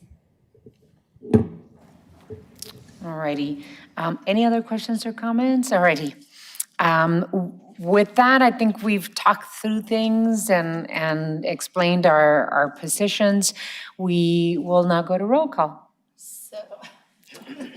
So the motion is to adopt ordinance 12219 with excluding rural residential. And citywide. And citywide. citywide. Okay. Ms. Schubert. Aye. Ms. Barajas. Aye. Mrs. Lee. Aye. Mr. Dahl. No. Mr. Cunningham. Aye. Vice Mayor Santa Cruz. Aye. Mayor Romero. Aye. Motion passes 6-1.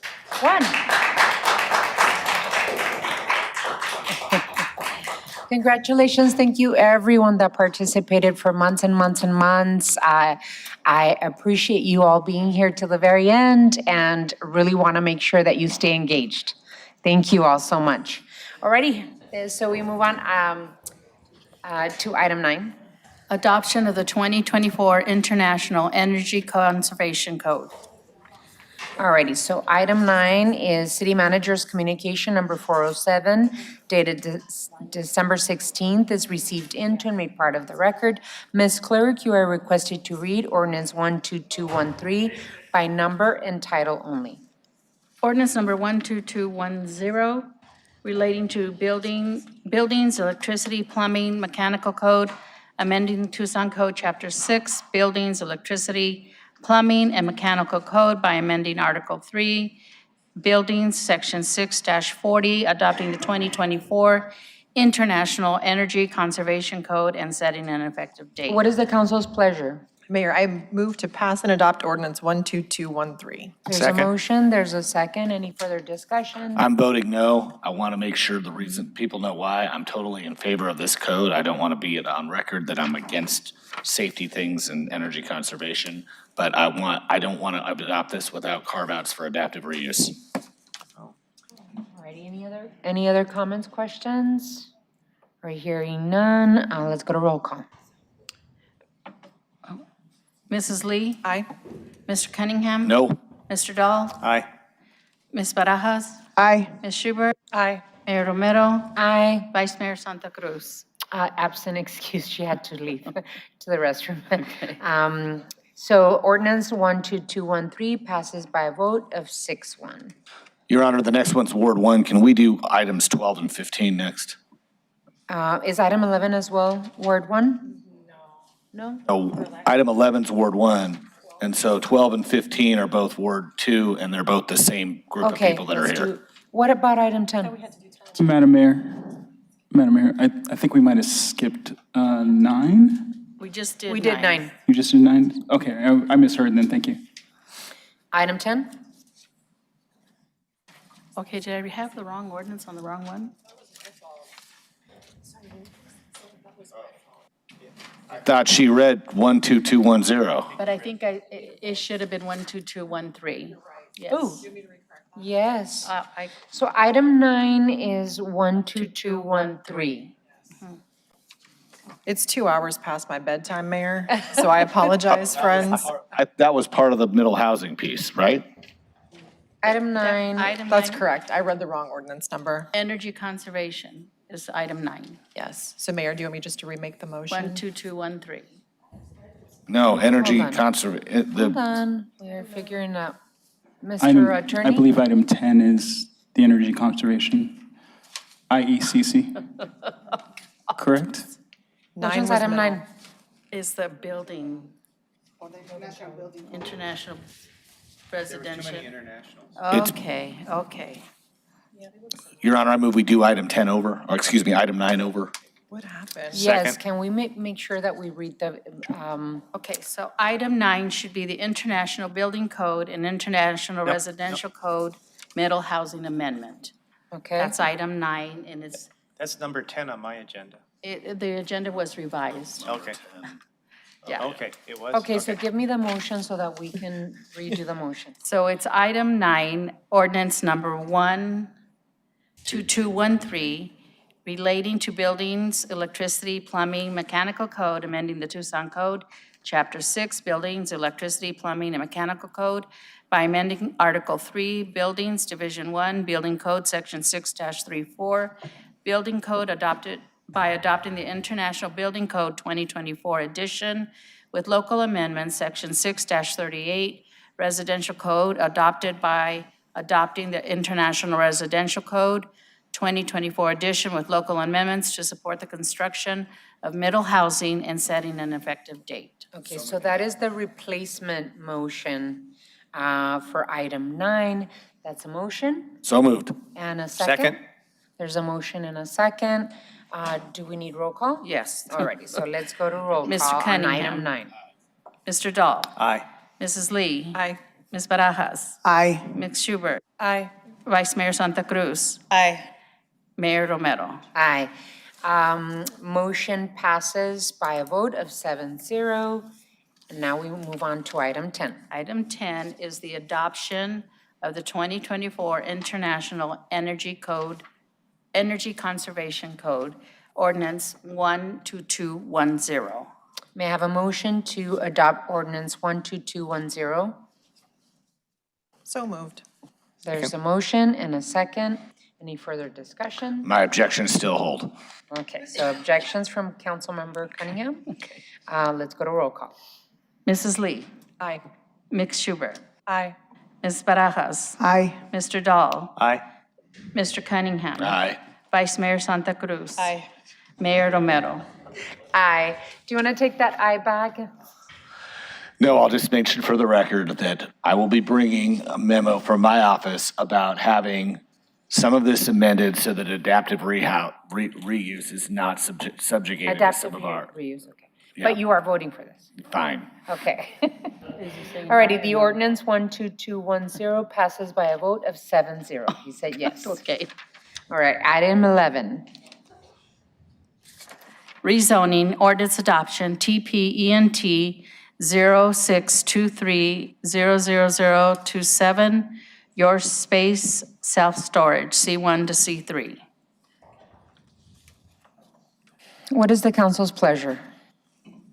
No more self-storages in the No city more. of Tucson. I agree, I concur. But I know that we had started this process 2 years ago, so we're gonna clear it out, get it cleared. So with that, I move that we pass and adopt ordinance 12212. Second. There's a motion and a second, and in terms of discussion, I absolutely thank you so much for clarifying that this process had started 2 years ago. I am done. I think that our land inside the city of Tucson is very, very valuable, and that we should see good urban planning. And we just talked about housing of all kinds and density. So I will vote for this. I'm going to do the Cunningham thing. I will vote for this, but I will bring a memo talking about self-storage and how people need to recycle their stuff. Anyway, let's go. Can I read the ordinance to the record, Read please? the ordinance and then roll. Ordinance number 12212 relating to zoning, amending zoning district boundaries in the area located north of Irvington Road and east of Interstate 19, TPENT 0623-00027, your space self-storage, C1 to C2, and setting an effective date. Roll call. Okay, Vice Mayor Santa Cruz. Aye. Mr. Dahl. Aye. Mrs. Barajas. Aye. Mr. Cunningham. Aye. Mrs. Lee. Aye. Ms. Schubert. Aye. Romero. Aye.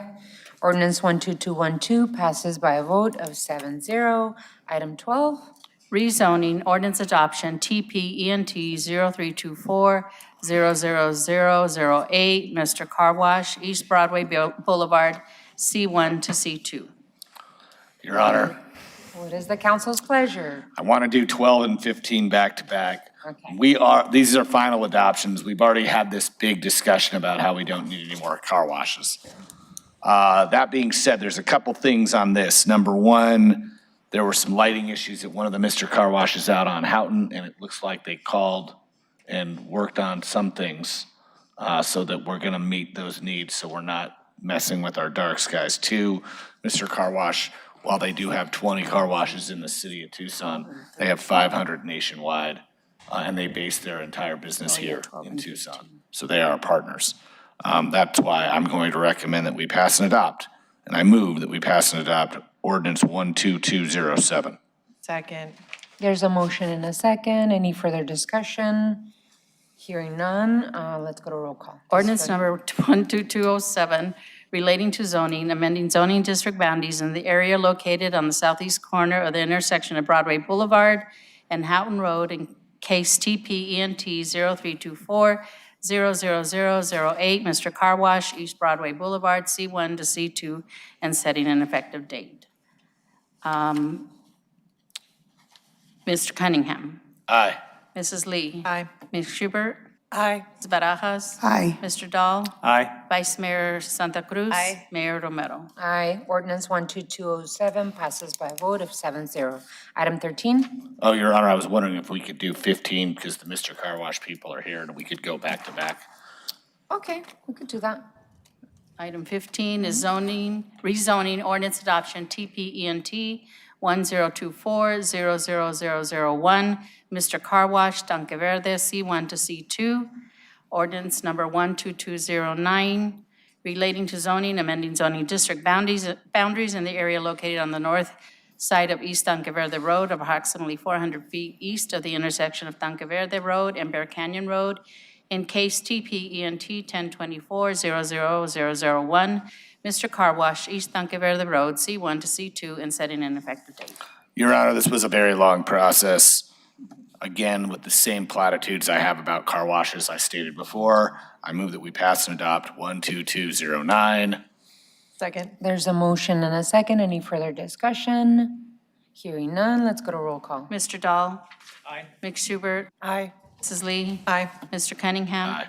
Ms. Barajas. Aye. Vice Mayor Santa Cruz. Aye. Mayor Romero. Aye. Ordinance 12209 passes by a vote of 7-0. We move on to item 13.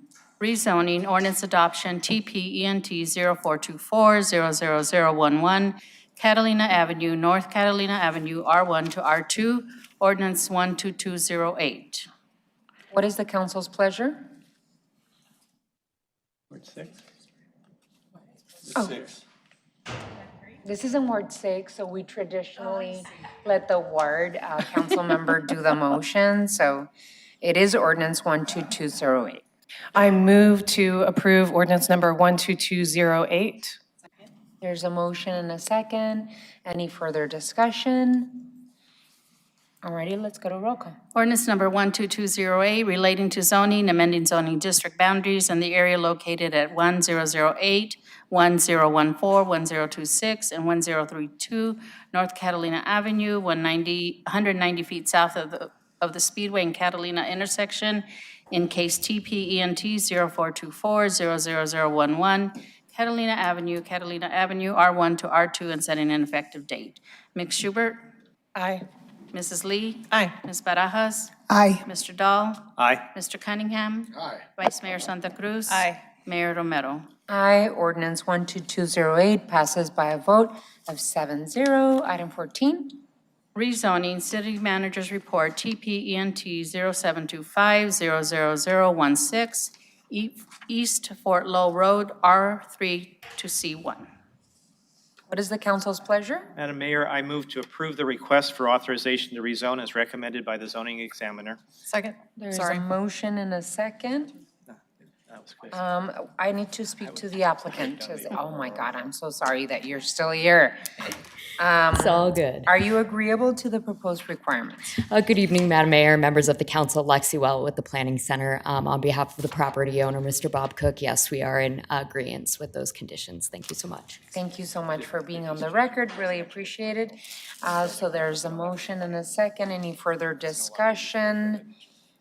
Hearing none, all those in favor of the motion, please signify by saying aye. Aye.